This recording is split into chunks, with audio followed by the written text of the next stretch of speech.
And for the Paramashivoham Level 2 and 3 participants, let us now move on in the sequence, starting off with the next asana, which is Yathasanishtasana. Sit in a comfortable posture, which brings ease to your physical and mental space.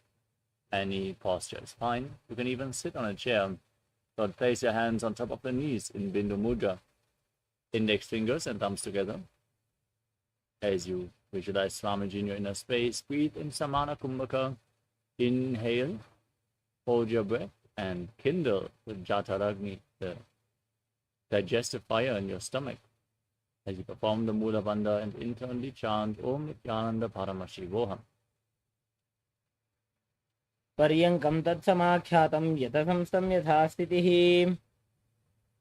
In a cross-legged position with your hands on the knees in Bindu Mudra, visualize Swamiji in your inner space and start inhaling as deep as you can and exhaling as deep as you can again and again in Samasana. इदानीं गर्भिणीनां योगाभ्यासो यथा लघु सुखप्रसवलाभाय प्रोच्यते प्राक्तने पथि.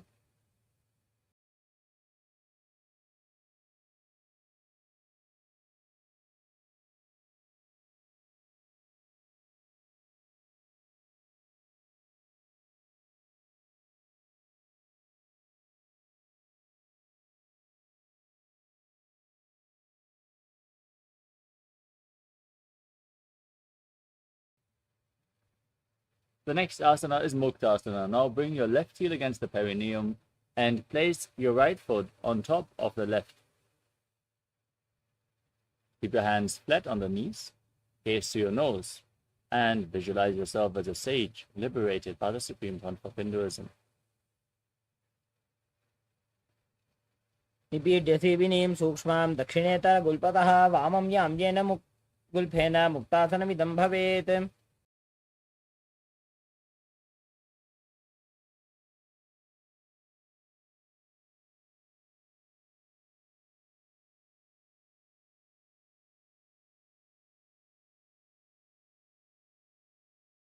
Next up is Siddhasana. Now shift your gaze up towards your third eye.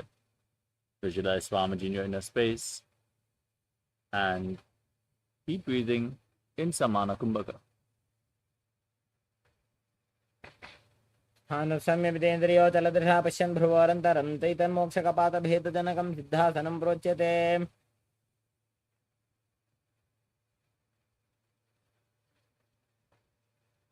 Next up is Siddhyasana. Maintain the posture. Shift the gaze down to the ground in front of you as you engage all the bandhas. Visualize Swamiji in your inner space. वामपादके इडीजानो सीवनिमधितासकोठानो.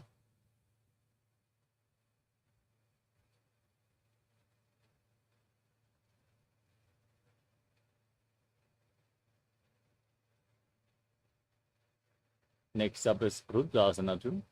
Now rotate your hands on top of the feet into Bindu Mudra. Gaze to your third eye as you visualize yourself as Lord Rudra. वामचरण परिदक्षिण राखे एक जुगति ऐसे विधि दाखे.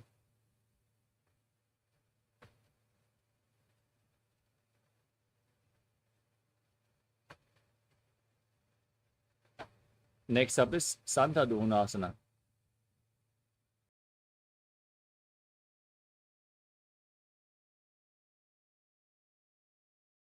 As you sit in a cross-legged position with your hands on the knees in Bindu Mudra,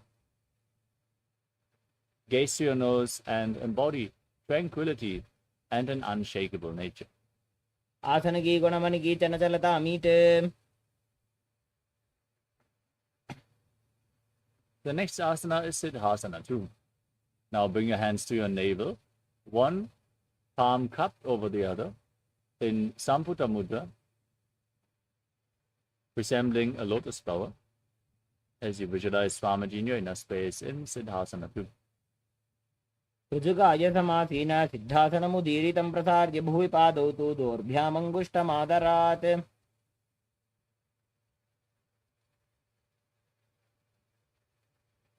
Next up is Bandha Yoni Asana. Now, set the Sankalpa to manifest for the womb of creation and inhale as deep as you can. As you close all your 5 senses with your fingers, mouth with little fingers, nostrils with ring fingers, eyes with index and middle fingers, and your ears with your thumbs. यत्र मध्ये महादेव बन्धयोन्यासने शृणु.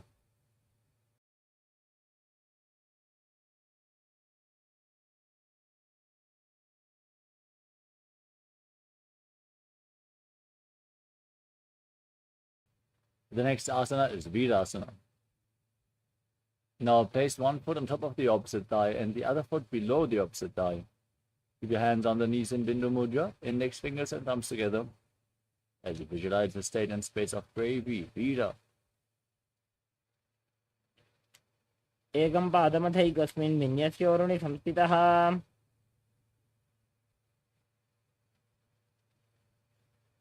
Next up is Valmikasana. Maintain the position with your hands on the knees in Bindu Mudra. Gaze to your third eye and visualize the great sage Valmiki, poet and author of Ramayana. दावा पगगी बगदली पुनिएड़ी है जोय. Next up is Joni Mudra. Now keep your hands flat on the knees. Gaze to your nose and visualize the Yoni Mandala, the visual representation of Devi Paramashiva Shakti. वामपादगी बगदली जाहि माहिली core.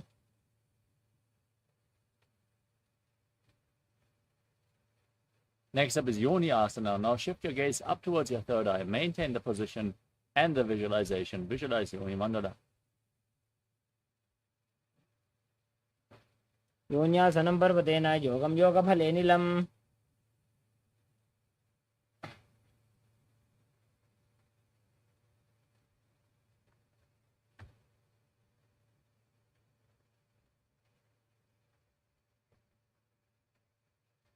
Next up is Bhadrasana 3. Now join the soles of the feet together and hold your feet with your hands as you push your knees down towards the mat.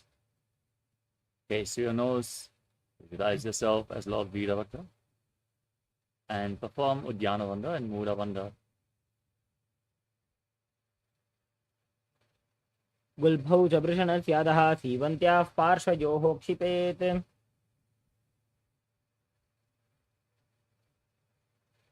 Next up is Agodasana. Now,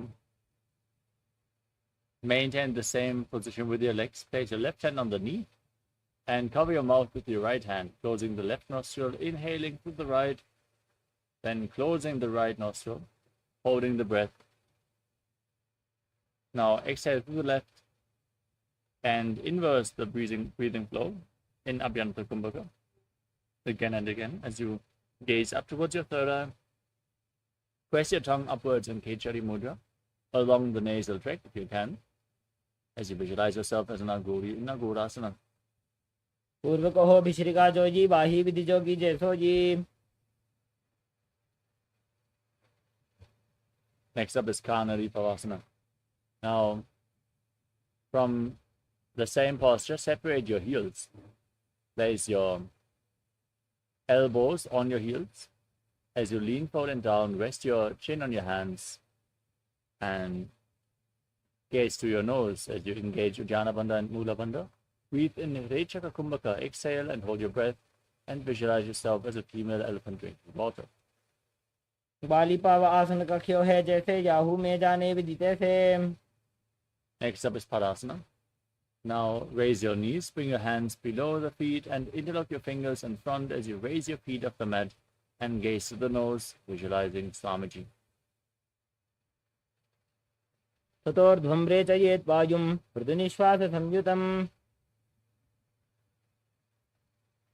Next up is Gopi Chandasana. Now interlock your fingers around the toes and pull them against your chest. Bring your chin on your hands, gaze to your nose and embody the state and space of a king. पूर्व विधिपगा का अंगूठा कंठ को पराशे. Next up is Uddarasana. Now Scoop your hands below the feet, interlock your fingers around the toes, and lift the toes up against your chest as you gaze to your nose and visualize your body free from any defects. दोवू पगदली संपुटटाने उभय हस्तकरी वरद हिताने. From the same position, now raise your feet even higher in front of your face as you visualize yourself excelling in everything. दोवू पगदली जोड़ी संपुट करे.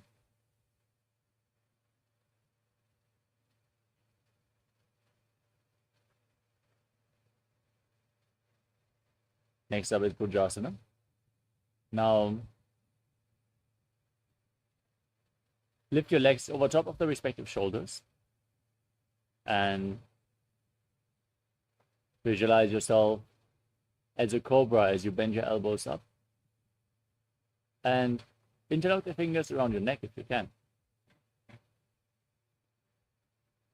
शिरासनं तो विज्ञेयं कक्षासनं ततः परं ग्रीवासनं च परमं भुजासनं इहोच्यते. Next up is Kalyanasana. Now, with your legs over the shoulders, bend your elbows down and interlock fingers behind your neck as you gaze to your nose and visualize yourself as a beautiful, auspicious goddess. दो हाथ पगम बीच आने तिनको गोड़ा नीचे ठाने.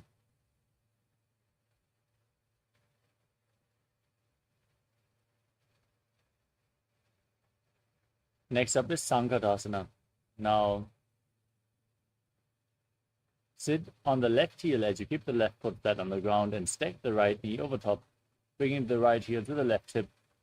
Place your hands onto opposite knees and visualize yourself as an elegant swan. वामपादं चिदेर्मूलं संन्यस्य धरणीतले.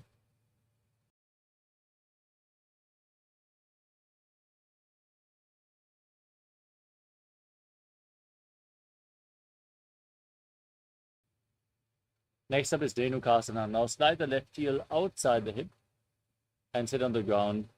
Keep your heels at the hip and place your hands on the top knee as you visualize a cow in your inner space. Engage Uddiyana Bandha and Mula Bandha and breathe in Ujjayi Pranayama, making an ocean-like sound with your mouth in Dhenukasana. अनुषागीनगर पंचडं बृहिलिन्दकल्यम्नि. Next up is Machandrasana. Now place the right foot onto the left thigh and the left foot onto the right knee. Bring your left arm behind. Reach for opposite thighs with your hands as you catch a hold, twist your spine even further. Gaze to your third eye as you visualize Swamiji in your inner space. वामजंग प्रदक्षिणटाने वामहस्तपिष्टे दिश आने. Next up is Machandrasana 2. With your legs in the same position, lean forward and down, holding onto the big toes of Prana Mudra. Place your forehead on the mat and visualize Swamiji in your inner space.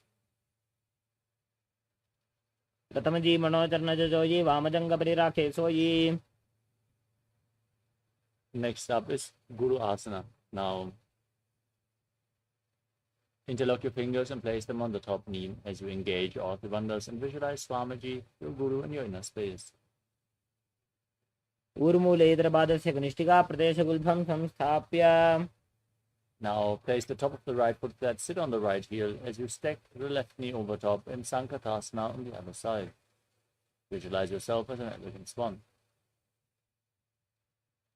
वामपादं चितेर्मूलं संन्यस्य धरणीतले पाददण्डेन जाम्येन वेष्टयेद्वामपादकम्. Slide the right foot outside the hip. Sit on the ground, engage Uddiyana Bandha and Mula Bandha as you visualize a cow in Dhenukasana. अनुषागीनगर पंचडं बृहिलिन्दकल्यम्नि. Now repeat Machandrasana. Place the left foot on the right thigh and the right foot on the left knee. Now bring the right arm behind, twist your spine, hold onto your thighs as you gaze up and visualize Swamiji.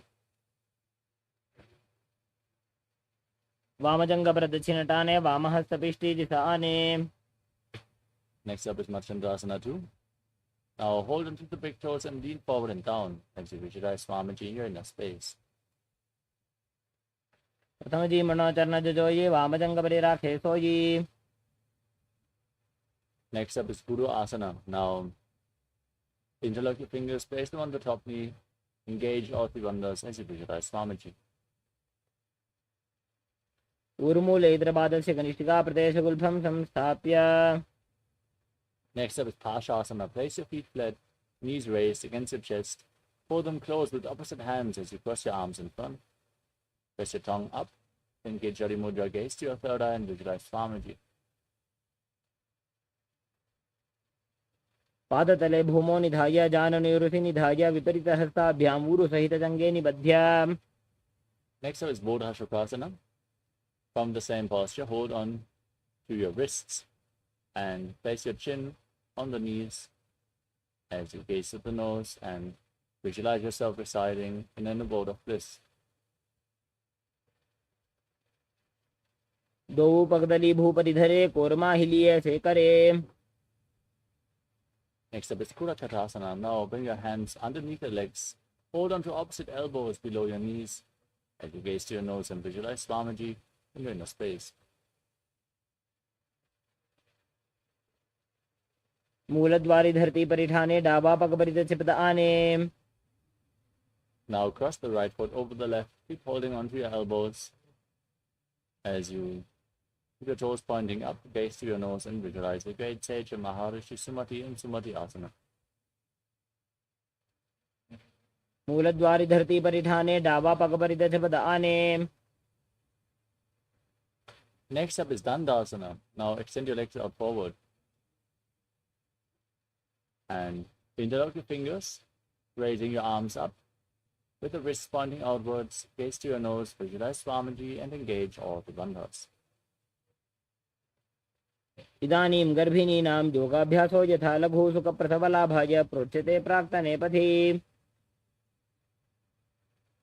Next up is Arambhasana. Now lean forward and down. Hold on to the big toes in Prana Mudra as you start breathing in Nadi Shodhana. Inhale through one nostril and exhale through the other alternatingly as you clean your nadis. Keep the prana along your spine, along the chakras. Visualize Swamiji in your inner space. दो पग मिली वा पधारी पगा का अंगूठा पकड़ी लीलाट गोड़ा लगावे. Next up is Virukasana. Now separate your feet and slightly raise your knees as you bring your arms below the legs and holding on to the soles of the feet from the outside. Gaze through your third eye as you visualize Swamiji in your inner space. प्रथम बैसी दो पाव पसारी कचको उर्द को कोरडो डारे. Next up is Jalandharipavasana. Now join the soles of the feet in front. Bring your hands below the shins, palms facing up, elbows on the ground. Place your face on the feet and visualize Swamiji. दो एड़ी मैली के दीजिए हाथ पसारी. Next up is Urdhva Paschimottanasana. As you lift one leg behind your neck, lean forward and down. Hold on to the front foot as you visualize Swamiji in your inner space. Breathe in Pratyahara Pranayama. Visualize that the prana is flowing upwards within your body.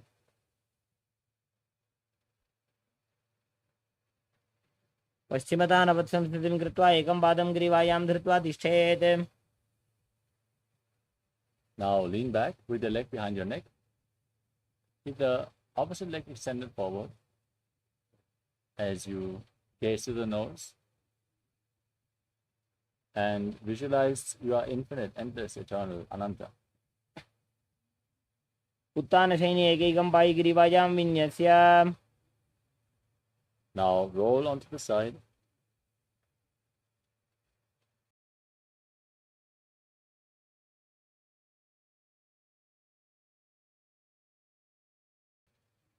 And gaze to your nose as you feel in complete control in Ankushasana. उत्तानशयित एकैकं पादं ग्रीवायां कुर्वन्. The next asana is Drushasana. As you lay on your back, pull your knees up against your chest and encircle them with your hands, rocking your body from side to side as you visualize Swamiji in your inner space.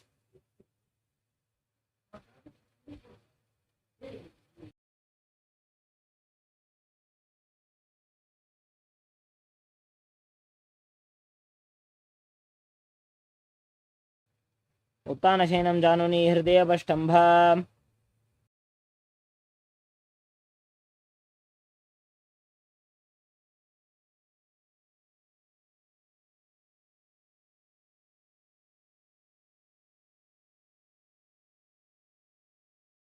The next asana is Urdhva Paschimottanasana on the other side. Now lift the other leg behind your neck and lean forward and down, holding onto the front foot as in Paschimottanasana, as you visualize Swamiji in your inner space.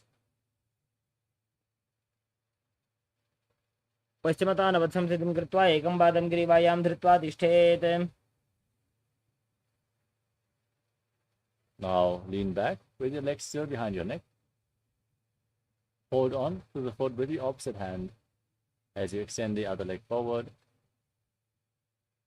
Visualize Swamiji in your inner space in Ananta. Visualize you are infinite, endless, eternal in Anantasana. उत्तानशयने एकैकं Pai ग्रीवायां विन्यस्य Now roll onto your side as you feel in complete control, gazing to the nose in Ankushasana.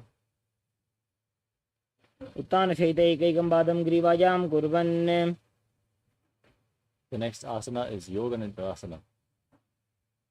Now, one by one, lift one leg behind your neck as you lay on your back.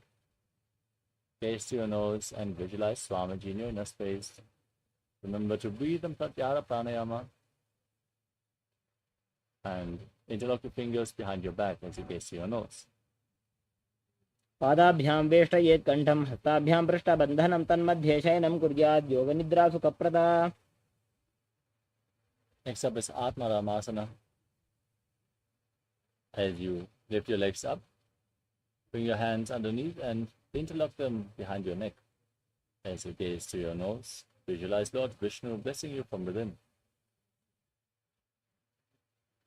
आत्मा राम आसन प्रथमसूधो सोवे The next asana is Kochikasana.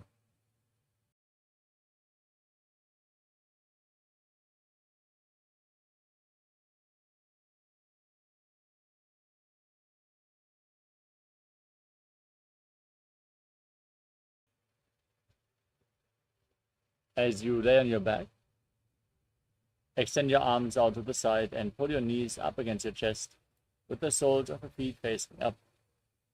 Gaze to your third eye as you visualize Swamiji in your inner space. दो हाथ सीधा सा करे तिनसो उभय सपा करे Next up is Jatara Parivritti. This asana consists of 3 steps. We're going to perform all 3 steps and then repeat them on the other side. First, come to a neutral position.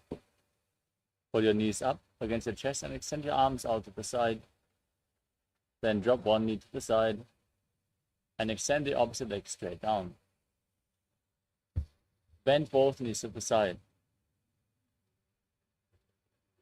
And then extend your legs to the side, hold on to the feet and gaze in the opposite direction. You visualize Swamiji, perform the Mula Bandha, breathe in Pratyahara Pranayama, and return to the neutral position. Now drop the other knee down to the side. Bend both knees to the side.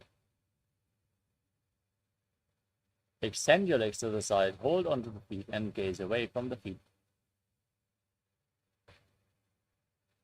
परिवृत्ते कुक्षे भागे त्रिधा हि परिकीर्तितः बद्धकोणं सुप्तकोणम् ऊर्ध्वकोणमथापि च Next up is Dvipadapitam. As you lay on your back, place your feet flat, knees raised, hold onto your ankles as you push your hips up high, gaze to your nose, and engage Jalandhara Bandha and Mula Bandha while breathing in Mocha Kumbhaka, visualizing yourself as sturdy as a bridge in Dvipadapitam.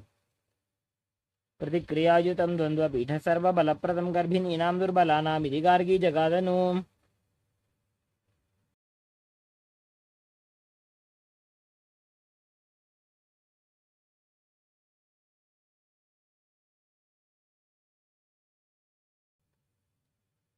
Next up is Paryankasana. Now bring your hands over top of your shoulders Hands flat, fingers pointing towards your feet. As you push your hips up high, walk your hands and feet closer together. As you visualize yourself as sturdy as stone furniture, breathe calmly through your nose in Sahasrara Kumbhaka. उत्तानशयनं हस्ततलाभ्यां भूमिं वष्टभ्यः पादतलाभ्यां भूमिं धृत्वा. Now lay down on your back. Pull your knees to the chest. Bring your hands on the shoulders and move your legs in a circular motion, visualizing yourself as a dog playfully rolling around on its back. शरीरं संस्थाप्य जानुनी सम्मील्य नाभौ वाणिज्य. Next up is the Viparita Karani. Now keep your hands flat on the mat and lift your legs up straight.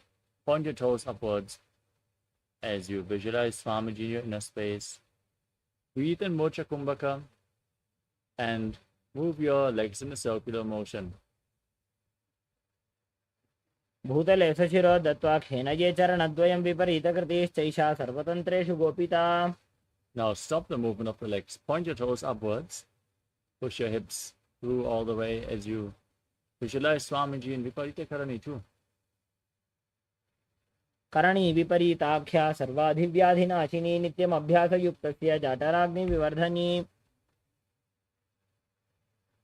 Now drop the toes down over top of your head. Keep them on the ground as you interlock your fingers behind your back. Push your hands on the mat in Paramashivoham as you visualize yourself as a plow in Langalasana.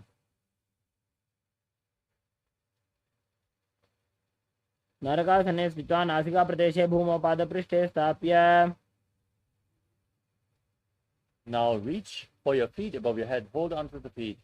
In Shaita Paschimottanasana, one of the 84 asanas revealed directly by Lord Paramashiva himself.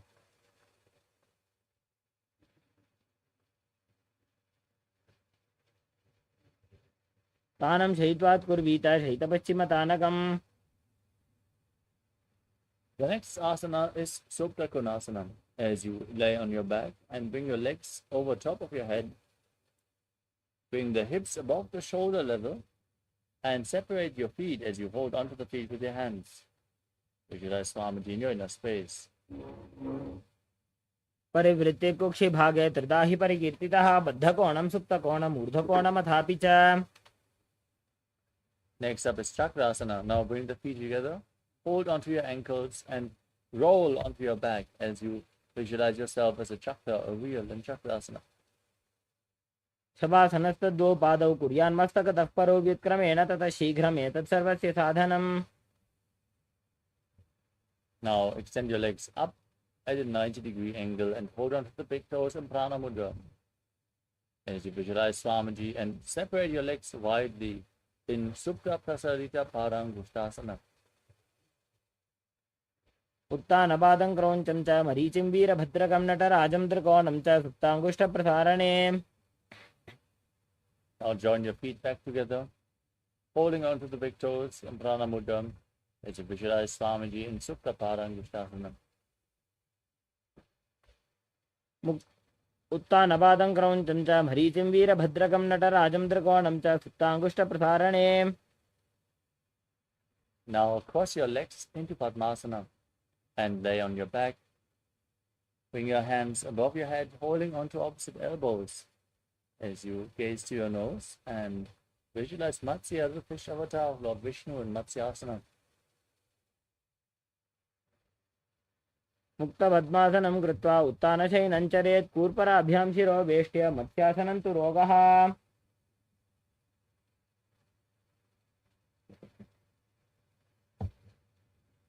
Next up is Parasharamasana.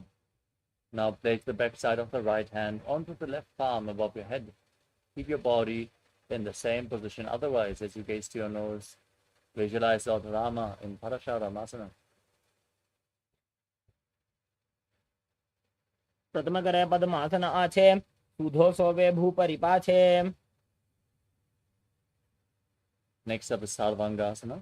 Now keep your legs in Padmasana and raise your knees and hips off the ground. As you support your lower back with your hands, rest your elbows on the ground for support. Gaze to the nose as you visualize Swamiji and breathe in Murja Kumbhaka with Jalandhara Bandha and Mula Bandha engaged in Sarvangasana. अथवा क्षेत्र संक्षेपात् सर्वांगासनमुत्तमम्.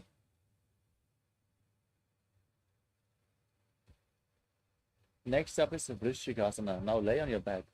Place one foot on the opposite thigh and pull the opposite knee against your chest as you extend your arms upwards, tuck your chin to the chest and hook your fingers forward. Gaze to your third eye as you visualize yourself as a scorpion in Vrishikasana. प्रथमशेन सूधो शीशिके शिके सन्धि सुदाखे. Now place the other foot on the opposite thigh, pull your knee up, repeat Vrishikasana, the scorpion posture on the other side. प्रथमशेन सूधो शीशिके शिके सन्धि सुदाखे.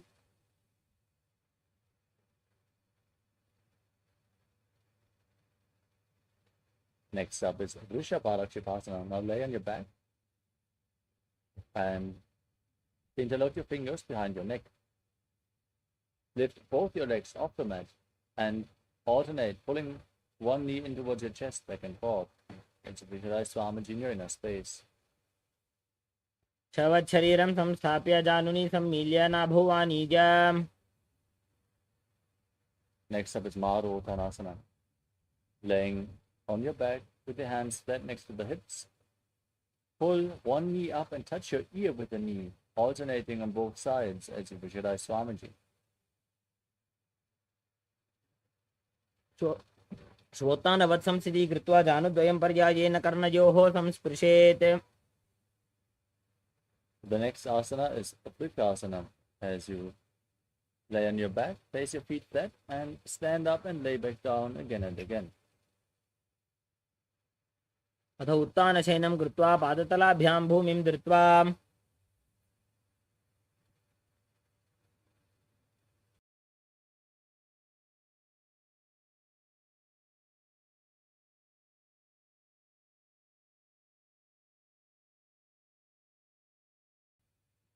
The next asana is Nutasana. Now, as you lay on your back, roll over completely as you visualize Swamiji in your inner space and finally end in a prone position. उत्तानशयनं पादौ शिर उल्लङ्घ्य भूमौ स्थापयित्वा.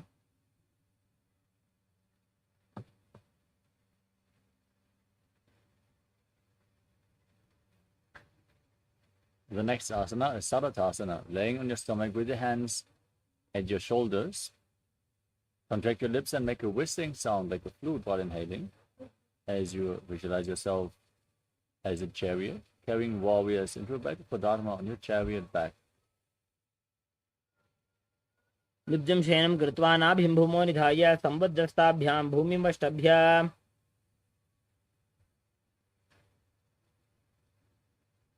Next up is Deha Ulanganasana.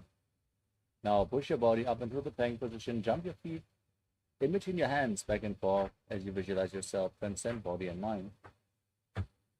हस्तद्वयं बद्ध्वा तन्मध्ये चरणद्वयम् उड्डानैव बहिरानीय. Next up is Jatyasana. From a standing position, now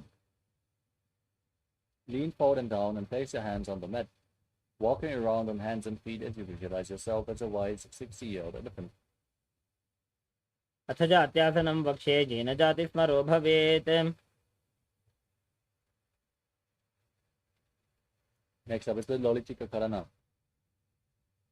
Now stand in Adimandi posture and raise your elbows to the shoulder level, rotating around your arms around the body as you lean back and move your head in all directions.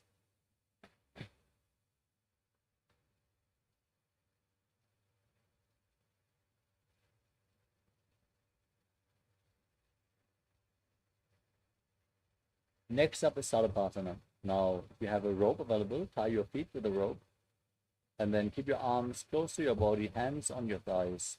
Stand erect on the mat like a rod as you visualize the Kundalini Devi rising and curling upwards around your body. अथ सर्पासनं वक्ष्ये वायुपाणाय केवलं शरीरं दण्डवत् तिष्ठेत् रज्जुबन्धस्तु पादयोः. Next up is Pushta Sadhanasana. Now lean forward and down and Hold on to your toes with your hands as you clench your hands into fists. Walk around on the mat visualizing yourself as a camel. मुष्टिकनिष्ठिका प्रदेशेन भूमौ निधाय उपरि पादतले संस्थाप्य. From the same position, now hold on to the toes from the side and walk around visualizing yourself as a horse in Ashvasana, the horse posture. मुष्टिकनिष्ठिका प्रदेशेन भूमौ निधाय उपरि पादतले संस्थाप्य. Next up is Kapotani Takasana. Now stand with your feet together and lean back as you interlock your fingers behind your back. Tilt your head back, open up your chest as you visualize yourself as a soaring bird diving. पादतले भूमौ निधाय पृष्ठभागेन हस्तो जङ्घापर्यन्तं नीत्वा. Next up is Thala Pushpa Bhutam Karana.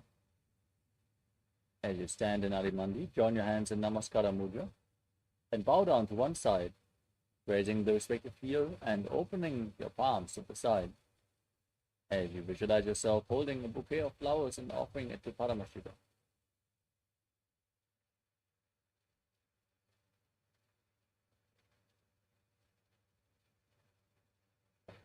Next up is Khadgasana. Now gaze to your nose and visualize yourself as a rhinoceros as you lay down on your stomach. Then jump your feet back up towards your hands and stand, extending your hands in Namaskara Mudra, resembling the horn of a rhinoceros. आसनं कृत्वा पादतलाभ्यां भूमिं धृत्वा.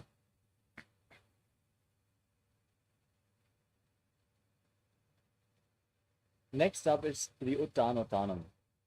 Now hold on to weights if you want to intensify this asana. Then sit down or squat down as low as you can and stand back up. Gaze to your nose and visualize Swamiji in your inner space. पुनः पुनः उत्थातव्यम् स्थितव्यम् इति उत्थानोत्थानं भवति.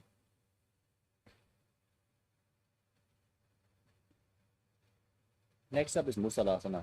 Now raise your arms up above your head and jump repeatedly as you visualize yourself as a mace. सरलं स्थित्वा ऊर्ध्वं बाहु नयेत् वारं वारम् उड्डानं कृत्वा.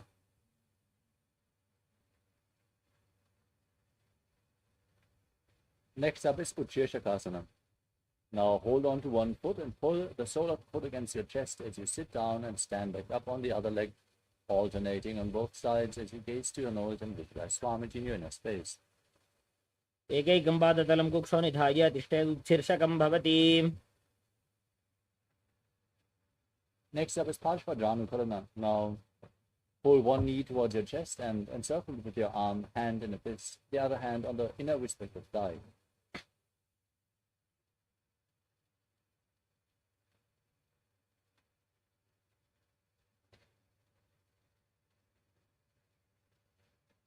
Next up is Tandavasana.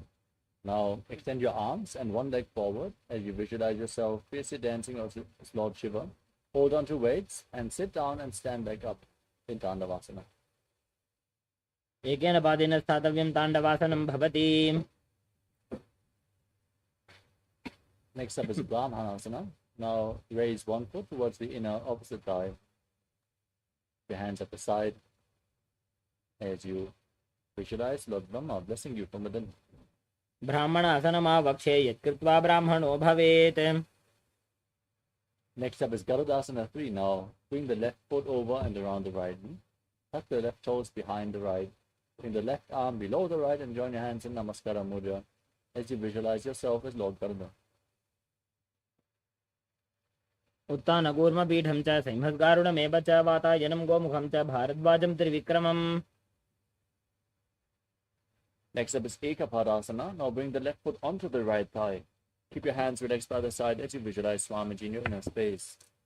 दक्षाङ्घ्रिं वामपादस्य जङ्घोपरि निधाय च. Next up is Dhruvasana, the poster posture. Now hold on to the left toe and extend the leg out to the side as you rotate quickly on the standing leg. Visualize yourself as a north poster. एकेन हस्तेन दण्डरूपस्य एकस्य पादस्य अग्रं धृत्वा.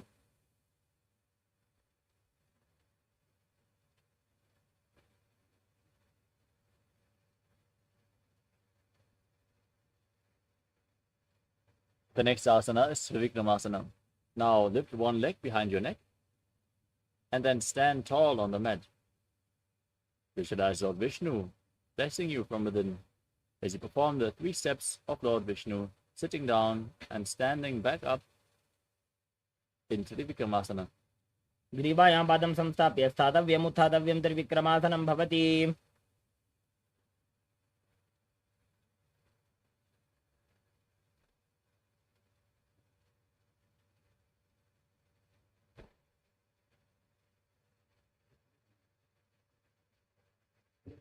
Next up is Parsvajanukarana on the other side.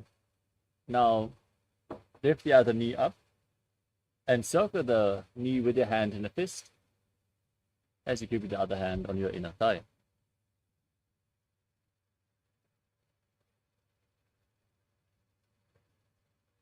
Next up is Tandavasana on the other side. Now hold on to weights, extend your arms and one leg as you sit down and stand back up, visualizing yourself fiercely dancing as Lord Shiva.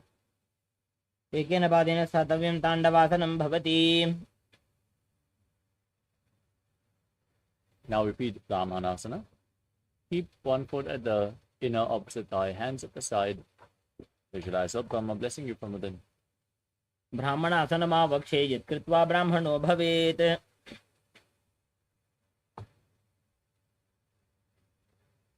Now bring the raised knee over top of the opposite thigh, toes tucked behind. Bring the right arm below the left as you join your hands in Namaskara Mudra, visualizing yourself as Lord Garuda. उत्तानकूर्मपीठं च सिंहद्गारुणमेव च वातायनं गोमुखं च भारद्वाजं त्रिविक्रमम्. Now raise the right foot onto the left thigh. Keep your hands at the side and visualize Swamiji in Ekapadasana. दक्षाङ्घ्रिं वामपादस्य जङ्घोपरि निधाय च.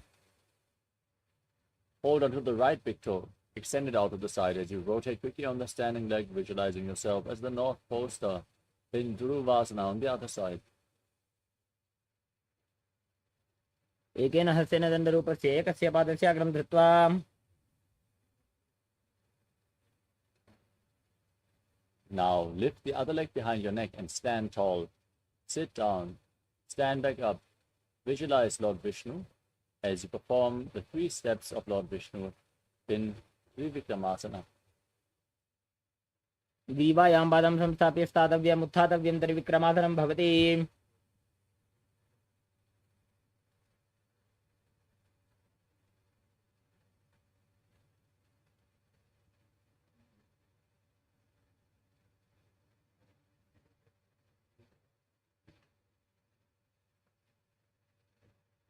Next up is Samanakakarana.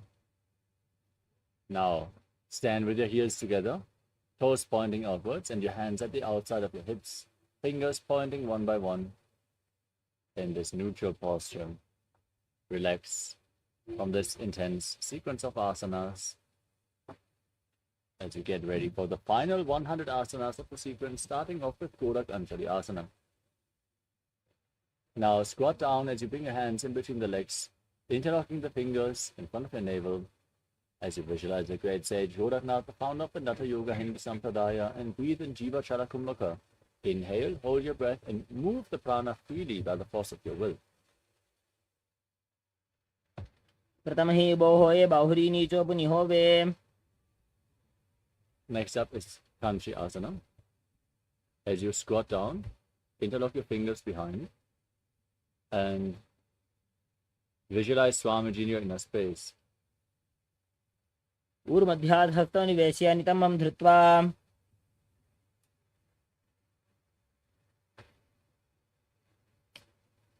Next up is Pyro Asana. Now squat down with your heels against the perineum. Interlock your fingers behind the lower back as you gaze to your nose and visualize Bhagavan Kala Bhairava, the Lord of Time.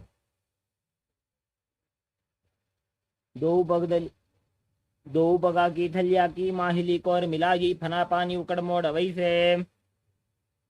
Next up is Varahasana. Now squat down with the heels against your perineum, toes separated. As you join your hands in Anjali Mudra, bringing them behind your head, fingers pointing downwards as you gaze to your nose and visualize yourself as Varaha, the boar avatar of Lord Vishnu.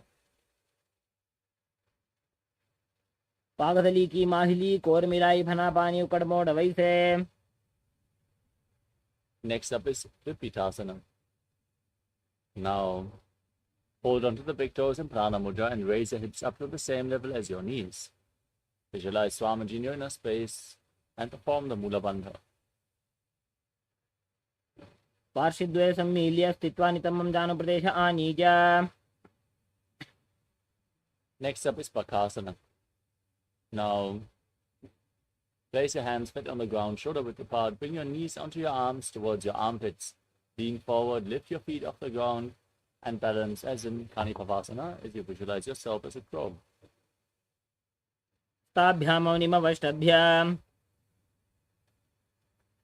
Next up is Sushtanga Kapali Asana. With your hands flat on the ground, place your head on the mat as well, forming a triangle. As you keep your knees on your arms, lift your feet off the mat and then extend them up as you cross them into Padmasana. Gaze to your nose and visualize Swamiji in your inner space. Asana Gogana Kapala Achohoi.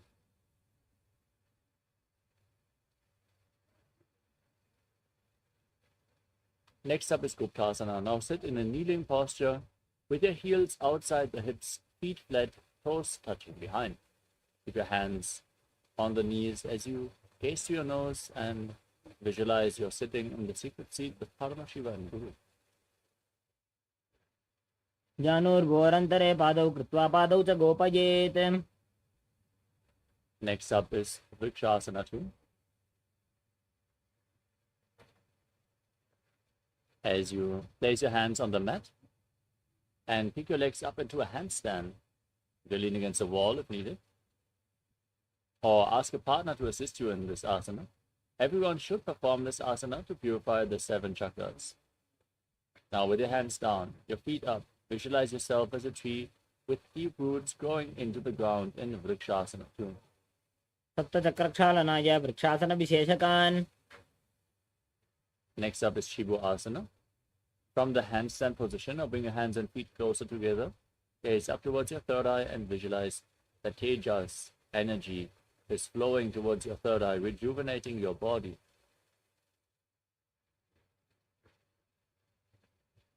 दो पग जोड़ी माही Gulf मिलाए.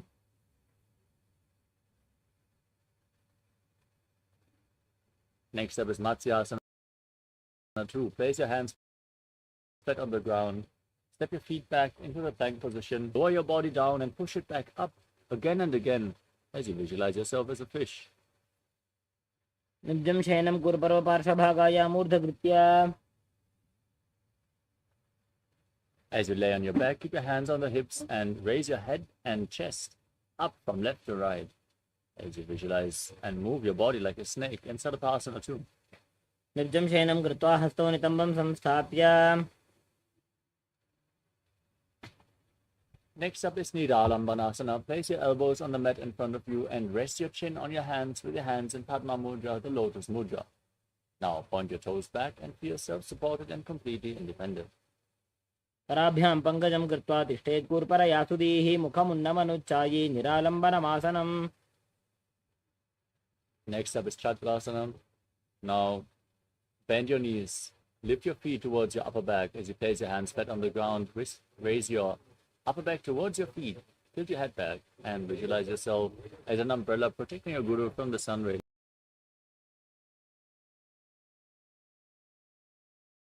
अर्ध्यासनं स्थित्वा हस्ततलाभ्यां भूमिं वष्टभ्य. Next up is Vajrasana. Now sit in a kneeling posture with your feet flat on top of the heels. Extend your arms out in front. Place your palms on the ground and your forehead as well as you gaze to your nose and visualize yourself as Vajra, the weapon of Indra, symbolizing indestructibility. इदानीं गर्भिणीनां योगाभ्यासो यथा लघु सुखप्रसवलाभाय प्रोच्यते प्राक्तने पथि. Next up is Meshasana. As you place your hands flat on the ground, raise your hips up high into Gajasana and then alternate striking the ground with your hand. Visualizing yourself as powerful as a ram. गजासन संस्थितो एकैकं बाहुं भूमौ ताडयेत्.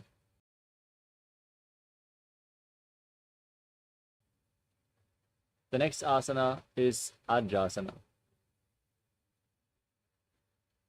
As you raise your legs up into a handstand, slowly lower your face down towards the ground as you visualize yourself as unborn, existing for all eternity. गजासन संस्थितो पादद्वयमन्तराळे कृत्य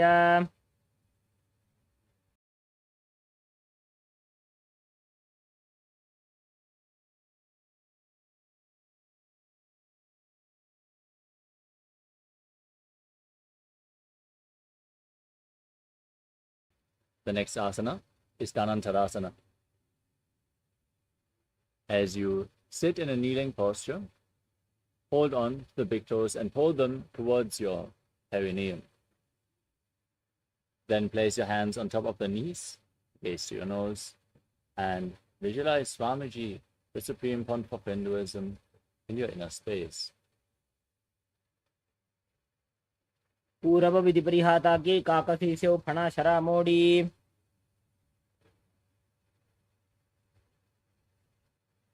Next up is the Angamotanam. Now,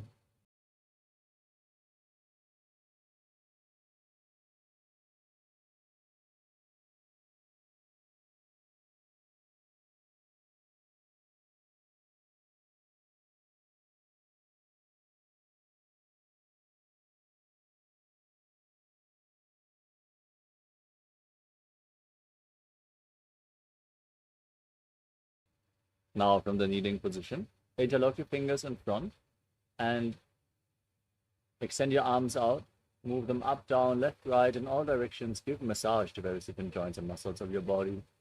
As you then interlock your fingers behind, repeat the movement and visualize Swamiji in your inner space.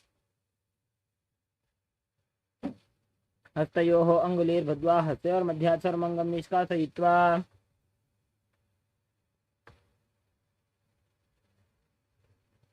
The next asana is Garudasana form.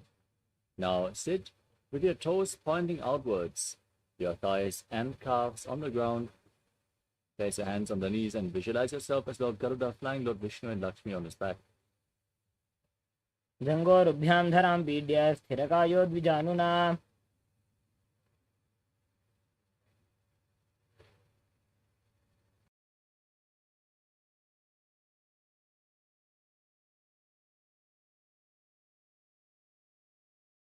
The next asana is Ananda Mandirasana.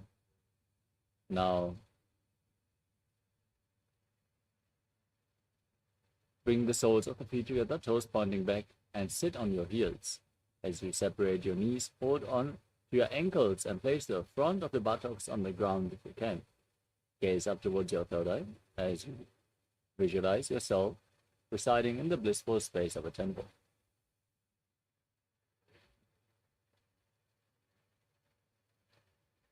अथ वक्षे Neelkanth आनन्दमन्दिरासनं यत्कृत्वा अमरो धीरो भवत्येवेह साधकः. Next up is Mandukasana. To now overlap your feet and sit on your heels.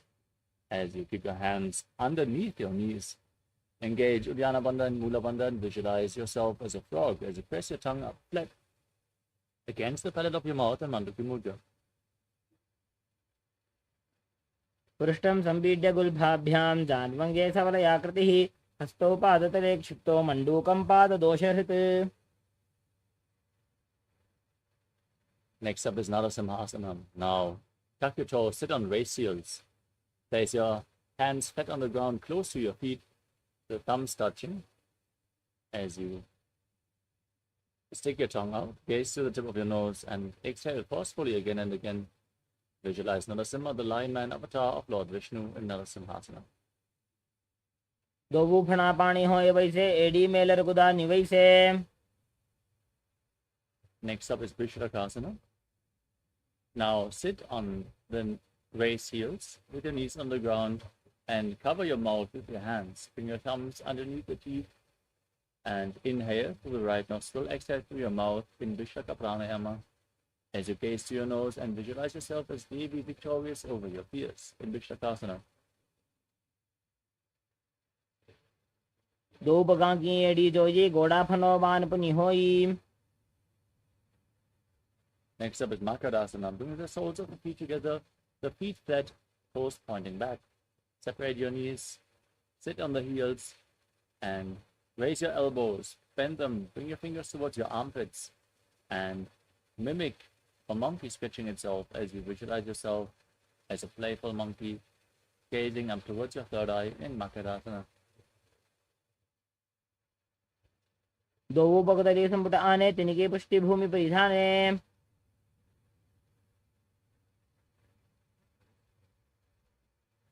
Next up is Vajrasankarasana. Now, squat with the soles of the feet together, knees separated, raise off the mat as you hold on to opposite elbows behind your back, gaze to your nose, and embody diamond-like strength for you and your Sangha, your spiritual community. प्रथम बना पानी होए बैसे दो एड़ी गुदा निवैसे. Next up is Kanjanasana. Now,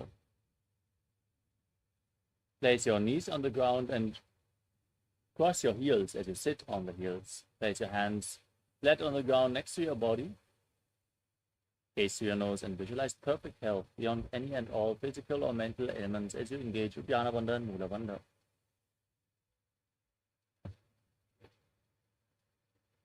खंजनासनमा वक्षे यत्कृत्वा सुस्थिरो भवेत्. From the same posture, place your hands on the knees and make your upper body and neck stiff like the shell of a turtle as you embody a turtle living for centuries, gazing to the tip of your nose in Purnasana. गुल्भौ च वृषणस्याधो व्युत्क्रमेण समाहितौ ऋजुकाय शिरो ग्रीवं कूर्मासनमितीरितम्. Maintain the same posture, relax your upper back and neck, and visualize Swamiji as you gaze to your nose in Yogasana. गुदं नियम्य गुल्भाभ्यां व्युत्क्रमेण समाहितः योगासनं भवेदेतदिति योगविदो विदुः. Next up is Vidyogasana. Now stand on the knees and cross your feet with the feet near the opposite knees. Hold on to your calves with the fingers inside and the thumbs outside. As you gaze up towards your third eye, visualize a space of eternal oneness, Advaita, with your Guru in Vidyogasana.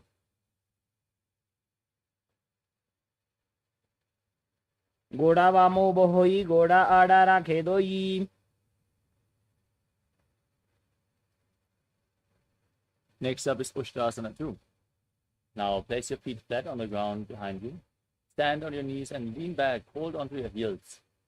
As you push your hips forward, tilt your head back, and visualize yourself as a camel. मेरुदंड ग्रंथि दाढ्य संविपादयि शुप्पुमान्. Next up is Jatyasana 2. Now, lean back. Place your elbows on the mat. As you hold onto the soles of the feet with your hands, place the back of your head on the ground as well. Gaze to your nose and visualize yourself as a lotus blooming. दो एड़ी संपुट करे 16 मूल द्वारी तरी धरे. Next up is Viratasana. As you hold onto your feet, lay back, place your back on the ground and rise back up again and again. You can use the support of your hands if needed. As you gaze to the tip of your nose and visualize the healing and liberation of all causal, subtle forms of your body.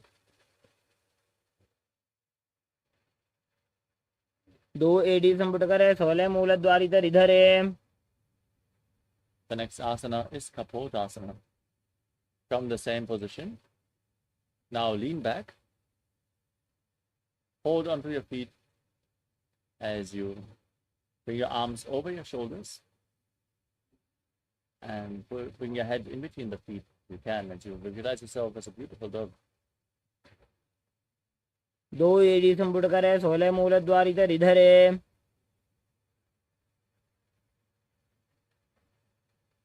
Next up is Vadasana. Now stand on the knees with the toes tucked behind and hold on to opposite elbows. as you gaze through your nose and internally chant Om Nithyananda Paramashivoham. For this is the boon-fulfilling posture. Receive your boon from Paramashiva. Ganga पृष्ठभूमो निधाय जंगोदरजोः ऊरुनी संस्थाप्य. Next up is Varahasana 2. With your toes tucked, sit down on your heels and place your forearms on the mat, resting your face on your hands as you visualize yourself as Varaha, the boar avatar of Lord Vishnu. जानुनी भूमौ संस्थाप्य हस्ताभ्यां बाहु परस्परं धृत्वा. Now keep your forearms on the ground, interlock your fingers, place your head on the ground supported with your hands and lift your legs up into Mundasana, another inverted posture. Gaze to your nose and visualize yourself as a locked tree.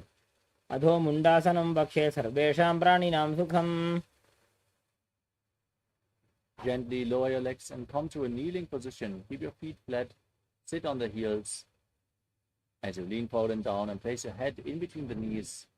Hold onto your head with your hands, elbows outside the knees as you gaze to your nose and visualize Swamiji.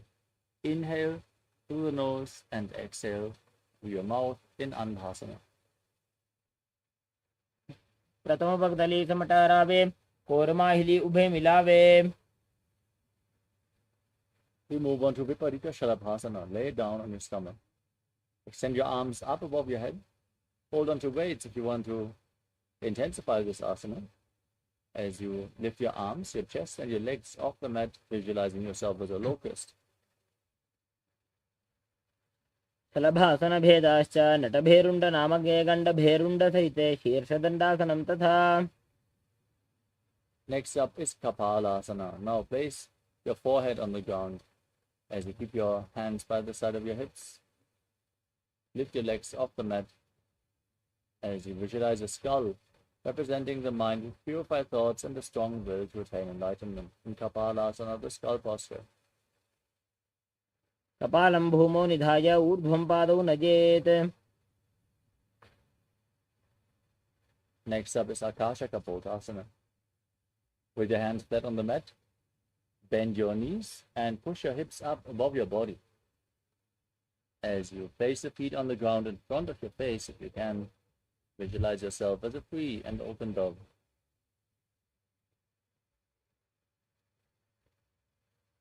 उष्ट्रासने स्थित्वा चरणौ भूमेरुत्थाप्य मस्तकोपरि नीत्वा.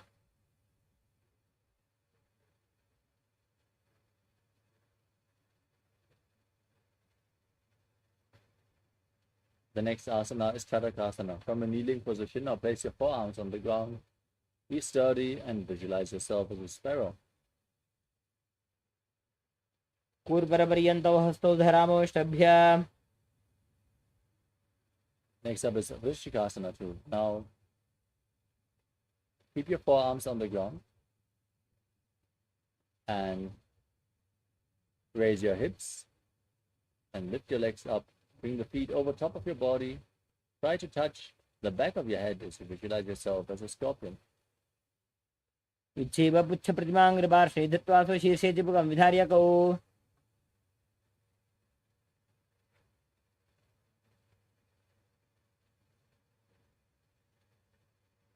Now sit in a kneeling posture.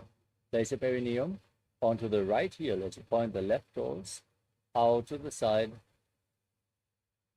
outside the hip. Keep your hands in front of the knees on the ground as you visualize yourself as a bull, forcefully inhaling through your nose, holding the breath for a short while, and then slowly exhaling again through the nose in Pancharanga Kumbhaka, in Vrishasana, the bull posture.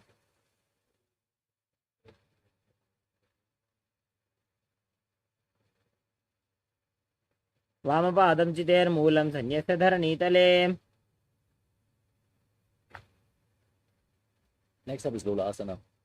Now, keep your hands flat on the ground and raise your knees and entire body off the mat, balancing on your arms as you cross the toes of the left foot over the right and visualize Swamiji. लोलासनं सदा कुर्यात् वायुलोलापघातनात्.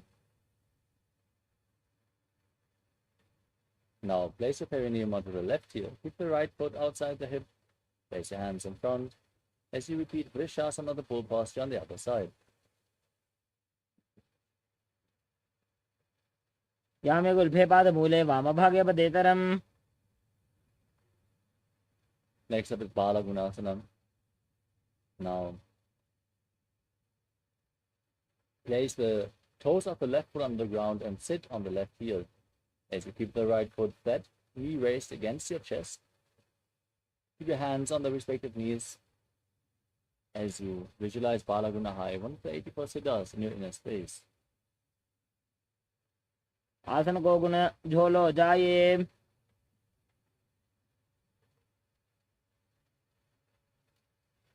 Next up is Grahasana. Now stand up and squat down. Bring your arms in and around the knees as you hold on to the respective ankles with your hands, visualizing yourself as the entire planet.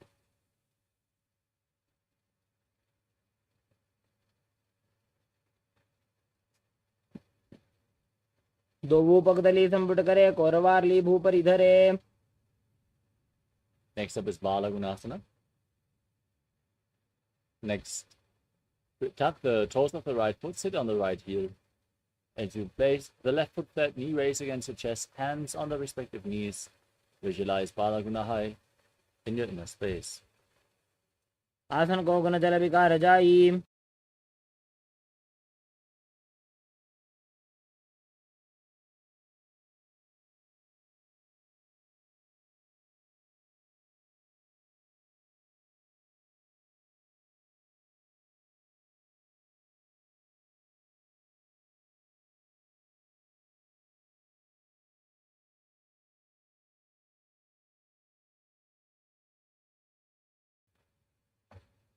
Next up is Utkatasana. Now step both feet in, keep the knees together, and place your hands on top of the knees, holding onto weights if you want to intensify this asana.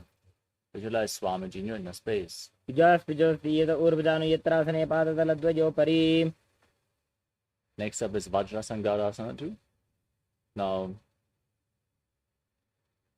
sit on the raised heels with the soles of the feet together, knees separated, and hold on to opposite elbows behind your back.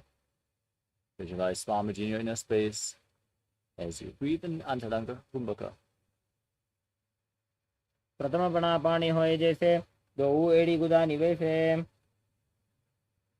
Next up is Anilasana. Place your hands flat on the mat and step your heels onto the back of your hands. Squat down as low as you can and keep your arms straight as you gaze to your nose and visualize you are able to live off of air alone. दो हाथ भूमि पर टाने कहनी जाड़ी ना भी लगाने. Next up is Parukasana. As you grab your hands around the feet from below, step your feet onto your hands. Visualize you're wearing padukas, walking all across India as you walk around on your mat. हस्ततलयोः पादतले कृत्वा तिष्ठेत् गच्छेत् पादुकासनं भवति. Next up is Kukkutodanasana. Place your hands on the ground and pick your legs up, let them fall back down again and again, visualizing yourself as a rooster. हस्ततले भूमौ कृता पादतले च ऊर्ध्वमुड्डानं कृत्वा. Next up is Viparita Nityasana. Now place your hands flat on the ground and raise your legs up into a handstand. Then dance around on two hands as you feel yourself become free of all inhibitions. हस्ततलाभ्यां भूमिं वष्टभ्य ऊर्ध्वपादाग्रे कुर्वन्.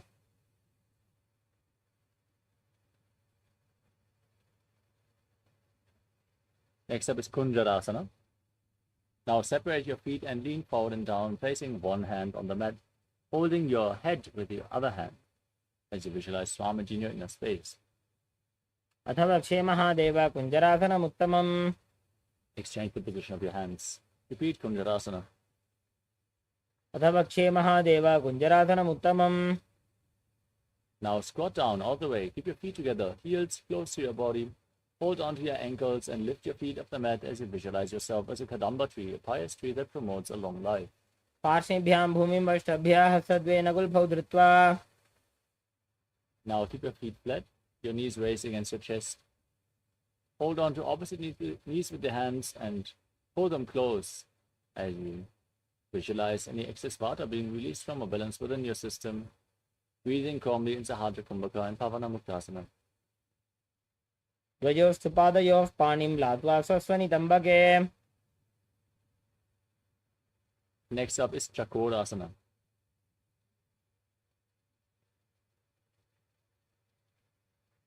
Now lift one leg behind your neck and keep your hands at the side of your body for balance. As you extend the opposite leg forward, lift your entire body off the ground, gaze to your third eye and visualize yourself as a powerful source of energy.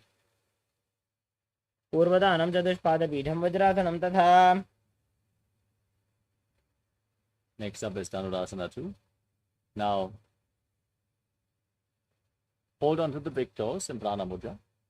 Keep one leg extended and pull the other foot towards your ear, as if you're pulling a bowstring back, visualizing yourself as a bow. पादाङ्गुष्ठौ तु पाणिभ्यां गृहीत्वा श्रवणावधि. Next up is Ashtavakrasana. Now keep your hands flat and lift the left foot over top of the left shoulder. Hook the right foot over the left foot. Extend your legs out to the side as you lean forward and balance on your arms with your legs extended to the side, visualizing yourself as a flying crane. वासिष्ठमथकौण्डिन्यमूर्धकुक्कुटमेव च.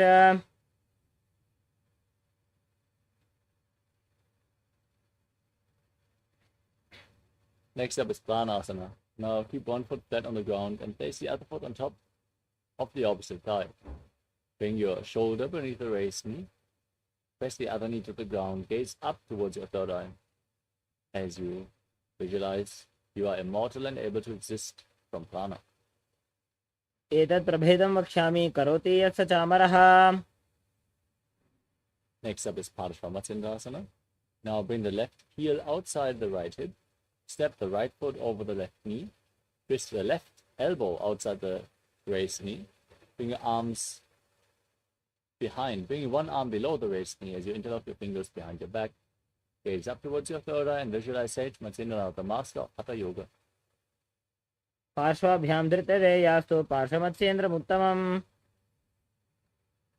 Now repeat Chakorasana on the other side. Lift the other leg behind your neck and lift your entire body off the ground as you gaze up towards your third eye and visualize yourself as a powerful source of energy.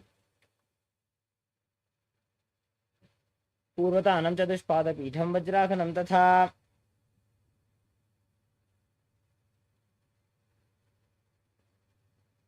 Next up is Dhanurasana 2 on the other side. Now hold on to the big toes and pull the other foot towards your ear, visualizing yourself as a bow. पादाङ्गुष्ठौ तु पाणिभ्यां गृहीत्वा श्रवणावधि. Now repeat Ashtavakrasana. Bring the other leg over top of the shoulder and hook the opposite foot over top, extending the legs out to the side, leaning forward and visualizing yourself as a flying crane. वासिष्ठमथकौण्डिन्यमूर्धकुक्कुटमेव च. Now repeat Pranasana. Keep one foot on the opposite thigh. Bring the shoulder beneath the raised knee and gaze up, visualizing yourself being immortal, able to exist solely on prana. एतत् प्रभेदं वक्ष्यामि करोति यत् स चामरः. Now repeat Paramashivoham on the other side. Bring the right foot to the left hip, step the left foot over top, and twist the right elbow outside the raised knee. Bring the right arm below, and interlock the fingers behind your back as you gaze up and visualize Sage Matsindra. पार्श्वाभ्यां धृतते यास्तु पार्श्वमत्स्येन्द्रमुत्तमम्. Next up is Ardha Paschimottanasana. As you keep the heel against the perineum, extend one leg forward and lean forward and down, holding onto the front foot with both hands, visualizing Swamiji in your inner space as you perform the Mula Bandha and breathe in Jiva Chala Kumbhaka. एकं पादं प्रसार्य एकं पादस्य पार्श्वनासीवनी सम्पीड्य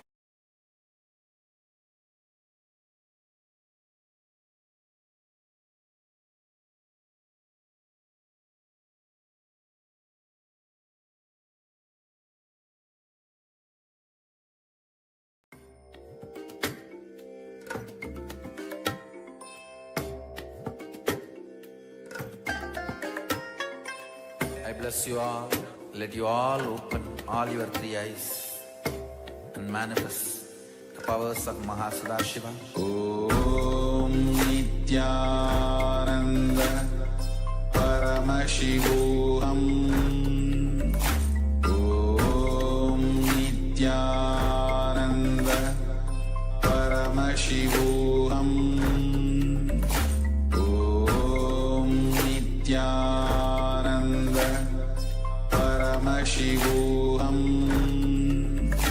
Om Nityananda Paramashivoham. Om Nityananda Paramashivoham. Om Nityananda Paramashivoham. Yes. Nityanandam, we are back. Let us now continue with the next asana of the sequence, Crown Shasana. Now bring the right foot outside of the hip and hold on to the left foot with both hands, extending the left leg in front of your face. Visualize yourself as a crane in Crown Shasana. वासिष्ठमदकौण्डिन्यम् ऊर्ध्वकुक्कुटमेव च अष्टावक्रमथोत्थानं मयूरं सेतुबन्धनम्. Now repeat Ardha Paschimottanasana on the other side. Now bring the left heel against the perineum and lean forward and down. एकं पादं प्रसार्य एकं पादस्य पार्श्वनाथिपनी सम्पीड्य. Now repeat Crown Shasana on the other side. Bring the left foot outside the hip and lift the right foot in front of your face as you visualize yourself with a crane Crowncha. उत्तानपादं क्रौञ्चं च मरीचिं वीरभद्रकं नटराजं त्रिकोणं च सुप्ताङ्गुष्ठप्रसारणे. Next up is Swastikasana. Now sit in a comfortable cross-leg position with your feet in between the thighs and calves. As you keep your hands on the respective knees, gaze to your nose and embody peace, well-being, good fortune and prosperity. Visualize the swastika. जानोर्घोरन्तरे सम्यक् कृत्वा पादतले उभे. Next up is Gorakshasana. Now, from the same posture, cover your heels with your hands. Gaze to your nose. And tuck your chin to the chest as you visualize the great sage Goraknath, founder of the Natha Yoga Hindu Sampradaya. जानोर्घोरन्तरे पादौ उत्तानौ व्यक्तसंस्थितौ गुल्फौ छाच्छाद्य हस्ताभ्याम् उत्तानाभ्यां प्रयत्नतः. The next asana is Bhagasana 2. Bring the left heel against the perineum and place the right foot onto the left thigh. Gaze to your third eye. Visualize Swamiji. Meditate on Arihanta, the enlightened one, the Lord. As you inhale all the way and cover your face with your hands. Close your lips with your little fingers, nostrils with your index finger, with your ring fingers, eyes with index and middle fingers, and your ears with your thumbs. वामपार्श्वौ बुधं संस्थाप्य दक्षाङ्ग्रिवामजगणे. Next up is Yogasana 2. Place your feet onto opposite knees. Then place your hands at the side of your body, palms facing up. Gaze to your nose, visualize Swamiji and breathe in Kakachanchukumbhaka. Roll up your tongue and inhale through the rolled up tongue as you stick your tongue out and keep your mouth in the shape of the beak of a crow, exhaling through your nose. उत्तानौ चरणौ कृत्वा संस्थाप्योपरि जानुनोः. From Yogasana 2, let's move on to Urdhva Kukutasana. Keep your legs in Padmasana and place your hands flat on the ground next to your body as you lift your entire body off the mat and visualize yourself as a rooster. उत्तानौ चरणौ कृत्वा संस्थाप्योपरि जानुनोः. Next up is Siddha Haratali Asana. Keep your legs in Padmasana and place your arms in between the legs. Don't lift your body up. Stay seated on the ground as you gaze to your nose and visualize Swamiji in your inner space. प्रथमपदमासन को करें हस्तुतो वो घोड़ासन्धिधरे. Next up is Hamsasana. Now push your body up off the mat. Balance on your arms as you gaze to your nose and visualize yourself as an elegant swan. Hamsa. Kukkutasana स्थित्वा स्कन्धपर्यन्तं मूरूनि नीत्वा. Next up is Karmukasana. Now, rise onto your knees in Padmasana. Push your arms in between the legs and interlock your fingers behind your back in Parasha Mudra as you keep your fingers interlocked. Place your forehead on the mat in front of you and visualize yourself as Pinaka, Lord Shiva's bow in Karmukasana. प्रथम पद्मासन को करें, घोड़ा संधि माही कर इधर है.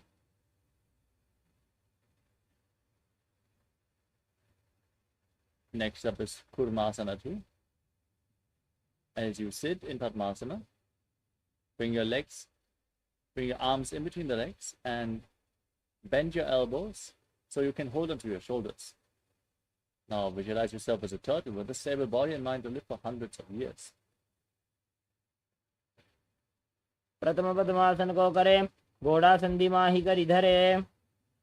Next up is Garanti Vedasana. From the same posture, now tuck your chin to the chest, gaze to your nose, rejoice. And when you're sitting in Shiva's secret knot posture, Garanti Vedasana. अथ पक्षे नीलकंठ ग्रंथि भेदासनम Shubham.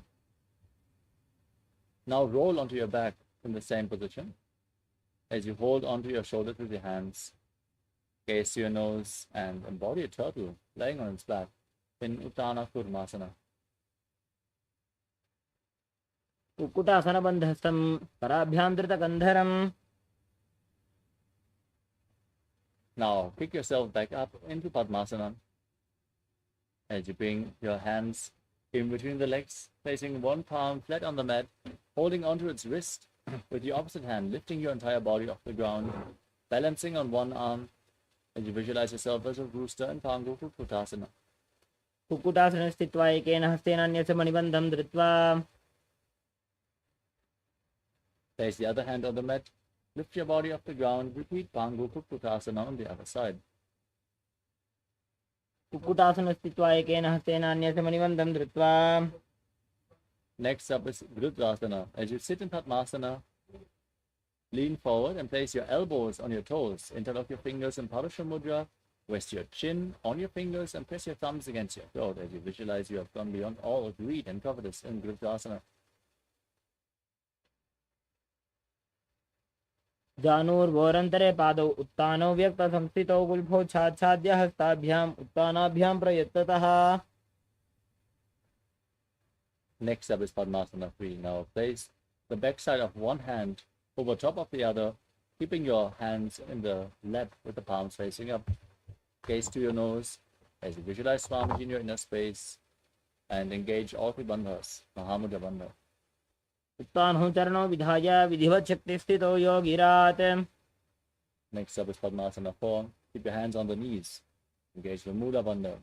Gaze to your nose and visualize Paramashiva in your inner space as you chant the Mahavakya, Om Nithyananda Paramashivoham.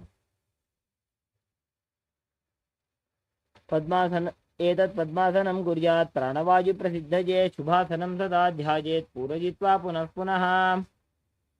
Next up is Karmukasana 2. Now keep one hand on the respective knee and hook the other hand around the big toe in Prana Mudra, moving the big toe round and round as you visualize yourself as Pinaka, Lord Shiva's bow, and then after some time change the toe, move the other toe round and round in Karmukasana 2. अथान्यासनमावक्षे योगपूरकरक्षणात्. The next asana is Karmukasana 3. Sitting in Padmasana, now cross your arms behind your back and hold on to the big toes in Prana Mudra. Reach for your feet as you gaze to your nose and visualize yourself as Pinaka, Lord Shiva's bow. कार्मुकासनमाक्षित्य उदरे पूरयेत् सुखं तदवायुर्वसो जाति कालेन सूक्ष्मवायुना.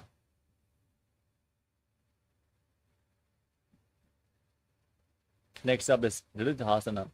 Now raise your chest. From the same posture, keep holding onto the toes. Gaze to your third eye and visualize yourself as the action of Paramashiva's third eye, destroying anything you come across. पूर्वभ्यामुपरि स्थाप्य पादयुग्मं प्रयत्नतः.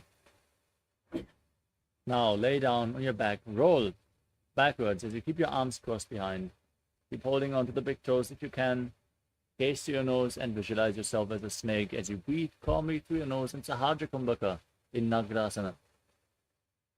प्रथम पद्मासन को ठाने दो हाथ पाछाने आने. Next up is Kandukasana. Free your arms and legs. Hold your knees up against your chest. Interlock your fingers and encircle your legs as you bring your knee to the chest, your chin to the knees as you squeeze your body into a ball. वेत्रासने स्थित्वा हस्तपादानि स्पृश्य ऊर्ध्वं नजेत्. Now place your feet on the mat and interlock your fingers behind your neck. As you gaze to your nose, visualize Swamiji and breathe firmly through your nose in Urdhva Bhavanasana. प्रथमे सूधो संयम करावे, घोड़ा उभा राशि मिलावे. Now place your hands underneath your heels with the palms facing up. Step your heels on your fingers. As you push your hips up high, engage Jalandhara Bandha and Mula Bandha, the throat and the root lock. Tuck your chin to the chest and breathe in Murcha Kumbhaka as you visualize yourself as a powerful alpha ape in Markata Pitasana.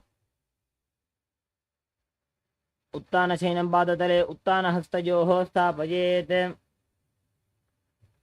Now support your lower back with your hands as you raise your hips up high and then straighten your toes forward. Extend your legs as you rest your entire body weight on your elbows. Gaze to the nose and visualize Swamiji in Uttana Shikhipita. जङ्घोरुबलहीनश्चेत् उत्तानशिखिपीठकम् अप्रमत्तः प्रकुर्वीत भुक्तेः प्राग्विजितेन्द्रियः. Next up is Narakasana. Now raise your legs up, point the toes upwards towards the sky. As you place your hands on the mat for support, visualize yourself as blissfully traversing through Naraka Loka unscathed in Narakasana. ग्रीवाकण्ठेन भूमिं विष्टम्भ पादाग्रद्वयमूर्धमुत्त्रयेत्. Now bring your hands to the lower back, straighten your body, and lower your legs down as you keep your core engaged intensely. Visualize yourself as a boat crossing the ocean of samsara in Tiryanokasana. नौकावत् स्थित्वात् ऊर्ध्वं पादाग्रद्वयं नयेत्. Now raise your feet back up, place your hands flat, be stable, sturdy, like a flagpole as you visualize yourself as the Kailasa flag, respected across all nations in Dvajasana. तिर्यन्नौकावते ग्रीवापृष्ठकोर्परैः भूमिं वष्टभ्य मस्तकालाक्षेन पादाग्रद्वयमूर्धमुन्नयेत्. Now lower your body down flat onto your back. Keep the hands at the side of your hips, palms facing up. In the final asana of the sequence, Mudritasana. Completely uncludge from all your body movements internally and externally. But pull the Kundalini Shakti up along your spine forcefully in Shakti Chalan Mudra.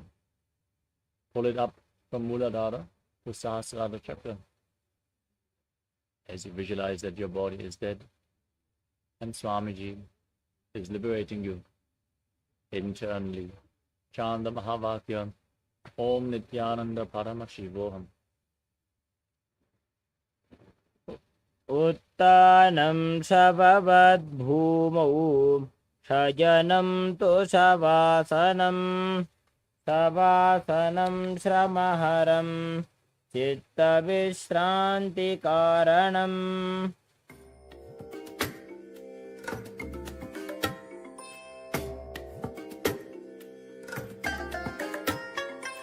I bless you all. Let you all open all your three eyes and manifest the powers of Mahasadashiva. Om Nithyananda Paramashivoham. Om Nithyananda Paramashivoham. Om Nithyananda Paramashivoham. Paramashivoham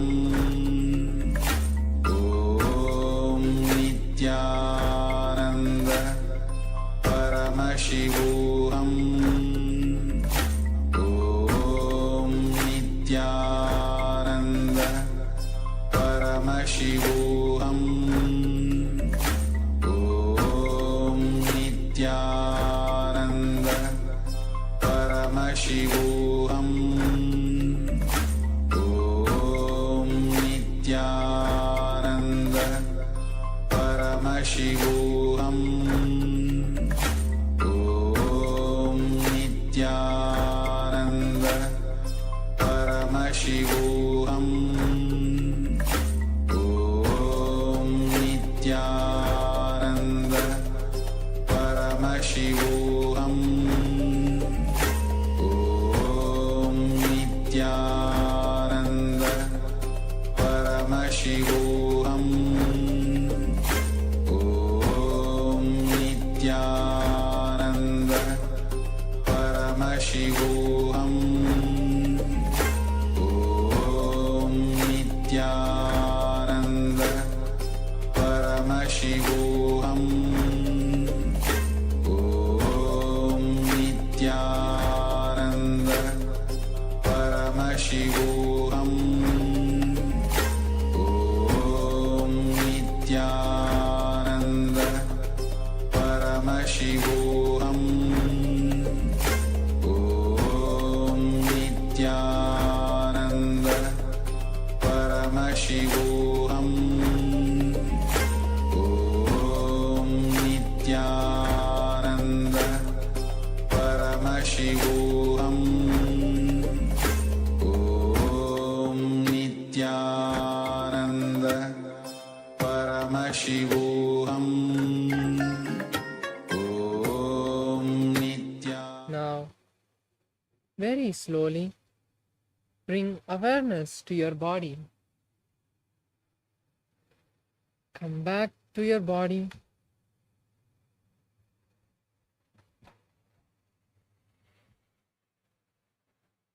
And now, bend your knees and bring them to your chest as you wrap your legs and rock from side to side, back and forth, relaxing all the muscles of the back. Slowly bring some momentum and come to a seated position. Roll up.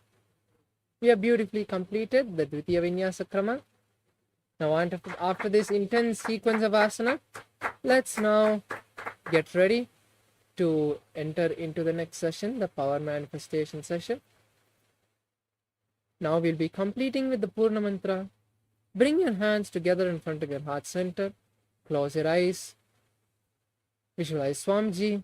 Take a deep breath and let's chant the Purna Mantra. Om Purnamadav Purnamidam Purnat Purnamudachyate Purnasya Purnamadaya Purnamevavashishyate. Om Shanti Shanti Shanti Hari Om Tat Sat. Sarvam Bhagavat Sri Nityananda Paramashiva Padukarpanamastu. Om Nityanandam. Since the beginning of time and space, Bhagavan Paramashiva, the all-powerful, all-pervasive, and all-knowing ultimate superconscious existence, revealed in the Vedas and Agamas, the source scriptures of Hinduism, the truths about himself and the manifested universe and its multidimensional and simultaneously existing dimensions and worlds, also known as parallel universes or vertical time zones. Trutyani pratyayasya kalo maya samudbhavaha. The Kala Tattva, which gives rise to the knowledge of various time zones and parallel universes such as Truti and others, is originated by Ananteshwara from the impure Maya. Bhagavan Paramashiva mentions that as we experience the various higher states of consciousness, we simultaneously experience the various time zones associated with them. We get transported to the parallel universes and experience the other dimensions of our own existence, of our own personality. Listen Subarloka is all about stable bliss, absolute health and stable bliss. Maharloka is all about the highest peak possibilities.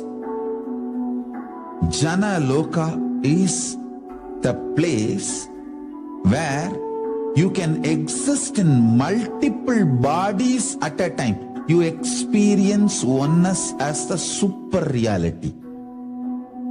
Tapa Loka is that last struggle you go through. Sometimes you know you are Paramashiva, sometimes you just slip off, but again you say, I am Paramashiva.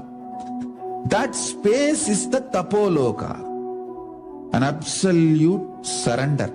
Whether I am remembering, I am manifesting Paramashivatva, or I am deluded, I surrender both to Paramashiva. When you take that decision, you are lifted to Brahmaloka. You move to the Brahmaloka. The deep surrender lifts you to Brahmaloka. Then from there, you move to Parandama, Vaikunta, and Kailasa, then Mahakailasa itself. The key to unlock these parallel universes is hidden in the spine of the human body. Human beings, only human beings on this planet Earth are empowered, hardwired, capable of migrating to parallel universe. Understand? Your spine is not only hardwired, capable of fuel, charged to lift you off to different parallel universes. Sukritan manavo bhutva jnani chen mokshamapnuyat chatura shitalaksheshu sharireshu sharirinam namanushyam vina yatra tattvahanantu labhyate. Of the 8.4 million bodily forms, the human body is the most important, for it is this form in which one gets knowledge of the essence. This knowledge of essence cannot be attained in any other form other than human. The possibility you have need to be told to you. Understand? Even though animals have spine, because the majority of the time they spend horizontally, the spine is not capable of getting fuel with a subtle fuel called ojas. The ojas need to be filled in your spine, and the kundalini need to be ignited for you to reach parallel universe and different vertical time zone spaces. When our state of consciousness is raised, we start experiencing these higher lokas, allowing the various possibilities and powers available in these universes to start expressing in our own human body.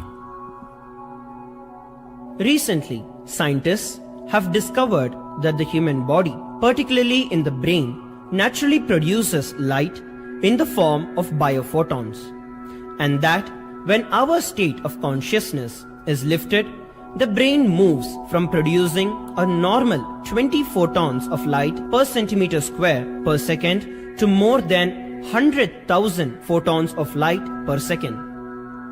That shows us that as we start to experience higher and higher states of consciousness, we start to produce huge amount of light, which is directly proportional and translatable to the amount of possibilities and powers that start to manifest on this plane, as well as the freedom from pains and sufferings experienced by beings in lower states of consciousness.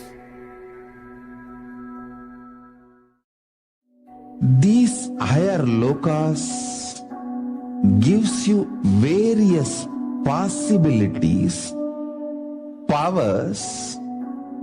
For example, imagine Visualize you going to a different country where the electronic gadgets are easily, freely available. So naturally, everything you can gain through the electronic gadgets will be available to you freely. Same way, Kamadhenu, Karpagavriksha, Parijata, all these are like different gadgets, possibilities available in different lokas. Please understand, a permanent, irreversible power manifestation from the upper lokas is possible. Once these possibilities and powers start to express in the human body on the Bhuloka, our present plane, we reach a point of no return, where the cognitive shift which happens in us about who we are and what is the reality hidden behind this perceivable world frees us from the deluded ideas we have about ourselves and the life in the cosmos. The moment your consciousness is empowered to access and to exist in the parallel universe, no force in this Bhuloka, planet Earth, can torture you, abuse you, suffocate you. It is irreversible, permanent enlightenment, irreversible, permanent empowerment. In the source scriptures of Hinduism, the Vedas and Agamas, Bhagavan Paramashiva reveals about the importance of being initiated by a guru who is fit of giving initiation for us.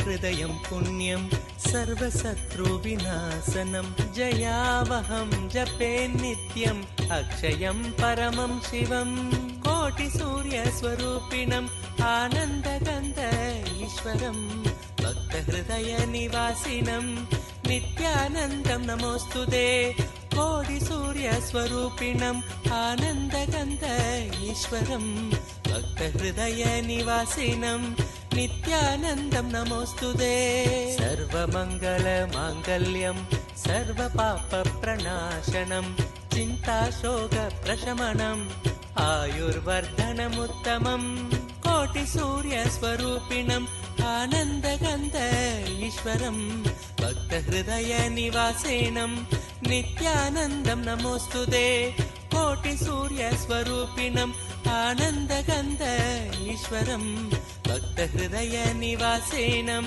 नित्यानन्दं नमोऽस्तुते रश्मिमन्तं समुद्यन्तं देवासुरनमस्कृतं पूजयस्व विवस्वन्तं भास्करं भुवनेश्वरं कोटिसूर्यस्वरूपिणम् आनन्दगन्ध ईश्वरं भक्तहृदयनिवासिनं नित्यानन्दं नमोऽस्तुते कोटिसूर्यस्वरूपिणम् आनन्दगन्ध ईश्वरं भक्तहृदयनिवासिनं नित्यानन्दं नमोऽस्तुते सर्वदेवात्मको हेश तेजस्वी रश्मिभावनः एव देवासुरगणान् लोकान् पादिकवस्तिभिः कोटिसूर्यस्वरूपिणम् आनन्दगन्ध ईश्वरं भक्तहृदयनिवासिनं नित्यानन्दं नमोऽस्तुते कोटिसूर्यस्वरूपिणम् आनन्दगन्ध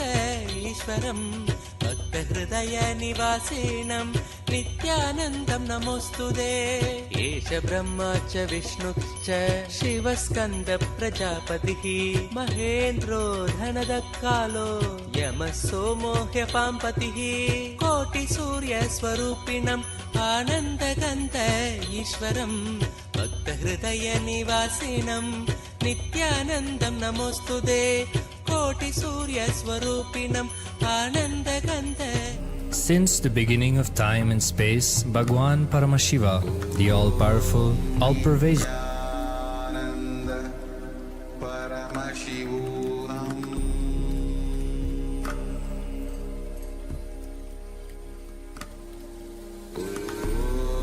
Nityananda Paramashivoham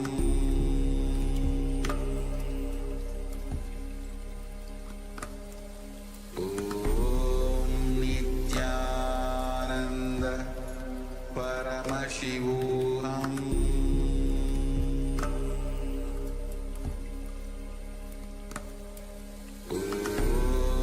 Nityananda Paramashivoham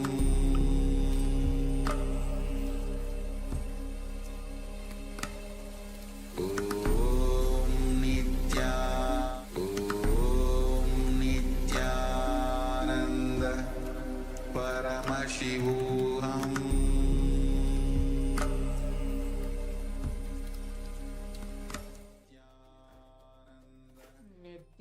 नित्यानन्दं परमसुखदं केवलं ज्ञानमूर्तिं द्वन्द्वातीतं गहनसदृशं तत्त्वमस्यादिलक्ष्यम् एकं नित्यं विमलमचलं सर्वदी साक्षिभूतं भावातीतं त्रिगुणरहितं सद्गुरुं तं Namami.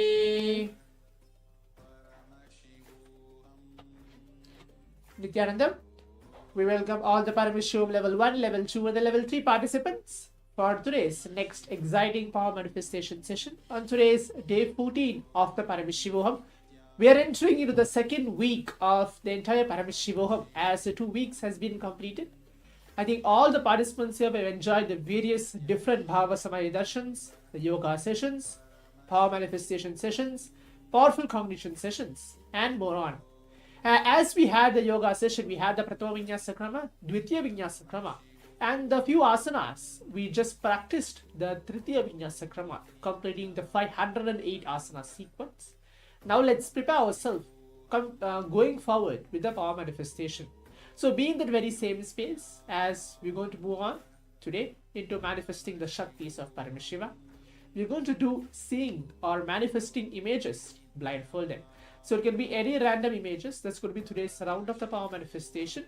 I think in the previous days, in the previous rounds and days of the Paramashivoham program, the first power manifestation session, we went through seeing colors blindfolded, shapes blindfolded, identifying letters, identifying selected letters and reading 3-letter words and then 4-letter words with the images.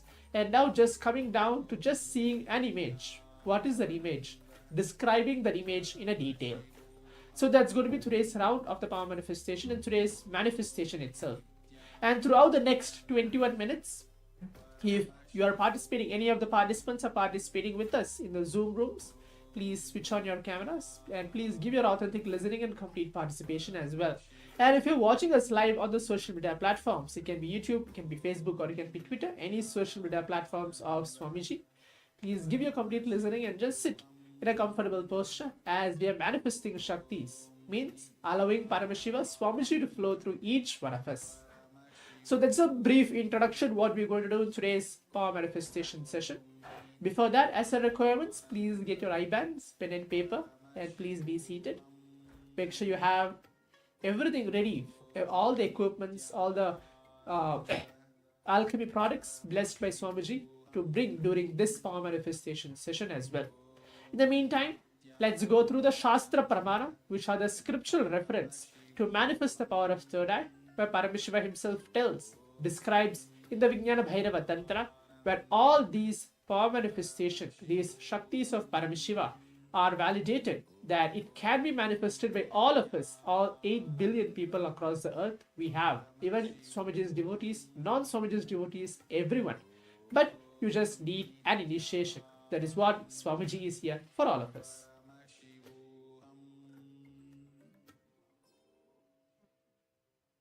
Yes, so now let's move into the Shastra Pramana. So now let's first listen to the Shastra Pramana The Shastra Pramana is from the Vijnana Bhairava Tantra, Sutra 34, where Paramashiva reveals to Devi Paramashiva Shakti the science of manifesting the power of third eye reading. So now all of you can see the Shastra Pramana.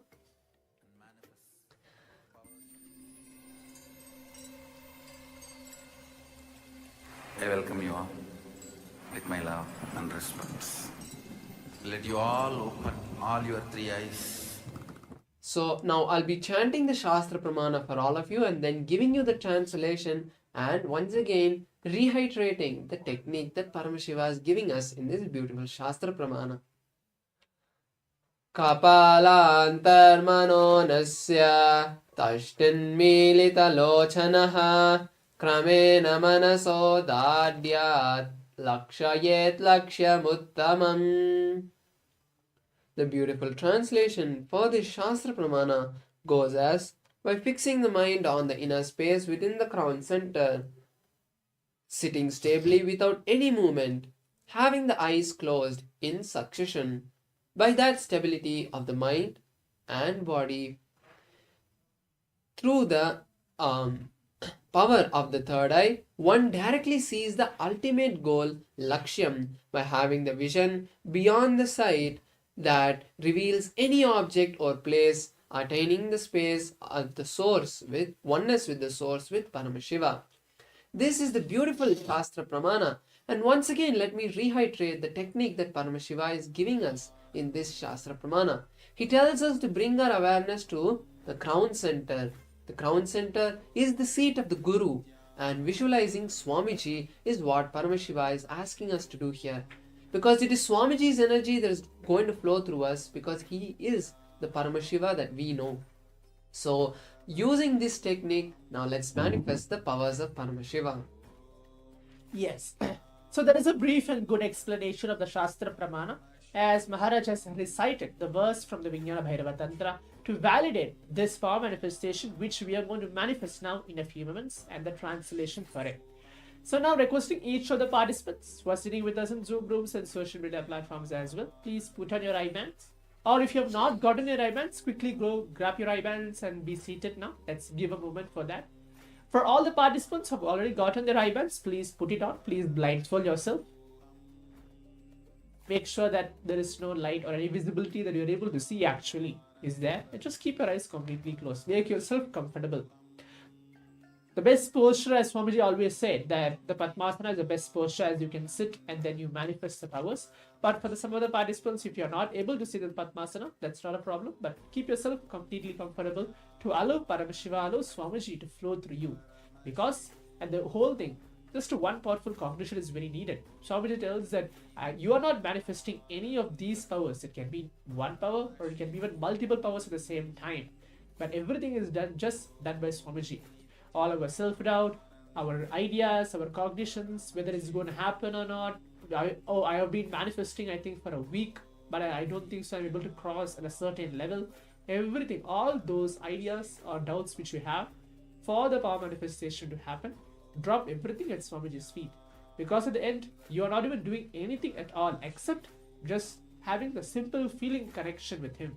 Telling that Swamiji, you are only one to manifest this power to me. I'm just a channel for you to flow through me.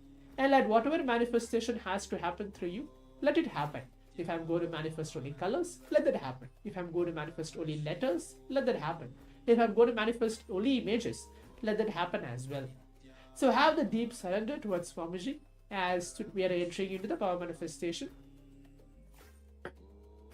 Let's give a moment for all the participants to please put your blindfold on.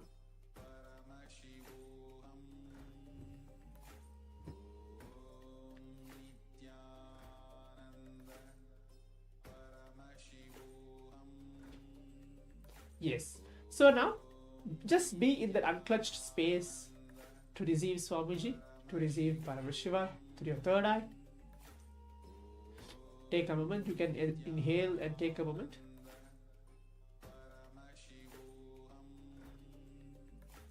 Now, do not expect anything in return. Do not expect asking Swamiji, oh, once I keep my eyes blindfolded, I should see something on spot. No, not at all. Just be there in that very simple feeling connection. Let Swamiji flow through you. and blindfold yourself. Most important thing, keep chanting the Mahavakya, either internally or externally, which way you feel that I'm able to feel more connected with Swamiji. Maybe internally for some of us or externally for some of us. Let's chant the Mahavakya along now as we begin the first round of the power manifestation, seeing images blindfolded. Om Nityananda Paramashivoham.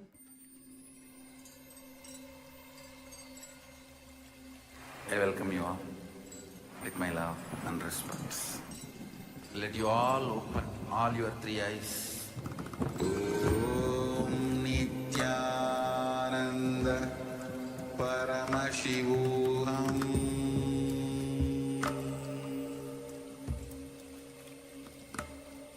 Om Nityananda Paramashivoham.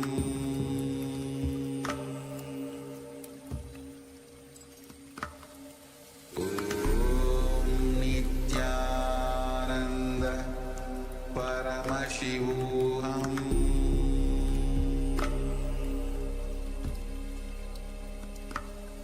Om Nityananda Paramashivoham.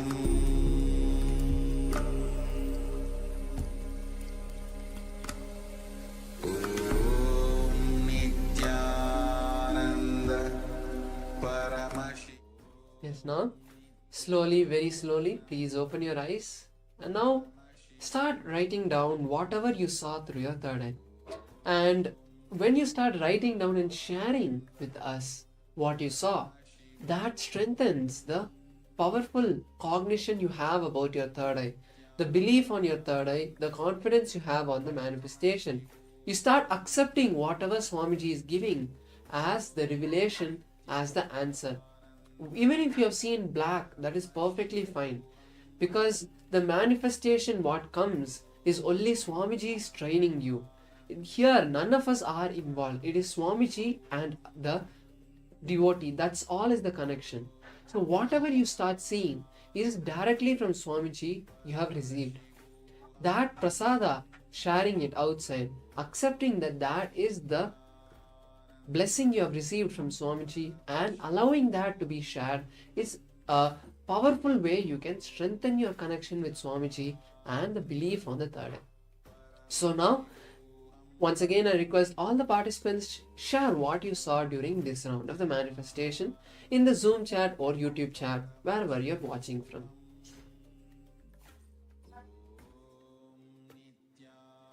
So now let's all move on to see the image, which is there for all of us for the first round of the power manifestation. As you can see, as all the participants can see, the first round of the power manifestation, it's a very simple image. I think some of us already guessed, or some of us can see.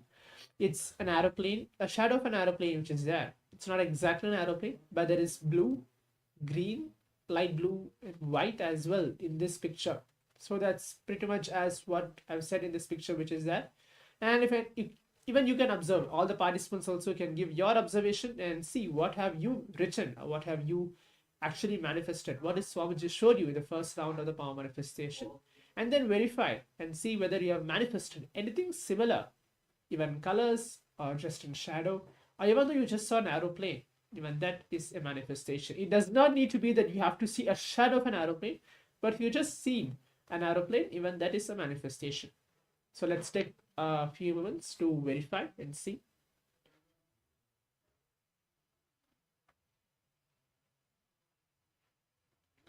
Yes, so now let's all move on to the next round of the power manifestation.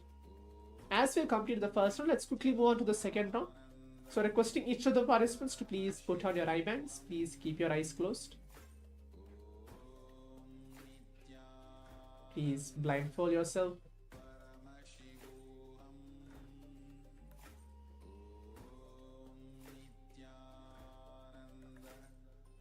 Remember Swamiji onto your third eye. And now start chanting the Mahavakya. Om Nityananda Paramashivoham. I welcome you all with my love and respect. Let you all open all your three eyes. Om Nityananda Paramashivoham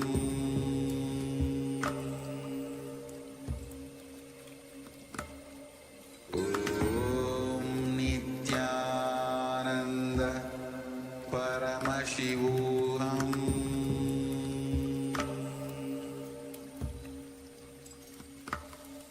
Om Nityananda Paramashivoham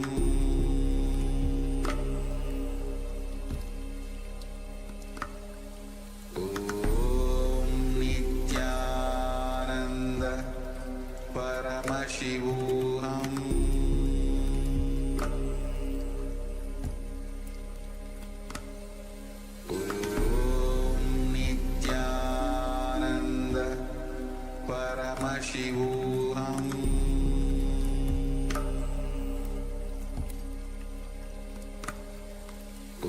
Om Nityananda Paramashivoham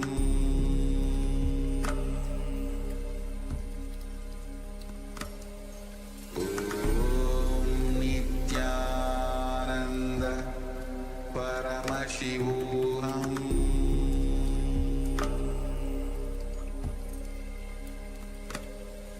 Om Nityananda Paramashivoham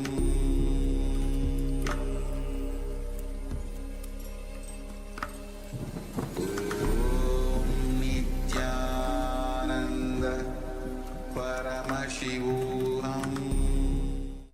Yes, now slowly, very slowly, please open your eyes and start to share now what you saw in this round of the manifestation. All the colors, pictures, shapes, any description you saw, particular item, you want to describe it more, anything. You can write all of them down in the Zoom or YouTube chat and we'll be very happy to see. And the most important thing all of you should be having is that whenever you manifest, you have to have that confidence that Swamiji is there with you right now. And he is with us as you are part of the Paramashivoham program. 24/7 Swamiji is guiding, monitoring, watching us. And he is making sure that all of us are entangled in that beautiful space of oneness with him. And if the manifestation happens, it's the glory to Swamiji. If the manifestation is yet to happen, it is Swamiji training you. Always have the powerful space when you're manifesting. If you ever give up or start thinking, oh, power manifestation is not for me, it doesn't come, I've been trying past 2 weeks, giving all these exaggerated feelings is unnecessary. Because when we start walking, it takes almost 2 years for us to be able to walk. The same way when we are with Swamiji, he's like our mother and making sure that we learn in the right way but achieve the ultimate goal of oneness with Paramashiva, not the power itself. So having this powerful cognition, once again, I request all the participants to share what you saw in this round of the manifestation.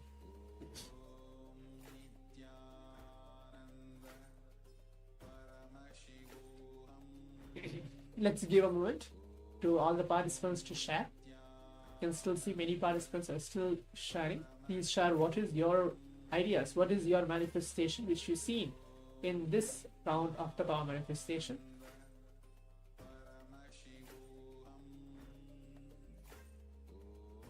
So yes, so now let's all move on to see the image which is going to get projected for all of us for the second round of the power manifestation.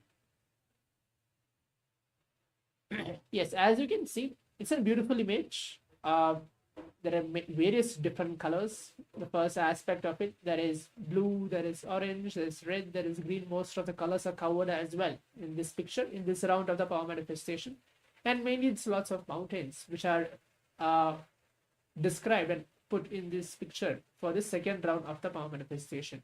And for all the participants, you can take a moment to see and verify what you have written or what you have manifested. What did Swamiji exactly show you in the second round of the power manifestation, and share it with all of us, either on the Zoom chat or on the social media in which you are watching this power manifestation now.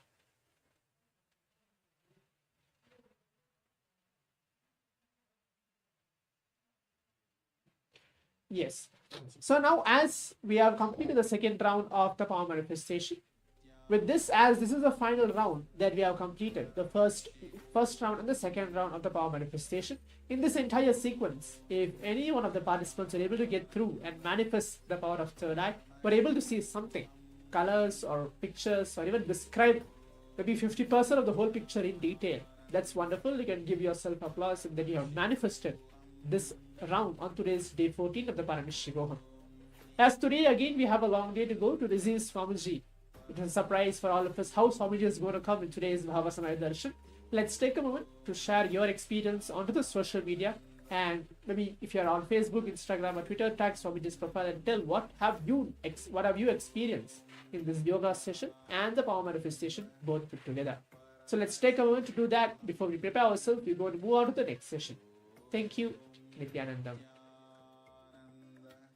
Nithyanandam, we are on a mission to revive the Enlightenment civilization.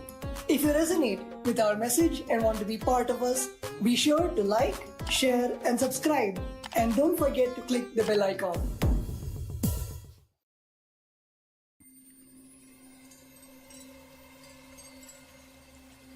I welcome you all with my love and respect. Let you all open all your three eyes. Om Nithyananda Paramashivoham.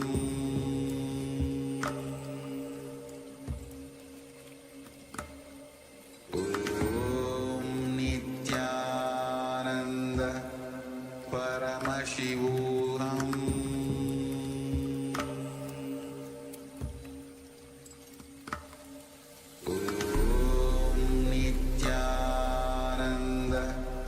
Paramashivoham.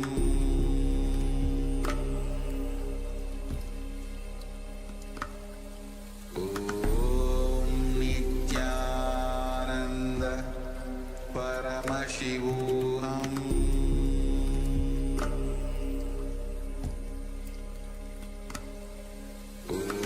Om Nithyananda Paramashivoham.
नित्यानन्दं परमसुखदं केवलं ज्ञानमूर्तिं द्वन्द्वातीतं गगनसदृशं तत्त्वमस्याधिलक्ष्यम् एकं नित्यं विमलमचलं सर्वदी साक्षिभूतं भावातीतं त्रिगुणरहितं सद्गुरुं तं Namami.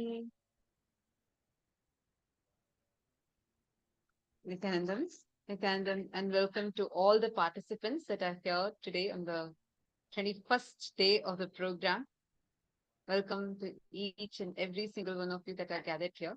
Thank you so much for taking your time and coming. I also want to sincerely complete with all the participants that are here with us. And you have been waiting for some time, and we would like to complete with all of you and restoring the integrity. So we start the program on time. We complete with all of you for it. There's a small technical glitch we had. I hope now all the participants in all the rooms are able to see us and hear us. If all of you are able to see us and hear us clearly, please take a moment and please post yes in the chat now. Please do post a yes if you're able to see us and hear us clearly. Thank you so much for your patience and being here, tuned in. Wonderful. So, are all of you ready, excited for today? Today is a very, very special day where we are going to, this is the end of the day. And usually we have the deity of Swamiji, like literally the last day, but this time we had Swamiji's Jayanti. So this season was even more unique. The 10th day, we all celebrated the auspicious happening of the avatar, celebrating Swamiji. Today, we are going to be having the darshan of Bhagavan Ashwarudha Murti and Guru Murti forms of Paramashivam. Who is Paramashiva? Who comes down physically, he rushes. Like for any problem with the devotees, anything, any kind of a difficulty that the devotee, the disciple may face, to avoid that, to protect the devotee from that, Paramashiva himself physically assumes a form and rushes to protect us. So that is a very form. Today's significance is literally that. And we are going to be about the 5 types of pains and how to get rid of those pains and what is the sweet ecstasy of Guru Bhakti. We are going to be learning about this power of feeling connection and how you can harness this power, how you can come out of, liberate yourself from these 5 types of pain that we may struggle with, and how you can become complete and be so powerful. No more any pains, kind of suffering will affect you. So, are all of you ready for today's program? That's wonderful. So, let's enter into the first session. The first session, we are going to be learning about Sahaja Samadhi, experiencing complete completion. What is Sahaja Samadhi and how can we experience that complete completion space? Let's listen now, the revelation from Swamiji on Sahaja Samadhi.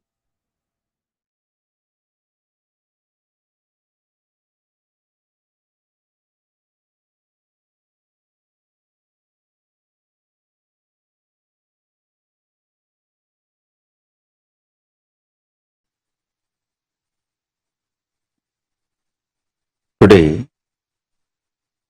the initiation is for Sahaja Samadhi. Please understand. Nirvikalpa Samadhi, a deep unclutching, when it becomes part of your biomemory, even during your whole day of work, if you reside in the same state, that is called Sahaja Samadhi. Nirvikalpa Samadhi becoming Sada Nirvikalpa Samadhi is Sahaja Samadhi. In Vedanta, I can't even imagine somebody beyond Annamalai Swamigal in Vedanta. He can just sit in Nirvikalpa Samadhi and Sahaja Samadhi forever. Unbroken Sahaja Samadhi.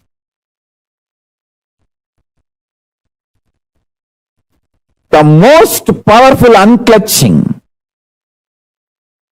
most powerful unclutched being I've ever seen is Annamalai Swamigal.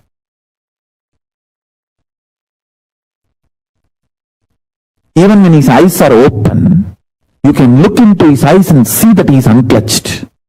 He is in Nirvikalpa Samadhi. Only in his eyes I realized anybody can come in front of him, there will not be any expression in his eyes. He will be just seeing, but there's no reaction from inside. Such pure Nirvikalpa Samadhi. One side, the great Siddha, Isakki Swamigal. The other side, great Yogi, Yogananda Puri. The other side, great Shakta, Tantric, Acharya, who achieved Parashakti, Kuppammal, Vibhudananda Puri. The other side, Annamalai Swamigal. Each of my gurus, they poured their life on me.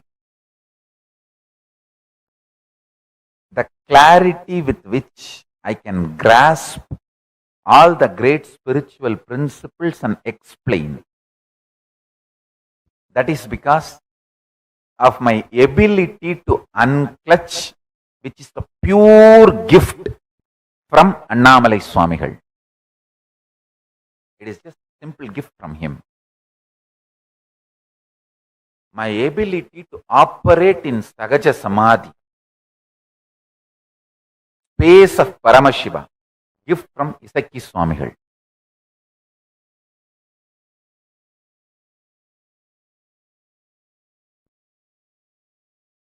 All my Guru's glory is only my life. My ability to be in Ajapa Japa state. I can actually keep the Japamala whole night. Even if you think I am sleeping, the mala will be rolling in my hand continuously. That is the gift given to me by Yogi Ram Surat Kumar. He is the Ajapa Japa Purusha. He is actually the embodiment of Ajapa Japa. He gave me the gift of Ajapa Japa. When you are intensely, continuously talking to God or Guru inside you, you go on awakening powerful cognitions inside you. You cannot stand in front of Paramashiva and talk silly things. You yourself will feel shy. Practicing the presence of Paramashiva inside you by continuous conversation with him will automatically make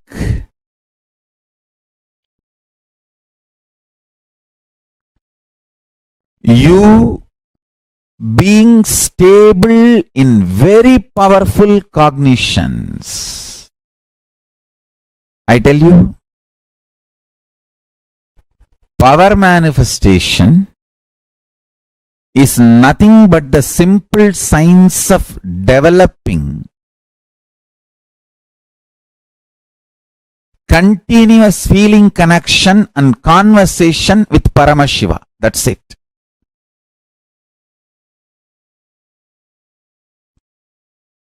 "24 hours continuously having conversation, dialogue with Paramashiva inside you. Continuous 24 hours dialogue with Paramashiva makes you constantly stay in powerful cognitions, and that Sahaja Samadhi becomes your reality. Sahaja Samadhi becomes your reality. Sahaja Samadhi becomes your reality. If I have to describe my life in one line, I'll say eternal, unbroken conversation with Paramashiva.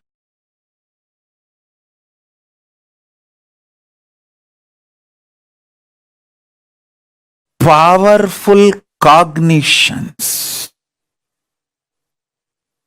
happening in microcosm is the weak nuclear force. Listen, I'm repeating. In microcosm,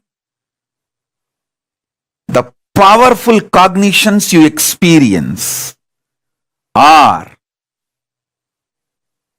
the equivalent to weak nuclear force.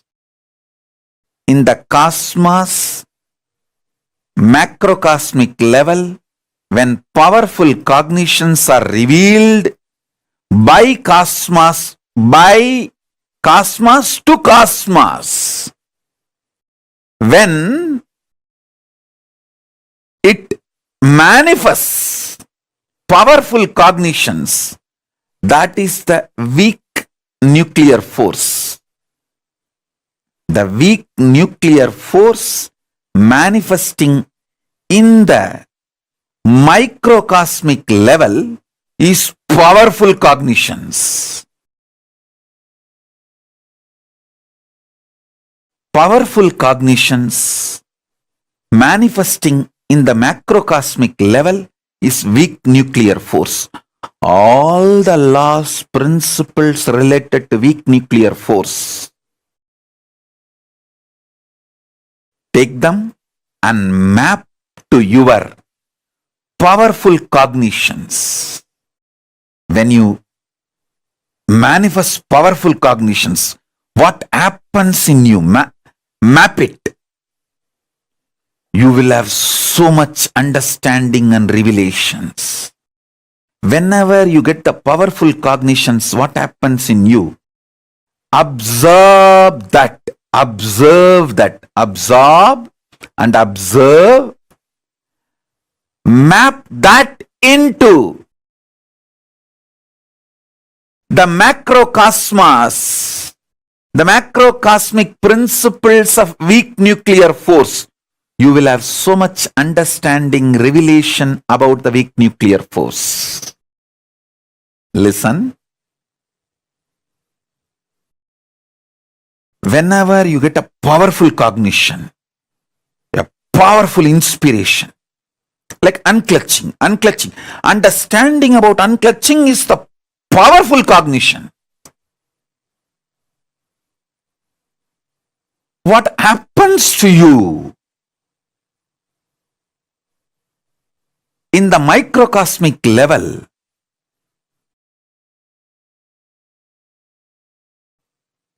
it is actually equivalent to the weak nuclear force happening in the macrocosmic level.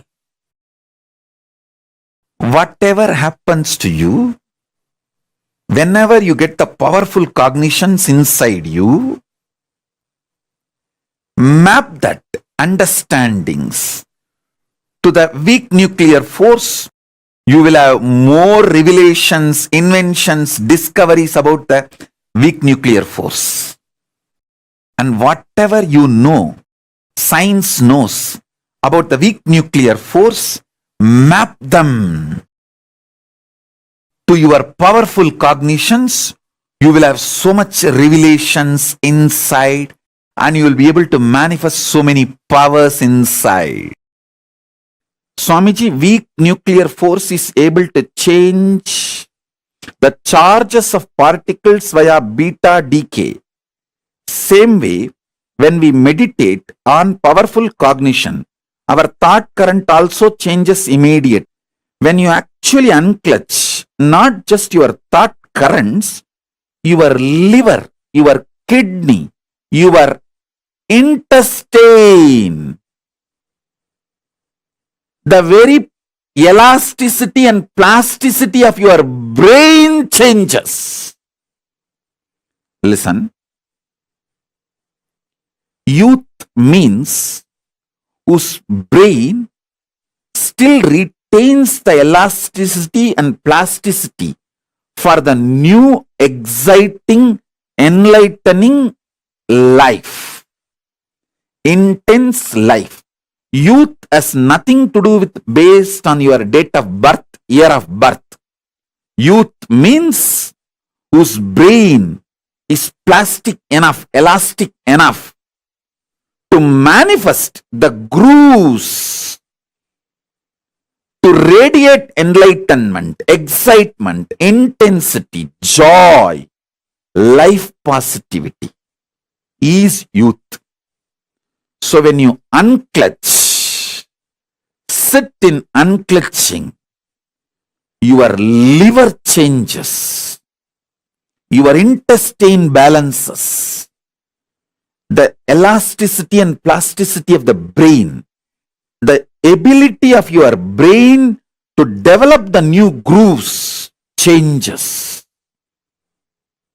It's no more a dead, frozen stone. It's a living clay in which the new grooves can be formed.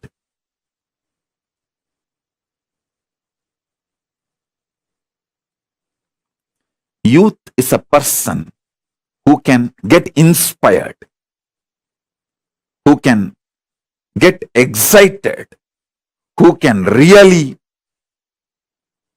awaken himself for developing the grooves of enlightenment. For example, you are seeing the hill.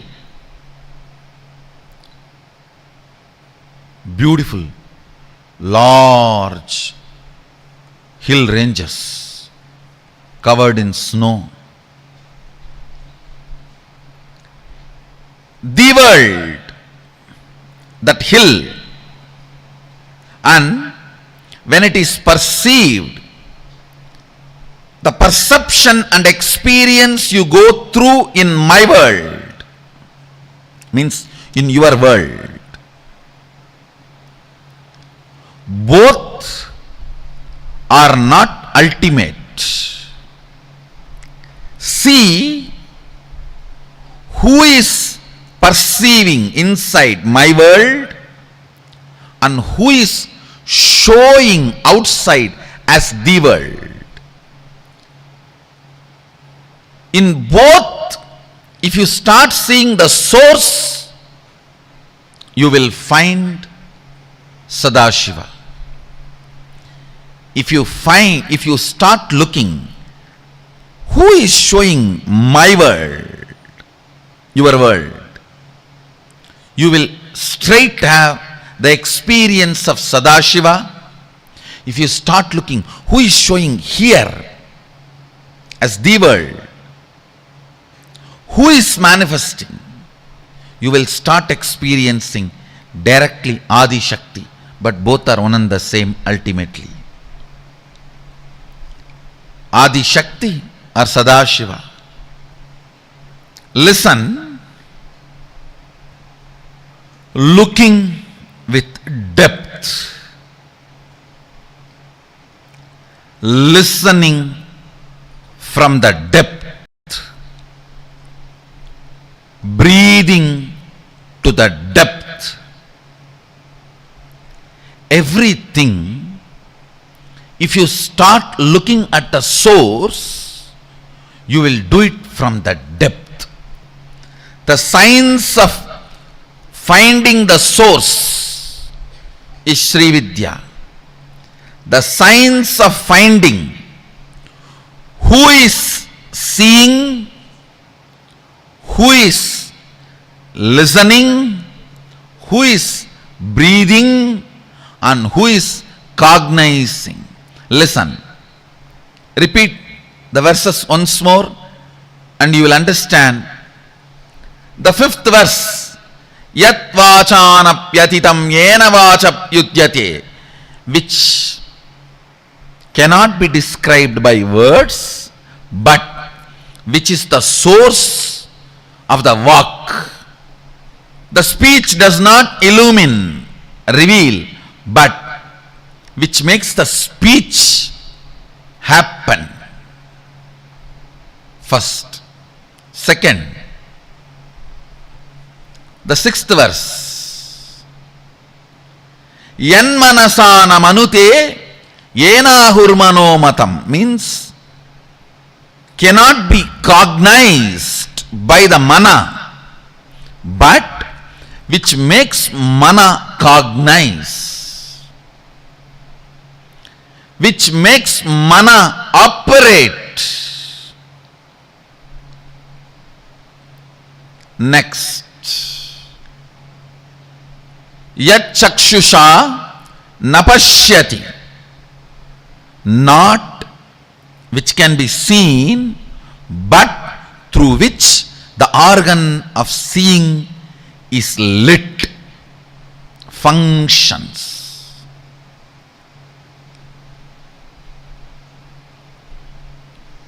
Yashrotrena nashrunoti, not by the listening, but through which the listening happens in you. Yat pranena na praniti, ena prana praniyate, not which can be breathed, but by which the breathing happens. This is one of the most powerful Sahaja Samadhi technique. Constantly try, whole day whenever you can, just try to remember, who is making me see? What is the energy in me which makes me listen? What is the source of me which makes me cognize and think? What is the source of me which makes me breathe in and breathe out? Suddenly you will see, your eyes will be open, but you will be sitting like a hatching mother bird whose eyes are open, but she is not looking outside. The mother bird which sits on the eggs for hatching, her eyes will be open, but she will not be seeing. Your eyes will be open, but you will not be seeing, because you are seeing the seer. Whenever you find time, just try to sit, even for a few minutes. You will pick up Sahaja Samadhi. Your eyes are open, but you are not seeing. Your ears are open, but you are not hearing. You are not sleeping. Your cognition is alive, but you are not cognizing. That is the state called Sahaja Samadhi.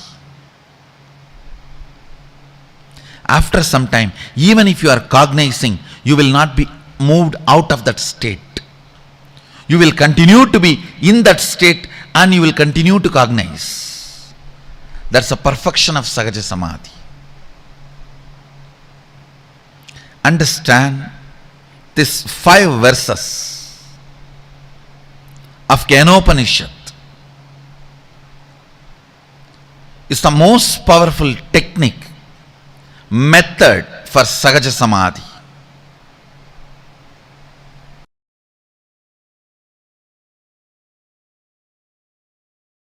The Paramashiva tuning the Veena, Guru tuning your entity, your whole being to Paramashiva is Sahaja Samadhi.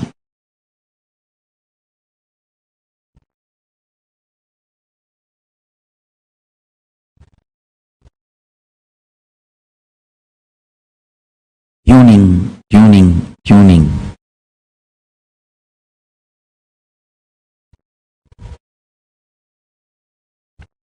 Your body, identity and being to Paramashiva in oneness. I tell you, Paramashiva is a pure being, pure identity, and pure body.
After you declare your integrity to Guru, every breath, every time you breathe, it is tuning with Paramashiva. Inhaling, exhaling, everything is tuning with Paramashiva.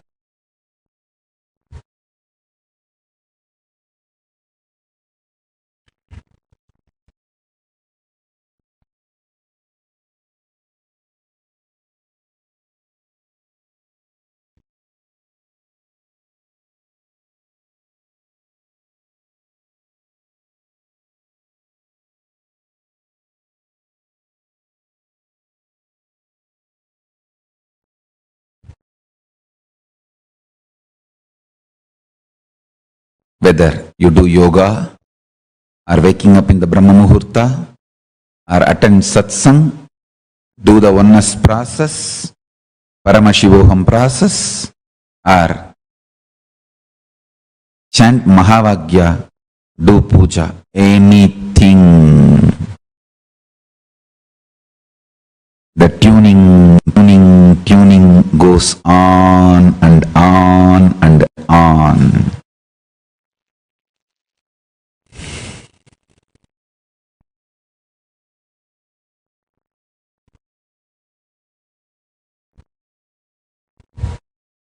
When I come and sit in the satsang, I am spending this moment with you all and celebrating your existence with my existence as Paramashiva.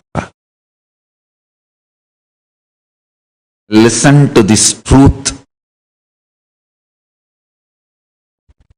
When I come and sit in the satsang,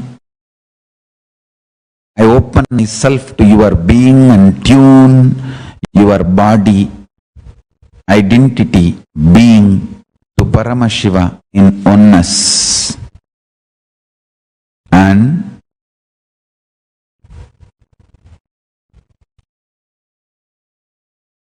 make you experience intensely, make you understand intensely, make you realize intensely, make you manifest intensely the oneness with Paramashiva.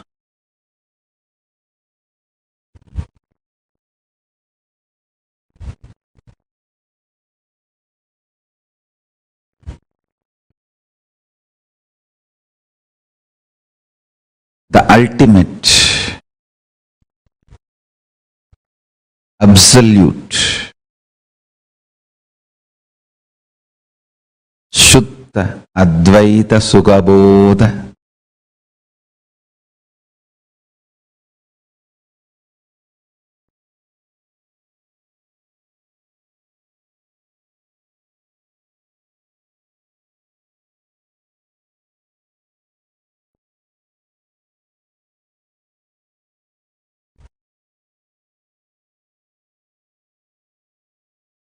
Jnana Vijnana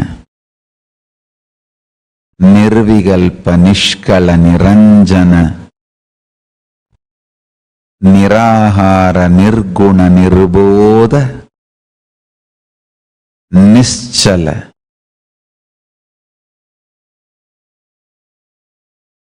Nityanand Paramshiva स्वरूपम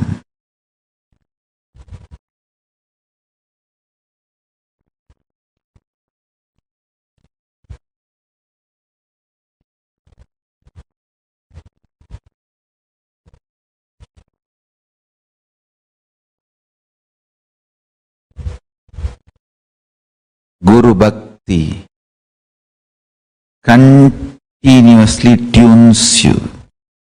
Guru Bhakti is more than Nirvikalpa Samadhi, Sahaja Samadhi.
Guru Bhakti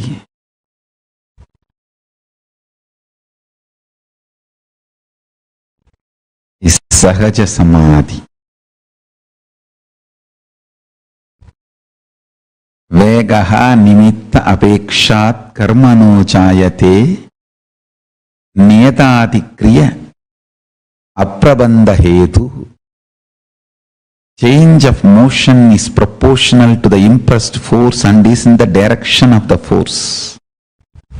You should know this law is the precise definition of how Guru Bhakti can become Guru's grace and become oneness with Paramashiva.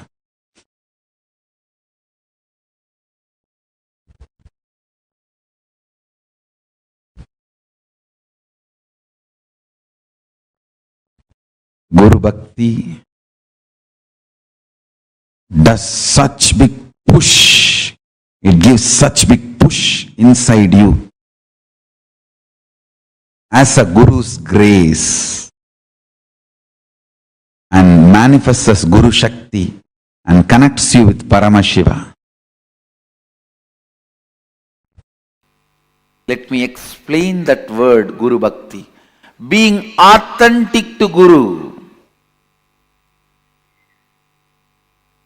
Look into your inner image.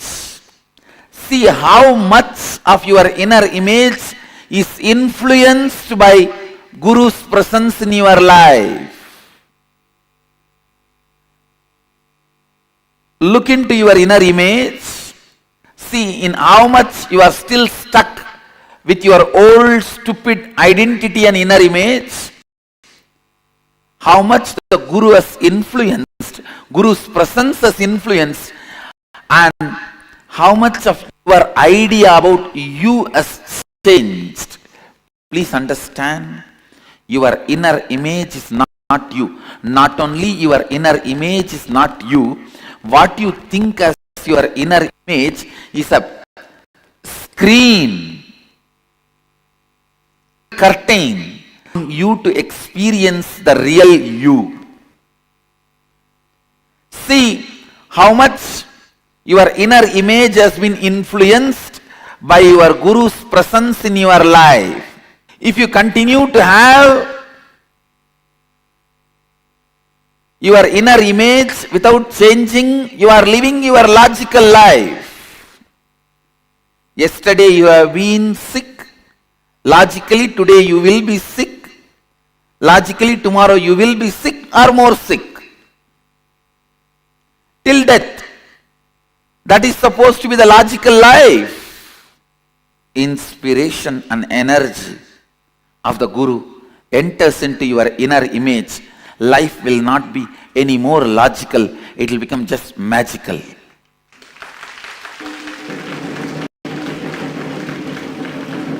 It is not any more logical, it will simply become magical.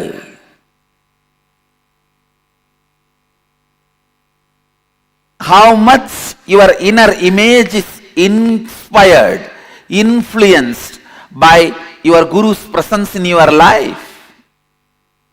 How much your outer image is inspired and influenced. What kind of outer image you show to your Guru. And how your Guru holds you.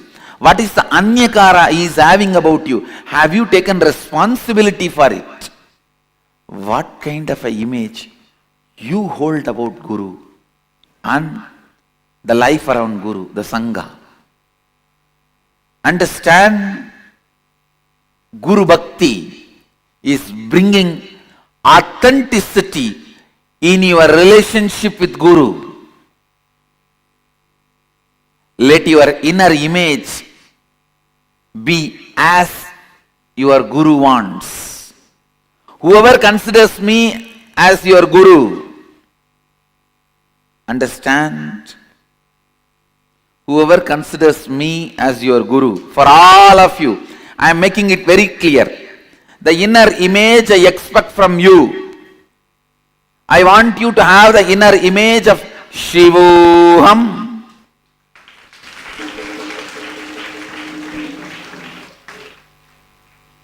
My taste is very simple in anything. I just want the best thing. My taste is too simple. Go on transforming your inner image every day, whether it is an inch or meter or kilometer or mile.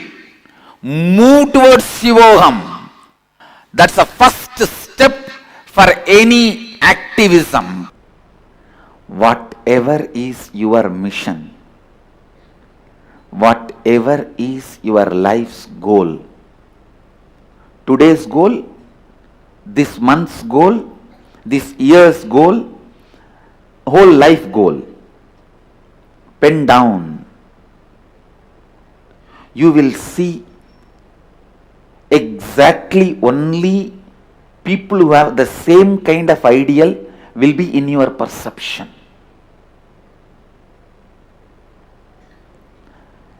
Today's goal is just to get out of this problem. 1 month's goal is how to get out of this reporting system. 1 year's goal is how I can cheat that method, this method, and become Mahant, whatever goal you have. Or your goal may be the other way. Today's goal, how I can really become authentic. 1 month's goal, how I can become authentic and integrated. 1 year's goal, how I can become authentic, integrated and responsible. Life's goal, how I can be enriching. You will see exactly those kind of people will be in your perception. You don't need to show to anybody what you are penning down. But pen down your today's goal, 1 month's goal, 1 year's goal, life's goal, purposes, and look around. Whoever is in your perception, means whoever is impacting your inner space, all of them will be struggling with the same thing, same frequency. Whether you see Amavasya or Purnima, moon is full. Your perception only changes. Whether you are in the space of my shampoo bottle has been stolen, my chappal has been stolen, or in the space of Advaita Satya. Advaita is the truth. Understand? when you allow the higher intelligence of you to pull you up, raise you constantly, suddenly you will perceive Guru happening in your life. Because your own part of you, which is constantly pulling you up, only allows the Guru to happen in your life and continue to exist in your life.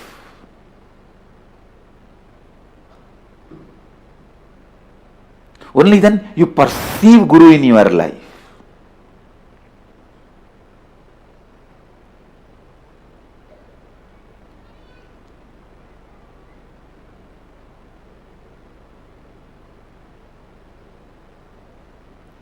If you are in the level of, oh, he has stolen my 200 rupee, he may steal my 300 rupee, he may steal my plastic bucket, you will only have that kind of people around you.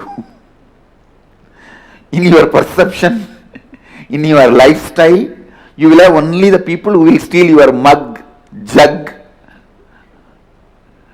the cloth which you kept without using, or the shampoo packet cover you hid under your pillow. You will exactly have only this kind of people in your perception. And when you start perceiving, oh, I will defame this fellow, I will destroy his identity, you will see exactly that kind of people happening around you, who will be defaming you and trying to destroy your identity.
Today, all of us are learning about what exactly is, how you can free yourself from all the pain and suffering in life.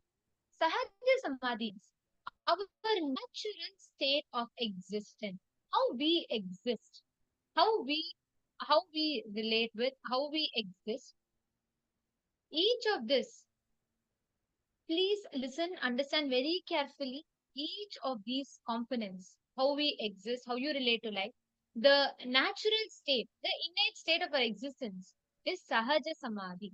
This Sahaja Samadhi is a space where all your will, whatever you make as a conscious decision, your Satya Sankalpa, everything comes complete completion. You are in your innate powerful state of existence. That is the Satya Sankalpa. That is what, and from whatever comes from that space, right? The space of unclutching and completion, which is our original space of existence. You going back, falling back to that state of existence is what is Sahaja Samadhi. And whenever you are in Sahaja Samadhi, right, the state of Sahaja Samadhi, you are not going to be caught. You're not going to be ever being drifting away to any completions.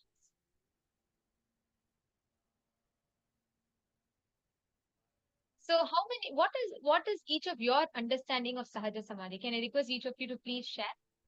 How many of you understand about the space where you are completely complete, experiencing that complete completion inside of you?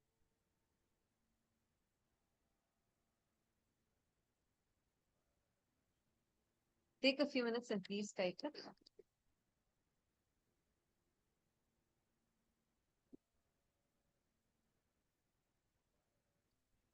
Now, actually, Sahaja Samadhi means you existing, connecting when Nirvikalpa Samadhi becomes continuous. Sada Nirvikalpa Samadhi is Sahaja Samadhi.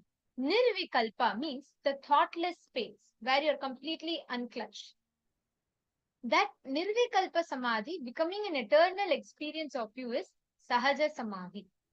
And throughout the day today, we're going to be instilling this space of Sahaja Samadhi inside of us, where no matter what the situation is, nothing affects you.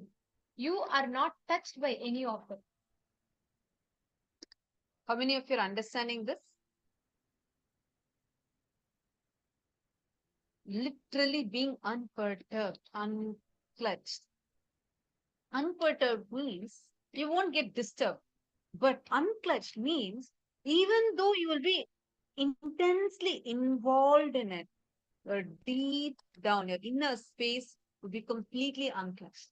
This Nirvikalpa Samadhi, when it becomes Sada Nirvikalpa Samadhi, is Sahaja Samadhi, where you're continuously residing in that same state.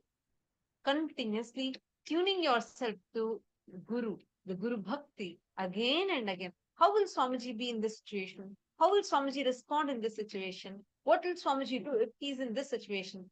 Constantly thinking what Swamiji does. And again, it's living like that, embodying him again and again inside us, and being like even in our body language, what we talk, our thought currents, bringing that again and again is called as Sahaja Samadhi. That will bring Sahaja Samadhi inside of us. Swamiji is Guru. Thiru Annamalai Swamigal. Swamiji, he is an embodiment of the space. All of us can see here Swamiji at the age of 12. Annamalai Swamigal is a direct disciple of Bhagavan Sri Ramana Maharishi, the Guru of the Supreme Pontiff of Hinduism, who taught enlightenment science to Swamiji.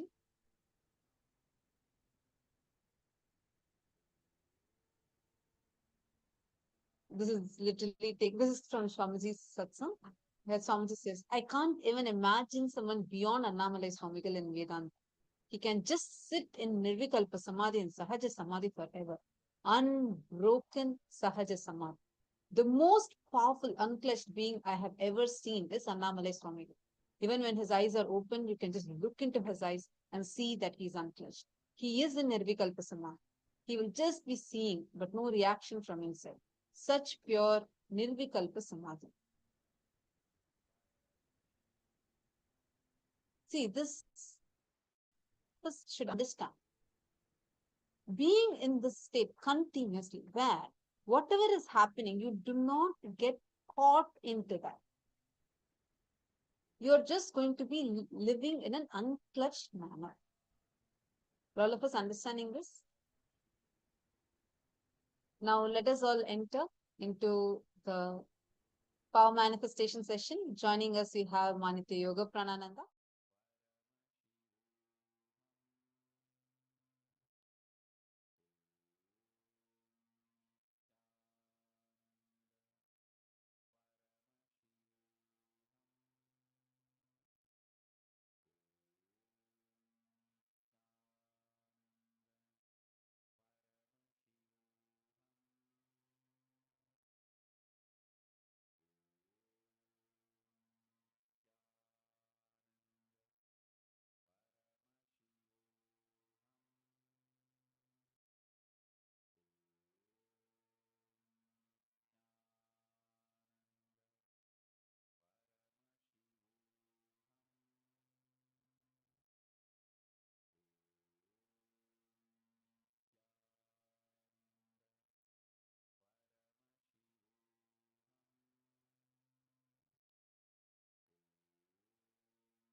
Nithyanandam, everyone. I welcome all of you today here for this power manifestation session now. How are all of you doing today? Ma Leon Yan, Ma Margarida, Ma Mahabhairava Jnana Swarupini, Ma Jnana Guru Prasadini. How are all of you doing today?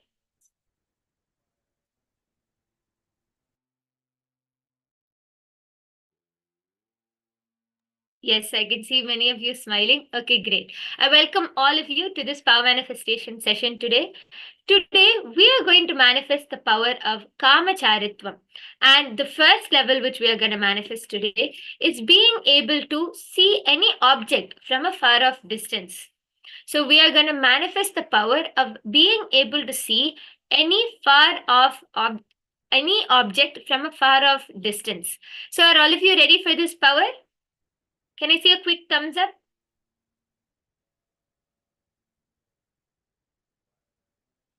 Okay, yes.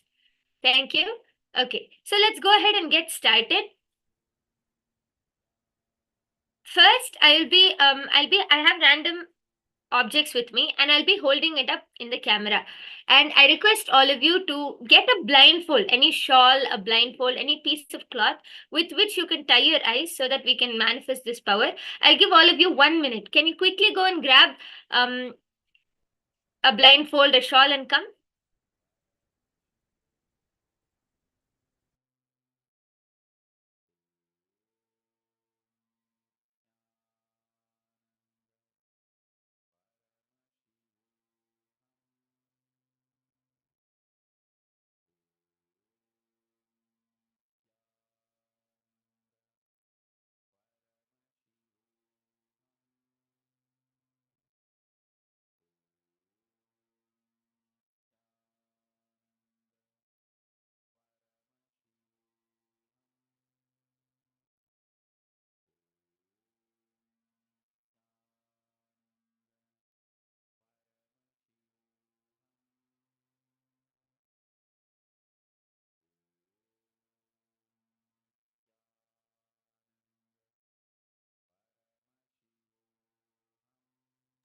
Yes, can I see a quick thumbs up if all of you are ready with your eye bands?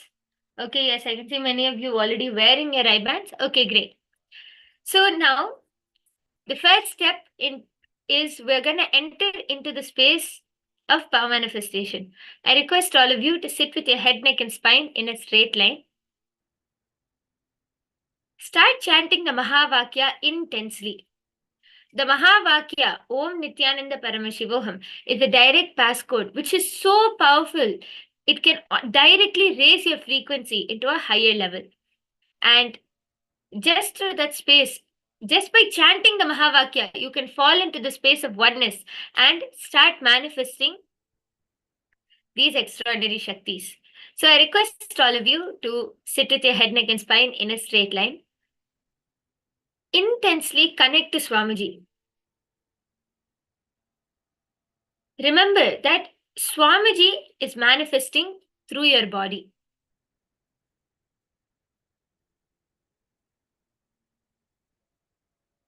From that space of oneness, let the Mahavakya reverberate through your entire being. First, let's take a few minutes to settle down into the space of oneness. Connect to Swamiji in the space of oneness, and then we'll start manifesting the first round. So I request all of you to sit straight, start chanting the Mahavakya.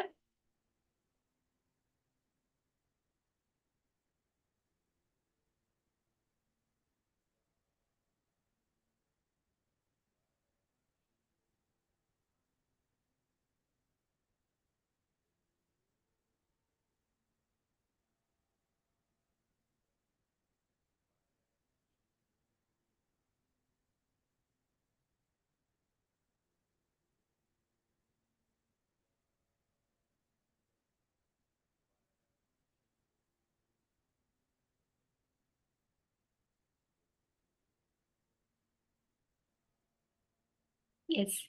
So from the space of oneness, continue chanting the Mahavakya. Let's start with the first round. I'll be holding up a random object. I request all of you to connect to Swamiji and through your third eye, don't open your eyes, through your third eye, see what is the object which is in front of which I'm holding up in the camera. And whatever you're able to see, remember, never doubt the third eye.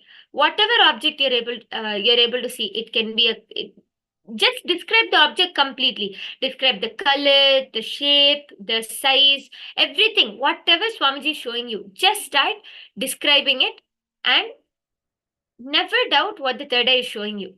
So Swamiji might show it to you in the form of numbers, pictures, letters, words, anything. Just surrender completely. And from that space of surrender, start scanning and seeing what is the object. Now I'll be holding up the object. I request all of you to continue chanting the Mahavakya. And your first round starts now.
Paramashivoham.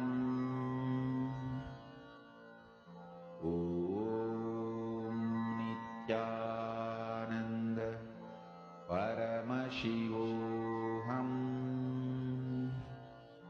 Om Nityananda Paramashivoham. Om Nityananda Paramashivoham. Om Nityananda Paramashivoham. Om Nityananda Paramashivoham. Om Nityananda Paramashivoham. Om Nityananda Paramashivoham. Om Nityananda Paramashivoham. Om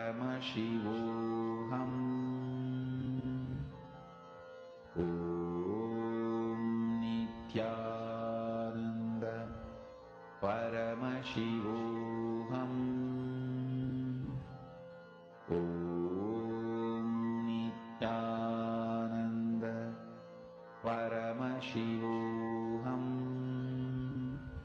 Om Nityananda Paramashivoham.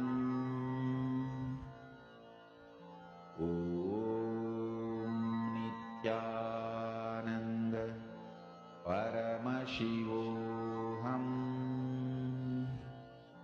Om Nityananda Paramashivoham. Om Nityananda Paramashivoham. Om Nityananda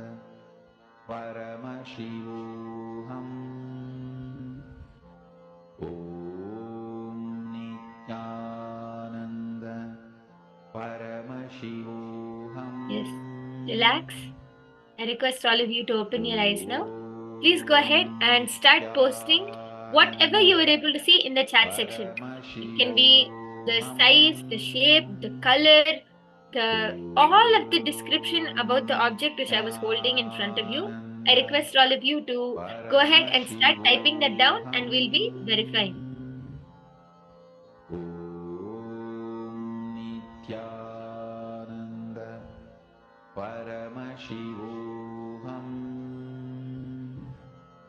Om Nityananda Paramashivoham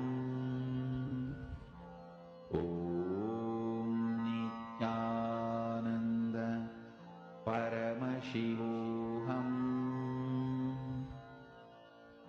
Om Nityananda Paramashivoham Om Nityananda Paramashivoham Om Nityananda Paramashivoham Om Nityananda Paramashivoham Om Nityananda Paramashivoham Om Nityananda Paramashivoham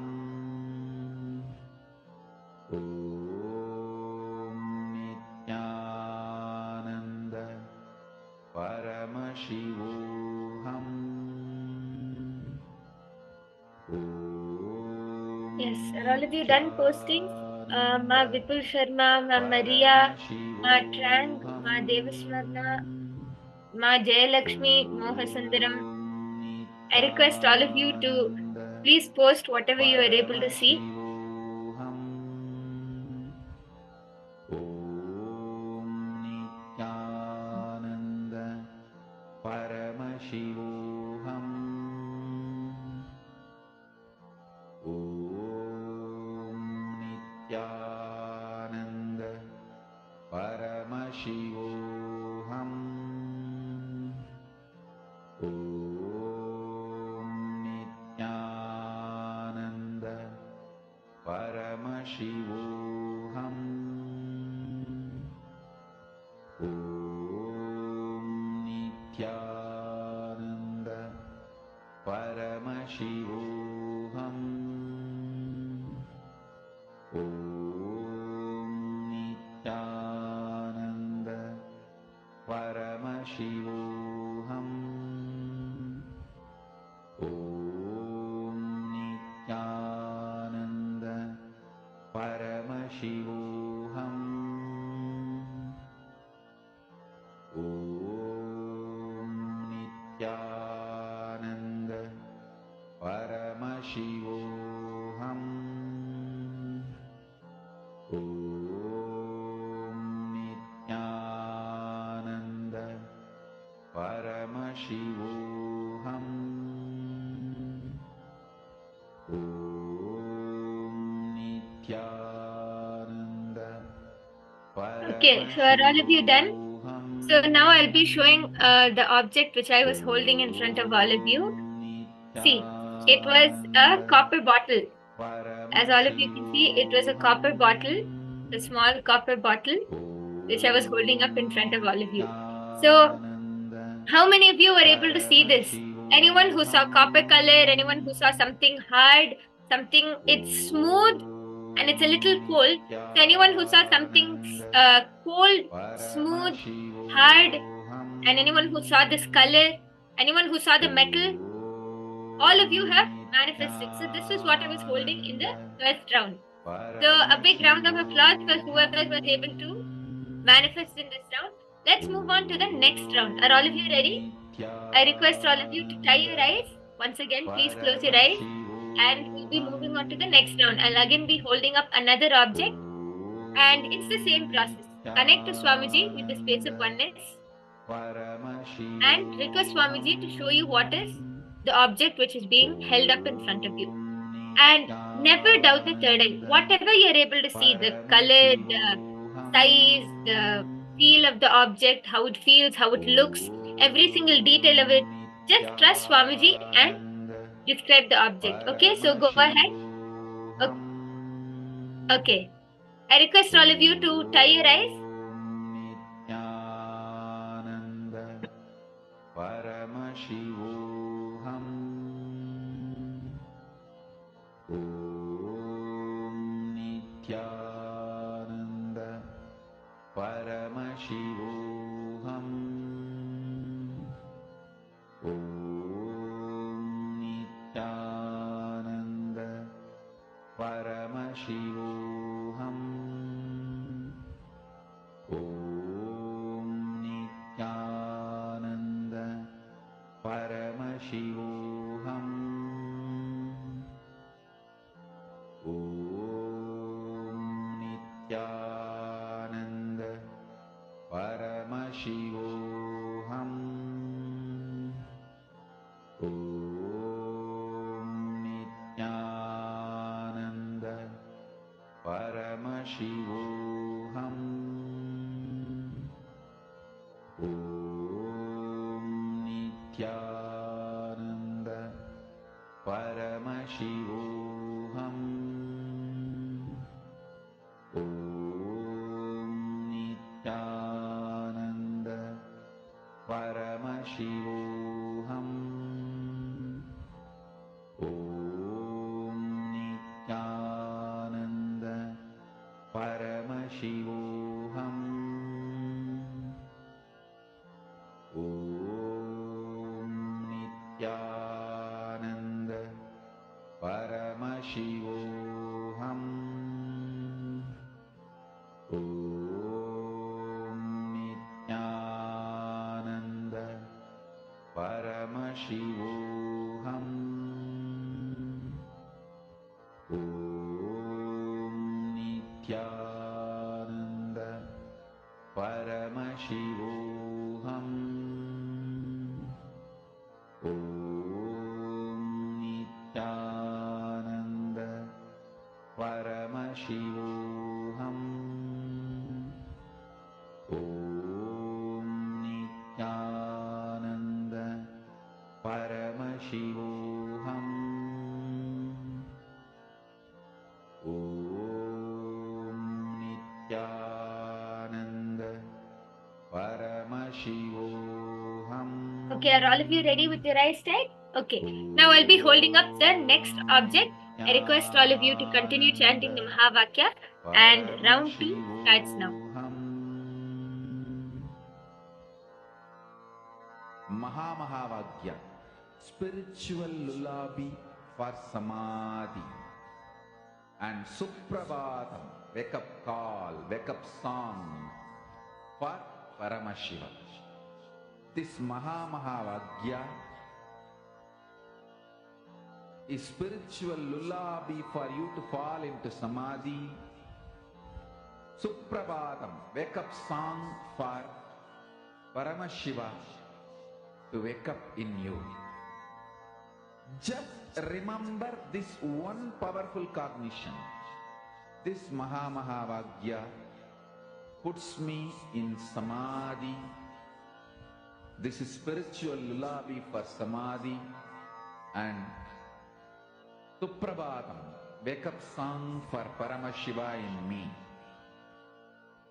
For Paramashiva to manifest.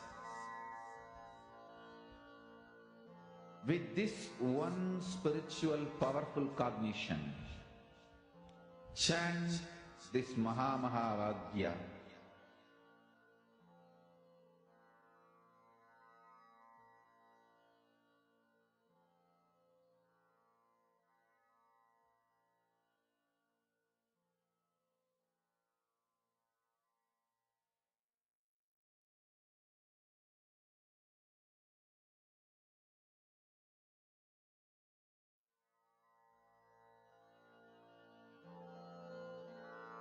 Mahamahavagya, spiritual lullaby for Samadhi.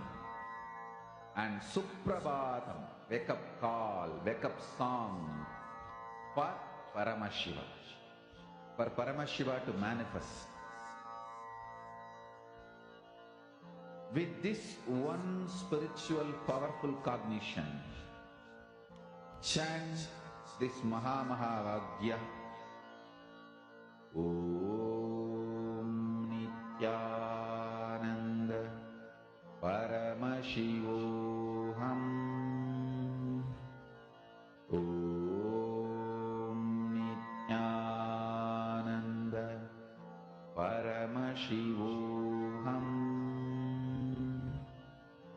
Om Nityananda Paramashivoham. Om Nityananda Paramashivoham. Om Nityananda Paramashivoham. Om Nityananda Paramashivoham. Om Nityananda Paramashivoham. Om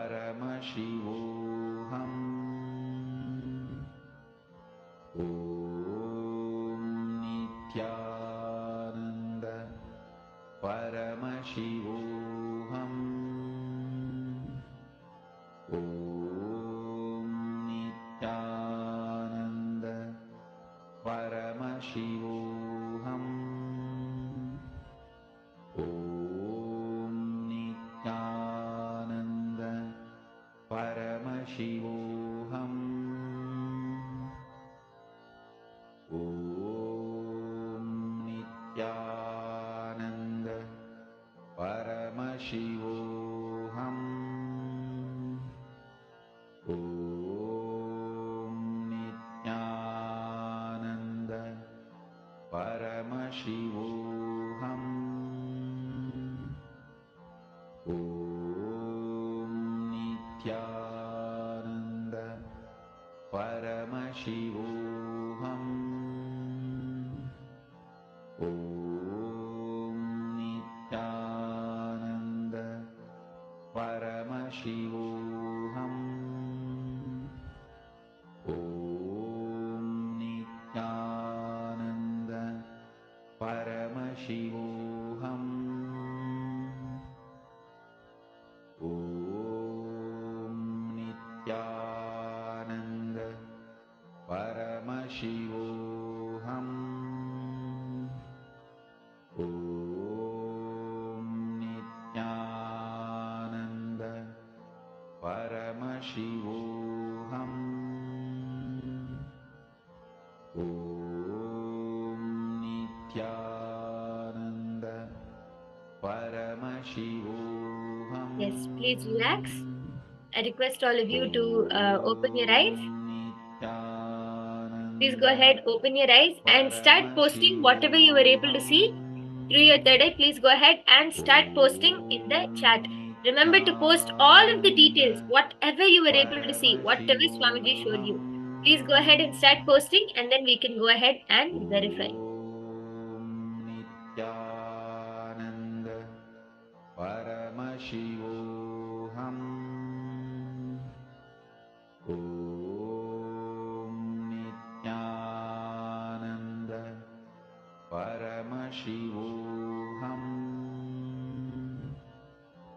Om Nityananda Paramashivoham. Om Nityananda Paramashivoham. Om Nityananda Paramashivoham. Om Nityananda Paramashivoham.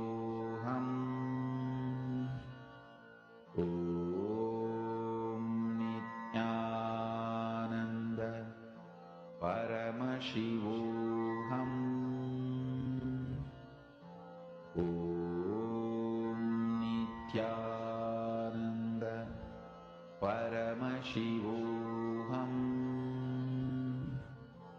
Om Nityananda Paramashivoham. Om Nityananda Paramashivoham. Om Nityananda Paramashivoham.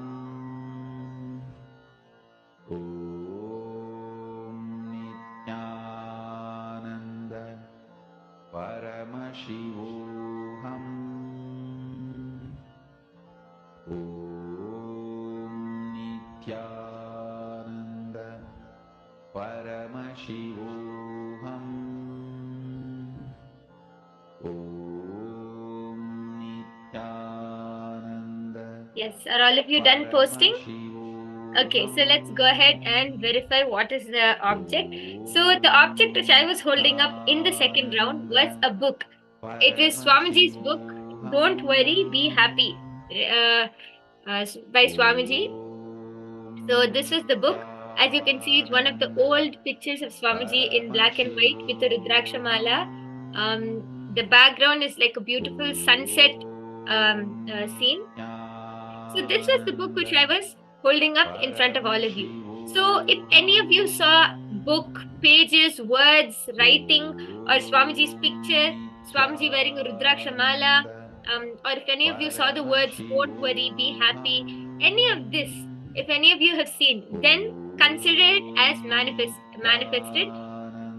Okay, so this was what I was holding in the second round. So if any of you have manifested being able to see a book, pages, Swamiji, any of these features or any of these descriptions of this book, then a big round of applause for all of you because you have manifested.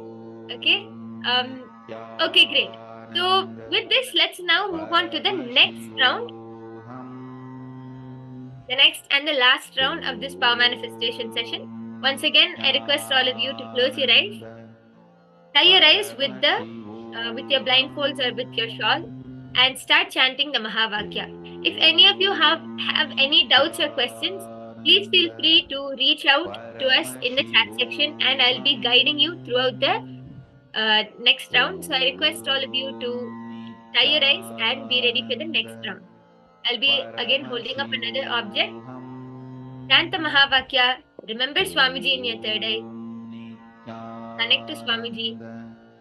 Paramashivoham. Om Nityananda Paramashivoham. Om Nityananda Paramashivoham. Om Nityananda Paramashivoham. Om Nityananda Paramashivoham.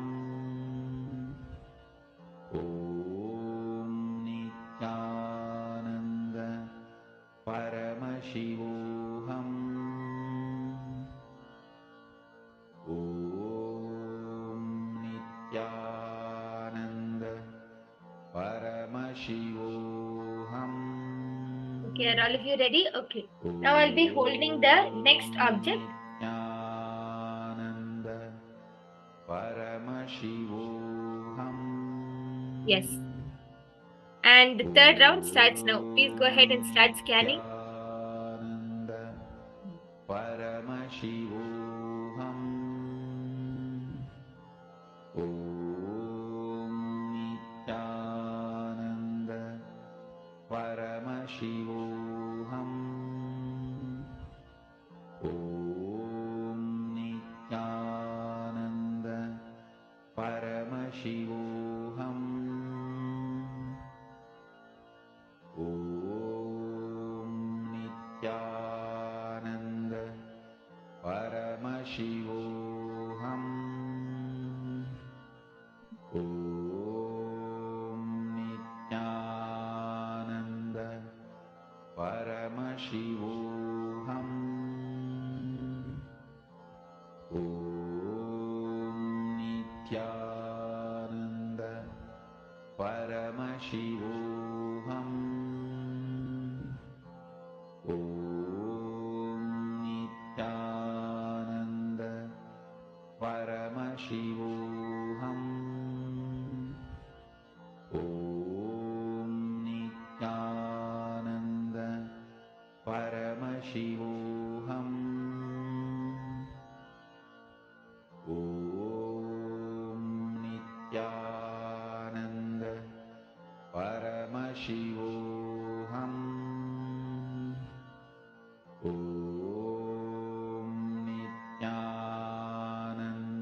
Paramashivoham. Om Nityananda Paramashivoham.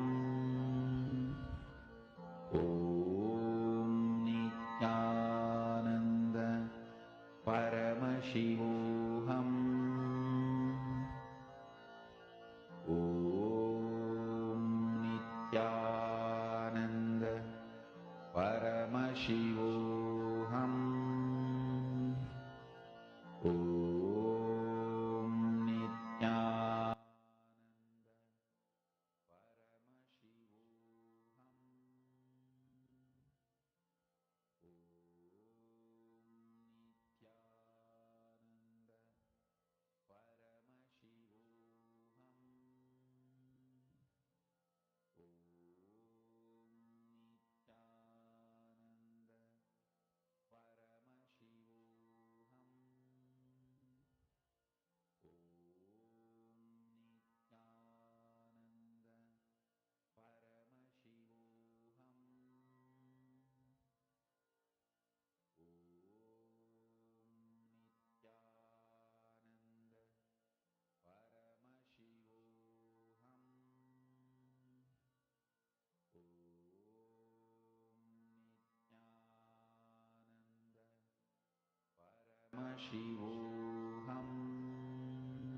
Yes, all of you relax now.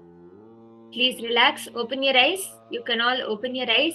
Please go ahead and start posting whatever you were able to see in the chat section. Remember to describe the object completely, the size, the feel, how it feels, everything. Please go ahead and start posting.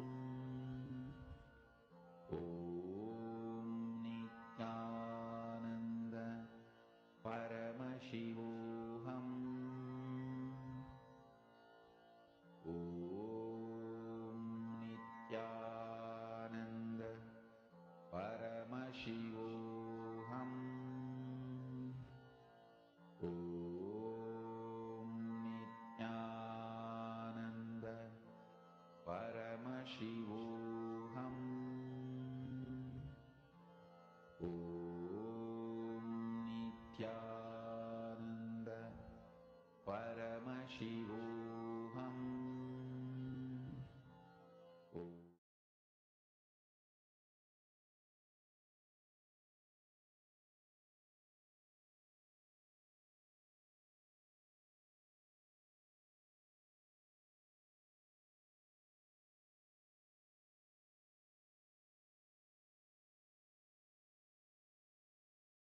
Reason for patterns that are passed through generations. What is the best way to get out of this? First thing, the fundamentally human being learns the basis of their identity.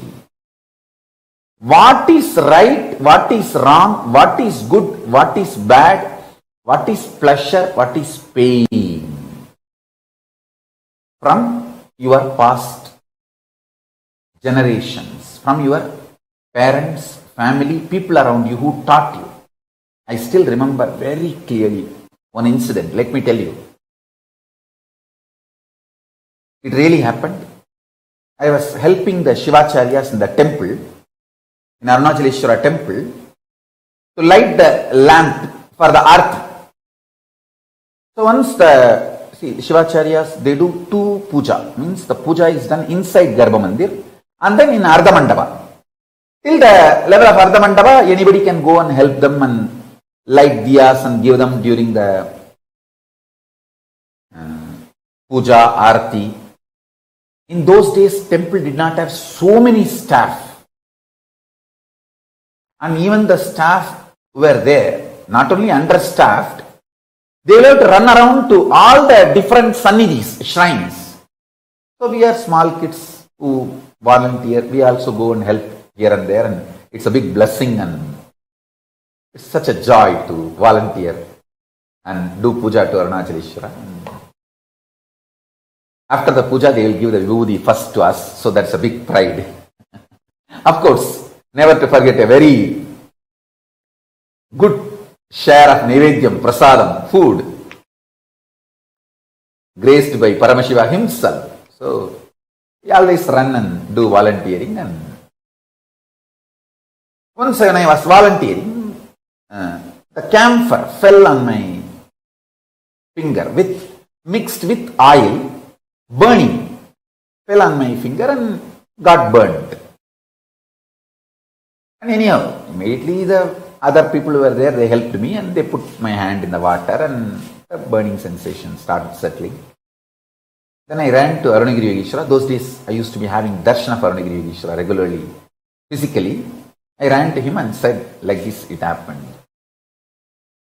And he just held that finger and said, Kana, நெருப்பு சுடுங்கிறது தப்பு பாடமப்பா, பாடத்தால் தான் சுடுதே தவிர இருப்பினால் சுடலப்பா. He was telling me, the fire burns, fire hurts, is because the lesson we learned that fire will burn, not by the existence fire will burn. Of course, don't try in your home. Just listen to the whole story. Then he got little camphor and he held that finger which got burnt with his hand and asked me to touch the camphor with other hand.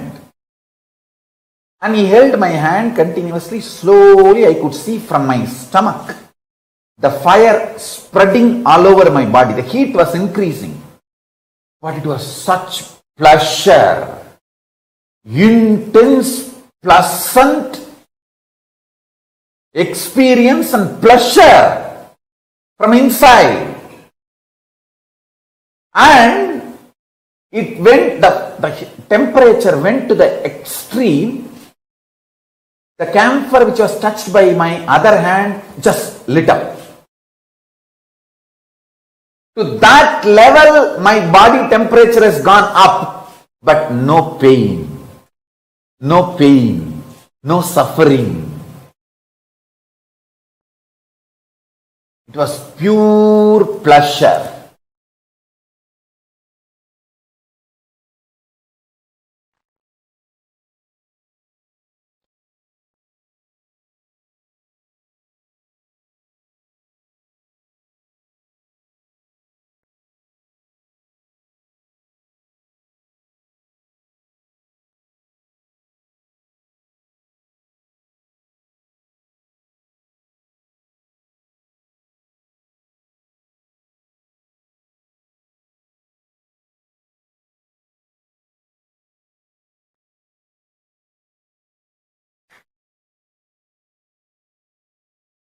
I still remember how he raised the whole, not just temperature, my cognition about fire. That's it. I realized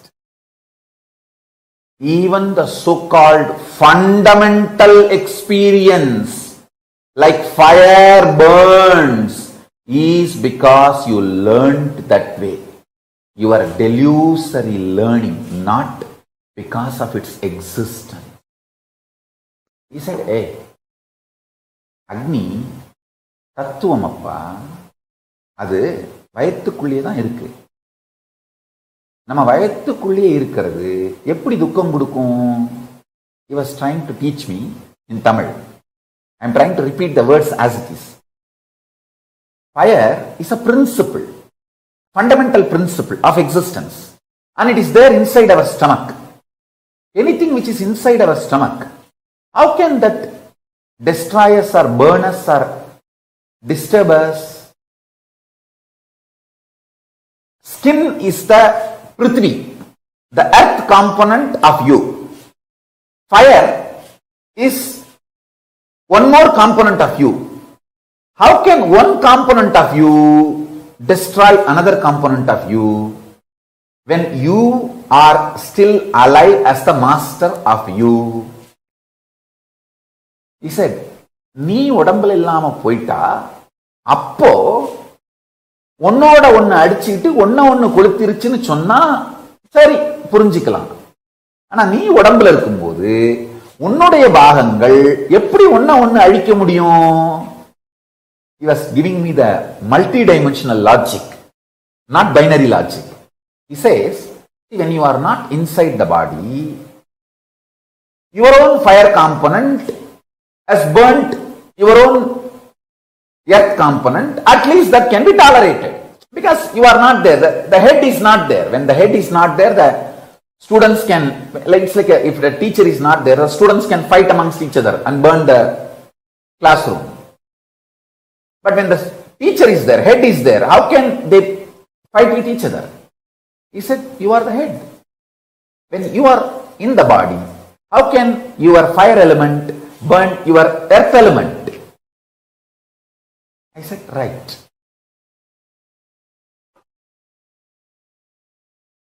Correct, Swami.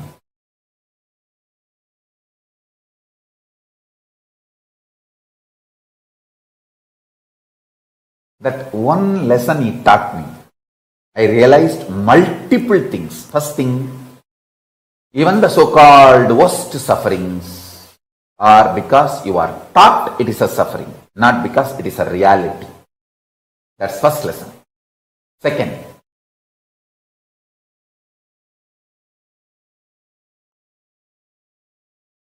the hydrophobic material which keeps your DNA together, that hydrophobic material is filled with sound. See, being becomes identity through sound. Identity becomes physical expression of a person through fire. The person manifests is good, bad, right, wrong, everything through earth, the Prithvi element. See this satsang again to understand what I am saying. The sound component, Nada Tattva, sound principle, keeps consciousness and matter together, means that is the first intervention into the hydrophobic component which keeps DNAs together, DNA's spare parts together. Guru, by giving the right sound, vibrations, cosmic principles in the form of Anagata Dvani, he gives new birth and breaks all the patterns passed through the generations inside you.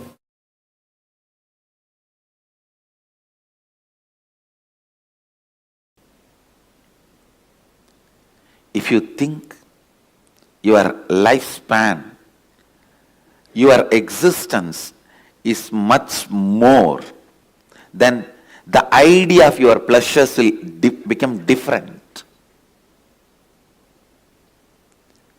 The ideas about your pleasure will become different. Understand? If you think you are going to be having births and deaths, that's the truth. Till you are enlightened, the births and deaths is going to be your life cycle.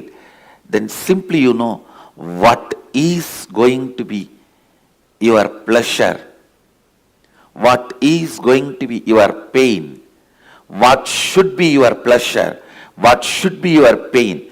Having a larger vision, more clear vision about you. Actually, when you have more clear vision about you, all your actions will be aligned to that. Your pleasure What do you consider as pain? What do you consider as pleasure? What do you consider as good? What do you consider as bad? Everything will become different if what you consider as you changes. What do you consider as you, if that changes,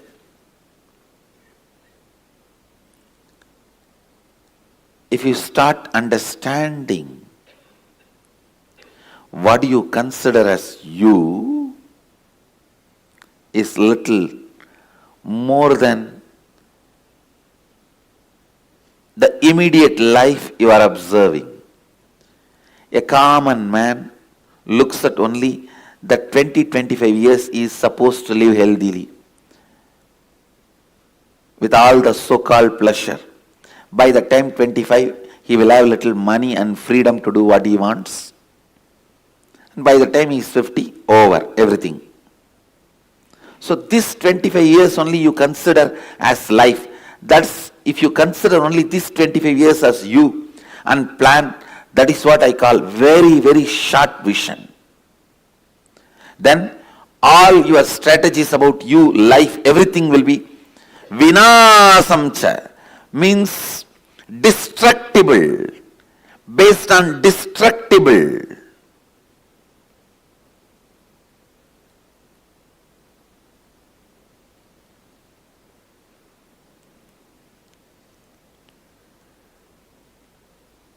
If your strategies are based on something destructible, do not enjoy, do not expect long-term peace or bliss, because your strategy itself is not for that. When you are building your house itself, you are building with bamboo concrete, which lifespan is only 20 years. And then you expect your fourth generation to live in that house. You make a wall. This is for the photograph of all my first generation. Then this is my sons and daughters. That is for my grandsons and granddaughters. That is for my great-grandsons and great-granddaughters. The house itself is going to live only 20 years.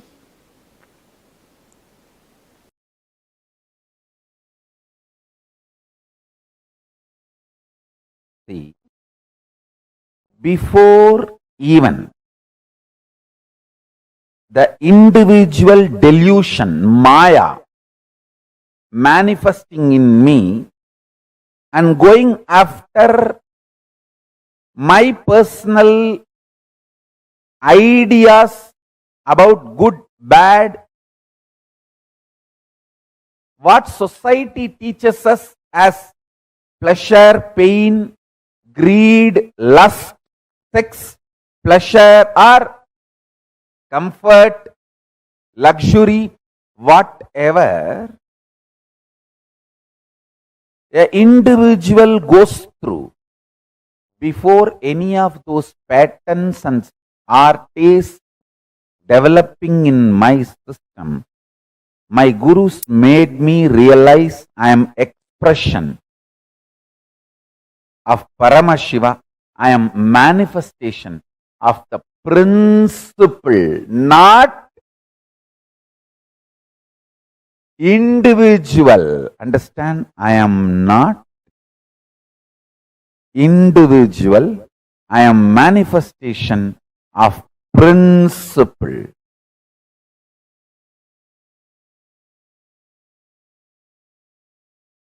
You need to understand. I am a manifestation of principle. Tattva, not an individual. Before even any identity or desires, fears of individual developing in my system, my gurus made me realize I am a principle, tattva.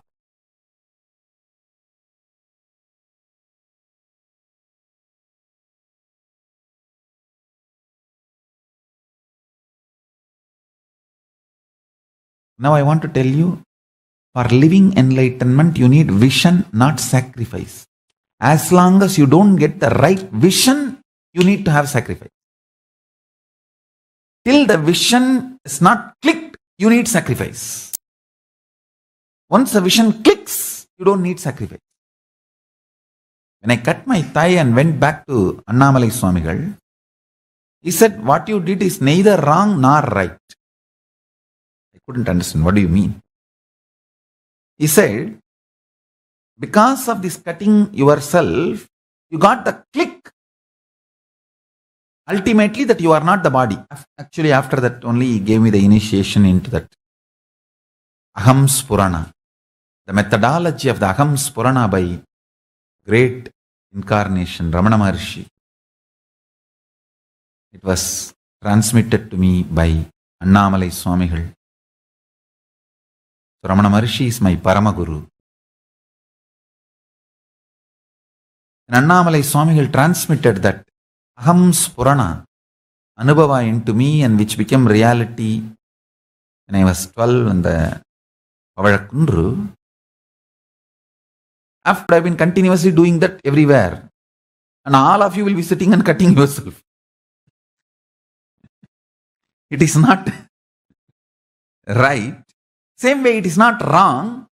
You need certain kind of a ferociousness to do sacrifice till the vision clicks. That kind of a ferociousness is required for the vision to click. So because the ferociousness is required for the vision to click, the experimenting on yourself, cutting yourself, your thigh was not wrong. Because it is not required regularly, once the vision clicks, it is not right.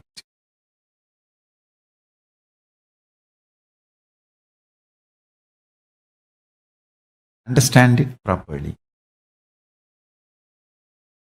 Sacrifice is required only till the vision clicks. Once the vision clicks, you don't need sacrifice.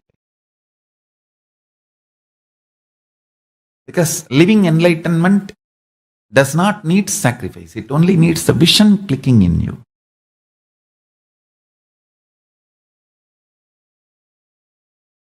But till the vision clicks, you need to have the patience and perseverance, will, persistence. For that you need sacrifice.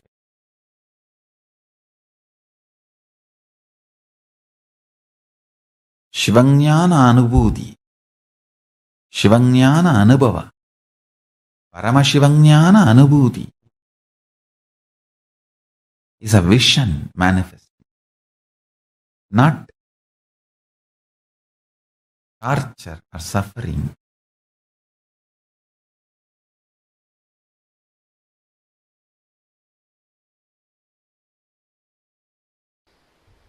The sacred truth of the source of seeking, please understand. Your very biomemory vibrates. Your very biomemory actively functions only with some of the basic questions about life.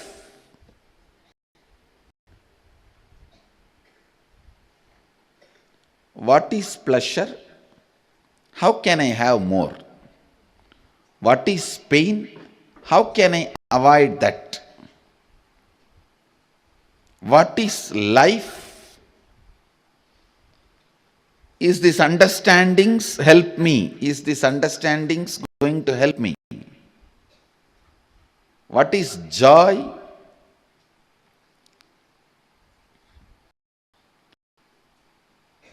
All these basic truths, basic endings,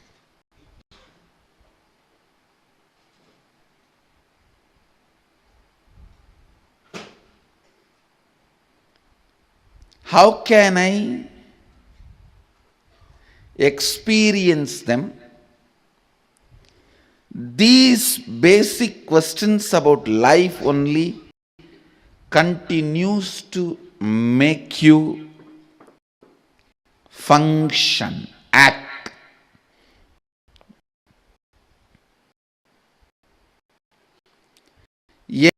entertaining these basic questions. What is pain? How can I avoid it? What is joy? Can I have more? What is life? Please understand. How many you may hear these questions from your father, mother, uncle, society, teacher, finally from Guru. How many ever times you may listen answer for these questions?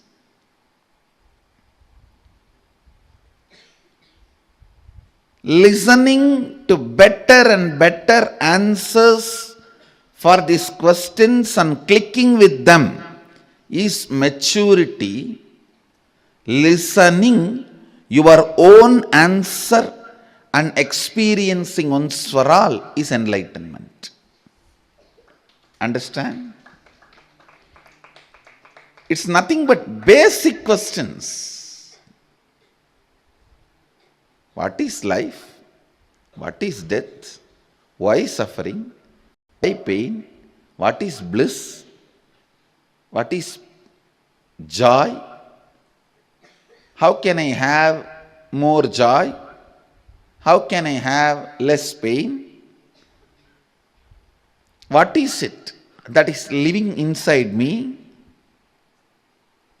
What is it that changes inside me? What is it that does not change inside me? What is it that is making me move? What is it that is making me tired? What makes me exciting? What makes me feel bored?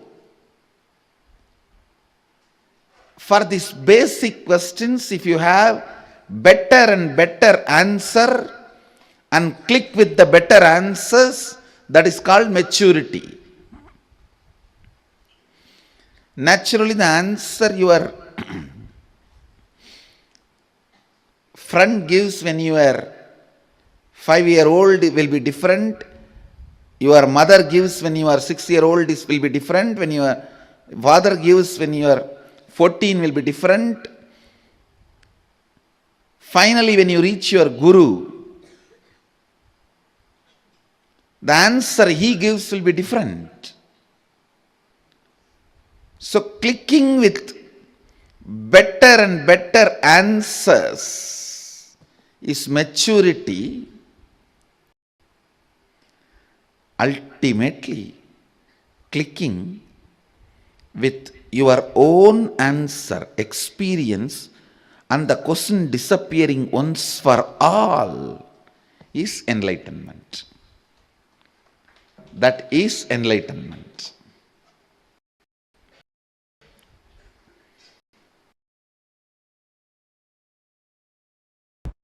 Understand the principle, cosmic truth, listen carefully.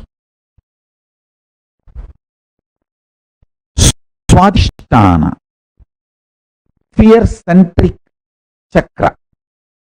If you decide to get involved consciously in your fears, there will be one point you will reach God. Nothing more worst can happen to my existence externally or internally. There can't be any more pain. Possible collapse for my external existence or internal existence, you will reach that and drop. That is the moment the beautiful, powerful cognition will rise in you. From now, every second I am alive internally and I feel I am alive externally. Itself is a blessing. Nothing more is needed. I neither need bliss, joy inside me to be blissful, to feel fulfilled, nor I need something externally to feel fulfilled and complete. That experience will happen in you if you consciously involve with all your fears, fear fantasies, the patterns, the way the fear manifests in you.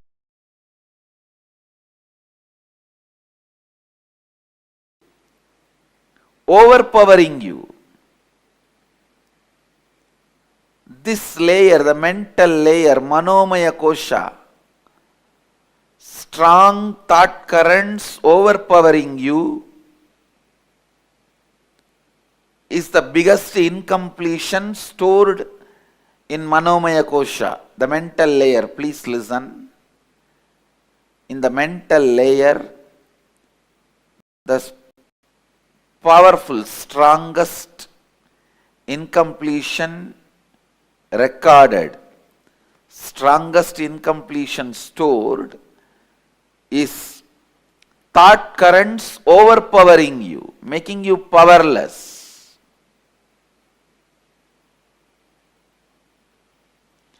In this layer, we store all the pain patterns.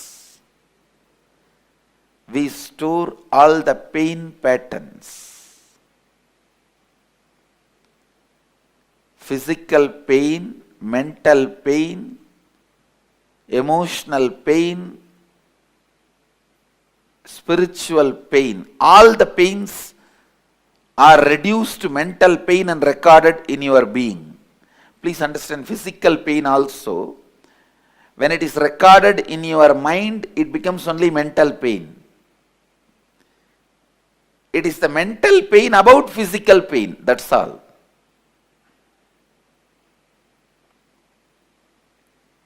Physical pain, all of you know. If somebody hits you, what happens? It's the physical pain. Mental pain is, if you are not respected somewhere the way you expect to be respected.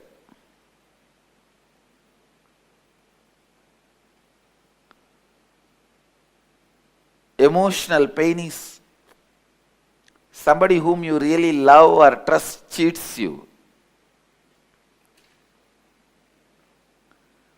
And spiritual pain, conscious pain is pain of not achieving what you want to achieve in your life.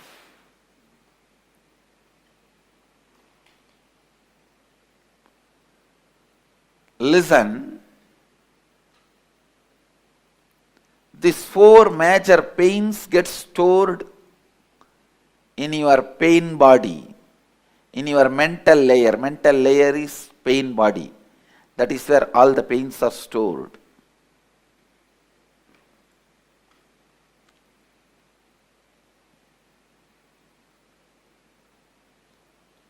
I'll lead you into a very powerful process to get you out of this mess you created for yourself. Each thought current overpowering you and torturing you, even though you don't want them. Now I tell you, sit, recall each and every incident, relive them in your inner space, write them down.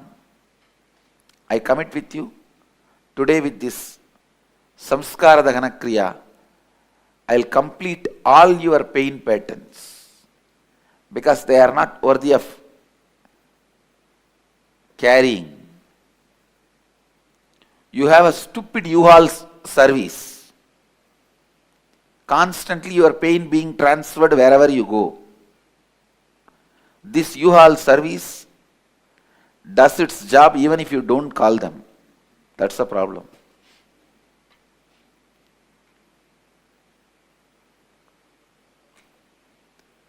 The unique process we will do now, you are literally going to write your autobiography. Understand? This process is called Samskara Dahana Kriya. Start with the earliest memories of your life. Recall all the unpleasant incidents of your life, the ones that brought you mental, physical, emotional, conscious pains. Recall each incident, relive it in your inner space intensely. Go back to the same situation, same emotion, same thinking pattern, same understanding, same experience. Go back to that age. Bring that same emotion, bring that same experience. After reliving, write down each incident clearly as if you are writing a story. Do not censor anything. Do not avoid any incidents. Write each and every incident. Don't censor. Do it really, really sincerely. Go ahead. Let's gather for next session. Thank you. Be blissful.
Nityananda Paramashivoham.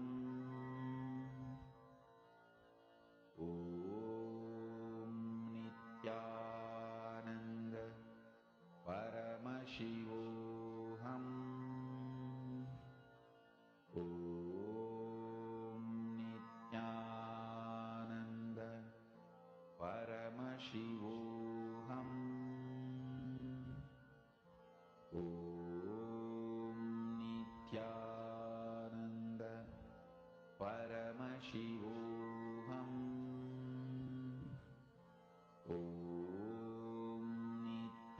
Nityanandam to all the participants who are sitting with us here today. We all just learned from Swamiji about what exactly is pain and the different types of pain. Why don't all of you also share what you understood from this? What were your clicks, what were your understandings? What is it which you were really what is it which you really were able to relate to? Any powerful cognition which Swamiji told. Swamiji shared so many powerful cognitions with us, right?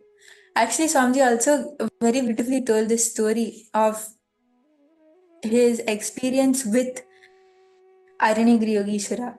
How one day Swamiji was volunteering in the temple, in the Tiruvannamalai temple, and at that time Swamiji burnt his finger by mistake. And then everyone like helped Swamiji and they poured the water and all of that happened. Then after that, Swamiji went to Arunagiri Yogeshwara and showed Swamiji's finger and said that, see, my finger is burnt. And at that time, Arunagiri Yogeshwara actually held Swamiji's finger, and Arunagiri Yogeshwara said something very beautiful. He said that, even the finger which the burn happened on is the Prithvi, means it's the earth layer. And the fire is also a fire layer. And both of this is present even within us. The fire and Prithvi, which is the earth layer. Both of this is present within us. And when we understand that fire burns, fire hurts, that is only the cognitions, the wrong cognitions which is put inside us. Fundamentally, human beings, when they learn the basis of their identity, what is right, what is wrong, what is good, what is bad, what is pleasure, what is pain, at that time, we even learn this, that, oh, fire is pain, fire burns, fire hurts. But by its nature, fire doesn't hurt. And then after this, Arunagiri Yogeshwara just held Swamiji's finger where it was burnt. And Arunagiri Yogeshwara had a camphor in his hand. And Arunagiri Yogeshwara told Swamiji this powerful cognition, that the fire hurts only because that is the lesson which we learned, but the existence of fire itself doesn't burn. And then while Arunagiri Yogeshwara was holding Swamiji's finger which was burnt, Swamiji could actually see that from Swamiji's Jataragni, all of us have Jataragni, which is basically the fire in our stomach. That is what burns all the food. That is what digests all the food. The fire in Swamiji's stomach started spreading all over his body. Swamiji could actually see it inside. And Swamiji felt the heat increasing in the whole body. And Swamiji very beautifully says that it was not at all a pain. It was just extreme happiness and joy. The body temperature had gone so high that after that, Swamiji touched the camphor and the camphor caught fire. That is the temperature, which is basically that it's the same fire which is there outside, manifested in Swamiji's whole body. What would have happened if it is any other person? You would literally have seen it like, it's burning. But no, that is not the truth, because fire by its nature is not like that. When we have that fire inside our stomach and it doesn't harm us, how can it harm us outside? How can we get that pain? How can that pain be caused to us? That is what Swamiji says, that's it. I realized it. Even the fundamental experience of fire burns is not the truth. It is only because we learned it that way. So please understand, it is our cognitions. What are we taught when we are young? What are the cognitions, understandings, belief systems we have been given, conditioned into since we are young by our parents, by our society, from everywhere? What are our cognitions? They give us the experience we have in our lives. So suffering or pain by itself is not a suffering, it is a cognition given to us because we don't see it as a reality. Even the fire, it's just a principle, it is just an element of the 5 Panchabhutas. It is not something which can actually harm us. All of you can also post what you understood. It will be very nice to hear from everyone. So it's so powerful, how Swamiji very beautifully says from Swamiji's own life. It's such a powerful and beautiful lesson for us to understand the power of cognitions we all hold and how they affect our life and the experience we have in our lives. So why don't all of you share? What did you understand? If you have some doubts also, you can post.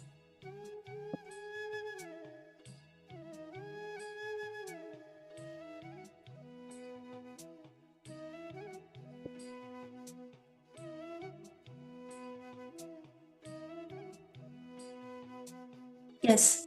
Now we are going to be entering into a small exercise.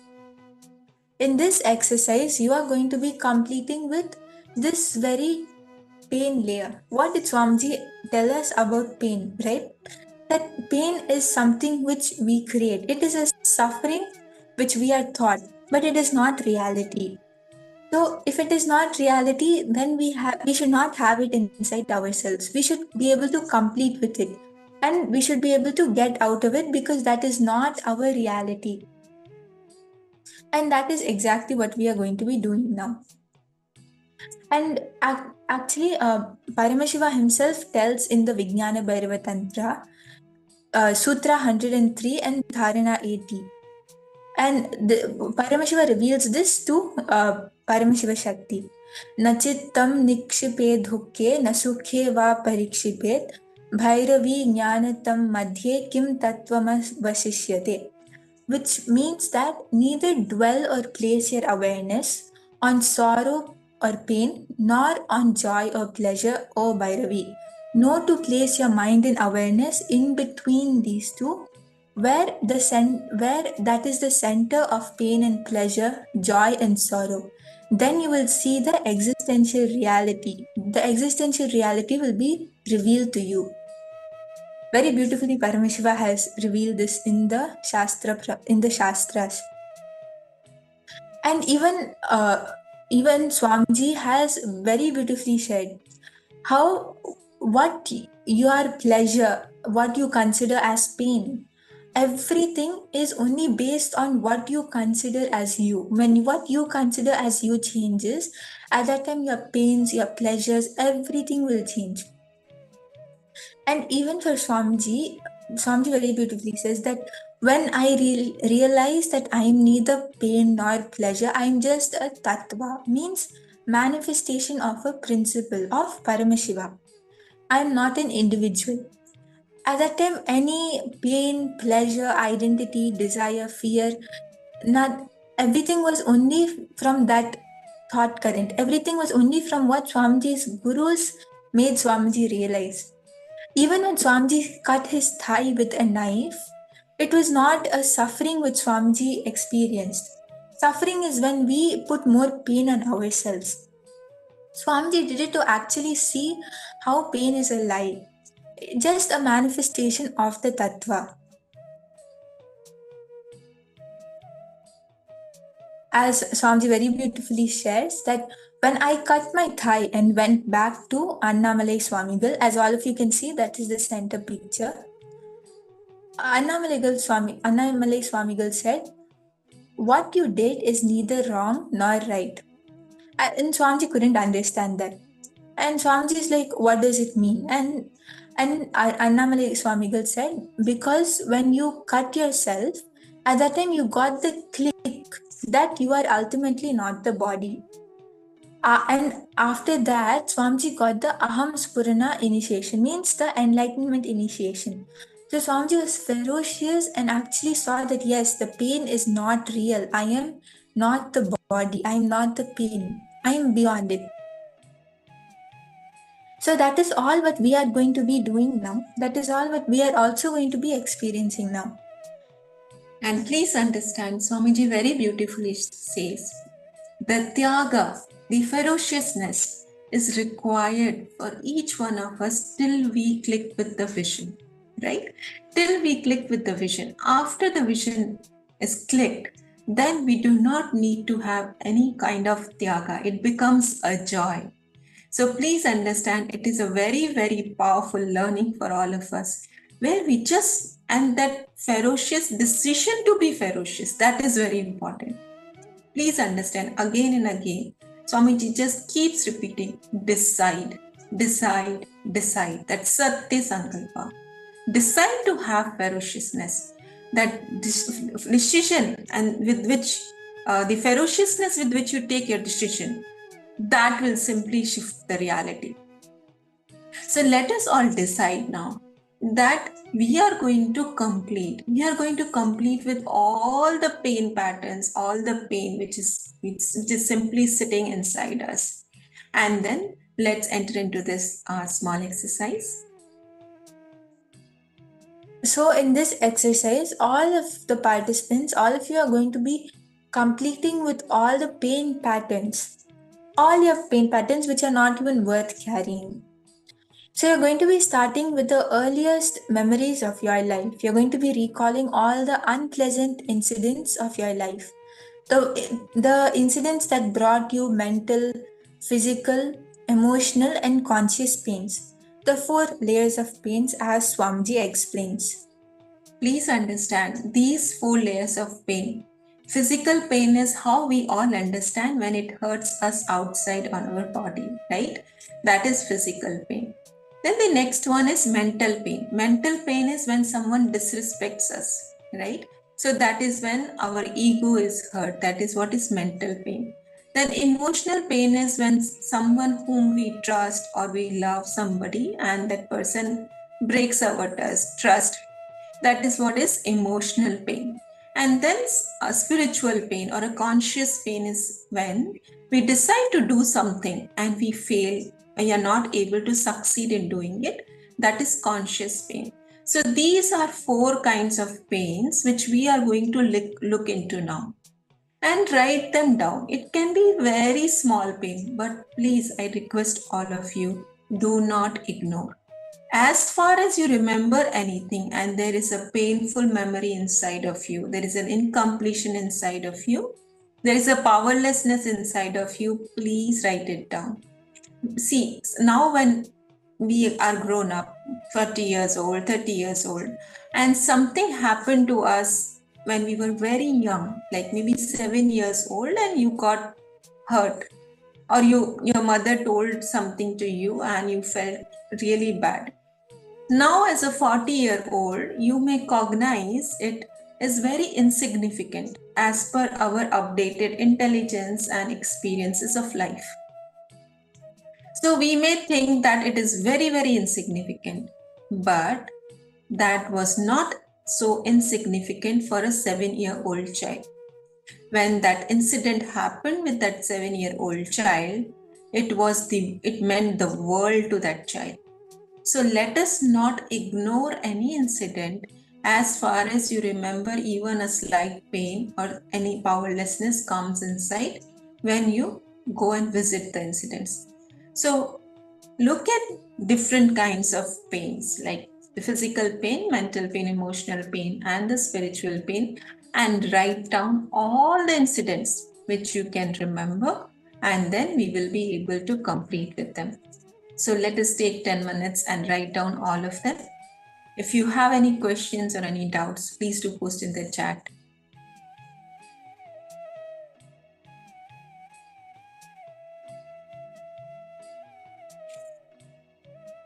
And when you are recalling all those incidents, you have to go back to that situation. You have to go to that same emotion, the same thinking which you had. When you experience that pain in you, you have to go back to that same age. You have to bring back the whole experience while you are writing it down. When you bring back the whole experience, at that time you will see, you will write it from the angle of how you were, what you were when you experienced the pain. If you are, for example, if you write it from now at whatever age you are, then you'll be like, okay, I fell down and I got hurt, my friends bullied me, or my classmates teased me. But when you go back to that experience, when you go back to that emotion, to that age, to that time, at that time you will be able to write it that I fell down, nobody came to help me, these people just laughed at me. You'll be able to actually write the incident as it is, with the emotion and with the thinking, with the pattern which was there at that time.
Yes, so I request all of you, please, all of you sincerely sit and go through all the pain patterns, all the pain memories.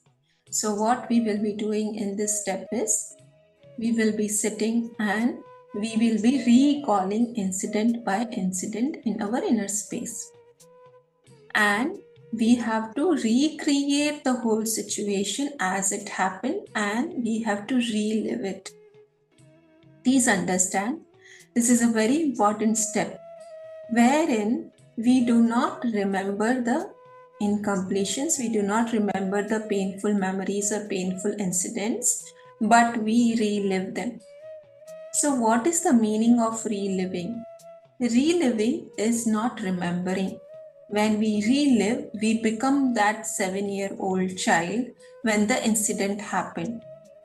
So, just now, as I gave an example, for example, you were in the kitchen as a 7-year-old boy and you were playing with knife. Your mother came, she took the knife and she slapped you and told you to go out of the kitchen. Now, in this particular incident, as a 40-year-old, you will, with your updated intelligence, think that, oh, my mother actually cared for me. I may have hurt myself with the knife. So she slapped me because she was pained when she saw me holding that knife and she asked me to leave the kitchen.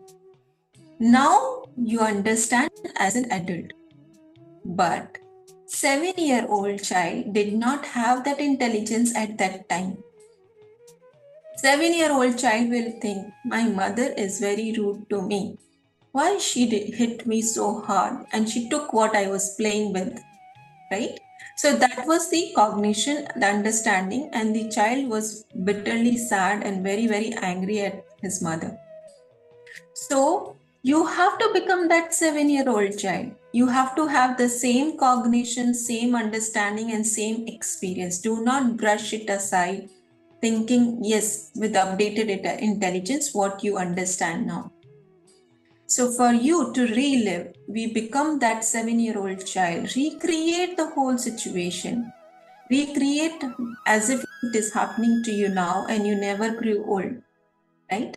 So have this like recreate as far as you can remember the colors around you, what dress you were wearing, what was the weather, how was your mother looking like, everything recreate, and how were the emotions and what was the cognition as it is, and whatever you feel like, please express it. Let you go through those emotions genuinely as if it is happening to you now. So that is called reliving. And when we do that, we will see that simply the pain will disappear, because this time we are revisiting and reliving that situation with awareness and initiation by Swamiji. So after we do the completion, when we go and visit these incidents again, we will see it will just be a memory. There will be no pain, there will be no suffering. It is a very, very, very powerful Kriya which has benefited millions around the world. Even if you have done in past, do it again. You will see deeper layer of completion happening for you.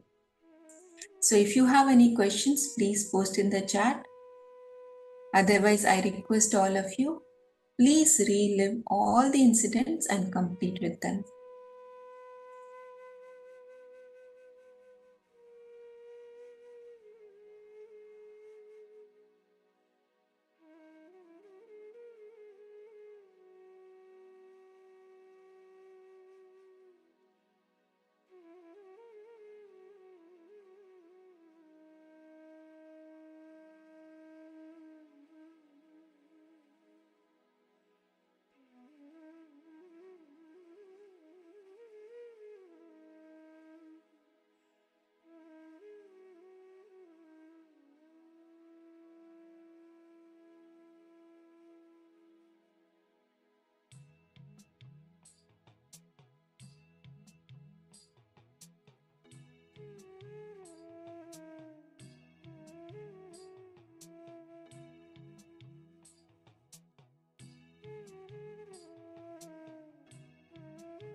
Yes, Agamapriya, we have to relive them in our inner space. That's right.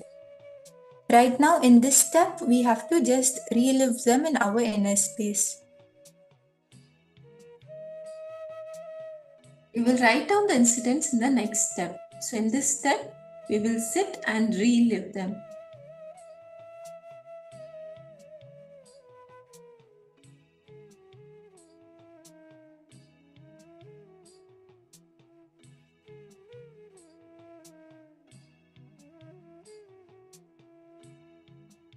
If you have any other questions, please do post in the chat so we can attend to you. Or if you have any difficulty in doing this, please post that also. We'll be more than happy to help you.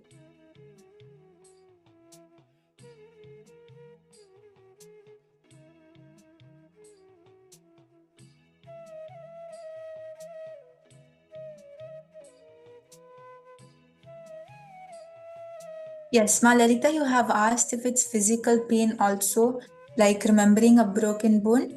Yes, it is even your physical pain, ma'am, because as Swamiji says, even our physical pain gets stored in us only as a mental pain. Because when you broke a bone at that time, yes, at that you would have felt pain at that time in your bone. But you would have not remembered it once it healed if it was just a physical pain. All our pains, including our physical pain, all get stored in our mind. Our mind stores that. And because of that, it becomes a mental pain. So physical pain is also included. So you can even relive that also.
For those of you who are reliving, you can relive them and continue.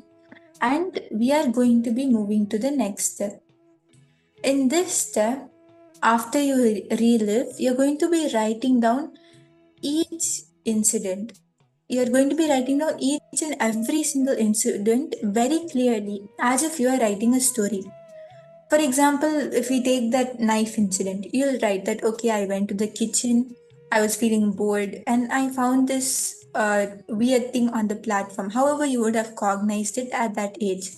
Then I took it in my hand and I was visualizing it as a sword. However, you were thinking, whatever you were doing, write down the whole thing clearly. What were your thoughts? What was the whole incident? What were you doing when your mom came in and took the knife? Like literally how we write a story, how you would see a story, everything will be mentioned. In the same way, you have to write down all of these incidents.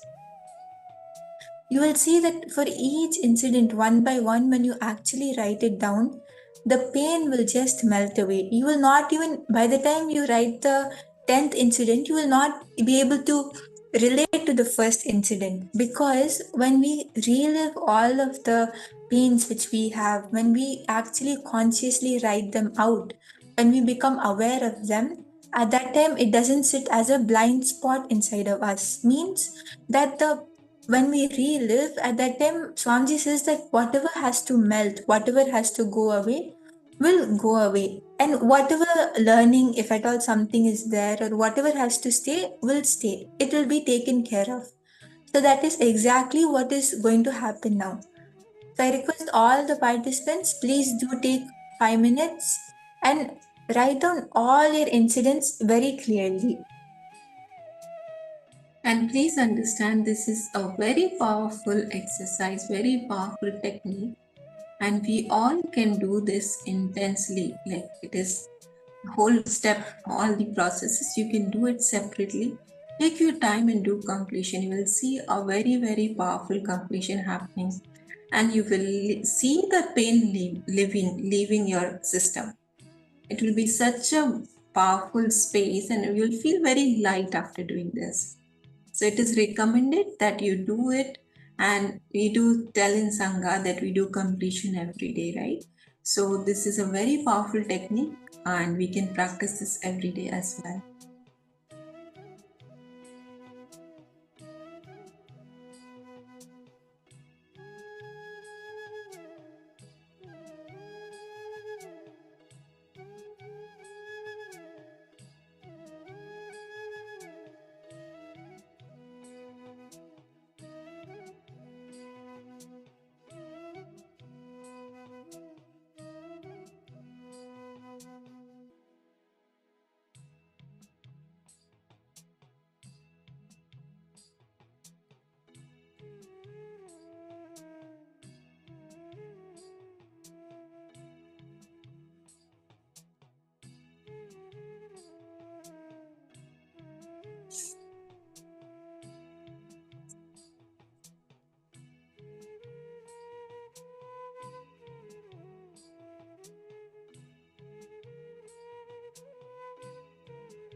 I hope all of you are able to understand the second step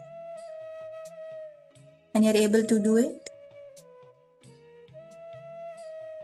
I request all of you, please follow the instructions as it is. Write down all the details. Do not ignore anything. This is how, when we write it down in detail, it is happening in our mind over and over again. The mind does not differentiate whether it happened in past or it is happening now when we relive it, right? So write down in detail.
I can actually see that many of you are all intensely doing the exercise and sitting for the whole thing, and it's very nice to see.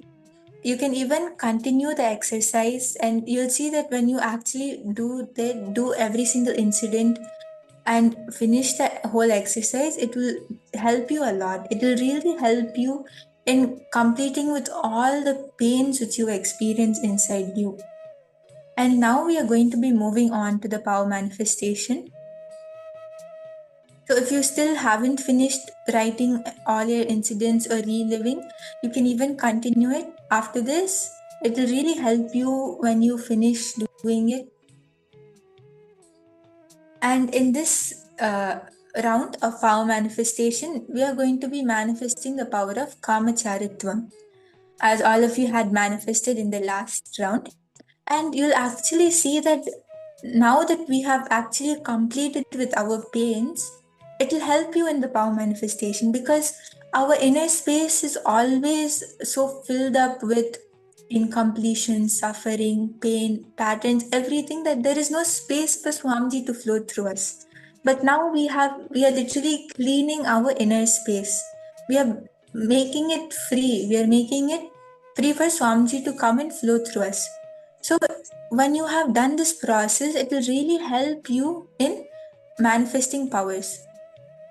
So I request all the participants to please come and gather in front of the camera and get ready for the power manifestation. We will be starting the power manifestation now.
Yes.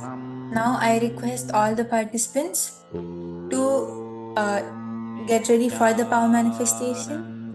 And in this round, all of you will be remote viewing an object at a distance, at any place.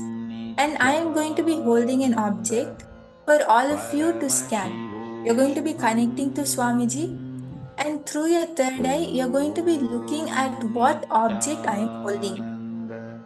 So I request all the participants to sit straight with your head, neck, and spine in a straight line. Connect to Swamiji. Visualize that Swamiji is there inside you. That Swamiji is there in your third eye. Start chanting the Mahavakya.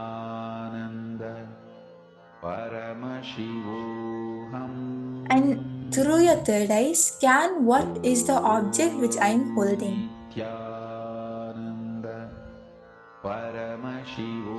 You might see different colors, you might see different shapes, you might get the answer as a word. However Swamiji shows it to you, just look at what is that which Swamiji is showing you. You'll see that you'll instantly be able to get the answer in your third eye. Because as Swamiji says, the first thing which appears inside our third eye is what Swamiji is showing us. After that, our mind will come in between. So what is the first thing which you are able to see in your third eye?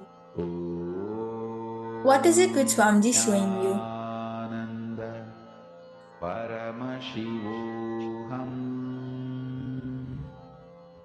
Om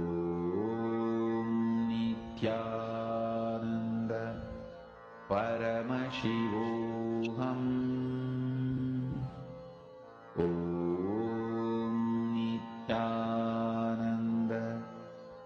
Paramashivoham. Om Nityananda Paramashivoham. Om Nityananda Paramashivoham. Om Nityananda Paramashivoham. Mahamahavagya, spiritual lullaby for samadhi, and Suprabhatam, wake up call, wake up song for Paramashiva. This Mahamahavagya is spiritual And whatever lullaby Swamiji for you reveals to to fall you, into please samadhi. do post in the chat. You all can start Suprabhatam, posting. wake up song for It can be colors, Paramashiva it can be sound, to it wake can up be a in you. feeling. You can even see the thing. Remember this Whatever is one being powerful revealed, I cognition. request all of you, This please do not Mahamahavagya filter.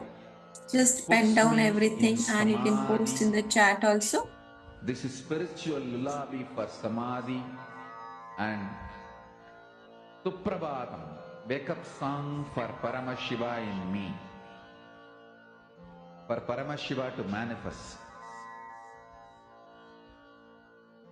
With this one spiritual powerful cognition, chant this Mahamahavagya.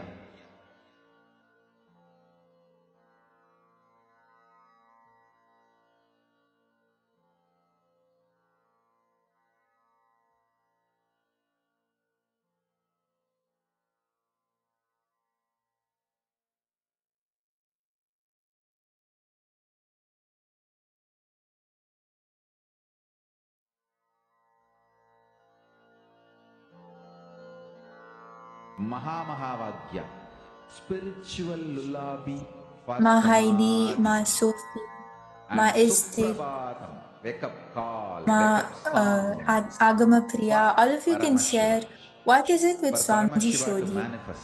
What answer was it which you were able to see in your third eye? With this It will be one nice to hear all spiritual of your powerful answers. cognition, Ma Yonana, Ma Anandeshwari, chant this Ma Mahamahavagya. Chandrasekhar Priya. All of you can post what is it which you saw in your third eye. It can be anything, whatever you were able to see. Paramashivoham.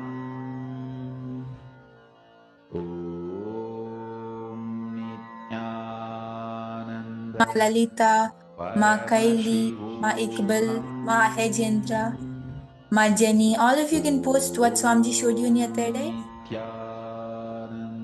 Yes, let's quickly post so we can project the answer. And let's make it rapid fire rounds so we can move on to the next object. Nityananda Paramashivoham. Om Nityananda Paramashivoham. Om Nityananda Paramashivoham.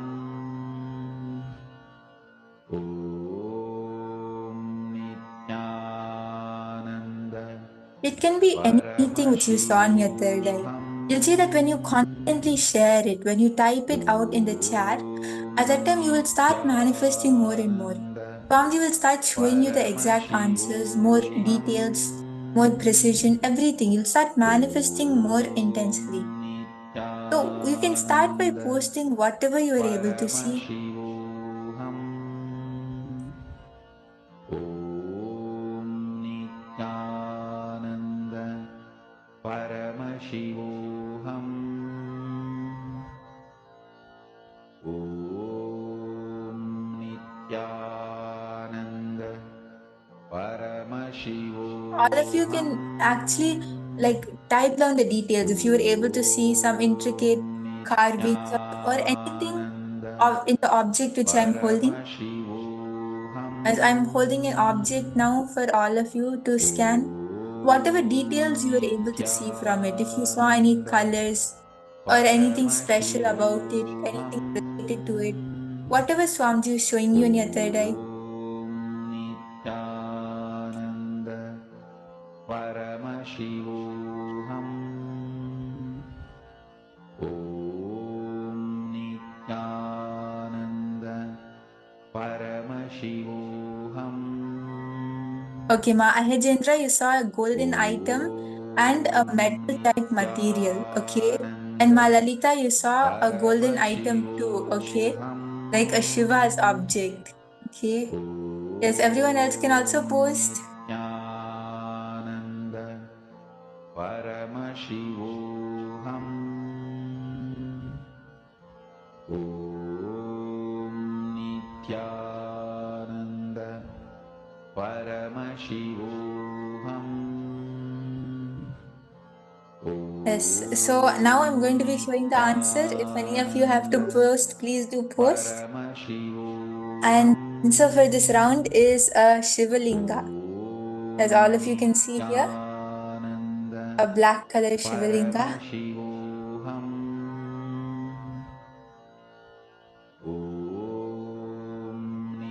So a great round of applause to Ma Lalita.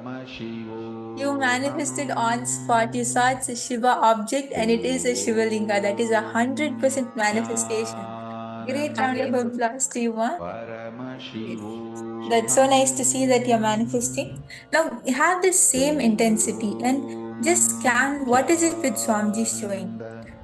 I'm holding another object now. I request all the participants to connect to Swamiji and see what is it which I'm holding.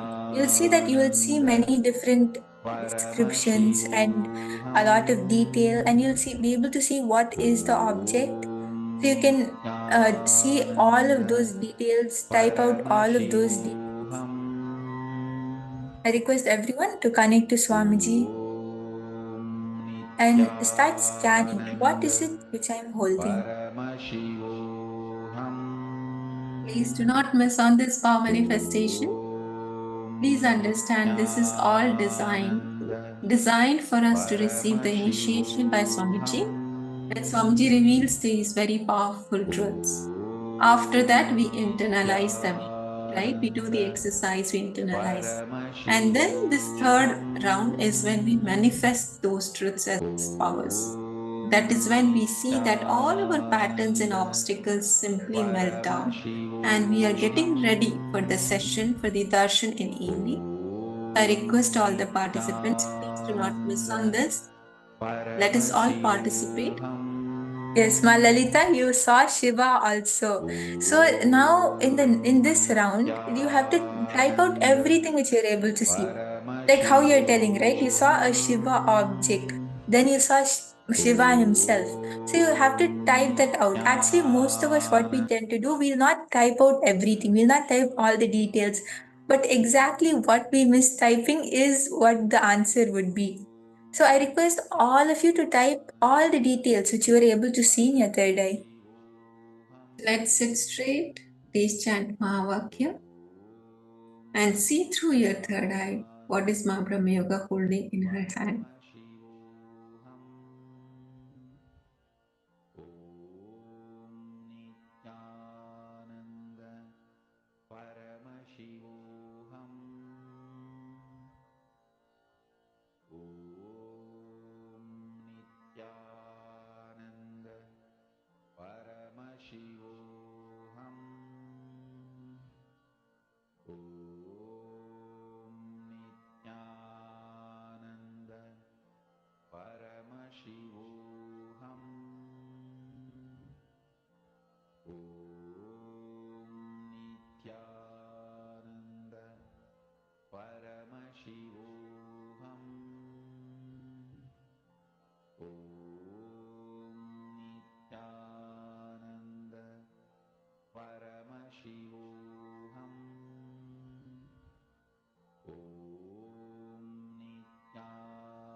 All the participants can start posting what you were able to see.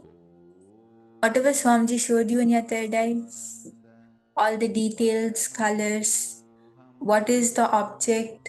You might have seen it as words, as an image. However you were able to see, you can start posting in the chat.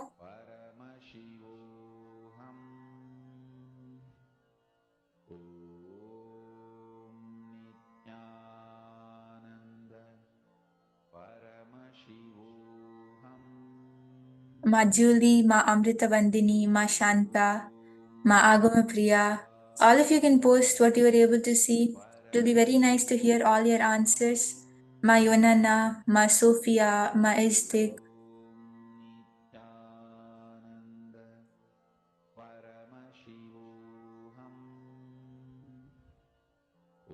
Ma Lalita, Ma Ahejendra, Ma Kaili. All of you can also post what you were able to see in your third eye. It will be very nice to hear all your answers. Ma Jenny, Ma Jnana Guru Prasadini, Ma Margarida. You can post all the details, whatever you are able to see.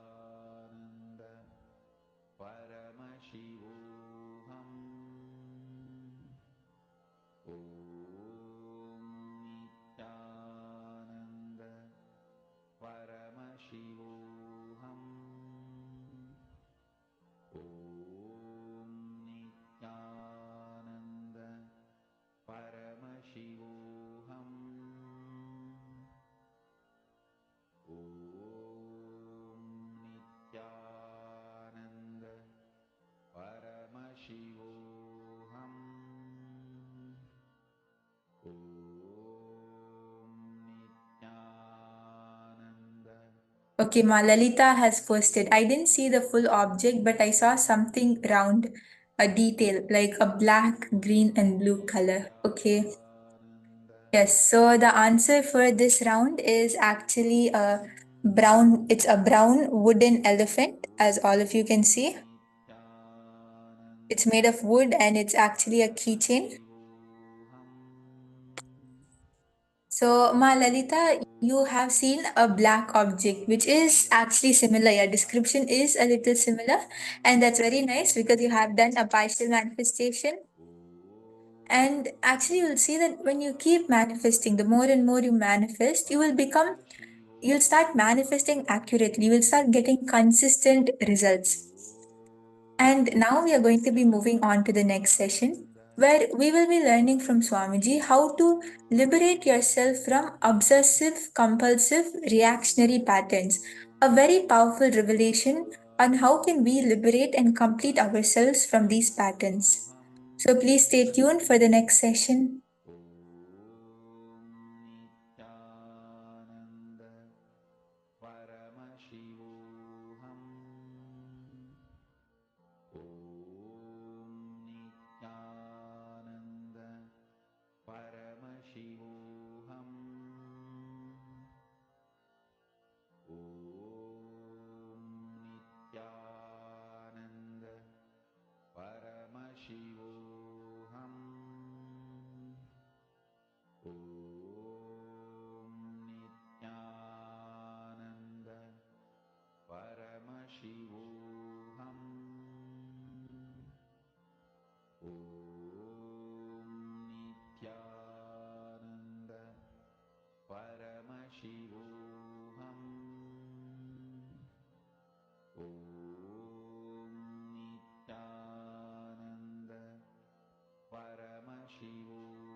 Paramashivoham.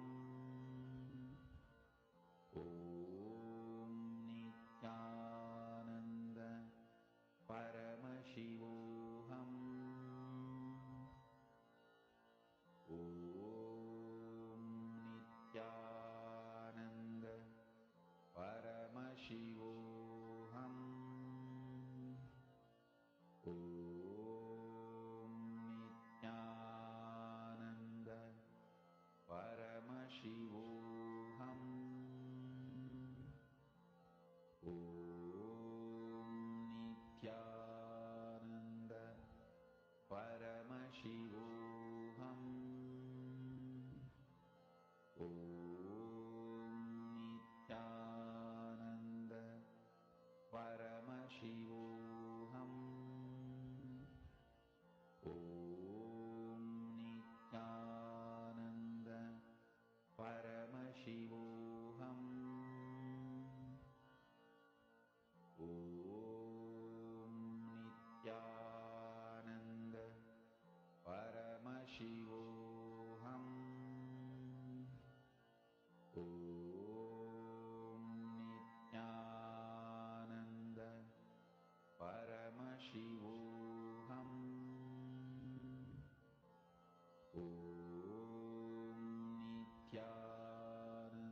Yes, as we are all getting ready for the next session, please understand obsessive compulsive disorders, right? It is a very, very important. Paramashivoham. Om Nityananda Paramashivoham. Om Nityananda Paramashivoham. Om Nityananda Paramashivoham. Om Nityananda Paramashivoham. Om Nityananda Paramashivoham. Om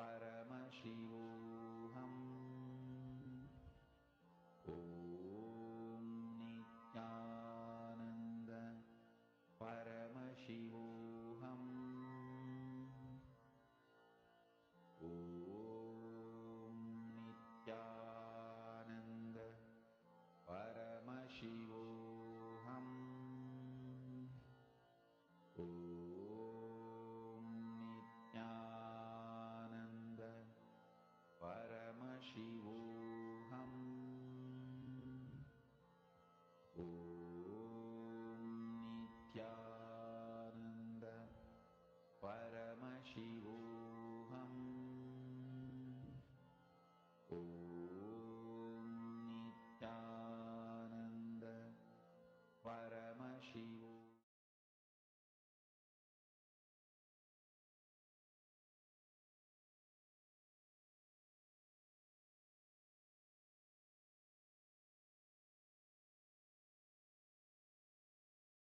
If you see a snake and become powerless, shaken, it is fear. If you are thinking any time snake may come, anywhere, and what will happen to you, it is phobia. I can give you one more example for phobia. Even the iPad screen or the cell phone screen, touch screen, if there is a snake photo, you will not touch. You will not put your finger near the mouth. How many of you have this? That is phobia. Understand, that is not fear. It's not going to come out of the iPad and hit you. Listen.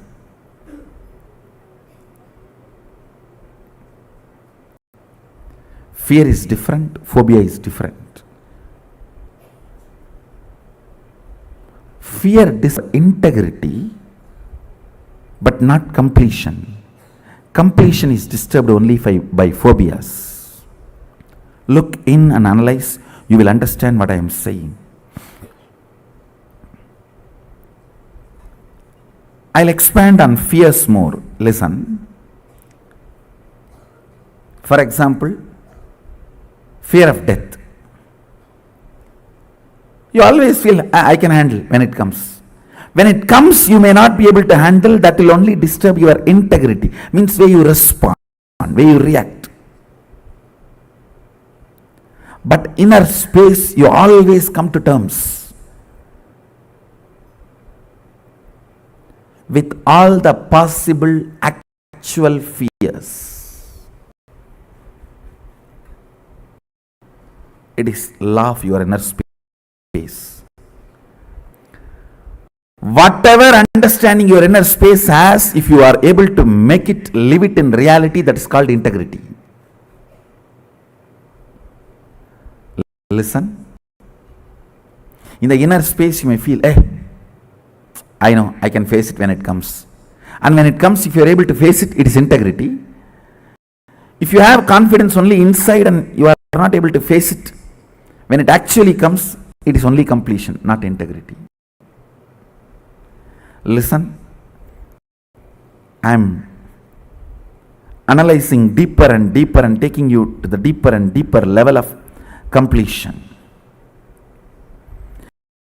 And I want everyone to watch this session, today's session, before coming to Inner Awakening or Suddhadvaitam, as an introduction to completion and integrity. Listen. Anything which disturbs your completion is compulsive thought current.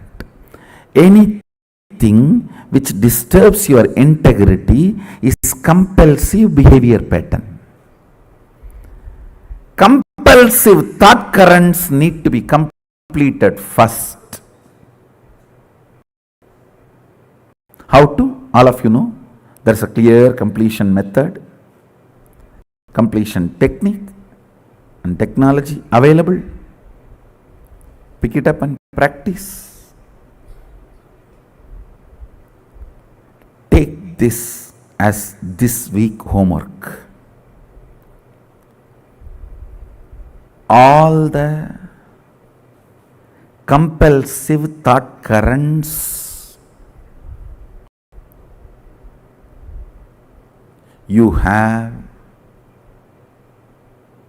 bring completion to it. And all the compulsive behavior patterns you have, bring completion to it. That is integrity.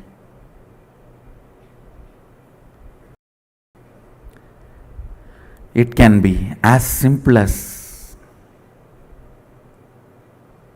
you have to have a cup of coffee before going to your washroom in the morning, or as complicated as deep violence mixed even in your romance, in your love. Look in. That is the most complicated, compulsive thought current. The drinking water and sewage water getting mixed. Unfortunately for us also, the pipelines are very close. The plumbing is very close.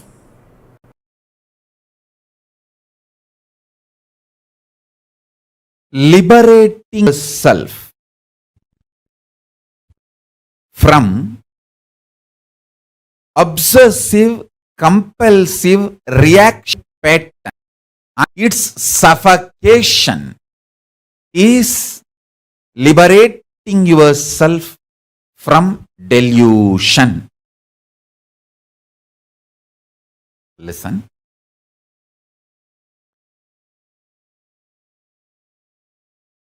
The greatest suffering is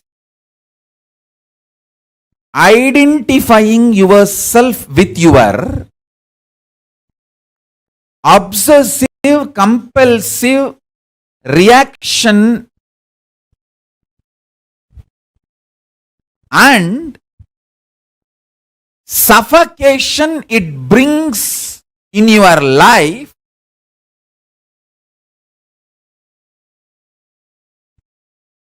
as you.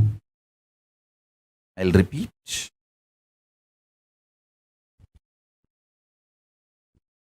Obsessive compulsive reactionary pattern.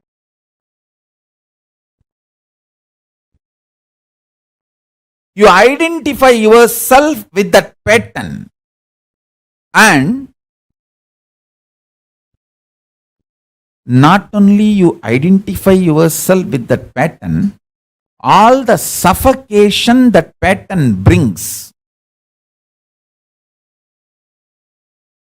you start blaming everyone other than you. That is, I tell you,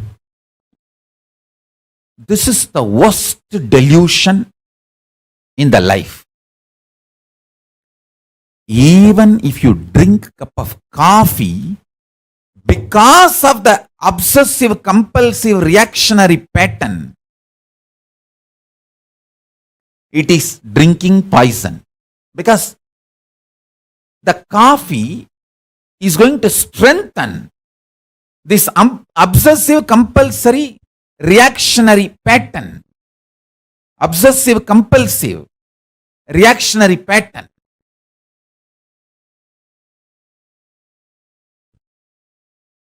Listen intensely and listen carefully. If you just understand this one message from Paramashiva, if I have to give a rough equivalent for the word Trobhava, delusion, I'll give this word only. Obsessive compulsory reactionary pattern, associating, identifying yourself with that pattern, and suffocating yourself, blaming everyone. Oh, this person made me to believe this pattern. This person is suffocating me. This person put the pattern in me. This person is torturing me. You blame everyone around the world other than taking the responsibility and completing.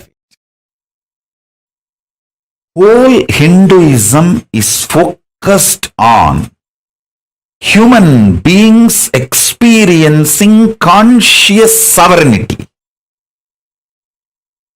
Listen. Fundamentally, mind binds you, chains you through patterns, obsessive, compulsive, reactionary behavior patterns, many other bondages, illusions, delusions. Mind binds you, chains you, takes away the conscious sovereignty of the human being, and it takes away the best way the human beings can exist naturally, dharmically.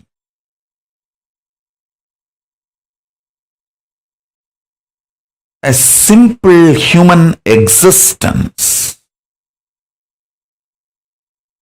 And the best things that simple human conscious existence can manifest, everything is hijacked, taken away, chained, bound by mind. And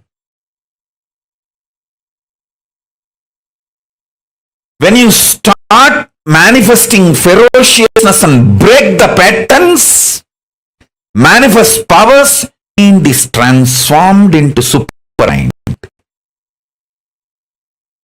If needed, everything else can be given away just for conscious sovereignty.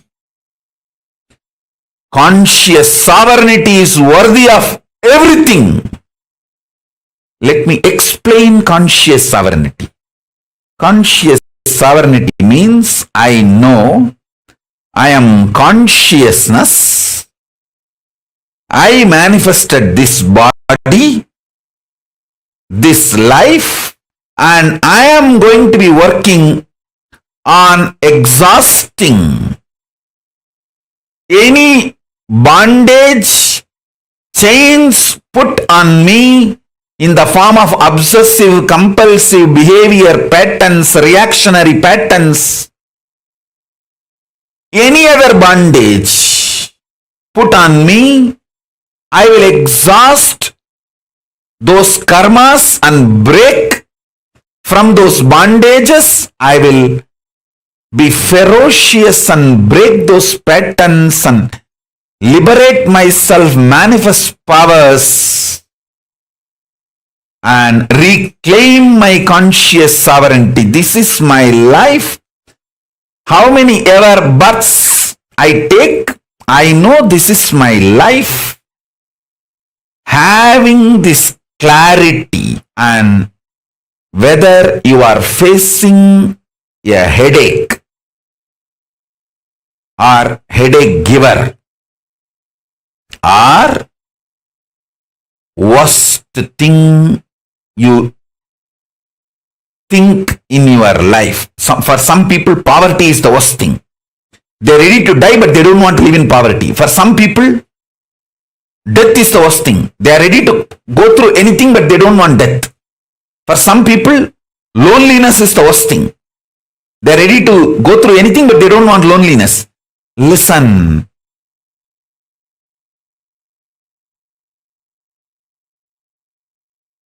Nothing is worst in your life other than losing conscious sovereignty. Even in the worst situations, if you make strategies, decisions from your conscious sovereignty, you already started living enlightenment. Conscious sovereignty is too important. Don't lose that.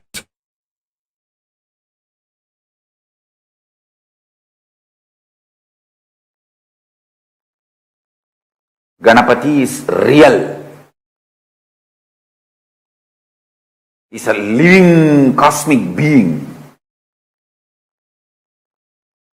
When you invoke him, he actually comes with that big elephant face, pot belly, Brahmanda in his belly, and asks, "Oh my son, what do you want? Oh my dear, what do you want? Why you invoked me?" He is real. Get initiated and start manifesting the cosmic being in your identity.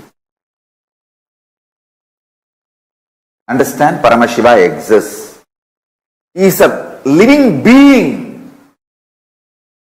All powerful, all knowing, who just creates, maintains, destroys, rejuvenates, puts in delusion, pulls out of delusion, liberates.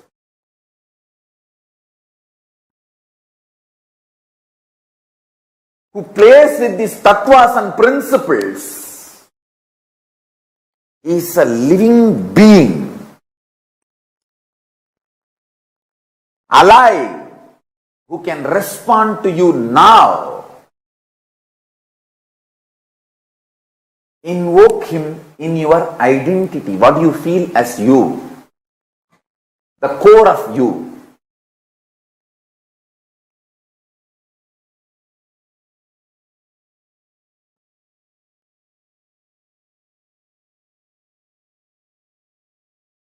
Listen.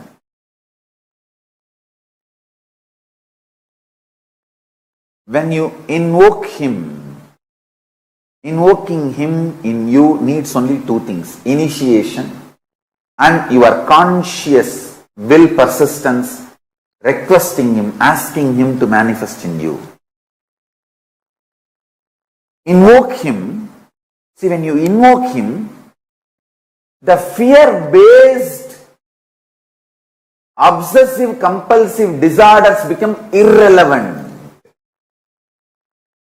Understand,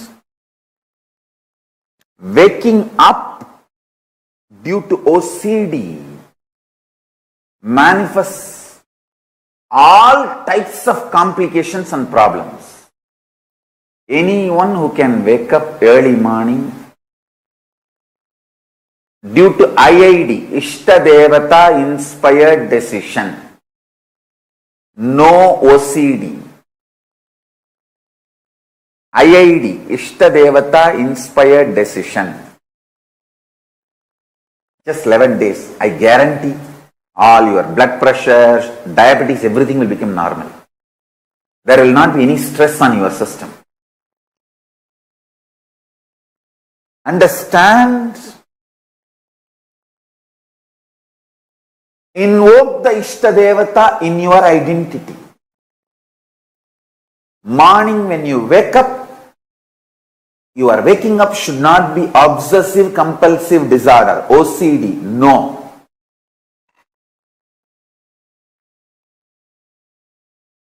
It should be IID, Ishta inspired decision. Not OCD but IID, Ishta inspired decision. Use this word. Ishta inspired decision, IID, not OCD. I tell you, when you react based on OCD,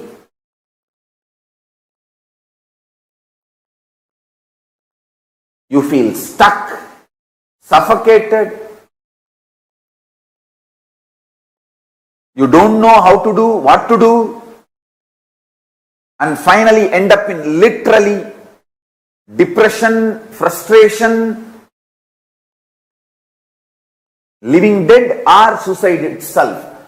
All the problems of the human life, all the sufferings and pains humanity is going through, the source is OCD you started developing from your root pattern. Before the age of 7, from your root pattern, you develop your OCD.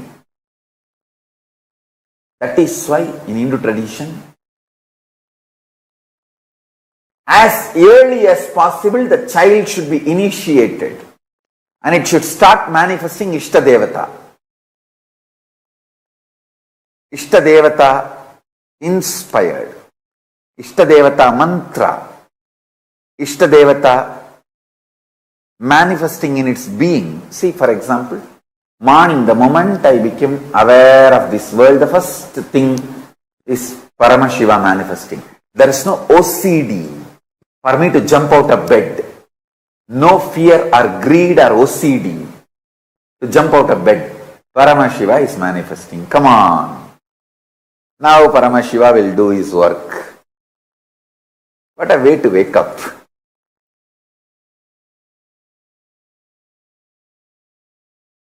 Please understand, the concept of Ishta Devata is unique to Hindu tradition. I want all of you to know, I connect with the ultimate as Paramashiva and Parashakti. But I am absolutely sure, listen to this statement, even if you think Vishnu is the ultimate, you will achieve ultimate. If you think Ganapati is ultimate, you will achieve ultimate. If you think Parashakti is ultimate, you will achieve ultimate. If you think Subramanya is ultimate, you will achieve ultimate. If you think Surya is ultimate, you will achieve ultimate. Please understand. Parabrahma, Paramashiva, Parashakti, Paramapadam of Vishnu. All this leads you to the ultimate, makes you experience ultimate. Please understand. The truth of Ishta Devata is unique to Hinduism.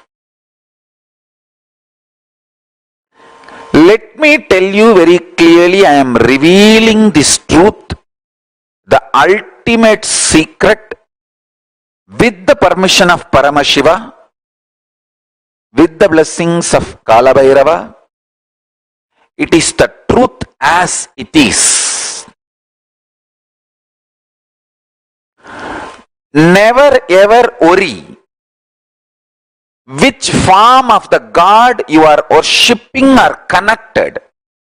Decide that form is the Parama for you, ultimate. That's all. If you want, you can add the Parama, ultimate, to that your Ishta Devatas cognition about you.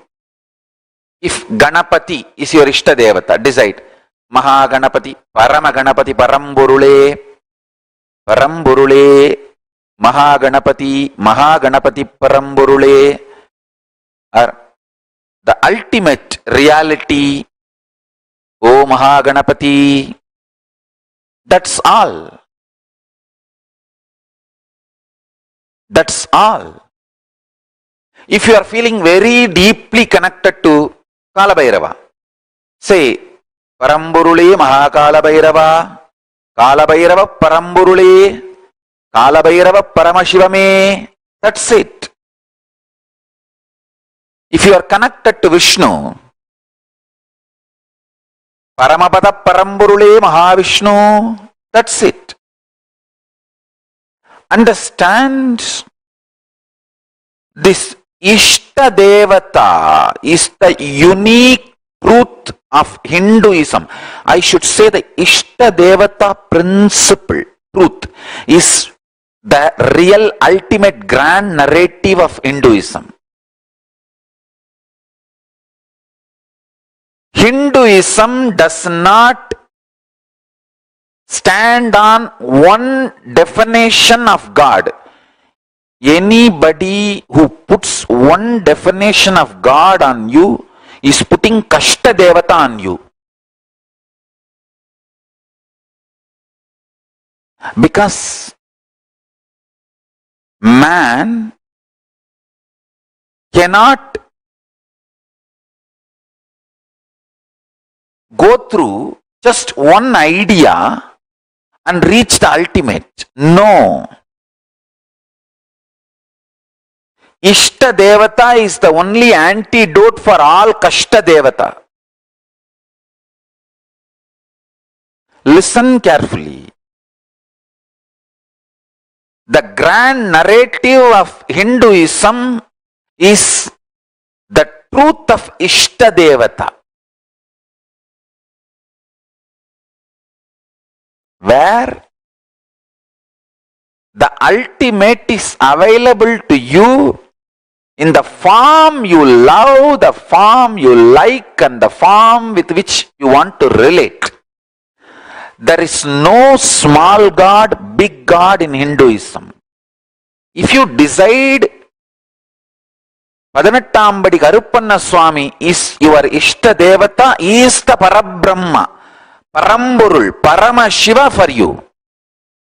If you decide Pandi Munishwara is your Ishta Devata, he is the Parabrahma, Paramburul, Paramashiva for you. If you decide Angala Parameshwari is the Ishta Devata for you, she is the Parashakti, ultimate Parama Paramapata Swarupini, Parabrahma Swarupini. Changing the Ishta Devata on the course of journey is perfectly alright. Nothing wrong. Hinduism does not say you cannot change the Ishta Devata. You only has to do one thing. Till yesterday, if you were worshipping Rama as your Ishta Devata, Today you suddenly decided you are going to worship Kali as your Ishta Devata. Decide, O Parabrahman, O the ultimate. Till yesterday I was worshipping you in the form of Rama. From today I want you to appear and connect with me in the form of Kali. So I merge the superconscious form of Rama into the superconscious form of Kali, and from now I bow down to Kali. That's it. All the tapas, sadhana, spiritual practice you did is going to continue. It is not that all that has gone or waste or you have to start again from the zero. No.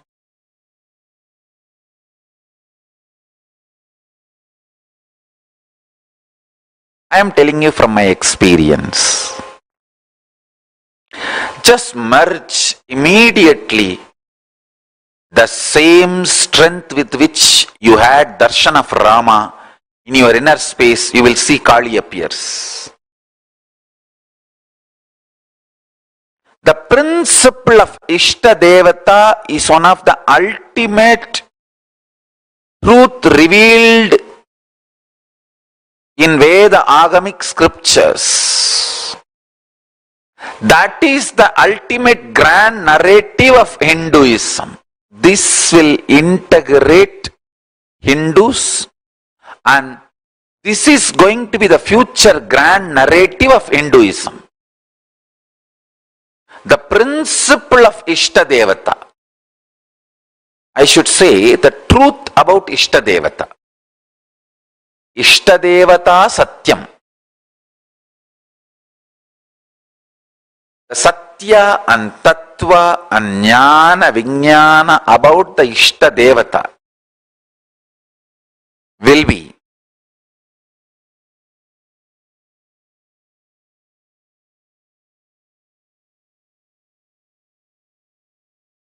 the ultimate real grand narrative of Hinduism.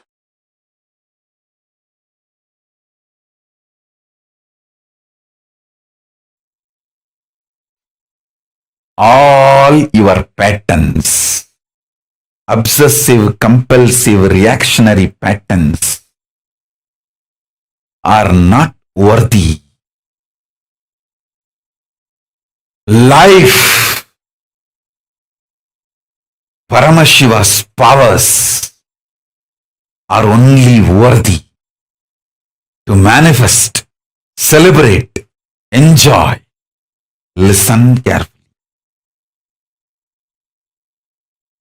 Listen intensely.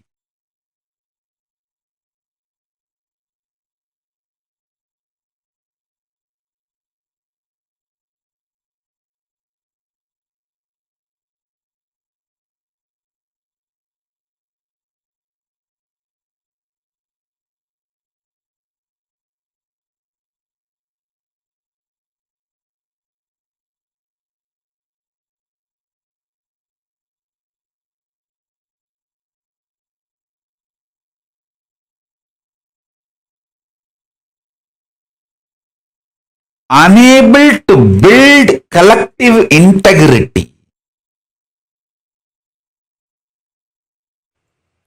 is just because of your obsessive, compulsive, reactionary pattern. Understand? Whatever stops you building collective integrity is your obsessive, compulsive, reactionary pattern. Sit and pen down what stops you building collective integrity around you. Behave ferociously with those patterns. You usually behave ferociously with the people, not with the patterns. Behave ferociously with the patterns. Behave cutely with the people. You do opposite. You behave ferociously with people and behave very cutely with your patterns.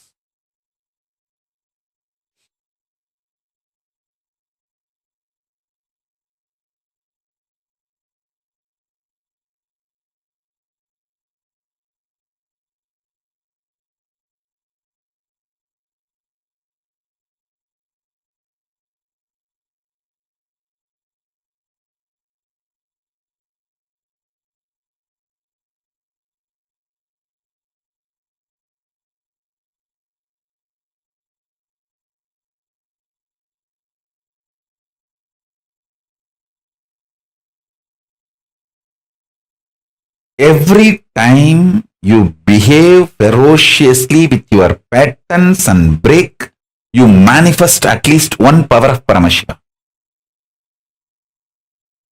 Listen.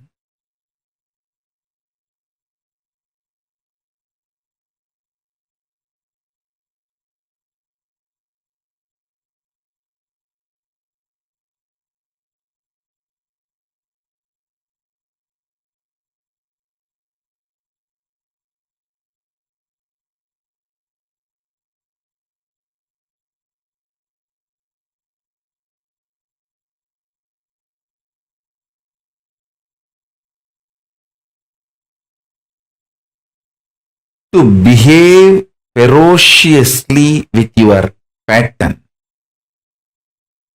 you don't need anything other than feeling connection or trust on me, because the trust you have on me will naturally manifest as the courage to execute my words.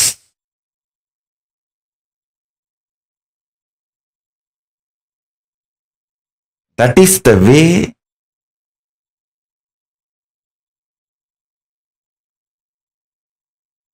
I manifested Paramashiva. See, my extreme love for my gurus,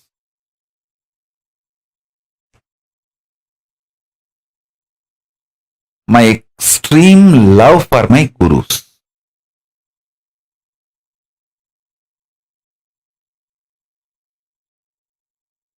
even once you behave with your obsessive compulsive reactionary pattern ferociously and break one pattern and manifest powers, the kind of the courage you will feel, you will straight walk towards enlightenment.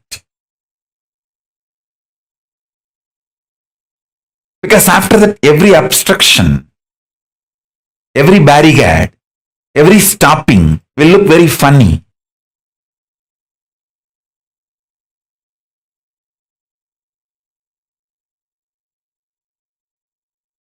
It look very funny.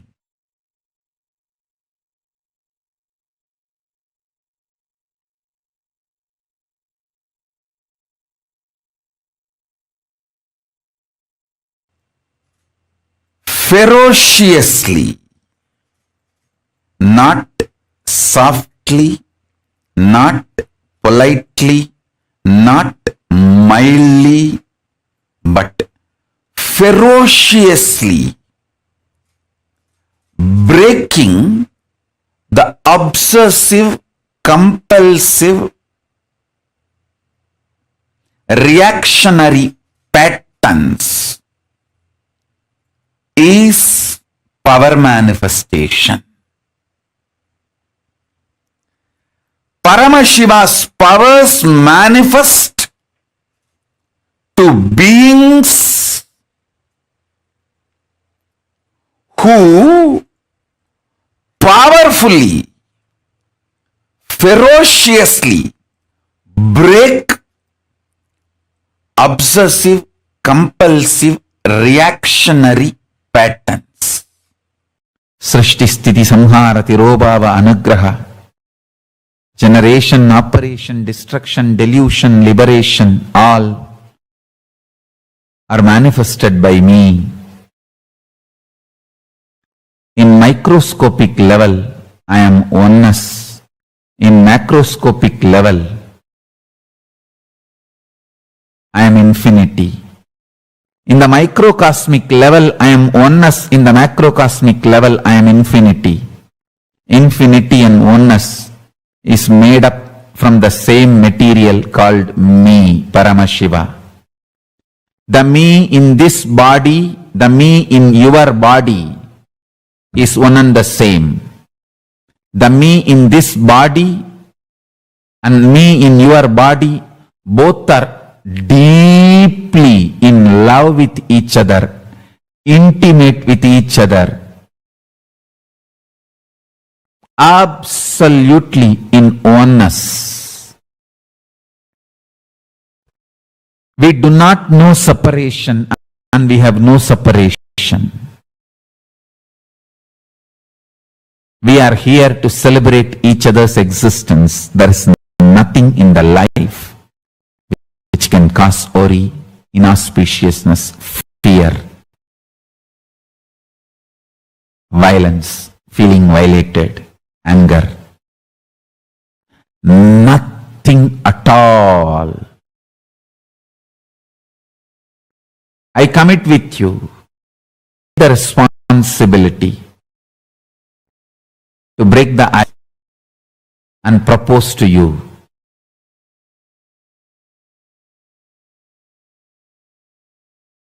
Let's celebrate our life together. Let me manifest in you. Let you manifest in me.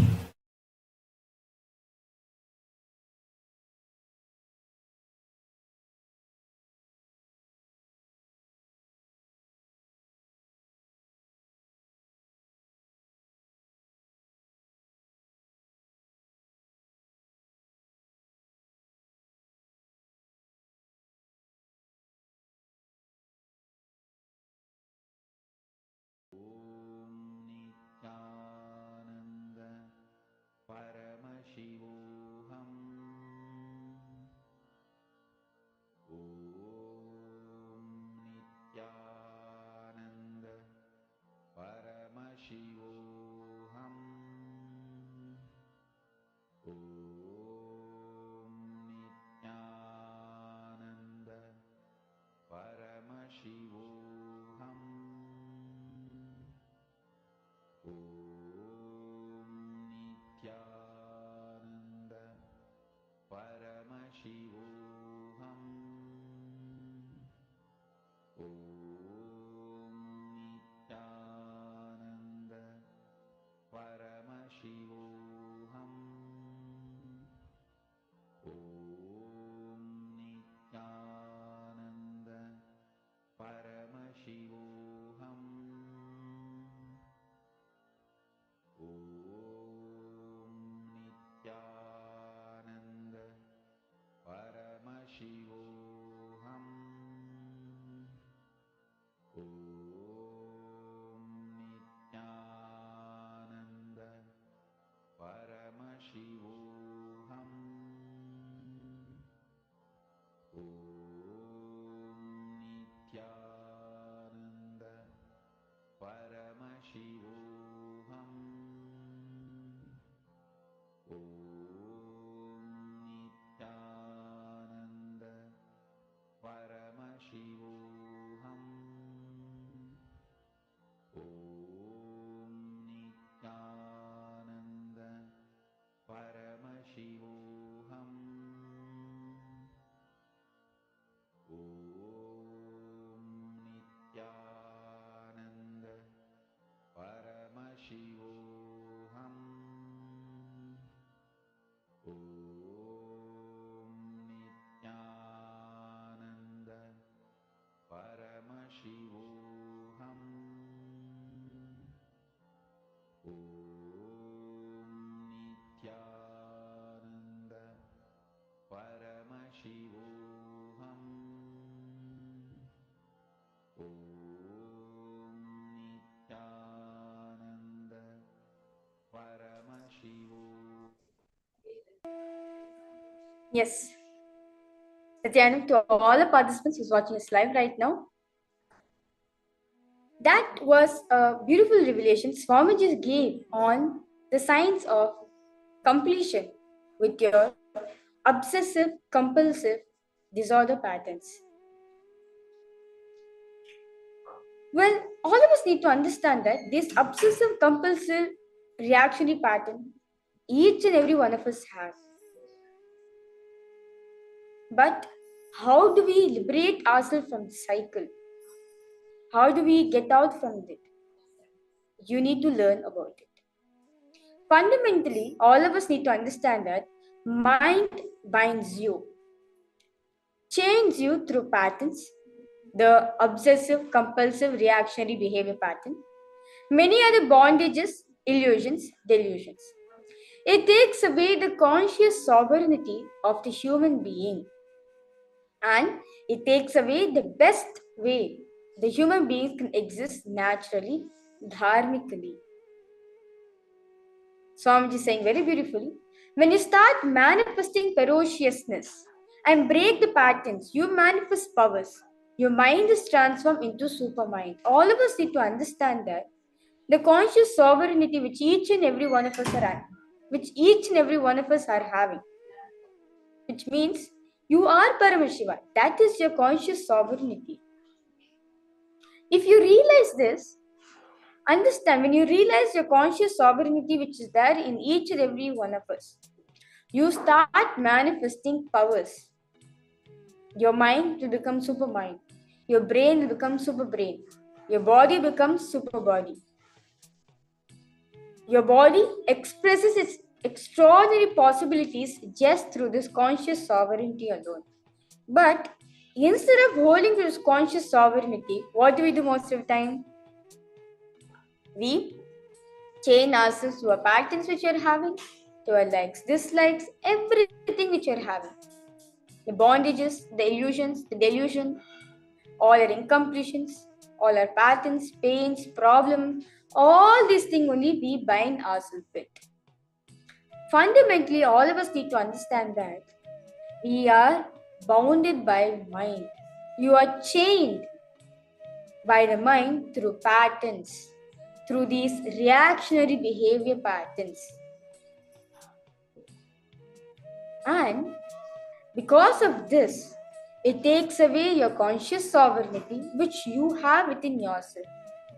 That is why whenever you are associating yourself to your patterns, when you take decisions out of your patterns, naturally if you observe and see, it will not be dharmically made. Instead of living the best of your capacity, the best of your possibility, which is as per dharma, you will be living up to your problems, your patterns, your reactionary patterns, your delusions which you are having. But fundamentally, all of us need to understand that this obsessive compulsive disorder pattern is the main reason which is taking us away from our conscious sovereignty. I request all participants to listen to this, as Swamiji is saying very beautifully, that the core in which is not letting you to manifest the conscious sovereignty, the problem which is not letting you to manifest and hold on to your conscious sovereignty, it is through your obsessive compulsive disorder patterns, which all of us need to look inside and complete it. So all participants understanding, I request all of you to post your any understandings which you have, and if you have any questions, any doubts, any clarifications wanting to make, I request you to post in the chat section. Please feel free to post.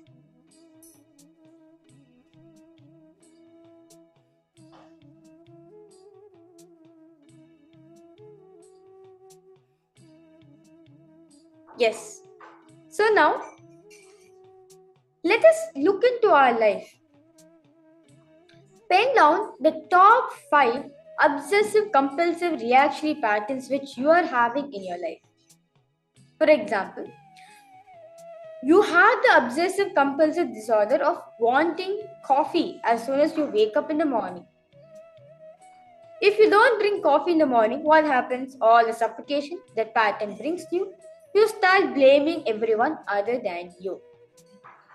That is your obsessive. Something which is you're obsessed with. Compulsive. Your obsession, making it is compulsory for you. Reactionary, meaning acting based on your assumption, is the pattern. As Swamiji very beautifully saying, you strongly feel that the pattern is you. And going through all the suffocation that comes with that pattern. But understand one thing, you are not these patterns. You are not born with this pattern. So why did we collect all this from? Well, by growing up with the type of society which you are having, all of us have started accumulating all these patterns, obsessive compulsory reactionary patterns, all these problems in a life. But if you see, you are not born with it. So now I request all participants to spend time, sit with yourself and see what are all the obsessive patterns which I am having in my inner space. You can pen down top 5, which is so strong in you, and based on that, you have suffocated yourself and blamed others instead of blaming yourself. As Swamiji says very beautifully, you are the manifestation for your problems, you are the manifestation for your realities, and you are the manifestation for your possibilities. So, look in and see, why am I blaming others instead of blaming myself? What is the reactionary pattern which I am having in my mind? That reactionary pattern which I'm having in myself, which I'm making as a daily routine for me, and not thinking that pattern as a problem, but living with that pattern, cherishing that pattern, thinking this pattern is right. And if you don't manifest that, you blame others, you blame the world, you blame everyone as the reason for your suffering. I request all participants to start penning down.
Go on looking in your life where you have made these obsessive compulsive reactionary patterns as a core base for your existence.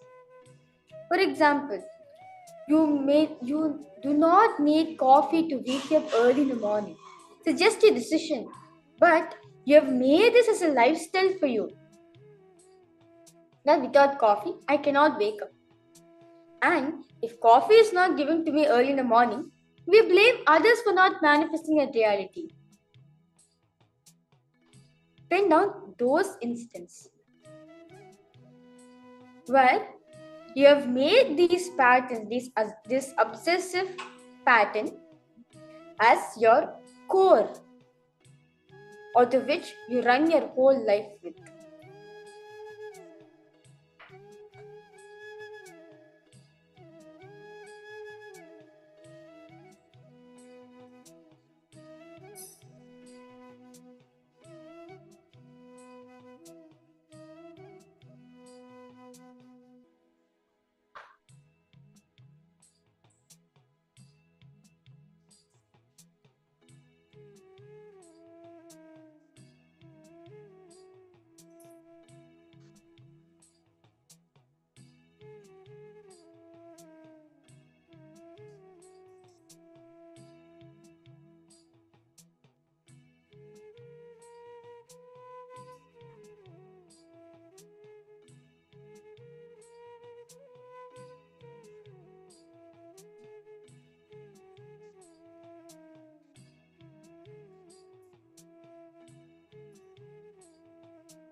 Okay.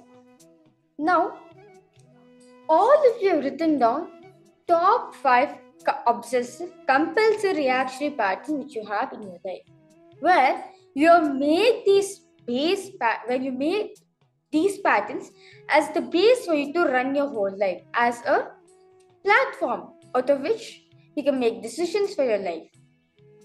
And if it does not manifest for you, you blame others instead of blaming yourself.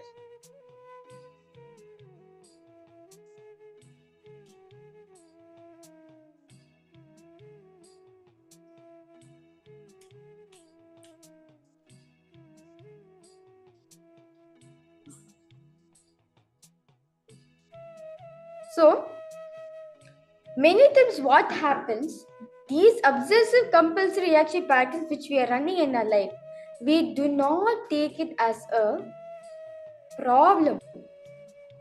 Most of the time what we think, it's just a habit which is good for you. But is this habit is leading you to any success? Is this habit is going to take you to anywhere? No. All of us need to understand that this obsessive compulsive reaction pattern which we are having is a problem. It's not just a reaction which you're reacting. No, it is a problem. It is the pattern which you need to complete within yourself. Now, I request all participants to invoke any one cosmic being in your identity. For example, Swamiji says very beautifully, says, for you to come out of this obsessive reaction compulsive pattern, the best thing you can do is through Ishta Devata inspired decision completion. Meaning, where you connect to one of the cosmic beings which you are attracted to. As very beautifully in Hinduism has been very given the Ishta Devata concept, meaning Ishta means it's your favorite god to whom you relate to. For example, some of you may have the Ishta Devata as Krishna, some of you may have Subramanya, some of you might have Paramashiva, Surya, Guru. It can be anyone. Who do you relate to? In Hinduism, we have more than 2 million deities with their form and everything. You can connect to any of the deities which you feel like connecting to. If you feel your Ishta Devata is Paramashiva, connect to Paramashiva. If you feel your Ishta Devata is Swamiji, connect to Swamiji. Invoke any one of the cosmic beings which you relate with. You can invoke Ganesha, Subramanya, Paramashiva, Devi, Vishnu, Surya, Guru. Any cosmic beings, you can invoke their presence. As Swamiji says very beautifully, when you invoke their presence, when you invoke any one of them, you will manifest such extraordinary energy and higher life for yourself.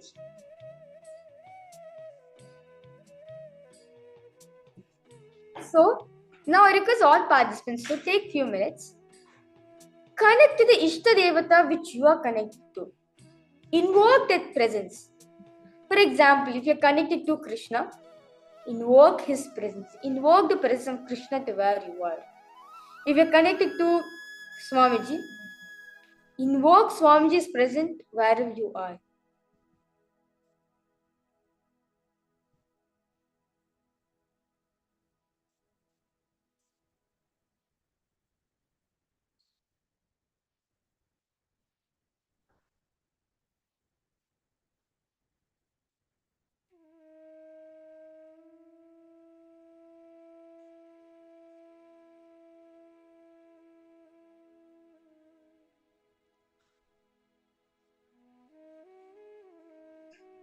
Fundamentally, all of us need to understand that Hinduism is the science of invoking cosmic beings in each and every one of us.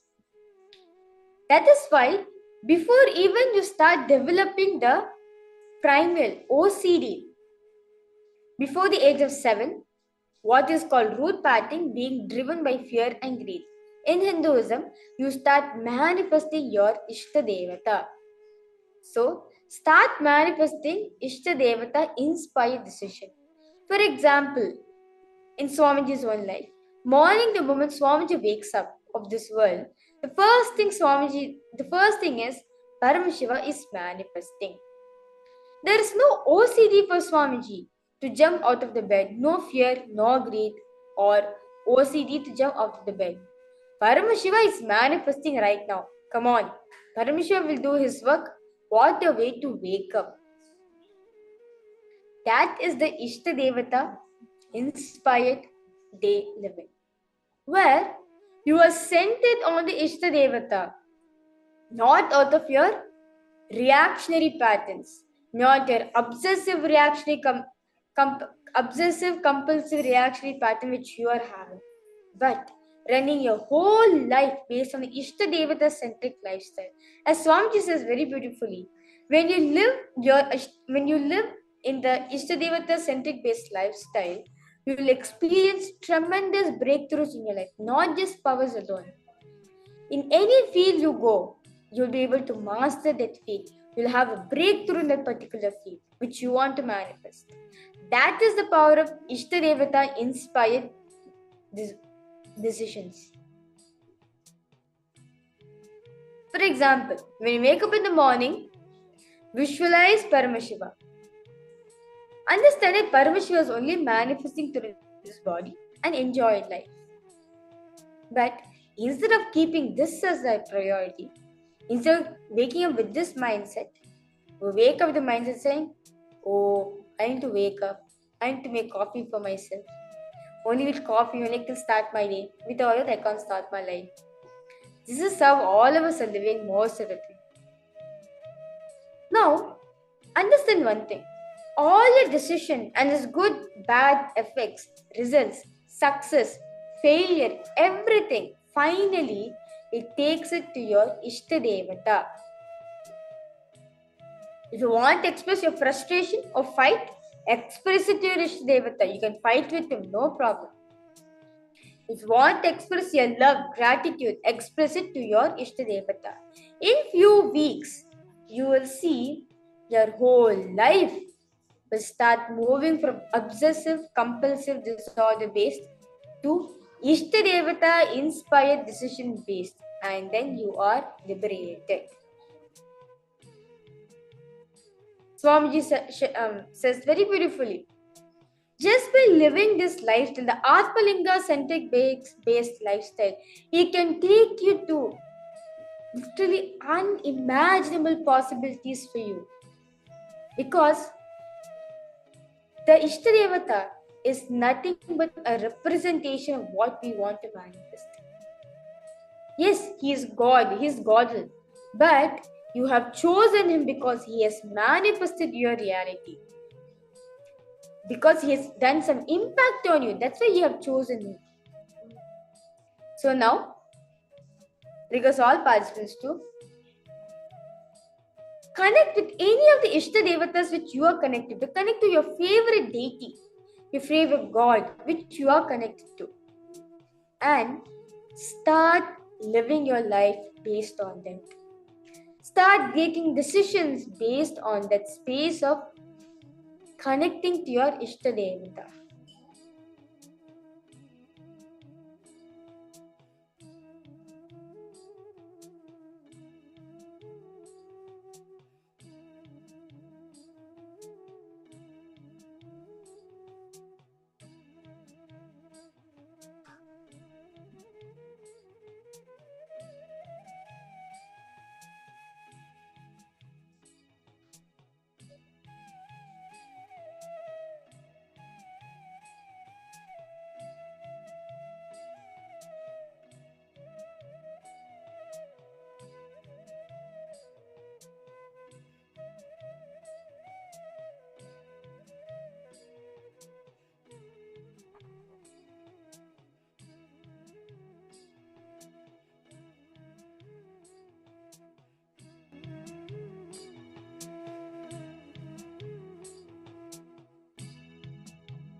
Visualize your Ishta Devata in your mind. Just visualize him. You'll see, immediately he'll help you to come out of this OCD pattern.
Yes.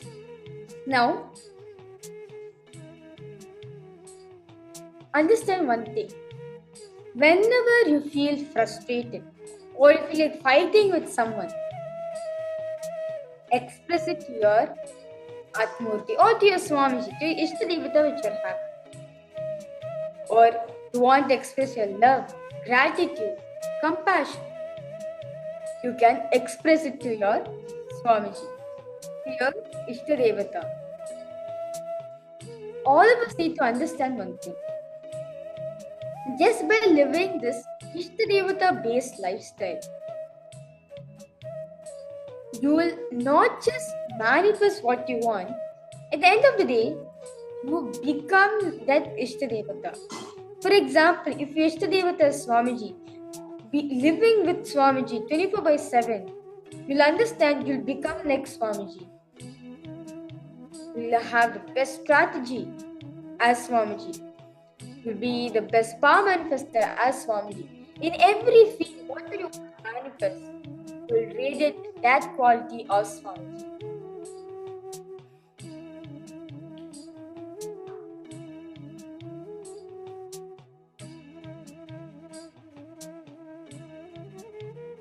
So now, in the space of connecting to your Ishtadevata, the best thing you can do is manifesting powers. Because whenever you connect to your Ishtadevata, you are in that high frequency. You are not just lowering yourself to the human frequency which you are relating with people. No. You are in a higher frequency. You raise yourself to a higher frequency where you manifest powers. Swamiji said very beautifully in satsang that when you are manifesting powers, if you're not able to retain that space of power manifestation, when you're coming down from that space, the best thing you can do, the best attitude you can have is bhakti. Having bhakti to the Ishtadevata, having bhakti to the source which made you manifest that powers, which made you experience that state.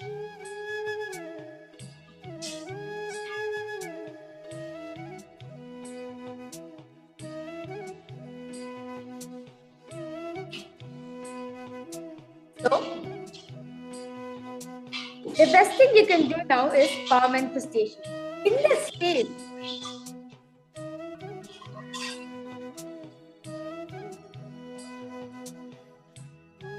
in the space of power manifestation, when you connect your Ishtadevata, whatever you want will manifest. As Swamiji says very beautifully,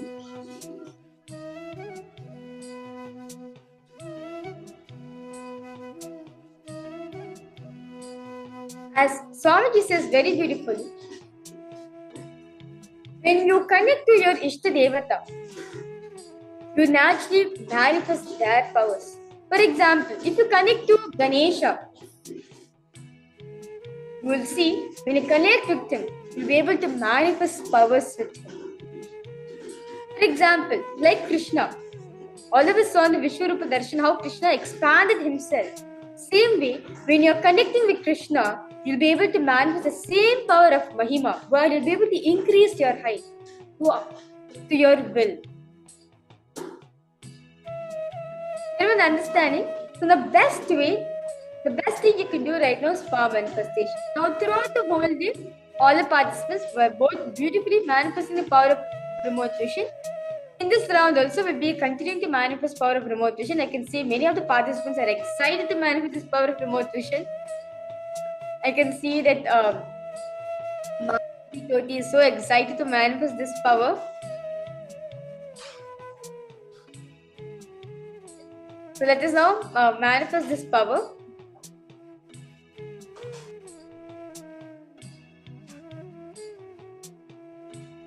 Yes.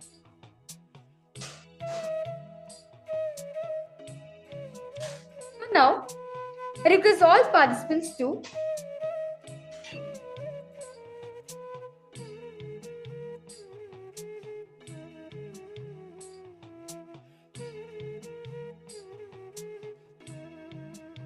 And I request all participants to pair up with the partner. One of you can be Nityas and the other can be Anandas. Now, I request the Nityas to give a particular place for your Ananda party to stand. For example, you can say that I want you to scan my house in USA, or I want you to scan my house in Malaysia or in India, whatever place you want to give to your partner.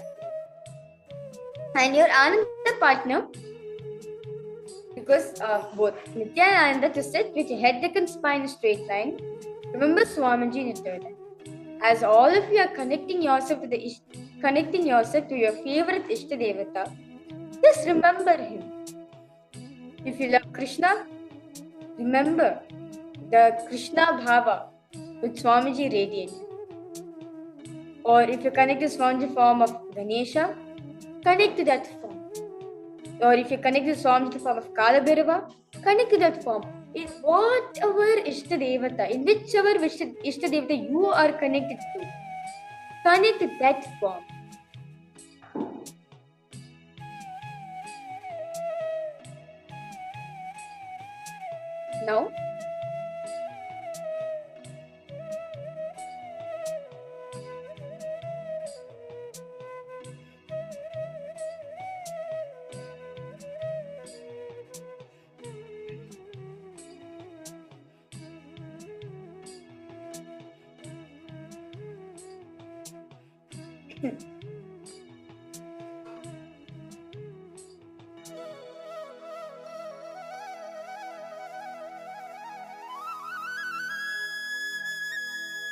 Now, from this space, start chanting the Mahavakya. Om Nityananda Paramashivoham. Om Nityananda Paramashivoham. Om Nityananda Paramashivoham.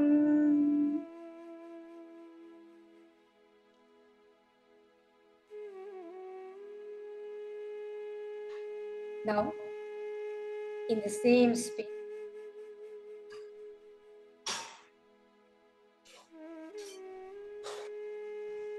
just all the Anandas, please listen. Now, the place which your Nitya partner has given, dissolve that space into your inner space. Dissolve that address into your inner space. Because that is the place where the Ishta Devata is residing. Drop it at his feet and ask him to reveal you the details of the house which your Nitya partner has given. You can continue chanting the Mahavakya.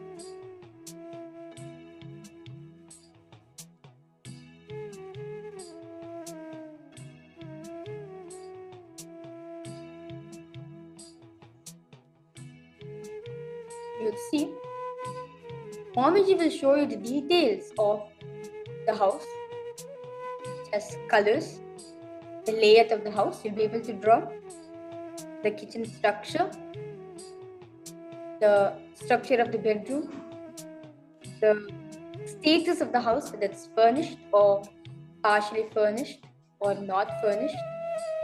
Everything You'll be able to see it clearly as if you have walked through the whole house you have come out.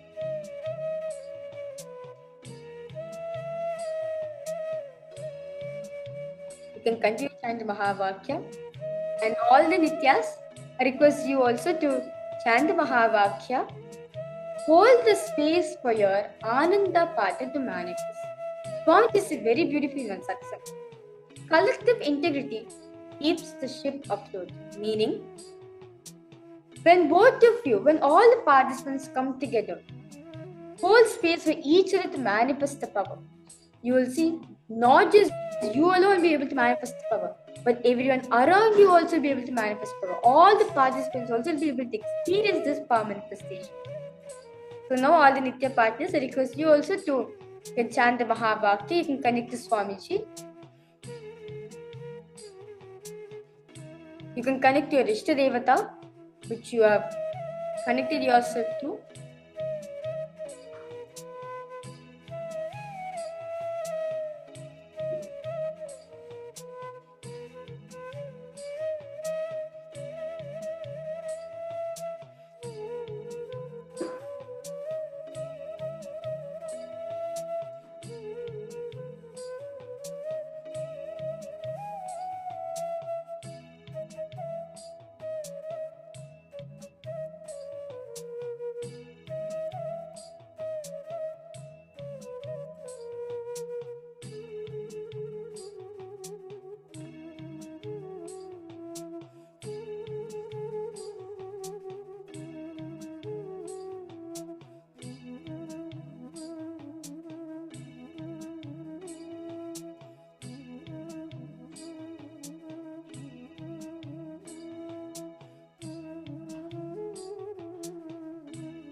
Okay.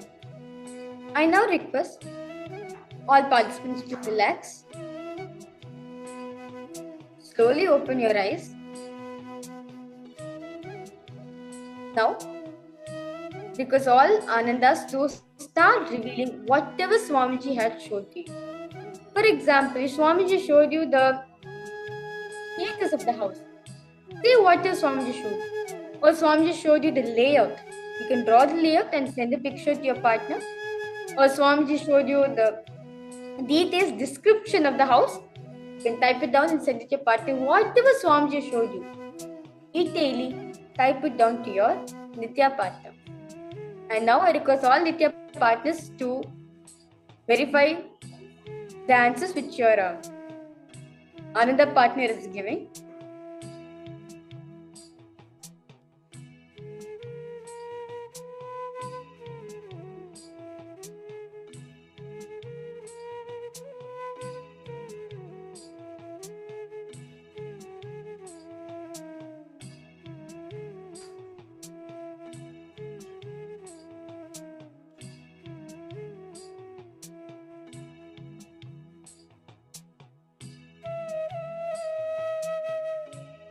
Understand one thing.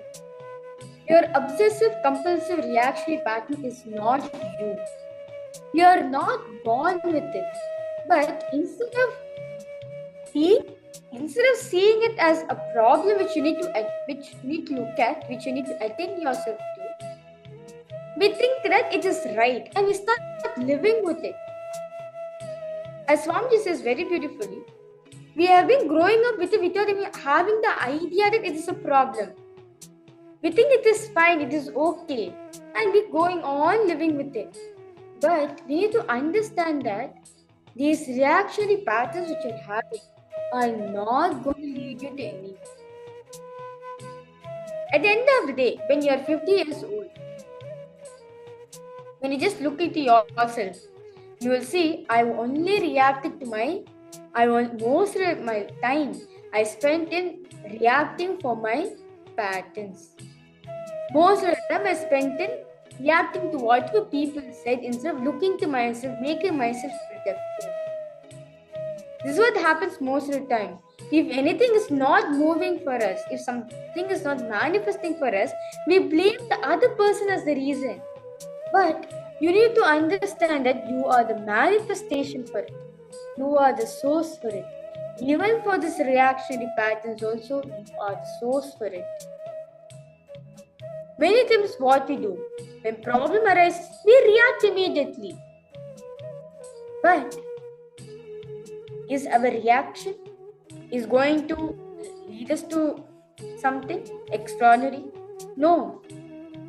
It's only going to add more and more incompletions to yourself, more and more problems to yourself. When you start throwing this reaction pattern at others, slowly, everyone around you will start disconnecting. Finally, when no one is there, you start throwing it yourself. You get bored about yourself. For every small thing, you start reacting.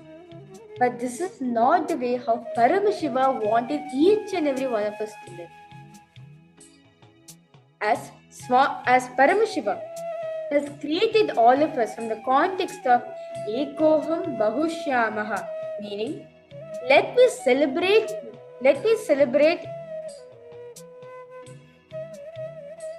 become many to celebrate my existence. He created all of us out of his compassion so that he can celebrate himself through all of us, so that he can experience, not just experience alone, he can celebrate his existence through all of us.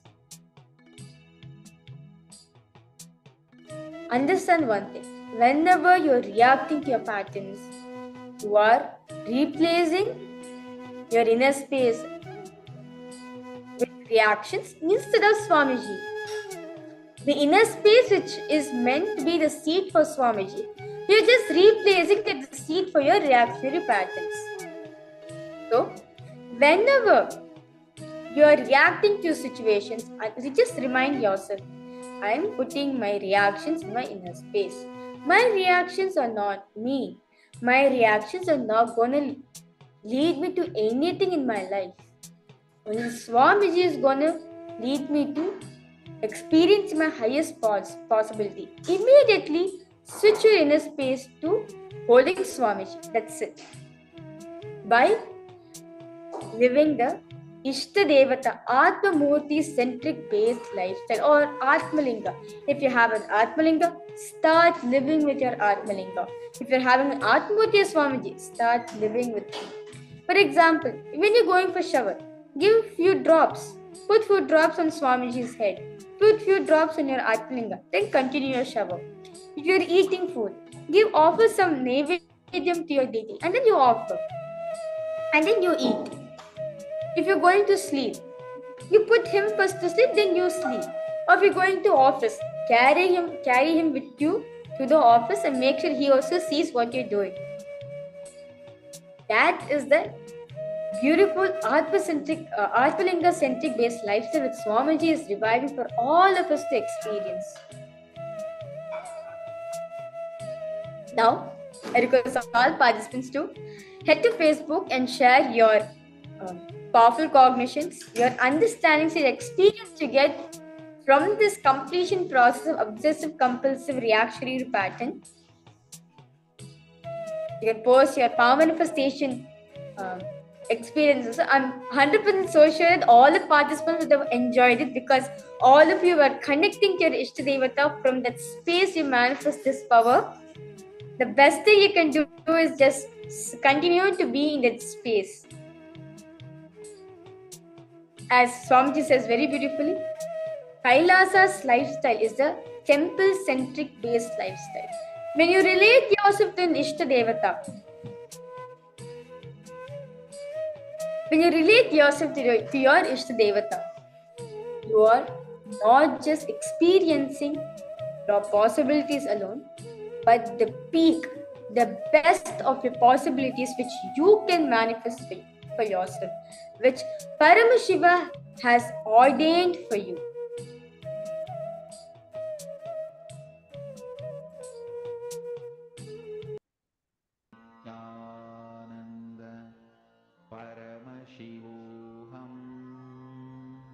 So, whenever you feel you're reacting to situation, whenever you feel you're reacting to something which is very small, immediately unclutch from yourself from the scenario.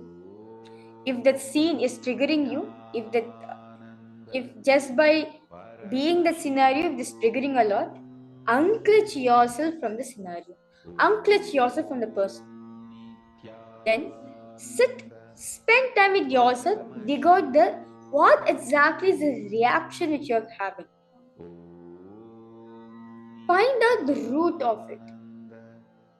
And then immediately decide to align. If you're carrying a Rajpalinga, express it to your Rajpalinga. You will see Swamiji will physically respond to you. As your Rajpalinga which you're having is nothing but a cell phone to speak to Swamiji. As Swamiji says very beautifully, the Rajpalinga which you're having not just has Guru alone. It has Paramashiva, Devi, and Swamiji himself.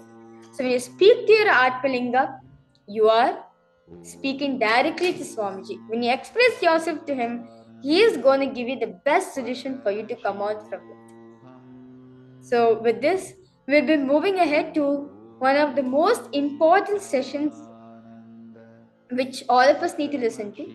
How to complete with the pattern of victimhood. Most of the time in our life, we feel that we blame ourselves for the reason for why we are manifesting such situation in our life. We feel we are the victim for what was happening. But understand you are not a victim for it. Understanding you are the source for the situation is different.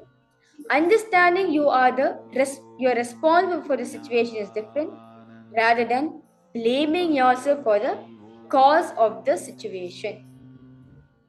We'll be now understanding from Swamiji what is the pattern of victimhood, how can we dissect this pattern within ourselves, and how can we complete and liberate ourselves from this pattern.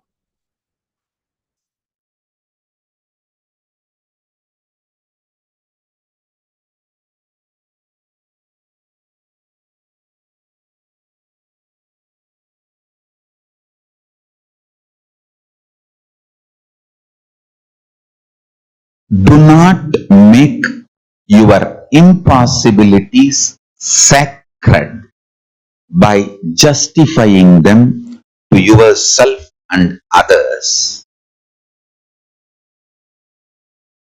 Do not make your powerlessness as your identity by consciously justifying their existence to yourself and to others. Listen.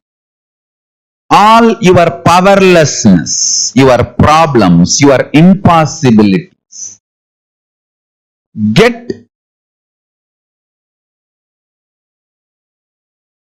solidified. It becomes arrogance. Your strong core component, when you decide to justify their existence within you and to others. I have seen people saying, oh, I was brought up by my stepmother, that is the reason I have all the problems. Over. Now, all your problems, you made it very sacred.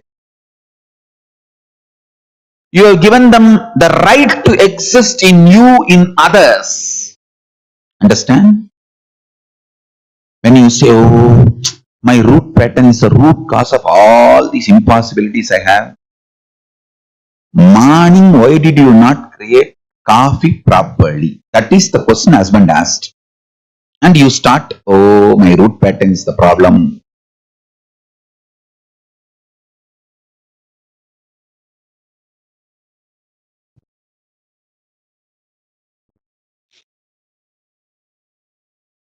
The moment you start justifying the existence of your ignorance, impossibilities, powerlessness,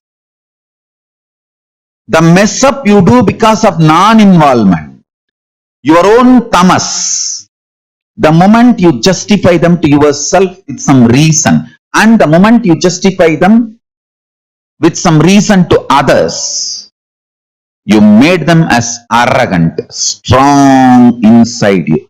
If you know it is your root pattern, just burn them. Knowledge that your problems are from your root pattern is given to burn them, not to justify the problem and give the sacred status to the problem. Whenever you justify your problems to yourself, you make that arrogant. When you justify your problems to others, you make that as a solid part of your identity. When others also agree, your problems have some reason, over. You made your problems sacred.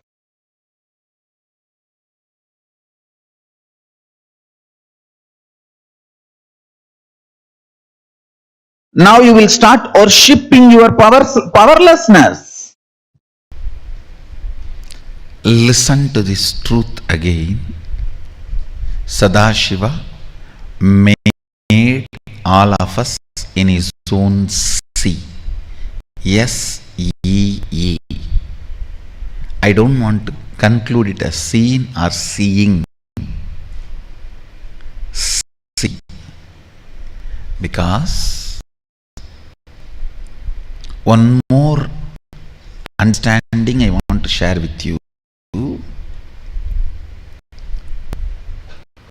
Only if some matter is connected to you, you feel that as me. For example, as long as your hands are connected to you, you feel that as you. You can handle it. You can do what you want with it. You can stretch, push, pull, up, down, all. But if your third eye is awakened, you enter into the next frequency. Everything you see, you know, is the material out of which you are made, is the same material out of which whatever you are seeing is also made. So you just know how to deal with the matrix. You just know the matter becomes your own extension. Anything you see becomes your own extension. Looks too big. I know for most of you, even understanding is so difficult. How is it going to happen to me? When is it going to happen to me? After going through so much of attack from all corners of the world, I mean, there is no suffering. Understand? You can always sacrifice the human's pleasantness, bliss, joy related to your past. You can always forget that you did PhD. But you can never forget You got delayed your examination because you spent time with your girlfriend, or you slept and you did not appear for that pain you will be carrying even now. Sacrificing the past related pains, understanding even factually many of your pains unjustified and understanding even factually your pains are not supported, justified by the reality, real happening is completion. Repeating. Even factually, are the real happening happened. Look what has happened from all dimension. Even your pains are not justified. Your pains are not really right. Even your pains do not have justification to exist in you. If you see the past happenings multidimensionally, is completion with the past. I tell you, how much ever you say, no, I know I have some pains which are absolutely justified. No. You may be Guni, you may be Kaikeyi, you may be Surpanaga, Gadak, Dinganakadik, I don't care. You are wrong.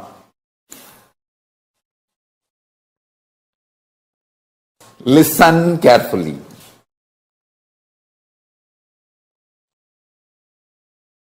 Listen again, repeating.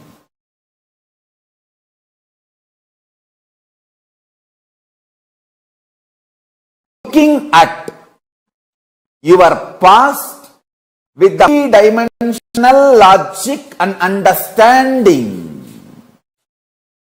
and waking up to the truth. Your pains are not justified even logically, even factually, even as per the reality of happening. Is completion. Doing tyaga of the false idea, many wrong things have been done to you. Lot of injustice is done to you, is the real tyaga. Understand, only if you have done the sacrifice of your pain and justifications for your pain, you will understand even in the past you existed as Paramashiva, and you will gain confidence. Even in the future you can manifest your Paramashivatva. This is the fundamental truth. And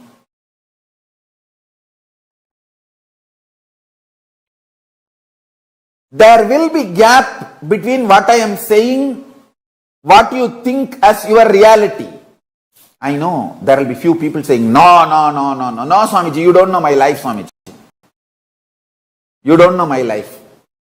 I have pain, I had pain, and it is justified. I can sit with each one of you individually and make you understand every incident, every time you felt you have been wronged, injustice is done to you, you have been given pain, you have been a victim. Every situation, I can take it out and show you multidimensionally and make you understand you have not been wronged. Even the facts, you got it wrong. That is why you feel you have been wronged. Understand?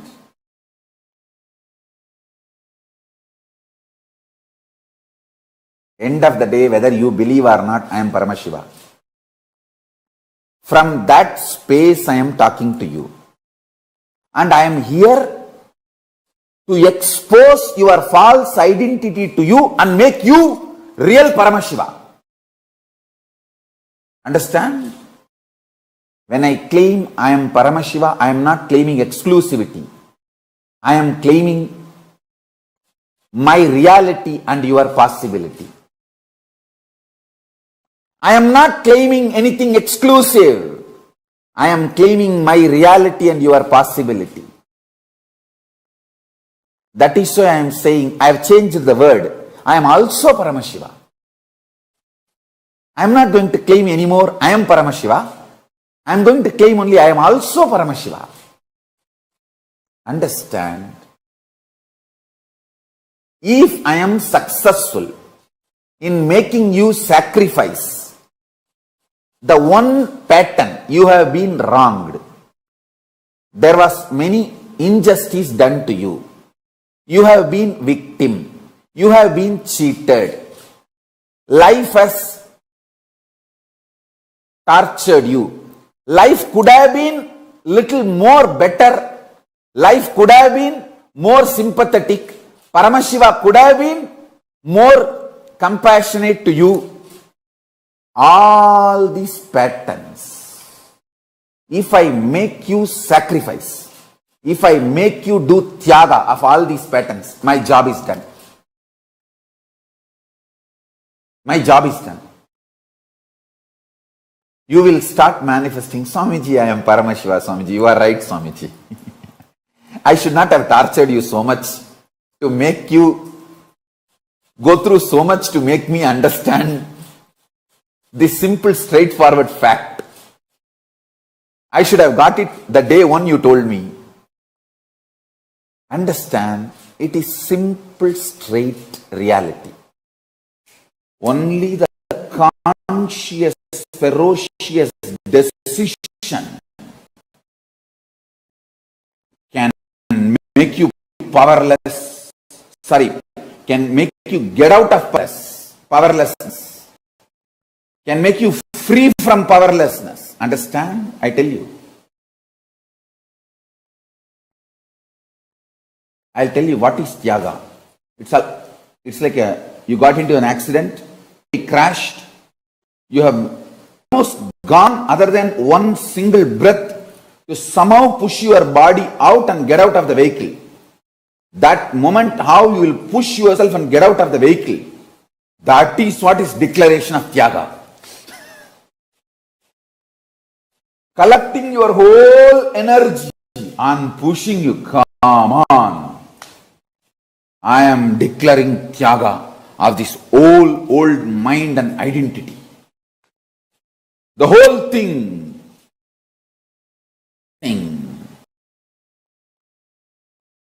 Understand? I tell you, that is the way tyaga functions, that is the way tyaga works out. Tyaga will never happen by your mind getting convinced and supporting you. It's not like a vacation you are planning, where everything will be in your favor and you say, oh, ha, jujil. No. Tyaga is breakthrough in your consciousness. I tell you, all the best moments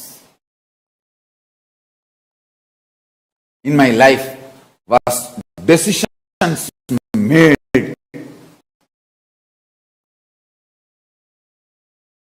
in utter tyaga. Never go back to what you vomited. Never go back to secured, cozy, supporting ambience.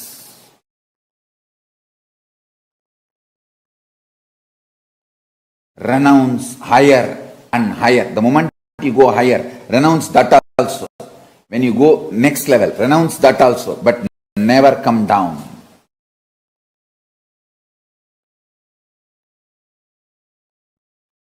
I have seen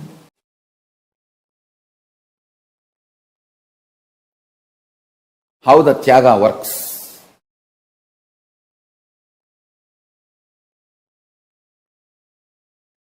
When I left the house to build one ashram, before even I completed that one ashram, see, I left the house to build one ashram in Tiruchengodu. Before even I completed that one ashram, I left Tiruchengodu to build a huge sangha to Bangalore. Before even I completed the building of the big sangha organization, I renounced that too to build this Kailasa nation. But nothing has left me. I have not renounced anything. End of the day, see that still the first ashram is getting constructed, getting completed. Second one is evolving in a full-fledged way. The third one is already happened. In Tyaga, you change the whole space inside. I tell you, I am giving you small examples. In Tyaga,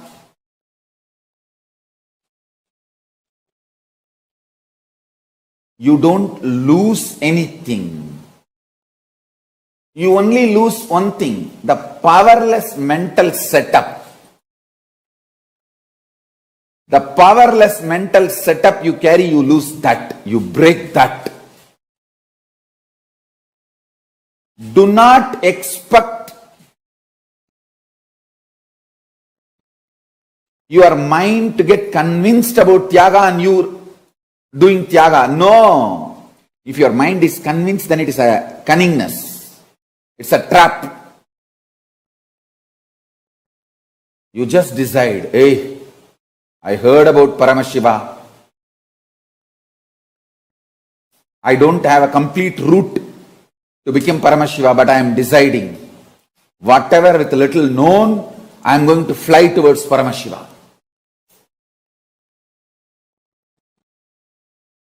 The power to take absolute risk is Tyaga. Power to take absolute risk consciously, ferociously, and then stick to it. No question of turning back. No question of turning back.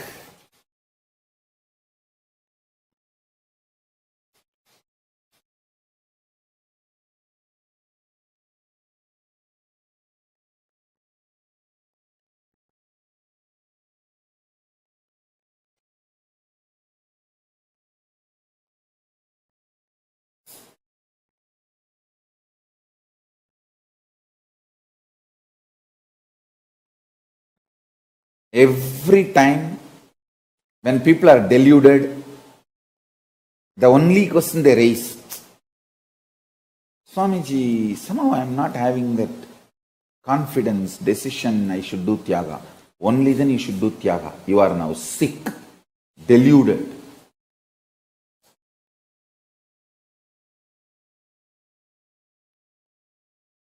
Breaking the old identities, fears.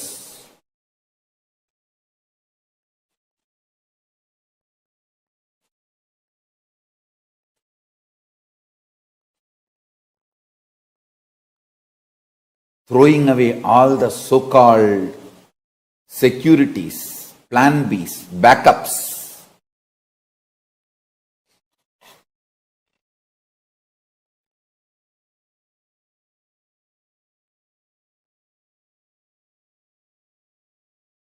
is Tyaga.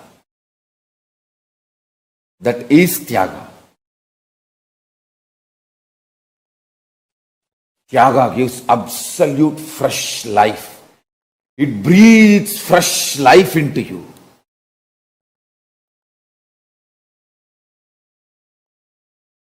It actually breathes fresh situations, lives, understandings.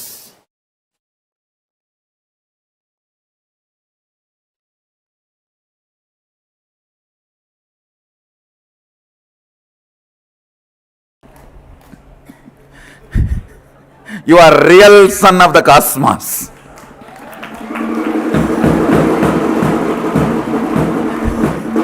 You are real daughter of the cosmos. And your extension.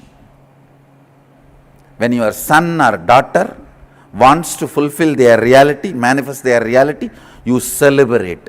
That is what the meaning of the real son or real father, real daughter and real father. Cosmos celebrates your will's completion. The good news I have for you, planets celebrates. Planets actually celebrate when you want to manifest something. Actually, they torture you because you don't want to manifest. You are stuck with your laziness, boredom, tiredness, victim pattern, stupidity, self-sympathy, self-doubt, all that. To wake you up, they torture you. But the moment you make it clear, I am not going to be victim for SDHD anymore. I am not going to be bored, tired, destroying myself anymore. I am going to manifest the reality as I want. I tell you, whenever you stand up as a man to manifest your reality, you become non-violent, you become loving, you become caring, you become beautiful, you become sweet. Understand? Romance with the life, manifesting what you want, both are one and the same. Somebody who wants to manifest what they want will not have time and energy to destroy others. Destroying is not at all a big job, understand? Any fool can destroy any big man. It's not a big thing. It's manifestation, creation. That is the real thing. I tell you, whenever you want to manifest what do you want in your life, cosmos celebrates you. Sadashiva supports you. Planets align to you. Real parihara, the graha parihara, dosha parihara is using your will and declaring to yourself and the cosmos what do you want to manifest. I tell you, when you decide what you want to manifest, cosmos only supports you because you are real son of the cosmos. Understand next time, whenever you have a problem, you are real son, you are real daughter. So, you don't have to worry that can my will override. Can my will override? No. Understand? This very idea, overriding, is from the concept of good and bad, right and wrong, opposite. You are not opposite party to cosmos. You are extension of cosmos. Understand?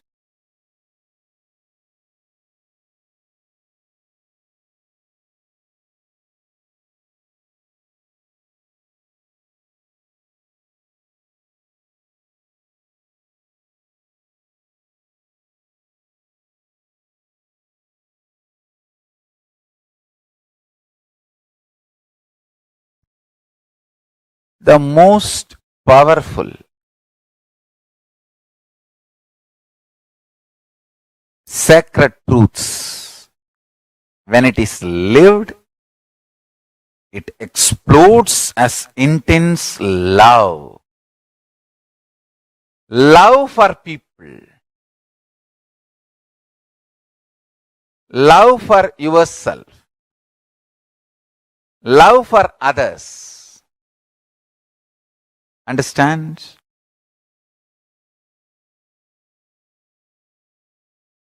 People who try to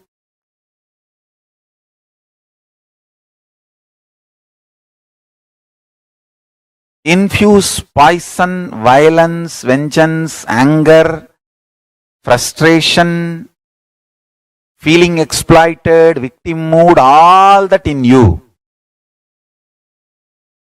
will be very sweet, but they'll just destroy, demolition, go away. It's like a driver of the bulldozer smiling does not mean he's doing good to your home. He's bulldozing it. And he smiles at you and says, "Hi, how are you? Wow." And he is bulldozing. It's like cops give the ticket for $200 and say, "Have a good day, have a nice day." After $200 ticket, they tell you, "Have a nice day." Understand?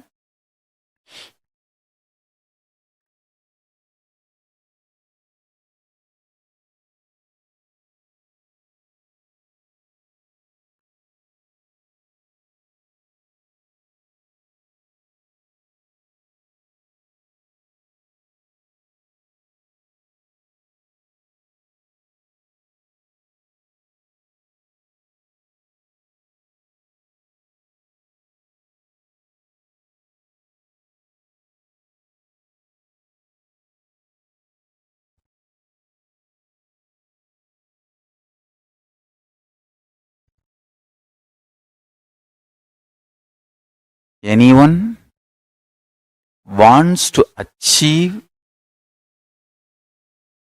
whether power manifestation or enlightenment, sincere work on your consciousness is required.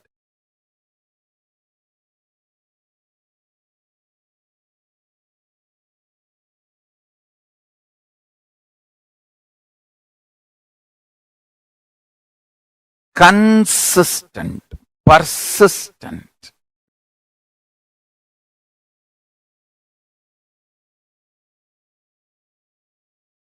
Work on your consciousness.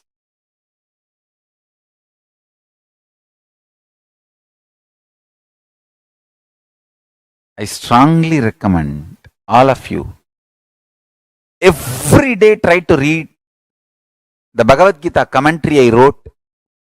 See, the whole Hinduism is based on Vedagamas. Essence of Vedagamas is Upanishads, Brahma Sutra and Bhagavad Gita. Prasthanatraya, we call it. All acharyas, all sampradayas write their own commentary for this three book. But this three book is the core. Everyone accepts that non-controversially. Whether you are a Shaivite or Vaishnavite, Shakta or Gaumara, Yogi, Vedanta, Siddhanta, Agamanta, whatever sampradaya you may be, all accept authority of the Vedagamas and all accept non-controversially this three book, Prasthanatrayam, Upanishads, Brahma Sutra, Bhagavad Gita. This three book is accepted as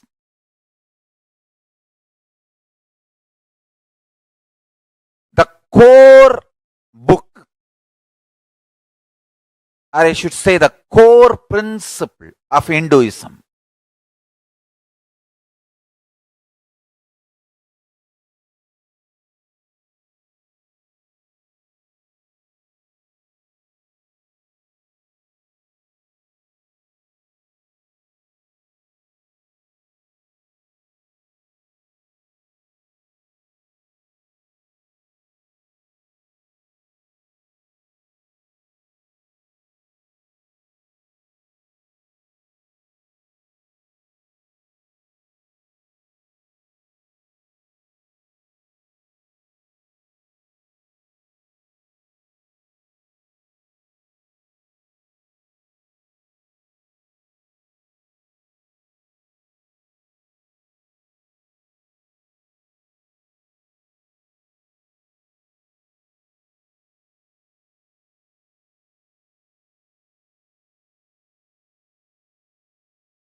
In that space, when you understand what the real context is, that is when you are able to experience the power manifestation. See, Swamiji says, when understanding victimhood, Swamiji says there's no bigger sin than guilt. There's only one sin you could do, that is to hold guilt about something. But when you look at your past with a multi-dimensional logic, understand, wake up to the truth that even logically, even factually, your pains and sufferings are not justified. That is completion. This is a very important point to understand. When we think of completion, when we think of healing our past, we always say time heals. Or we go to psychiatrists, right, to heal our past. But Swamiji is saying, when you just have the multi-dimensional logic, the larger logic of life, and you cognize, wake up to the simple truth. Your pains, your sufferings are not even logically justified. Understand, one thing Swamiji says, I am not disrespecting your sufferings. I am not disrespecting your pains. But I am denying the very existence of it. We all feel so insulted when our sufferings are not given importance. But actually, truly, if you look at it, it is a cause for celebration. When Swamiji is saying, I am denying the existence of your pain and suffering, it is actually a cause for celebration. You do not have pain and suffering. What greater thing can you want in life than a life with no pain and suffering? That is your reality right now, your truth right now. That is what Swamiji wants us to wake up to. Tyaga, sacrifice, is not tyaga of something you have. It is always tyaga of something you do not have.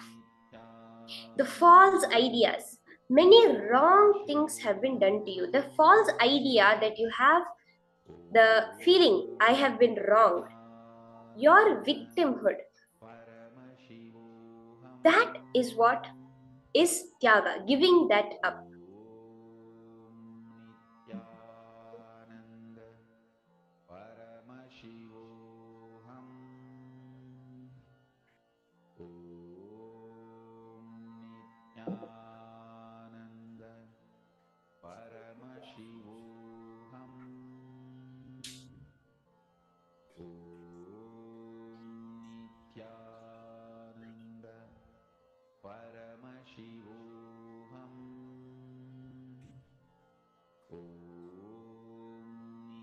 When you understand tyaga from this context, it is about giving up your lower identity.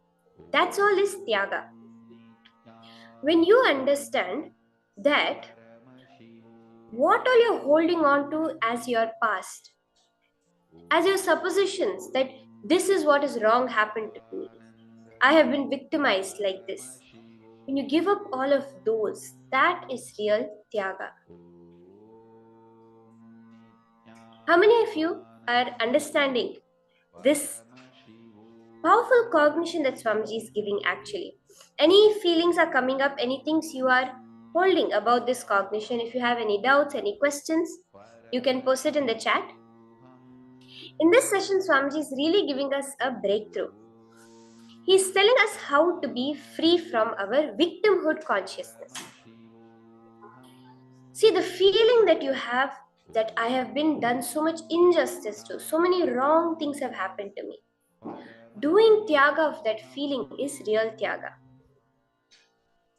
Only if you have done this, the tyaga, the sacrifice of the justification of your pain, will you understand that even in your past you existed as Paramashiva, and you will gain the confidence that even in the future you will only exist as Paramashiva. Understand, this is the greatest boon. This understanding itself is the greatest boon Paramashiva can shower on you. Just knowing that whatever it may be, all the pain and suffering, if I decide to do tyaga to these false notions that life has wronged me, you will understand I was always Paramashiva and gain the confidence that you will always be Paramashiva. You will manifest your Paramashivatva.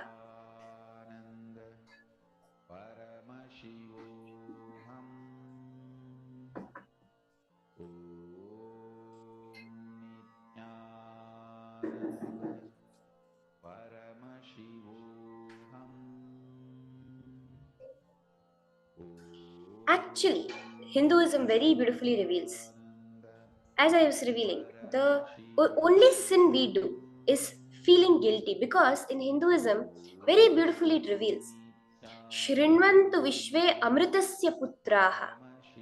What does that mean? It means, oh, listen, the world, the sons, the children of immortality. And very beautifully it reveals in the Mahanarayana Upanishad, Brahmanyam Bahuputratam. You, Tam, are the favorite inheritor of the cosmos, of Brahman itself. You are the real son or daughter of the cosmos. You are just an extension of the cosmos. Just think about it. Can you be separate from the cosmos? Is it possible that when you say the word cosmos or universe, you can exclude yourself? I just want to hear from all of you in the chat.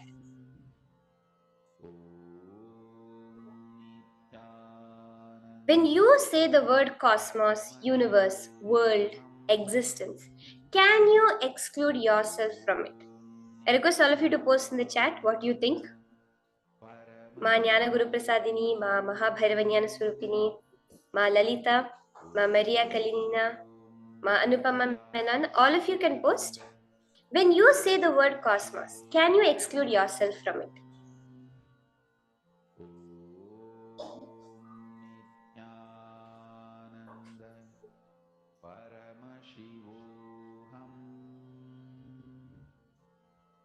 Yes, we cannot exclude ourselves from the cosmos because we are nothing but one manifestation, one extension of the cosmos. If you look at a parent, when your son or daughter manifests their reality, you will celebrate. Let's say your daughter always wanted to become a doctor, let's say, a successful doctor. The day she gets into medical school, you're going to celebrate because she is your extension. The same way, when your will becomes reality, cosmos celebrates. Cosmos is not a sadist. Swamiji always says, Paramashiva is not a sadist. Cosmos celebrates your will's manifestation. The planets, the Navagrahas, all of them celebrate when you manifest your reality. The only reason that they torture you or you perceive as if some torture is happening is because you are stuck with victimhood patterns. You are stuck with a wrong assumption about life. So that is the root shock you need to wake you up. You're stuck with your victim patterns, your stupidity, your self-sympathy, self-doubt. Because the minute you make it clear, I am not going to be a victim for my SDHD patterns. I am going to manifest the reality I want. You become non-violent, beautiful, loving, caring, and sweet. So, Ma Lalita Kavan, I see in the post, in the chat you have posted, I feel a lot of energy from the cosmos. But in two specific things, I'm having a lot of difficulty to transcend the perception. Ma, for you, I would tell you one powerful cognition Swamiji says. When Swamiji talks about surrender, when he says surrender is the cosmic synergic trigger, it is a parallel universe synergy trigger. What does that mean? Exactly Swamiji reveals. He says, when you are having difficulty accepting yourself as Paramashiva, as you say, transcending the perception, sit with the knowledge that it is not you who is struggling. It is Paramashiva who is struggling to digest you. So Swamiji says, I have been sent down from the cosmos just to get this message to you. Ma, for you hold this powerful cognition. Whether to accept you, not accept you, whether to put you in Dvaita, in duality, or Advaita, in non-duality space. Let it be his choice. Let him decide. Are you understanding this, ma?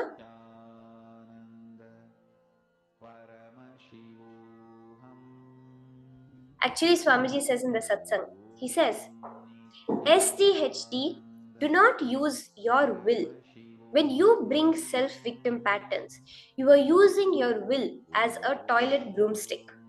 The exact thing Swamiji says is a toilet broomstick.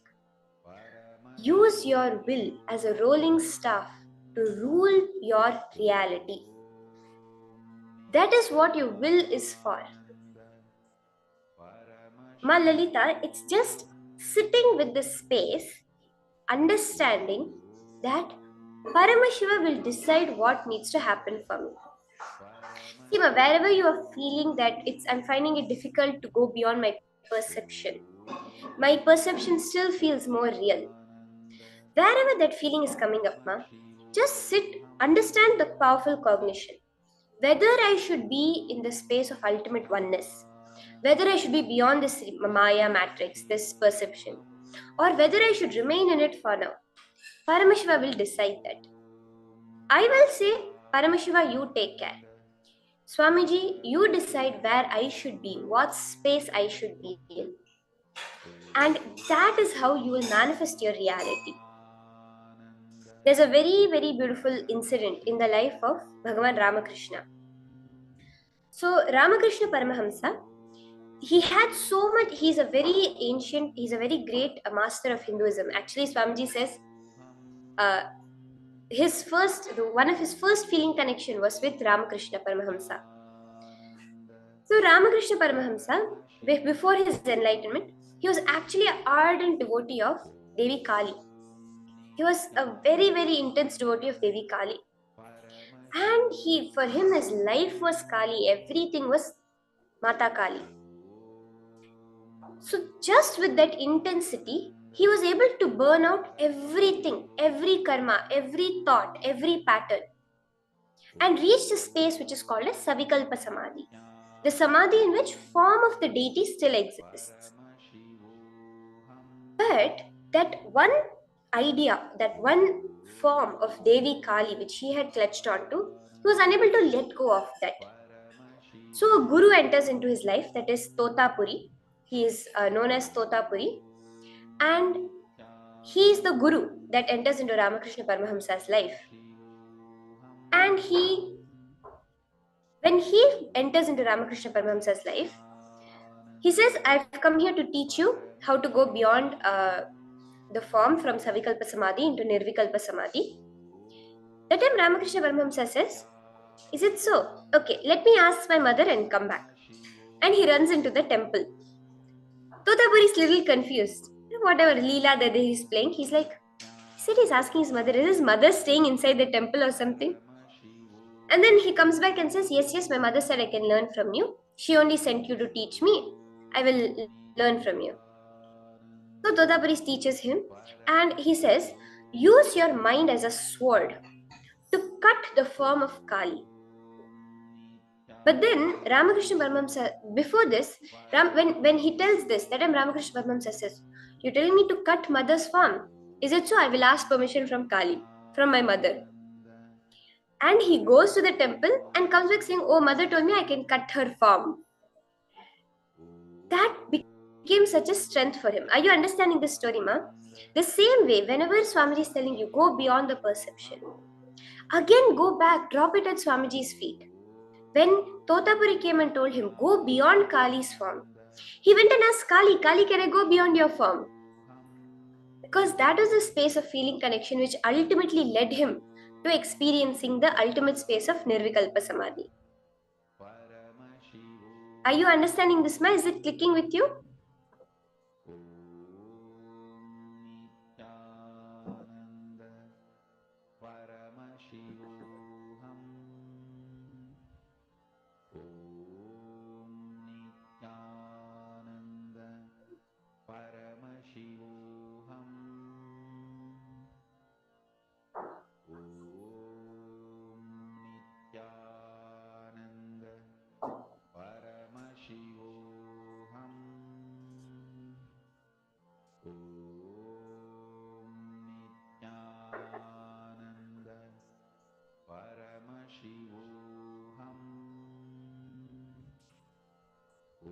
So let us do the exercise now that is revealed by Swamiji. How to drop your victimhood. So first thing, okay? Pen down any 5 feelings of victimhood in your life.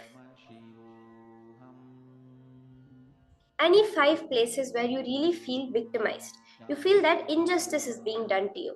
You are getting something you don't deserve to be treated like that, but yet you are treated like that. So as Swamiji gives examples, I feel my mother-in-law is all the time picking on me. I feel I'm a victim of my project manager and I don't have the freedom to express my ideas. Or my colleagues expect me to do all the work, but they will take the credit. Any 5 feelings of victimhood right now you are experiencing in your life. Take a few minutes now and sincerely pen down. See, this completion victimhood will really open up a whole new world for yourself. When you are doing this completion, wherever you feel wronged, wherever you feel justified in holding your incompletion, write down 5 of these places.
Few more minutes. Pen down any 5 steps, any 5 feelings in your life where you are experiencing yourself as a victim.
Okay, now relax. If you're finished penning down these 5 feelings, let's move on to the next step of the process.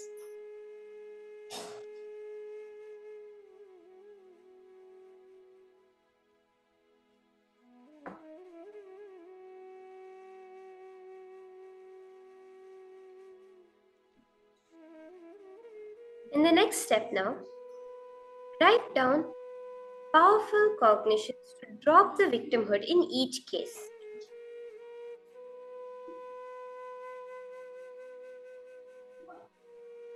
See it. Each situation of the victimhood feeling. So as Swamiji said, for the example of the mother-in-laws constantly picking on me, I'm mapping her words to my I and mine. Therefore, this feeling is coming up. Or in the case of my project manager never lets me express my ideas. I am Paramashiva. If I radiate my peak authenticity with this truth, no one can stop me. Let's take a few minutes now for each of the cognitions, each of these feelings within you. Handle it only with powerful cognition. Do not let it continue as an obsessive compulsive disorder within you. Let it not be an obsessive compulsive disorder. Let it become a Ishtadeva inspired decision in your life.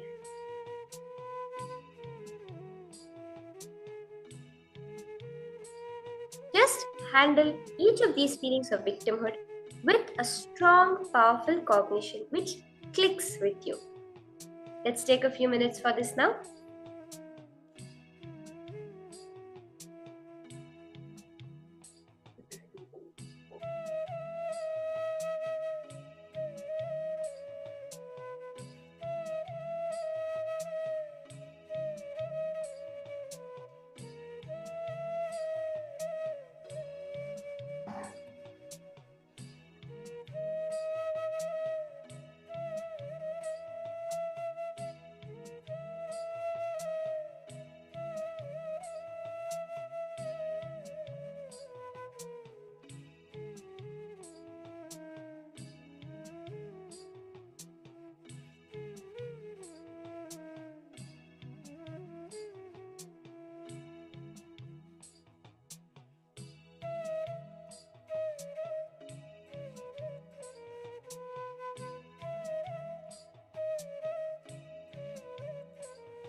Continue to map each powerful cognition.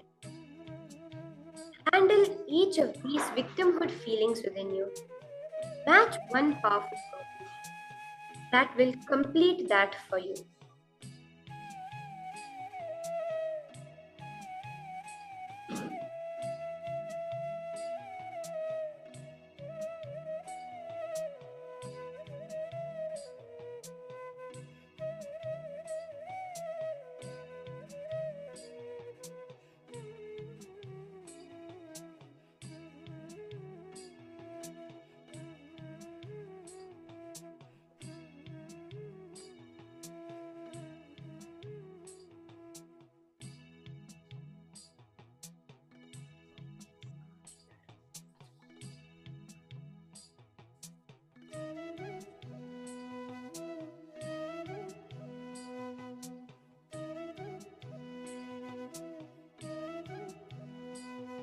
have a few more minutes, go deeply into this process. By completing this one pattern of victimhood, of self-criticism, of guilt, you will see so much possibility and energy opening up in your life. Sincerely, spend a few more minutes just doing this process.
Let's move on to the third step of the process now. Whatever powerful cognition you have got for each of these incomplete, each of these victimhood feelings, contemplate on it and recognize that as your reality to drop the victimhood. The last step of this process now, contemplate on the powerful cognition and recognize it. Recognize it as your reality and drop your victimhood. Drop the feeling of victim. We'll have the last few minutes of this exercise for all of you to experience this ultimate completion.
Now, with this beautiful, powerful cognition, this completion space, cognizing that your will is Paramashiva's will, You are not your SDHD, but you are your will to be. Let us enter into the power manifestation now. So now we'll be continuing the power of remote vision.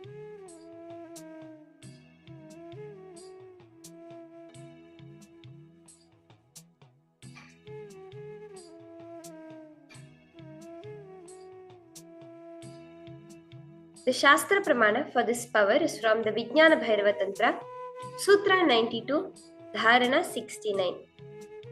Vyomakaram swamatmanam dhyaye digbhiranavritam nirashraya chitish shaktihi swarupam darshayet tada. Bhagavan Paramashiva says, concentrate and cognize with restful awareness on oneself in the form of a vast etheric space or sky, Vyomakaram, which is limitless in any direction whatsoever. Thus, the Chitish Shakti, Nirashraya, the freed from all support. When your power of consciousness becomes Nirashraya, freed from all support, it reveals and manifests herself as the form of one's essential nature of the self.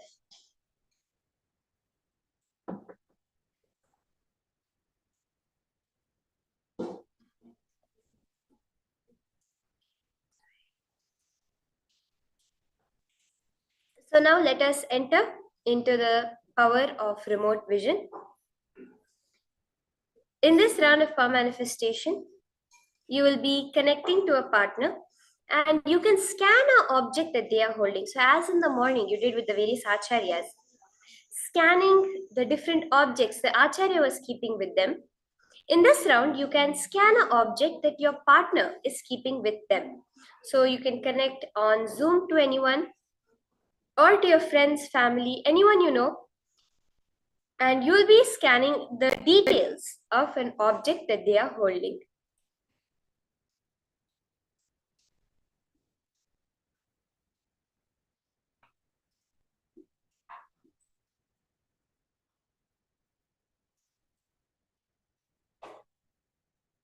So let us enter into the power of remote vision now.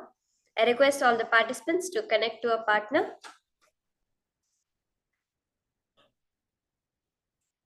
And just chant the Mahavakya, Om Nithyananda Paramashivoham. Intensely connect to Swamiji and be completely unclutched. Remember again, you are Paramashiva. Whatever powerful cognitions came up, use those and manifest the power now. Let us start.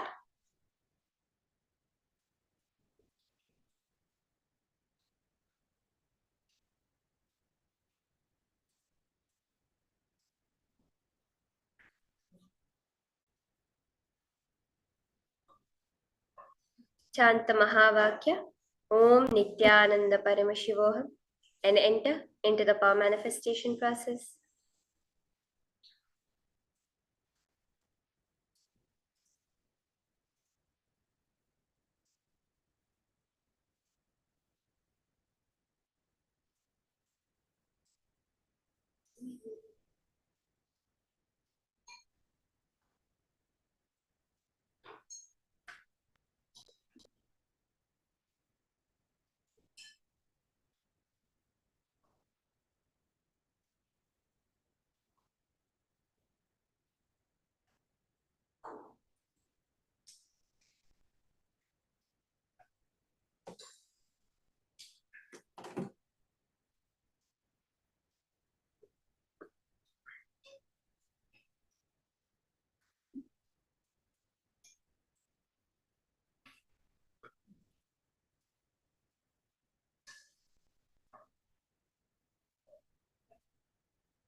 Whatever Swamiji reveals to you, reveal it to your partner.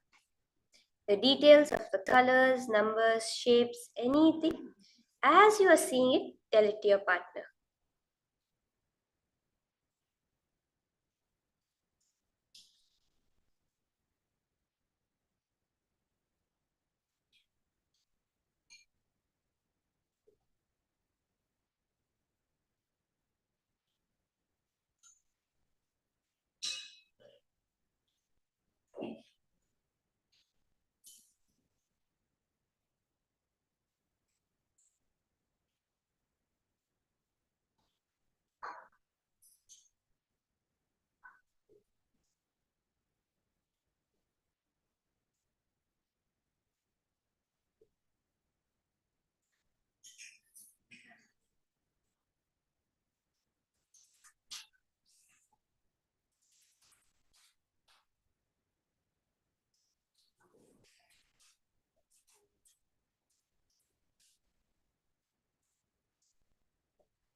Continue scanning. Go to the detail of whatever Paramashiva is showing you. As Swamiji is showing it in your third eye, reveal it exactly like that to your partner.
Let the vibration of the Mahavakya reveal to you anything that Swamiji has.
Slowly relax now and share with your partner all the details of whatever Swamiji revealed to you.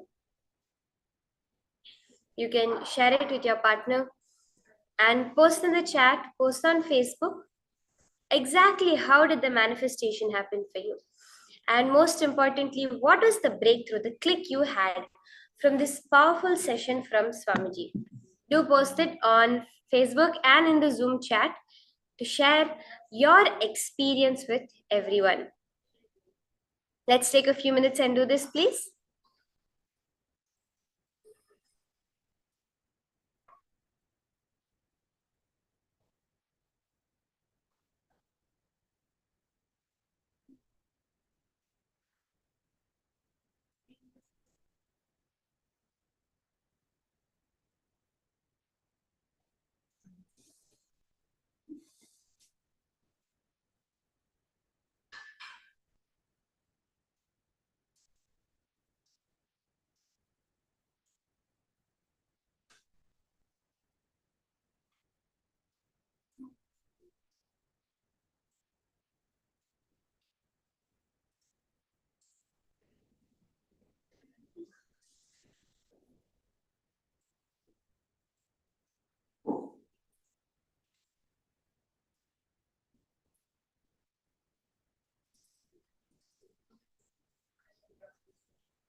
share what breakthrough, what feeling of victimhood did you come out of through this session, and what is the exact powerful cognition that you used that clicked with you to make your reality manifest? You can also share this in the chat or on Facebook.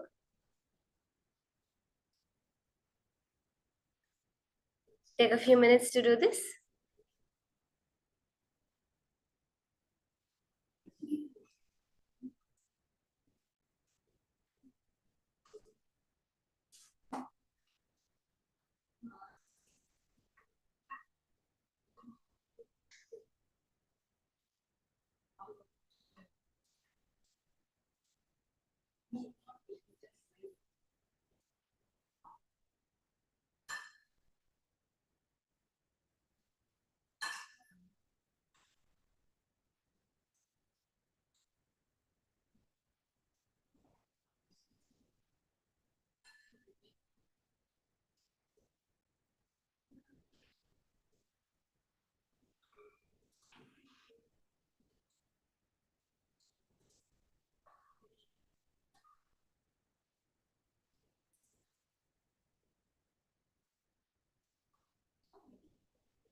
Now we'll be moving on to the next session.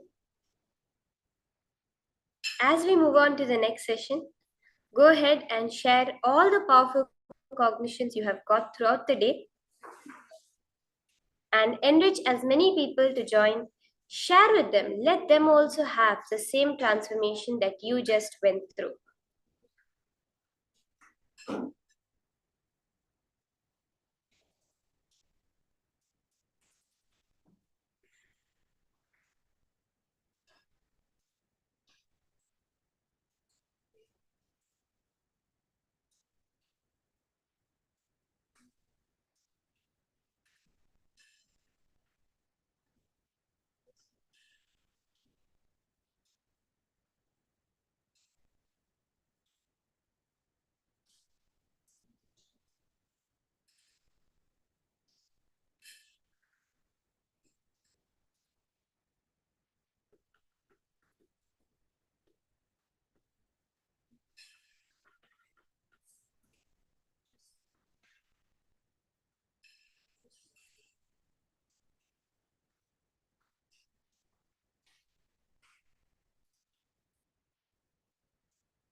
So now, once we have all shared it, let us now enter to the next session, a very, very powerful session directly from Swamiji.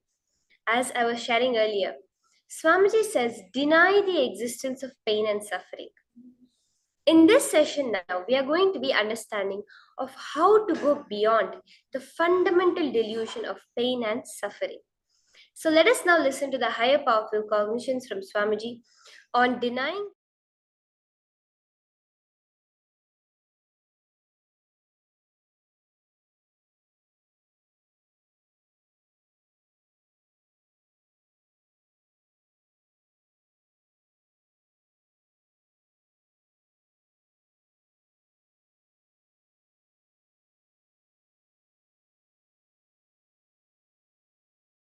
The first sutra, deny the existence of all pain and suffering, all dimensions and aspects of pain and suffering.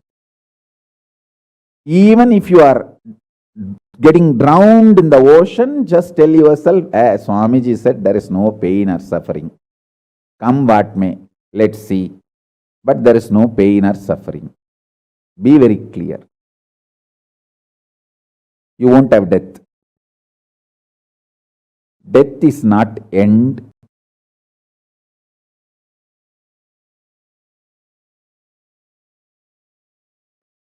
Losing the truth is the greatest loss than death.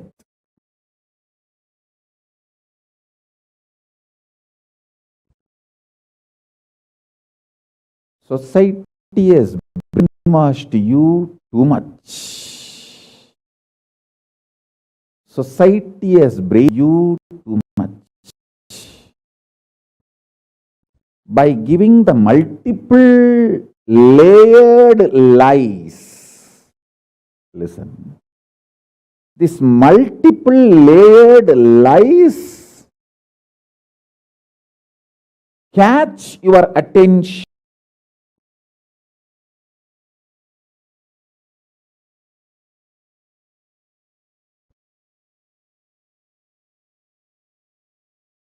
Even if you are convinced about the one lie, gone. You have put your slippery rock and you will land in the end delusion. Don't.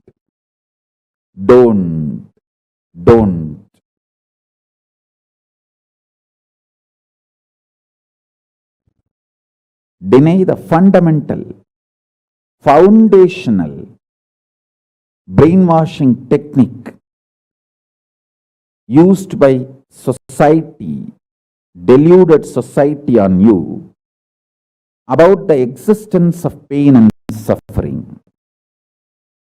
It is not okay to be normal with absolutely sick social conditioning.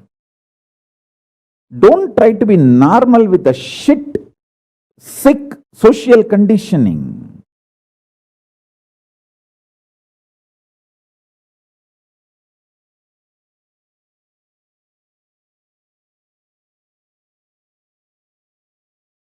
Meditate, contemplate, internalize all the statements today I am making. The first statement is about the truth, denial of all the brainwashing done to you about the pain and suffering. Second statement, this decision to be in truth will expand your brain's ability to reflect, radiate, manifest superconsciousness with the powerful cosmic space and this cosmic nada, Shiva, Shiva, Shiva, Shiva, Mahanada, Shiva, Shiva, Shiva, Shiva, Shiva, Shiva, Shiva. When your brain develops the capacity to reflect and radiate the cosmos in the pure conscious form, your mind can never take possession of your brain and brainwash you to believe into anything called pain and suffering. This is the greatest liberation. This is the greatest liberation. Now, third statement. Listen to this third statement.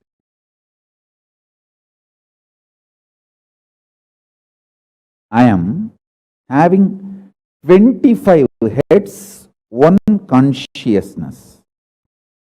In you, you have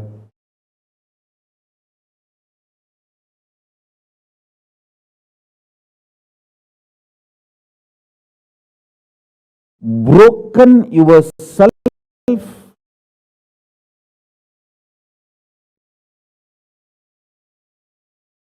into 25 consciousness, even though you have only one head.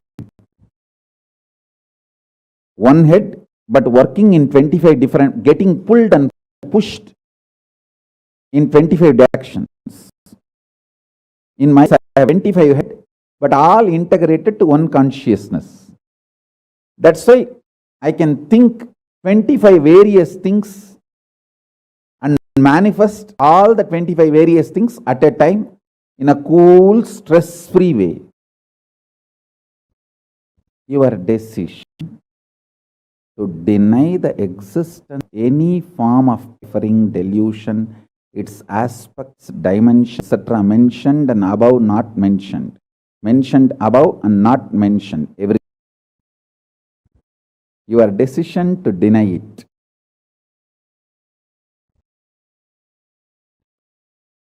makes such beautiful space in you.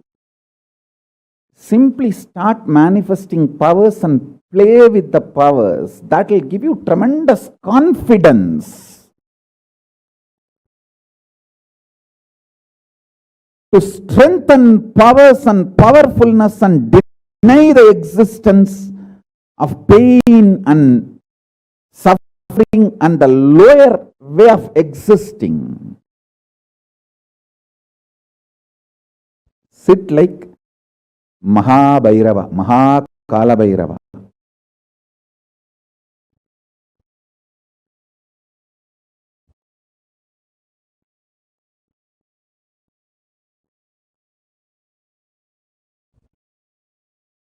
I am telling you the truth.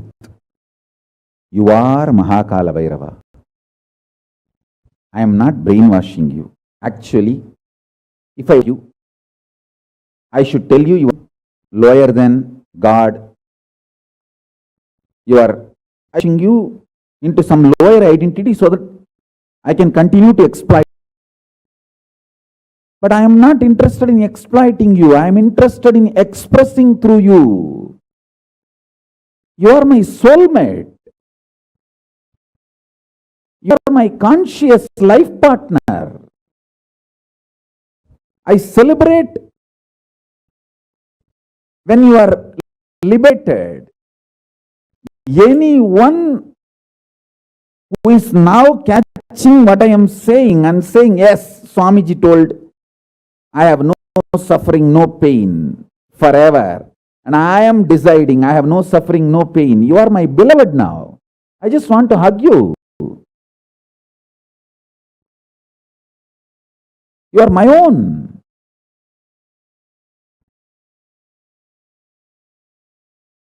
I have only one reason to tell the truth, because truth makes you fulfilled and makes me fulfilled. You are Kala-bhairava. Sit like Kala-bhairava and tell very clearly to your past, present, future. Hey, I am Kala-bhairava.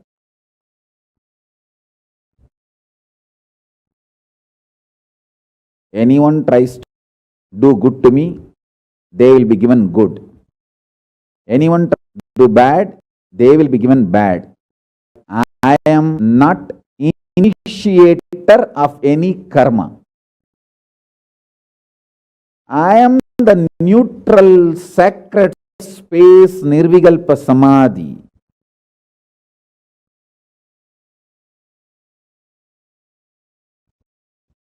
If you throw laddu on me, you will get the laddu back.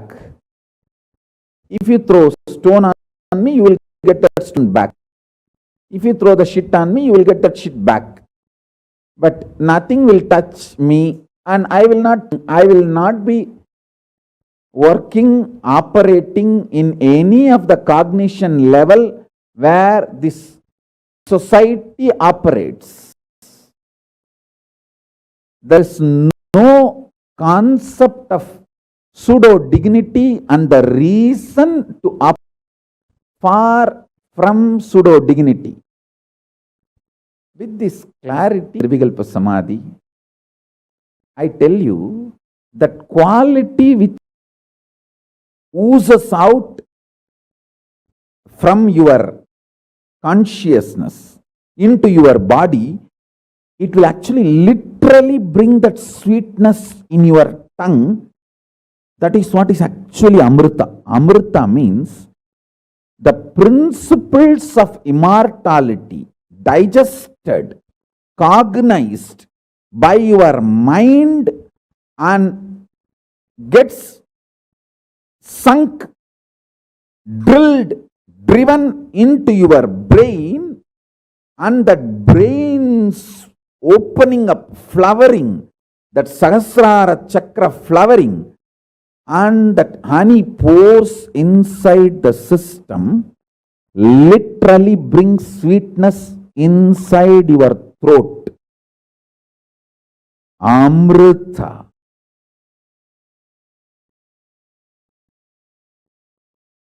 Principles of immortality. Truths of immortality. When they are chewed by your mind and gets into your brain, the chemistry, alchemistry happens in you, in your biology, is nectar. Actually, I am tasting that this very moment. That's the reason I am taking a few seconds to settle down and speak.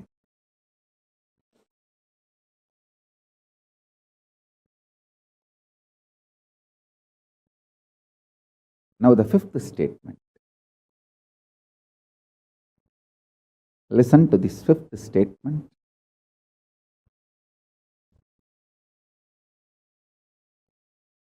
When you start actively practicing this truth, express it in your inner image with yourself, through your outer image with others, all the conflict will become irrelevant.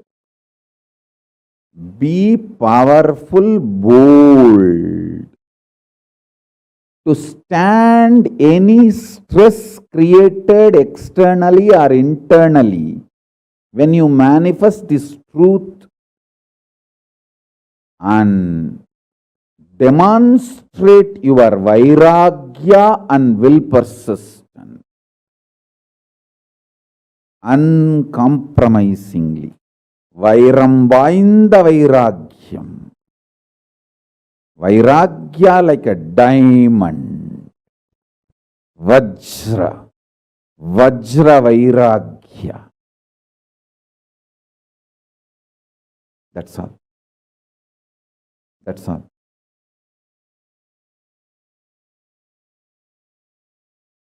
Listen, listen, listen, listen, listen to this truth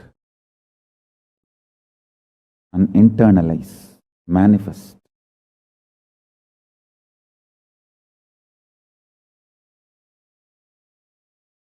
The beautiful mantra, Mrityunjaya mantra.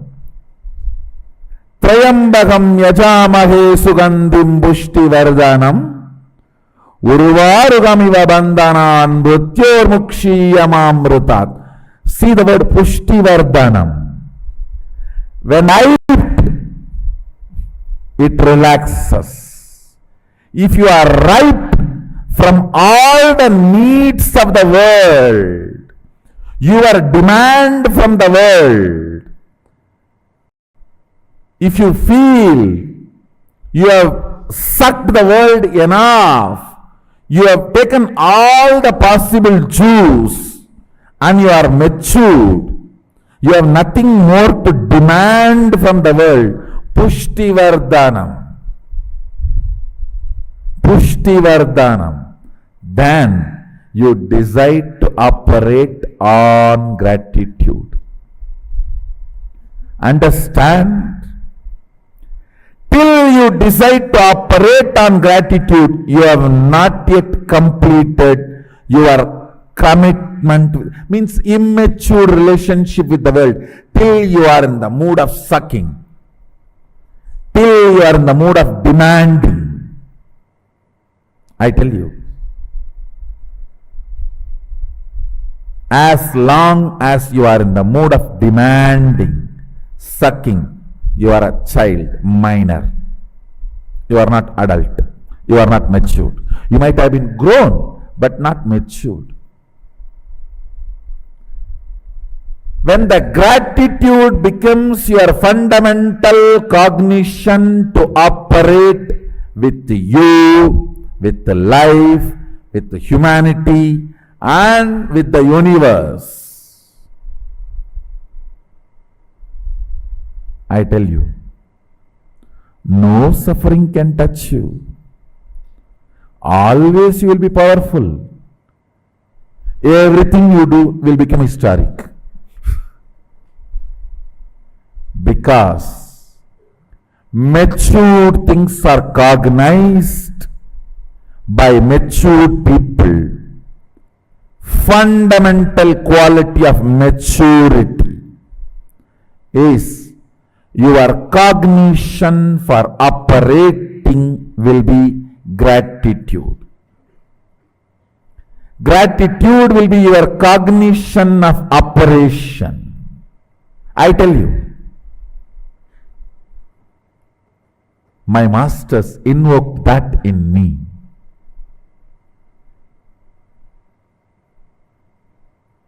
The intensity with which they invoked that in me brought such tremendous maturity.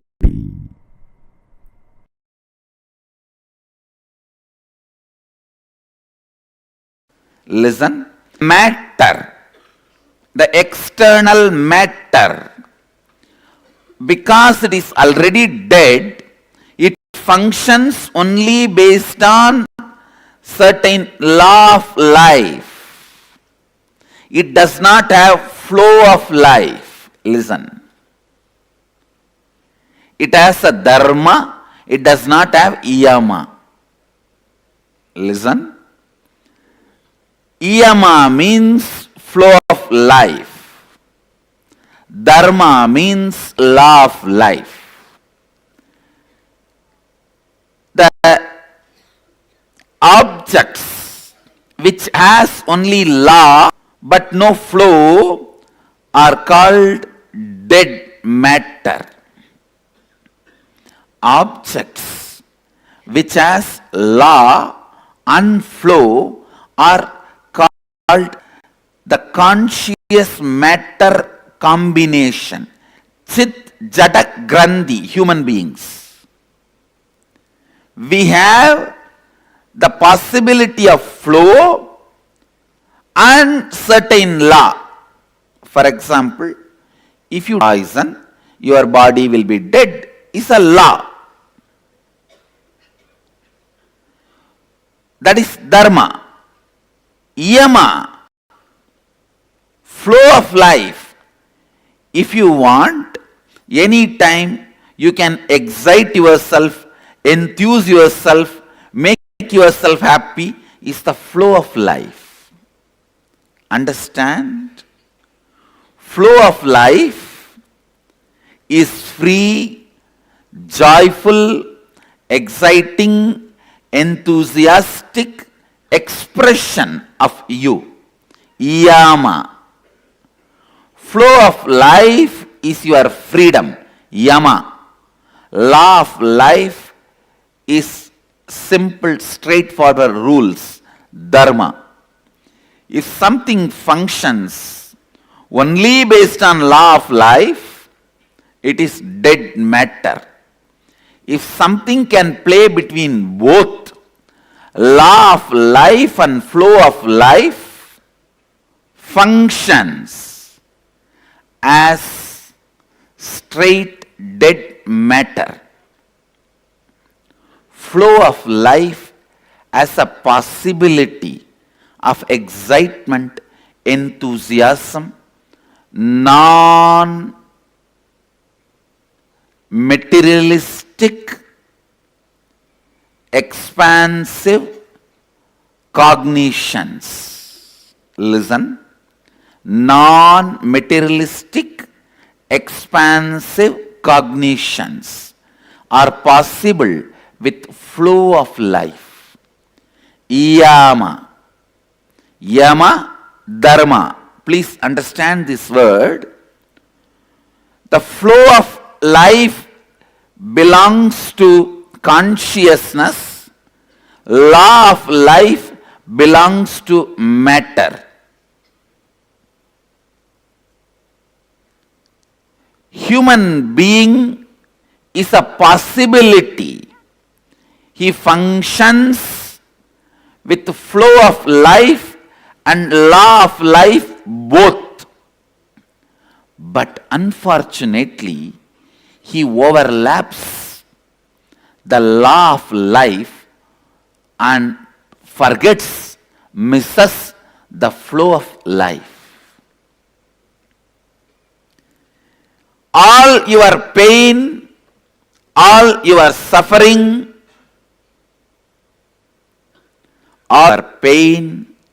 all your suffering is because you think flow of life has to be framed into law of life, and you always feel law of life is boring. Law of life is made for matter. In you, there is a part which is matter. Deal matter with law of life, not consciousness. Consciousness need to be cognized constantly with flow of life. I'll give you more examples. Listen. For example, everyday satsang. If you deal it as a law of life, it is boring. Oh God, every day I have to come and sit. Today I have a great attendance in satsang.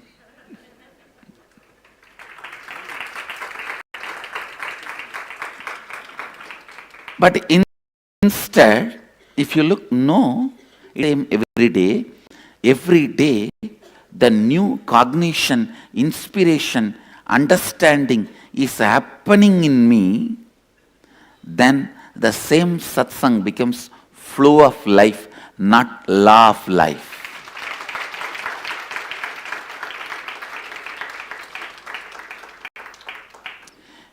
Even food can become boring if you cognize from the angle of law of life.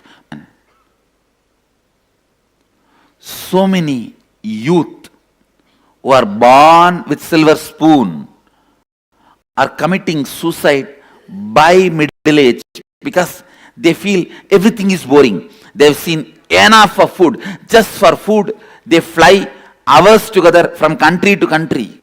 They've seen enough of liquor, enough of women, enough of everything. They feel bored. What to do? Let's do something new. Commit suicide. No, really it is happening. Some places where you are not courageous enough to commit suicide, just fall into depression. Law of life, good, as far as you deal the matter, but that on the consciousness, it makes life bored. No work, no working day is same. But you go on believing, you are constantly made to believe, Monday to Friday, it is all same.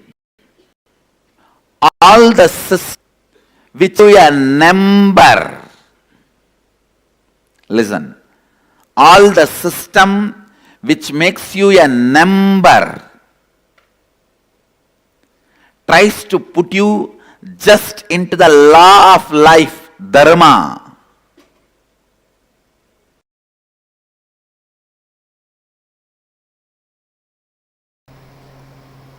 At least 200 techniques Sadashiva is giving for completion, for various incompletions and various methods, process, procedures, systems, technique, for various background people and various genders and for variety of people.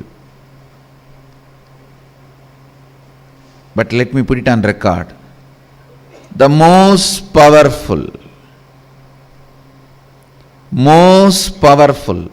completion technique is declaring with your will.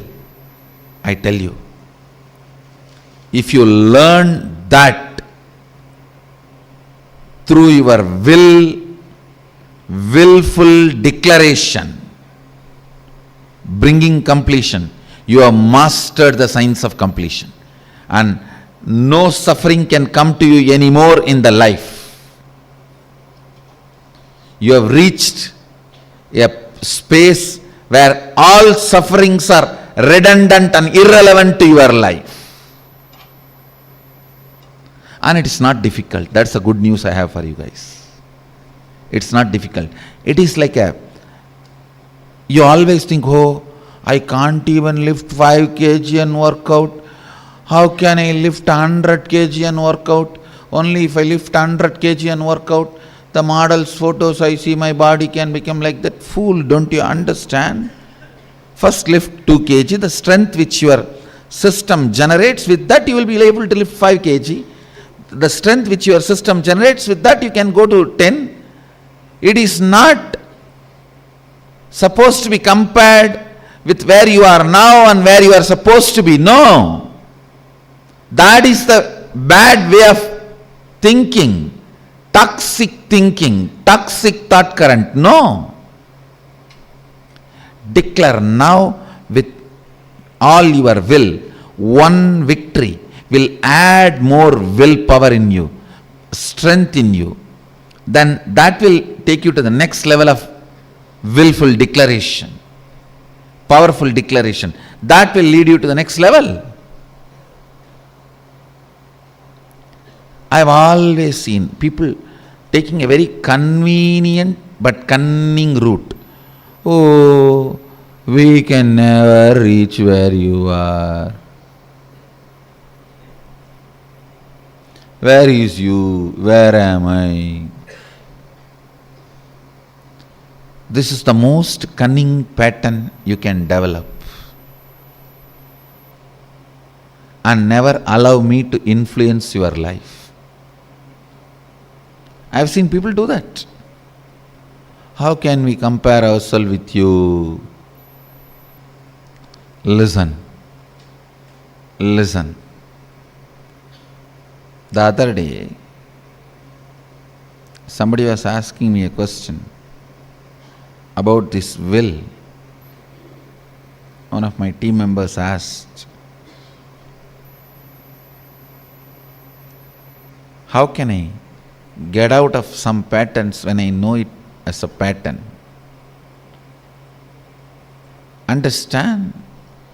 Be grown up. Be matured adult.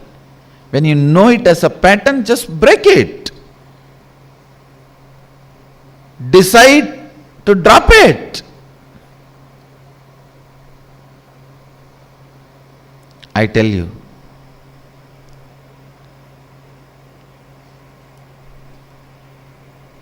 just by your will you can have completion. You are a matured,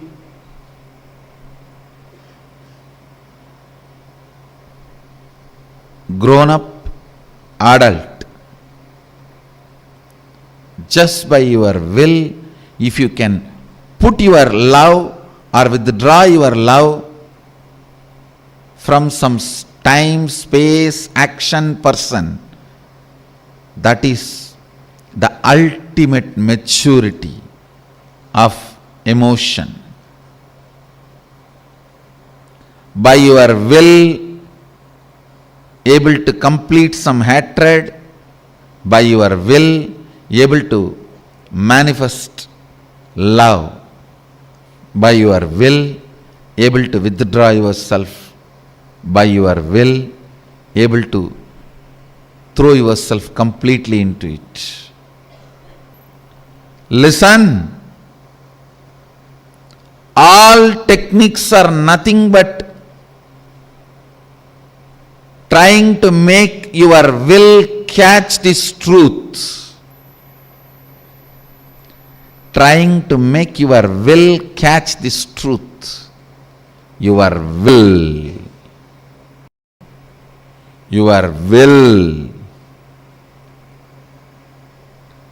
is the most powerful completion technique. Here, Upanishad declares, let there be no separation.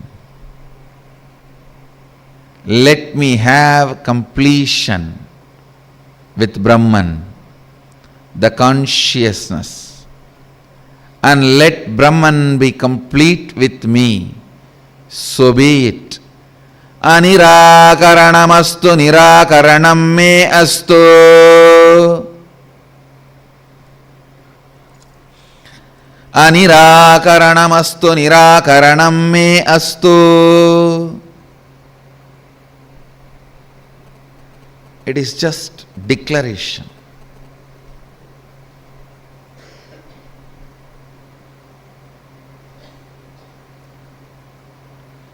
Prayer is the method of mentally retarded people connecting with God. Declaration is the method of matured beings connecting with God.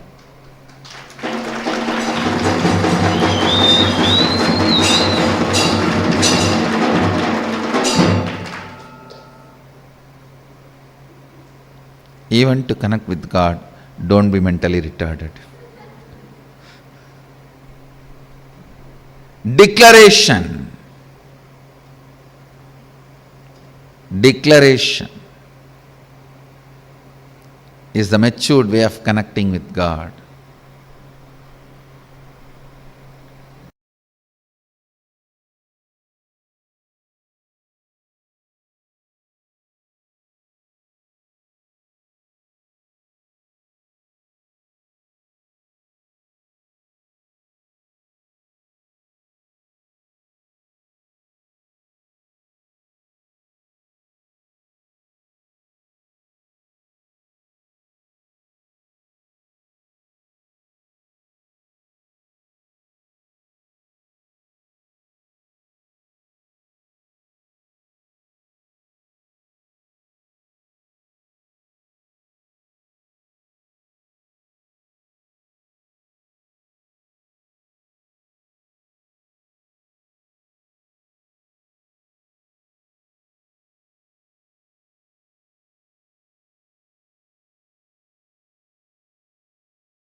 Yes, that was really an amazing revelation. Swamiji spoke on Kala Bhairavoham, meaning denying the existence of pain and suffering. I request everyone to post your understanding. Ma Lalita, Nityananda Ma Komati, Nityananda Ma Anupama. Nice to meet you all for the program. Ma Priyadarshini, Ma Jnana Guru Prasadni, Ma Mahabhairava Jnana Swarupini. I request all of you to post your understandings on the deny the existence of pain and suffering. Understand one thing, Swamiji says very beautifully, you are not born with this pain and suffering. All of us are not born with it. Then where's the question of we having it? You are not born to suffer in the planet Earth, to experience pain, but it's because of you forgetting the identity which you have with Paramashiva. You're forgetting that you are no more Paramashiva. You are somewhere else, Paramashiva somewhere else.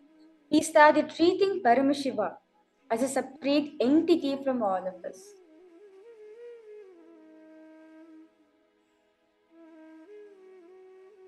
So is everyone understanding? There is no such thing as pain and suffering in life. And Swamiji says very beautifully, you have the power to go beyond the pain and suffering. To give an example which happened in Swamiji's own life. Once when Annamalika Swamigal was sitting and giving discourse. Usually Swamiji goes to Annamalika Swamigal to get chocolates and sweets. He was known to Swamiji as the Sweet Baba. So what happens exactly? Annamalika Swamigal will tell Swamiji that pain is a lie. At the time Swamiji was really a small kid and he's like, pain is a lie? I'm beyond this body, I'm beyond pain. How can this be possible? Then what happens? Swamiji goes to home, goes to his father's house, takes the razor and cuts it tight. Swamiji cuts his tie. Then what happens? And now the tie is bleeding. The blood it's coming up from the tie. It's like bleeding very badly like a river. The blood was uncontrollable. And Swamiji's father, Swami Appa and Swami Amma, Swamiji's mother, both of them took Swamiji to the hospital, to the doctor. But one thing about the doctor, he said very clearly, he did not say, do not go to this Swami again. He said, whatever it is, there's a reason for what he has given. That's it. The ecosystem which Swamiji had grew up during Tirunamalai was tremendous, where Swamiji could easily play on these truths. So, Swamiji's father, Swami Appa, told Swamiji that after this, immediately I'll take you to Annamalai Swamiji. Not after 1 or 2 days or after 1 week of rest. No. Immediately we'll go to Annamalai Swamiji and clarify it. So, Swamiji went to Annamalai Swamiji and said, you told me pain is a lie, but I'm experiencing pain now. So, what did you mean by I'm beyond the pain and suffering? How come this body is beyond pain and suffering? Annamalai Swamiji told very beautifully one thing. You experimenting the truth itself will take you to the highest. Then understanding this, Swamiji experimenting this truth on himself, that itself will take Swamiji to the ultimate. So, and he initiated Swamiji into Aham Spurana, basically self-contemplation within himself. At that period of time, after the intense contemplation, asking the deep questions such as, what is pain? From where does pain come from? How come this body which I am carrying is experiencing pain? The moment Swamiji started seeking for this, immediately on the Vaikasi month, Vitaka Nakshatra, Swamiji realized, Swamiji became enlightened. Swamiji experienced the 360-degree vision. From that moment till now, there is no sign of pain, there's no existence of pain and suffering in Swamiji's life. All from this incident, I'm not telling everyone to go cut your tie and experiment all this thing. No. Swamiji has beautifully done the tapas for us. Just need to listen to it. You obediently listen to what Swamiji is saying. Directly these truths will get transmitted in all of us. That is the power of Swamiji. That's the power of an incarnation, where he does not make disciples, his devotees, to go through the tapas which he went. Whereas he has already did the tapas for us. We just need to listen to the truth that Swamiji is doing. So now understand what Swamiji is saying. Deny the existence of pain and suffering. You are not this body. The moment you declare that I'm beyond this body, immediately experience no pain and no suffering. Even if it comes, it will not affect you. So, there's a beautiful exercise which Swamiji has given. Swamiji now requires all participants to listen sincerely, as when you follow these exercises authentically, you will see immediately that these powerful cognition, these powerful tools will immediately get embedded in your system. I request all of you to be in pure listening space. So, the first powerful cognition which Swamiji is giving is, deny the brainwashing done about pain and suffering. Meaning, for example, if you do not sleep for 4 days, you will die. This is a myth. This statement which you have uttered is a myth. We have already seen signs of Jiva Samadhi and several examples of people who are still alive, very much in the body. For example, to give an example from our own scriptures in the Puranas, Arjuna, one of Arjuna's name is Udakesha, meaning the one who has conquered sleep. For 18 days, he's actually more than 18 days, Arjuna went without sleep.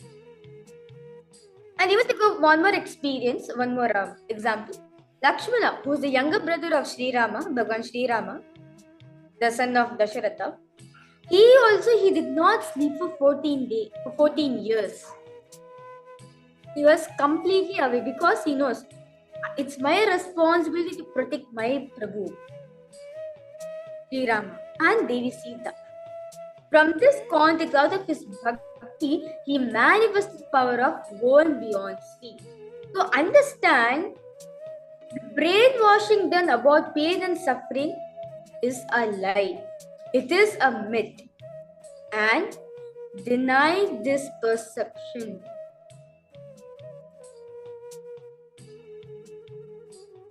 Now, the second statement Swamiji is saying, decide to be in the truth. What does Swamiji mean by this? Deciding to be in the truth. For example, we learn that we have presence, that we have identity in all the 40 lokas we have. So, depending on the powerful cognition, manifest that presence in this loka. Understand one thing, you are not just limited to this body which you are carrying. You have 14 bodies, where each one body is there in each of the 14 lokas.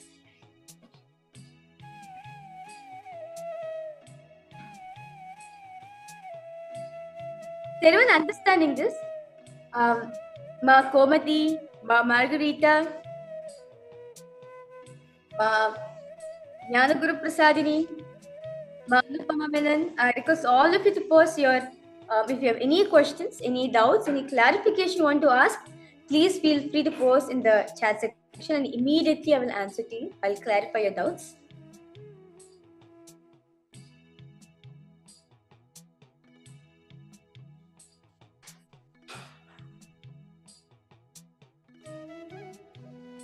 Yes.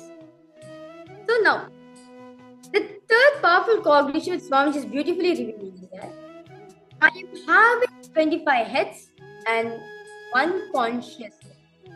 Meaning, now you have broken yourself into 25 states of consciousness, 25 consciousness. Even though you have only one head, but the truth is, you can think 25 various things at a time in a cool, stress-free way. All of us learn the dimensions of Mahasadashiva, how synergetically, simultaneously, instantaneously, Paramashiva manifested. Paramashiva was taking 25 decisions at a time, actually more than 25 decisions at a time, and all of us was initiated into that. Where just through one brain, actually you yourself are not just limited to one brain. You are consciousness. Consciousness is vast. It's not limited to a certain boundary. It can only be filled in a container. For example, the body which you're having, it is only a container, out of which consciousness is filled. But does not mean consciousness is only limited to the body which you're having. It is vast. It is limitless. And for example, ocean. Ocean we cannot measure. It is vast. It is limitless. But can you take one bottle, fill it with ocean water and say, this is the length of an ocean. This is the length and depth of an ocean?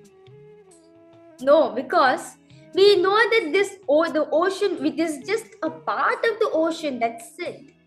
This water which I've taken from the bottle is just part of the ocean. Same way, the body which you're carrying is a part of consciousness. Consciousness which is there in this body is just a part of the consciousness which is vast, which is limitless. And from this truth, Swamiji is saying very beautifully, you have 25 heads. You are not just limited to one brain which all of you are having. You have 25 heads, 50 hands, 75 turtles as Mahasadashiva. Each head, actually you can do one task. This head of me, you should be decorating the aspect. This head of me, you will be taking care of my house responsibility. This head of mine will be doing all my career related responsibility. This head of mine will be consciously practicing unclutching. Actually, you can do that. That is why Swamiji is saying you have 25 heads. You can think, execute 25 different various things at a time without any stress, agitation, incompletion, without overlapping each other, nothing. In a cool, completion way, in an unclutched manner, you'll be able to execute these 25 actions. Now, the fourth powerful cognition that Swamiji is giving, this side, you are Paramashiva. You are Kala Bhairava. Example. This side, I am the neutral, sacred space of Nirvikalpa Samadhi.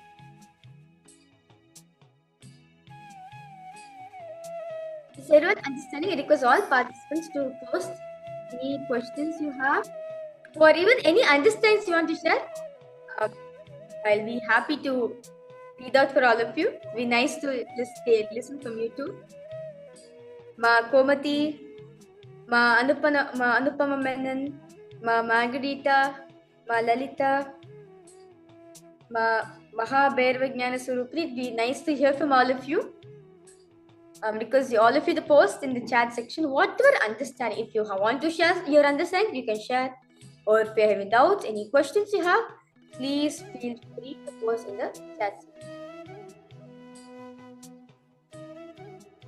Now, the fifth powerful cognition which Swamiji is giving.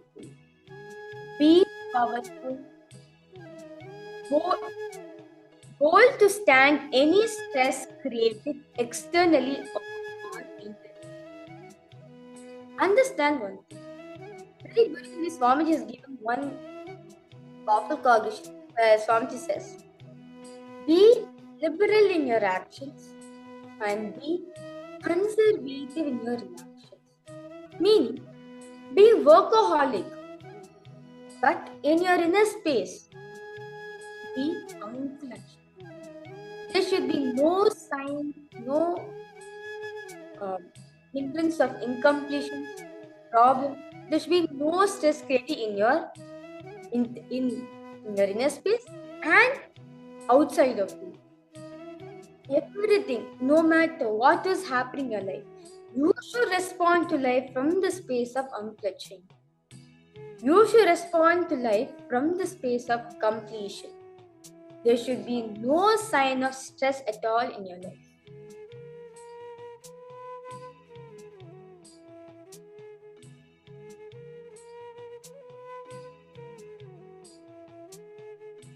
Now,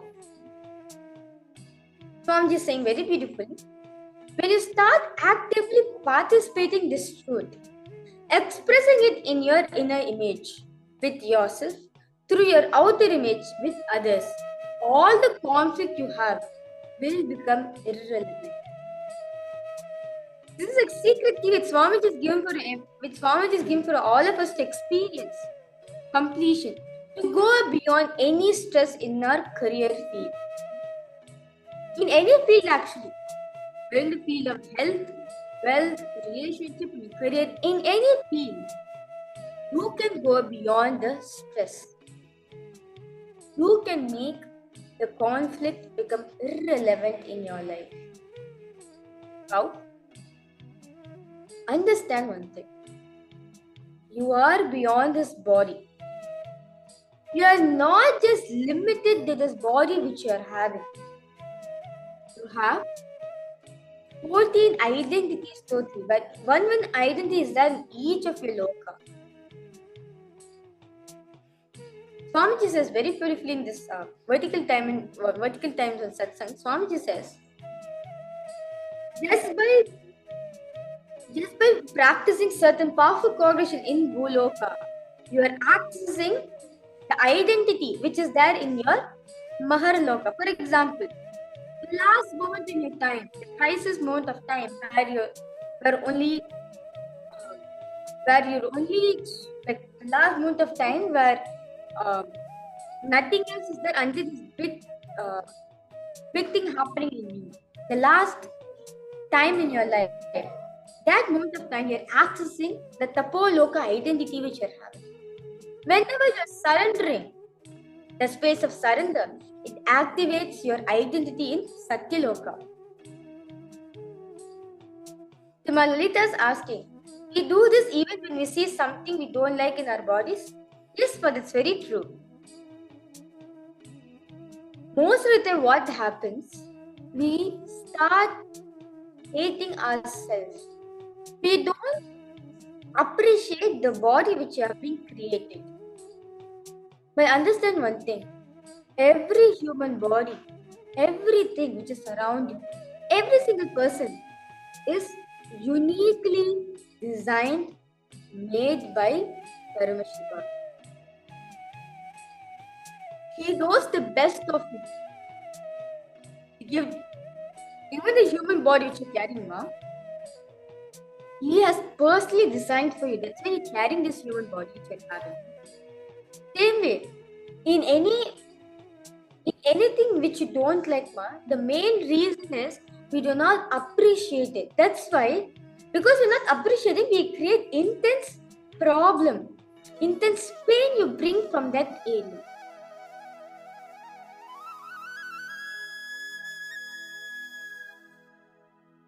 Everyone understanding, ma? Lalita, you understanding, ma?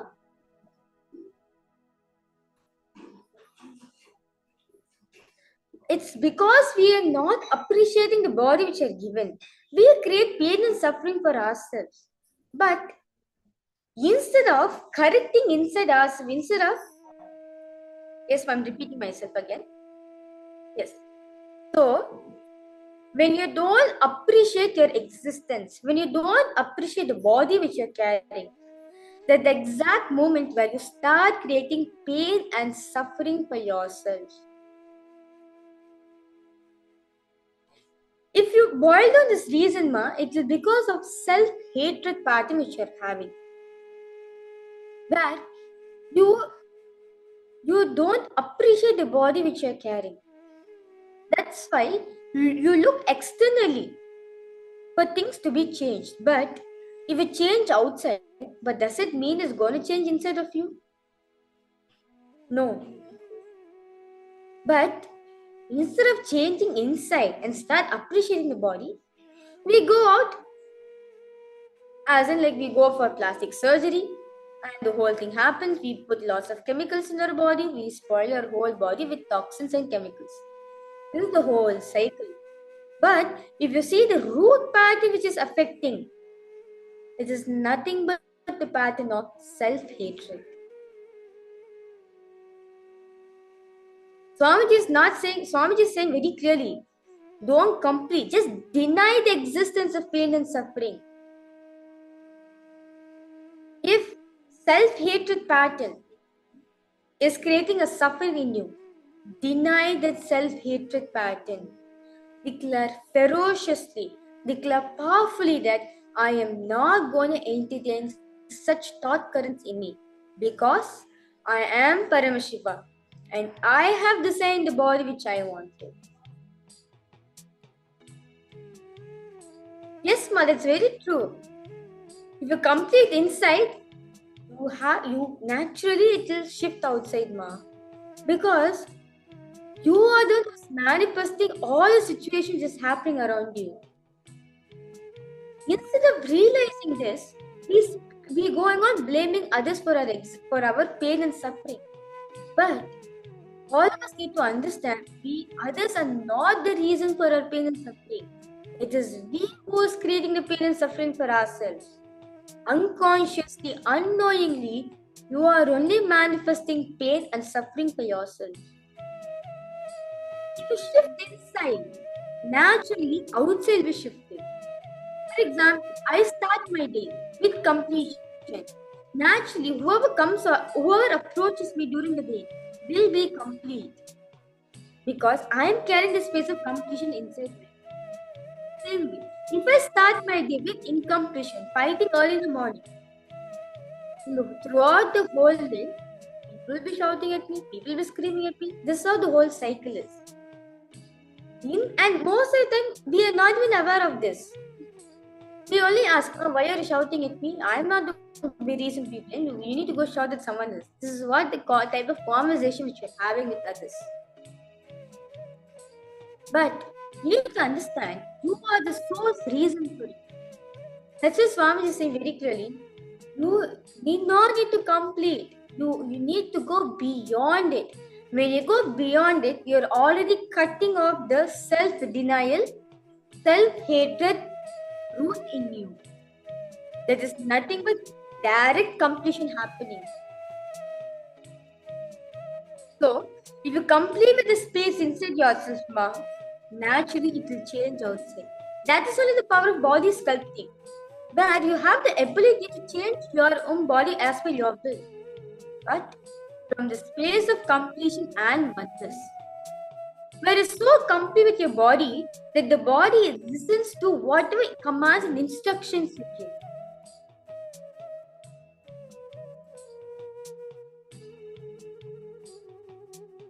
Ma Lalita, you understanding, ma?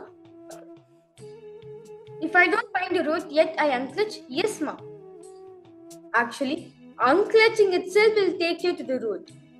Just unclutch every thought which is coming inside of you. It actually will take you to the root. You will unclutch with the root also.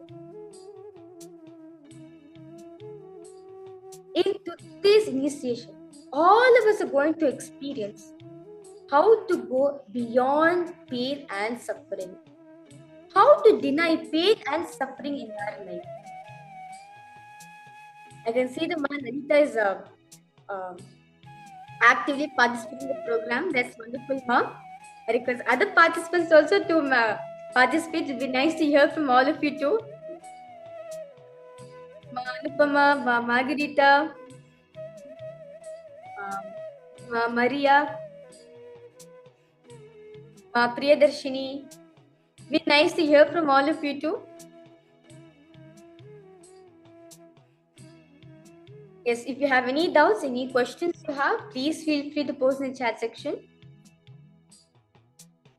So now, I request all participants to actively start practicing the truth which Swamiji has given.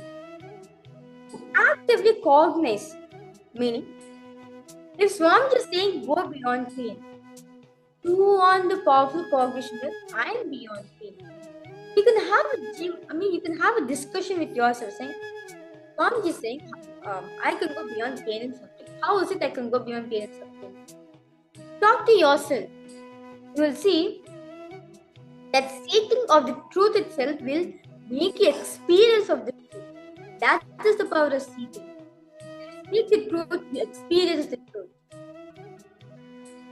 So, start seeking the powerful cognition which we have shared for all of you, where you have the ability to go beyond the existence of pain and suffering in your life. You are not just limited to this one body which you are carrying. You have 14 bodies which you are experiencing everything in life which has existence in all the 14 lokas. And the connecting point for all these bodies is your body in Loka, which all are carrying. Just by doing certain activities in your life, you will naturally experience that body which you are having in that dimension.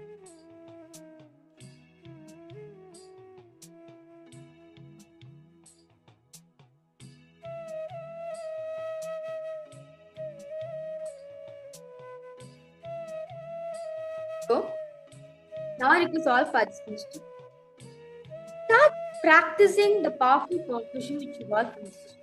Do on the powerful cognition, continuously remind yourself the powerful cognition which you have. And express this truth. Make this truth as part of your inner being. When you start expressing with yourself, you will see you start expressing this truth through your outer image with your friends and families. And slowly by slowly, not just slowly, immediately you will experience going beyond conflict. You will experience conflict becoming irrelevant in your life. Where if any conflict arises, you will just know the solution for it and you will know how to solve it. And not just that, you will have the ability to handle all the conflict which is coming in your life from the space of unclutching and completion. From this space, we handle any conflict.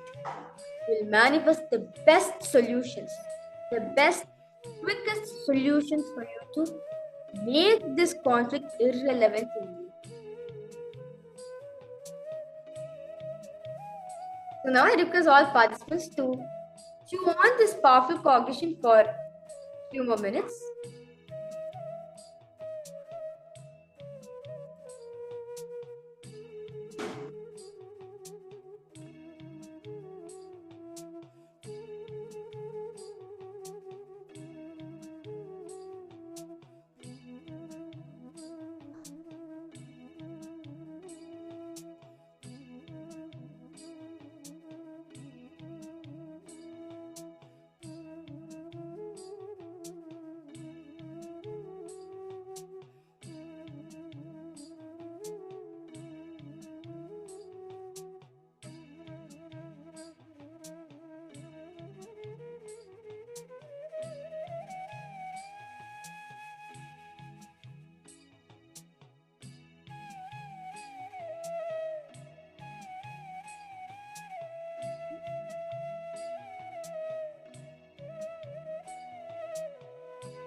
when you chew on this powerful cognition, that itself has the power, has the ability to make you experience the truth. This is the very same technique which Annamale Swamigal gave to Swamiji. For Swamiji to go beyond any pain and suffering in this life. Now, this powerful cognition which all of us have received, which all of us got, going on, chewing on with it. Seek the truth. Take the powerful cognition which all of us receive. You will see, you will know the secret key to go beyond the existence of pain and suffering in your life. Any conflict which arises, it will just become irrelevant in your life.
Yes. Now, as Swamiji says very beautifully, whenever we chew in a powerful cognition in our life, it expresses as a power. Any powerful cognition which you are taking, just seeking the powerful cognition, it makes you manifest the power. Like how, when Swamiji was chewing on the powerful cognition that he is beyond the existence of pain and suffering in his life. He is not bound. He is not bound within this body which he is carrying.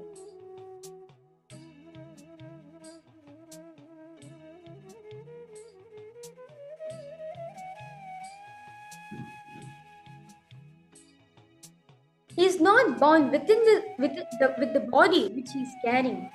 He is beyond the body which he is carrying. He is not just with this one body alone. He has body in all the 14 lokas. The gift, the beautiful gift which from this session is that recall how to move beyond suffering from this gift books of glimpses from this session, which means you are beyond suffering and pain. Yes, so this is the beautiful gift which we are giving for all of you from this session. So, now, as in Swamiji's own life, when Swamiji chew on the particular powerful cognition which is happening in this life, it makes Swamiji to manifest power. For example, when Swamiji understood that he is beyond the existence of this body, he is not this body which he is carrying, he is beyond this body. Therefore, he cannot have any pain or suffering in his life. When Swamiji chew on this truth continuously, Swamiji manifests the power of 360-degree vision, the third eye reading power. where keeping Swamiji's eyes closed, Swamiji is able to see everything around him, the whole 360 degrees. To be exact, Swamiji called one of his friends actually, and Swamiji asked him, look over here.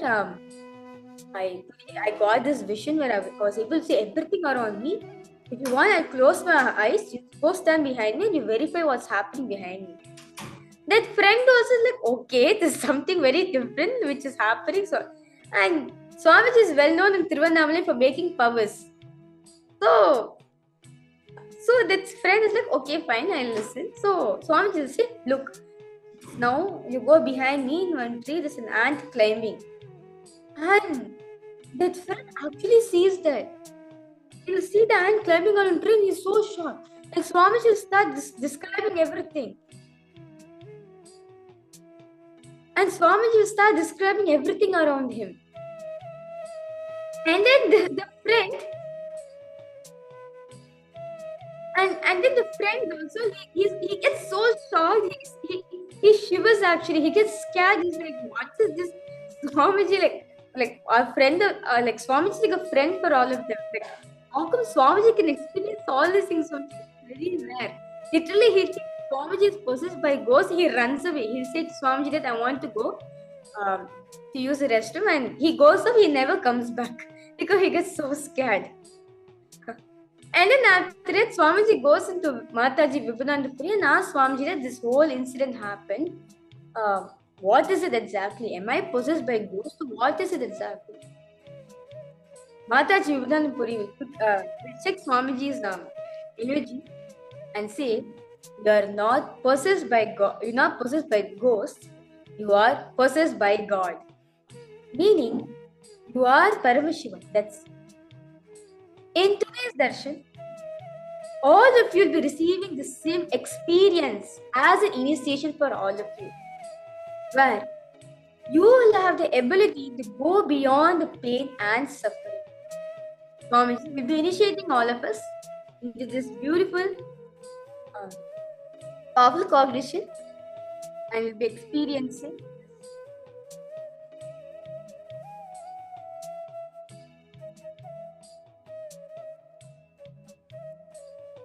now, with this beautiful incident from Swamiji's own life, let us get ready and prepare ourselves for receiving darshan of Swamiji.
Nithyananda. Today, all of us learned about understanding going beyond pain, suffering, going beyond all the obsessive compulsive patterns, the reactionary patterns that happens inside of us. Now, it is time for all of us to get ready, and it is time for all of us to receive the darshan. I request all the participants, every one of you, to please come and settle down in front of the camera. Let us all get ready to receive the darshan.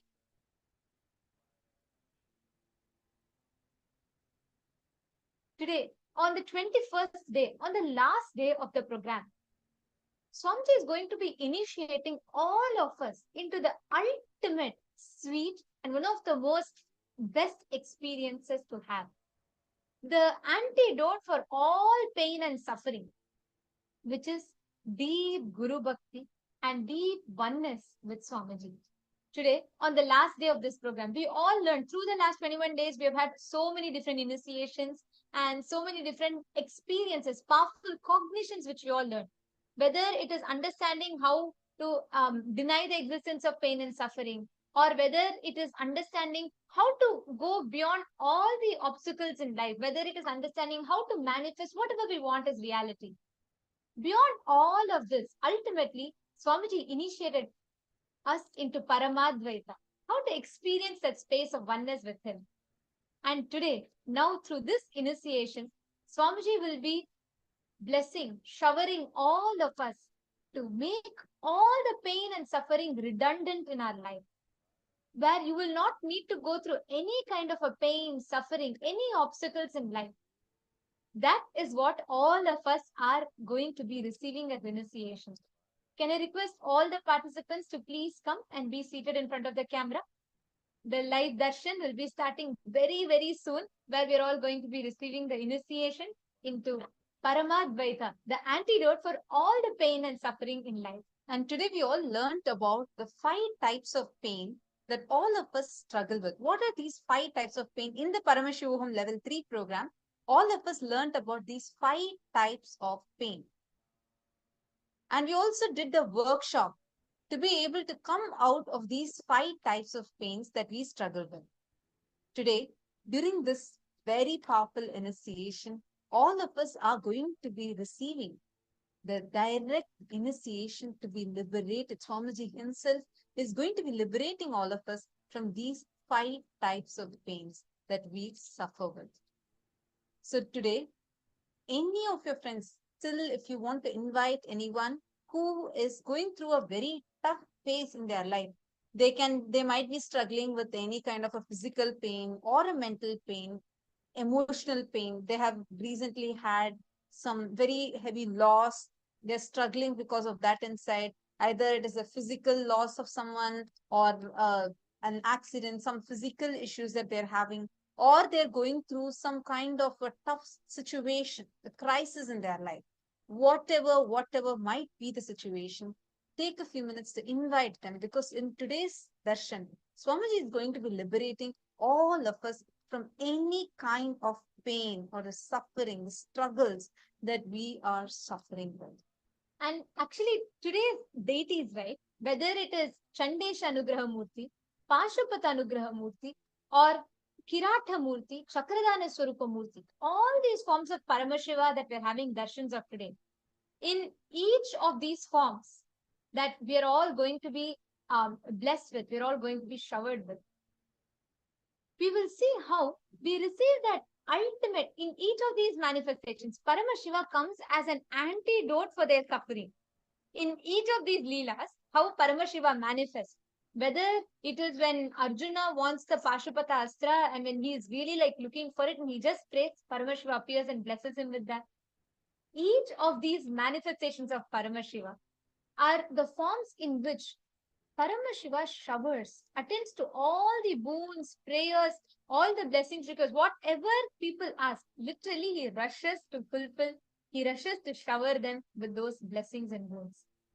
And every one of you sitting here today, Swamiji is here as that ultimate manifestation to shower all the boons, all the prayers, whatever we have.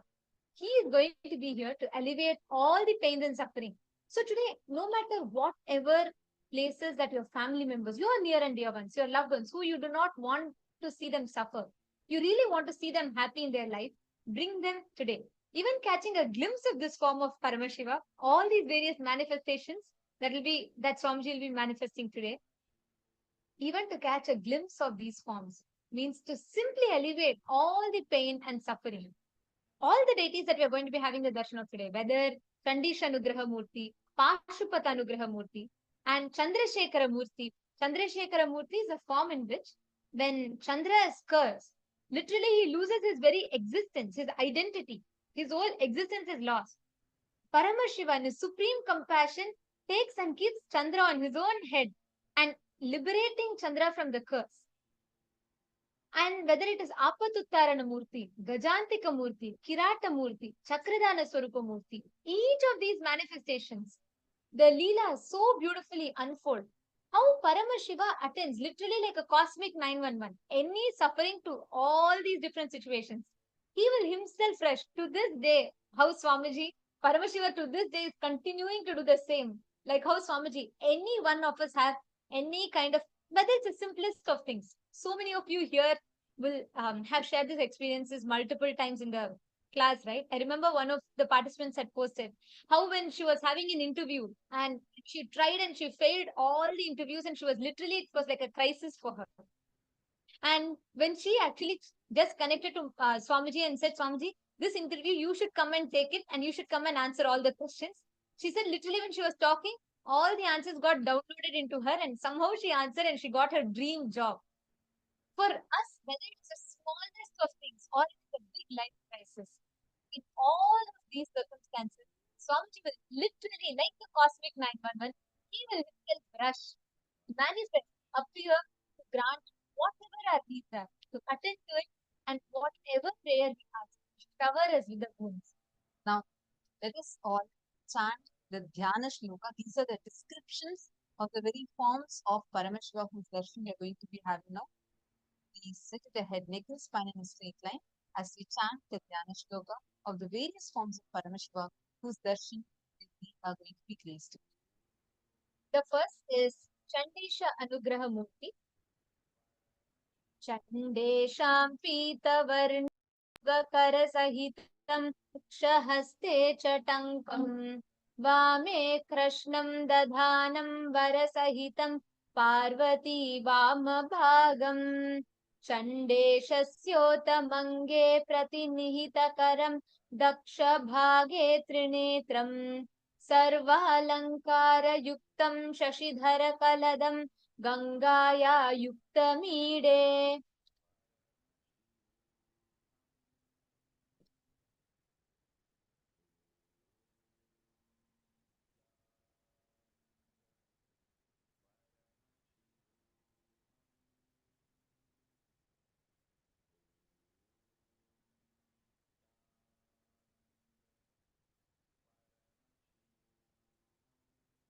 देवस्य दक्षिणं भागे तु चण्डेशं तु प्रकल्पयेत् देवस्य बाहुमत्रेण चण्डेशायाम उच्यते न्यस्तव्योमप्रसादेन चण्डेशो भक्तिसंयुतः चण्डेश्वरं स्वर्णवर्णं बालभूषणभूषितं देवं शिरसि चण्डस्य लीलया परिशोभितं Chandeshanugraham Proktam. The next is the form of Kirata Murti. It is in this form Paramashiva appears and gives darshan to Arjuna. Chaturbhujam Trinetram cha Jata Makuta Samyutam Sarvabharana Samyuktam Divyambhara Samavrutam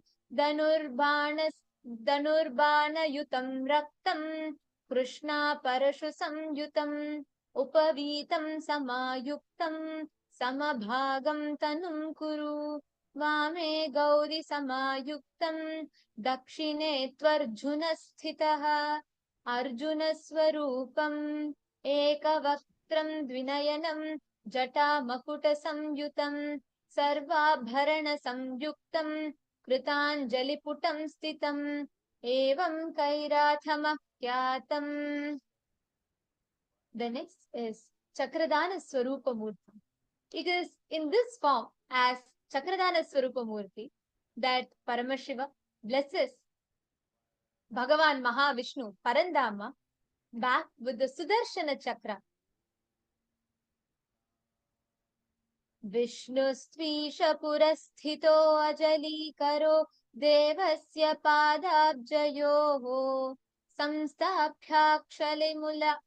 संस्थाप्याक्षीलसुमाल्यमनिशं पीताम्बरं कौस्तुभम् यस्तस्मै दया परं पशुपतिं पद्माक्षयित्याख्यया टङ्कं कृष्णं मृगम्बरं च दधतं चक्रप्रदं तं भजे एकवक्त्रं त्रिनेत्रं च जटामकुटसंयुतं दधं मेनं च परशुं वरदं चैव वामके दक्षिणे चक्रसंयुक्तं दातृरूपमिहोच्यते देवस्य भामभागे तु श्यामरूपं सुसंस्थितम् सर्वाभरणसंयुक्तं पीतवस्त्रोत्तरीयकं शङ्खं चक्रं समायुक्तम् उत्तरेञ्जञ्जिलं स्यतेत् एवं लक्षणसंयुक्तं रूपमिहोच्यते. This is a form of Chakradana Swarupa Murti, form of Paramashiva.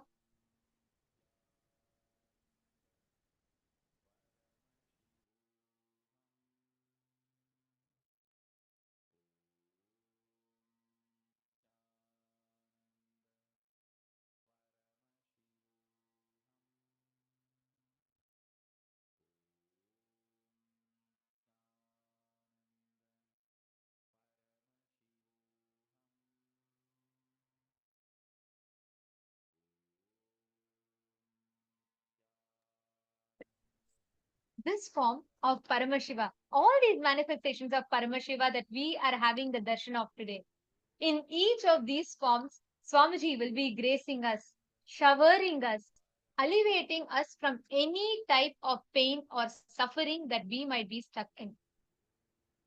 During the darshan today, I request all the participants, connect intensely to Swamiji. Wherever in your life you might be stuck in, whichever aspects you might be struggling with, suffering with, post all your prayers to Swamiji today as the most compassionate, most sweetest, and most loving manifestation of Paramashiva. Swamiji will be alleviating from us from all of those pain and suffering. And understand, anybody here, all the participants that are seated over here, today we learned a very important thing about how just your feeling connection with Swamiji, it is so powerful. It can remove you, liberate you from all kinds of pains, all kinds of sufferings that you may be suffering with. Understand, like how when the river Ganga is running shallow, all the big rocks, boulders that are there in Ganga would be clearly visible. You'll see that as if the whole place is filled with this big, huge rocks, big boulders. But when Ganga floods, all the rocks will just disappear.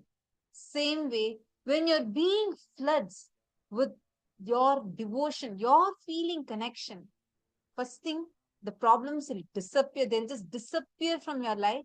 And second, any kind of pain, any kind of suffering, you'll just be liberated from it. Second, he himself will manifest for you and he will do the best thing for you. Understand? Out of extreme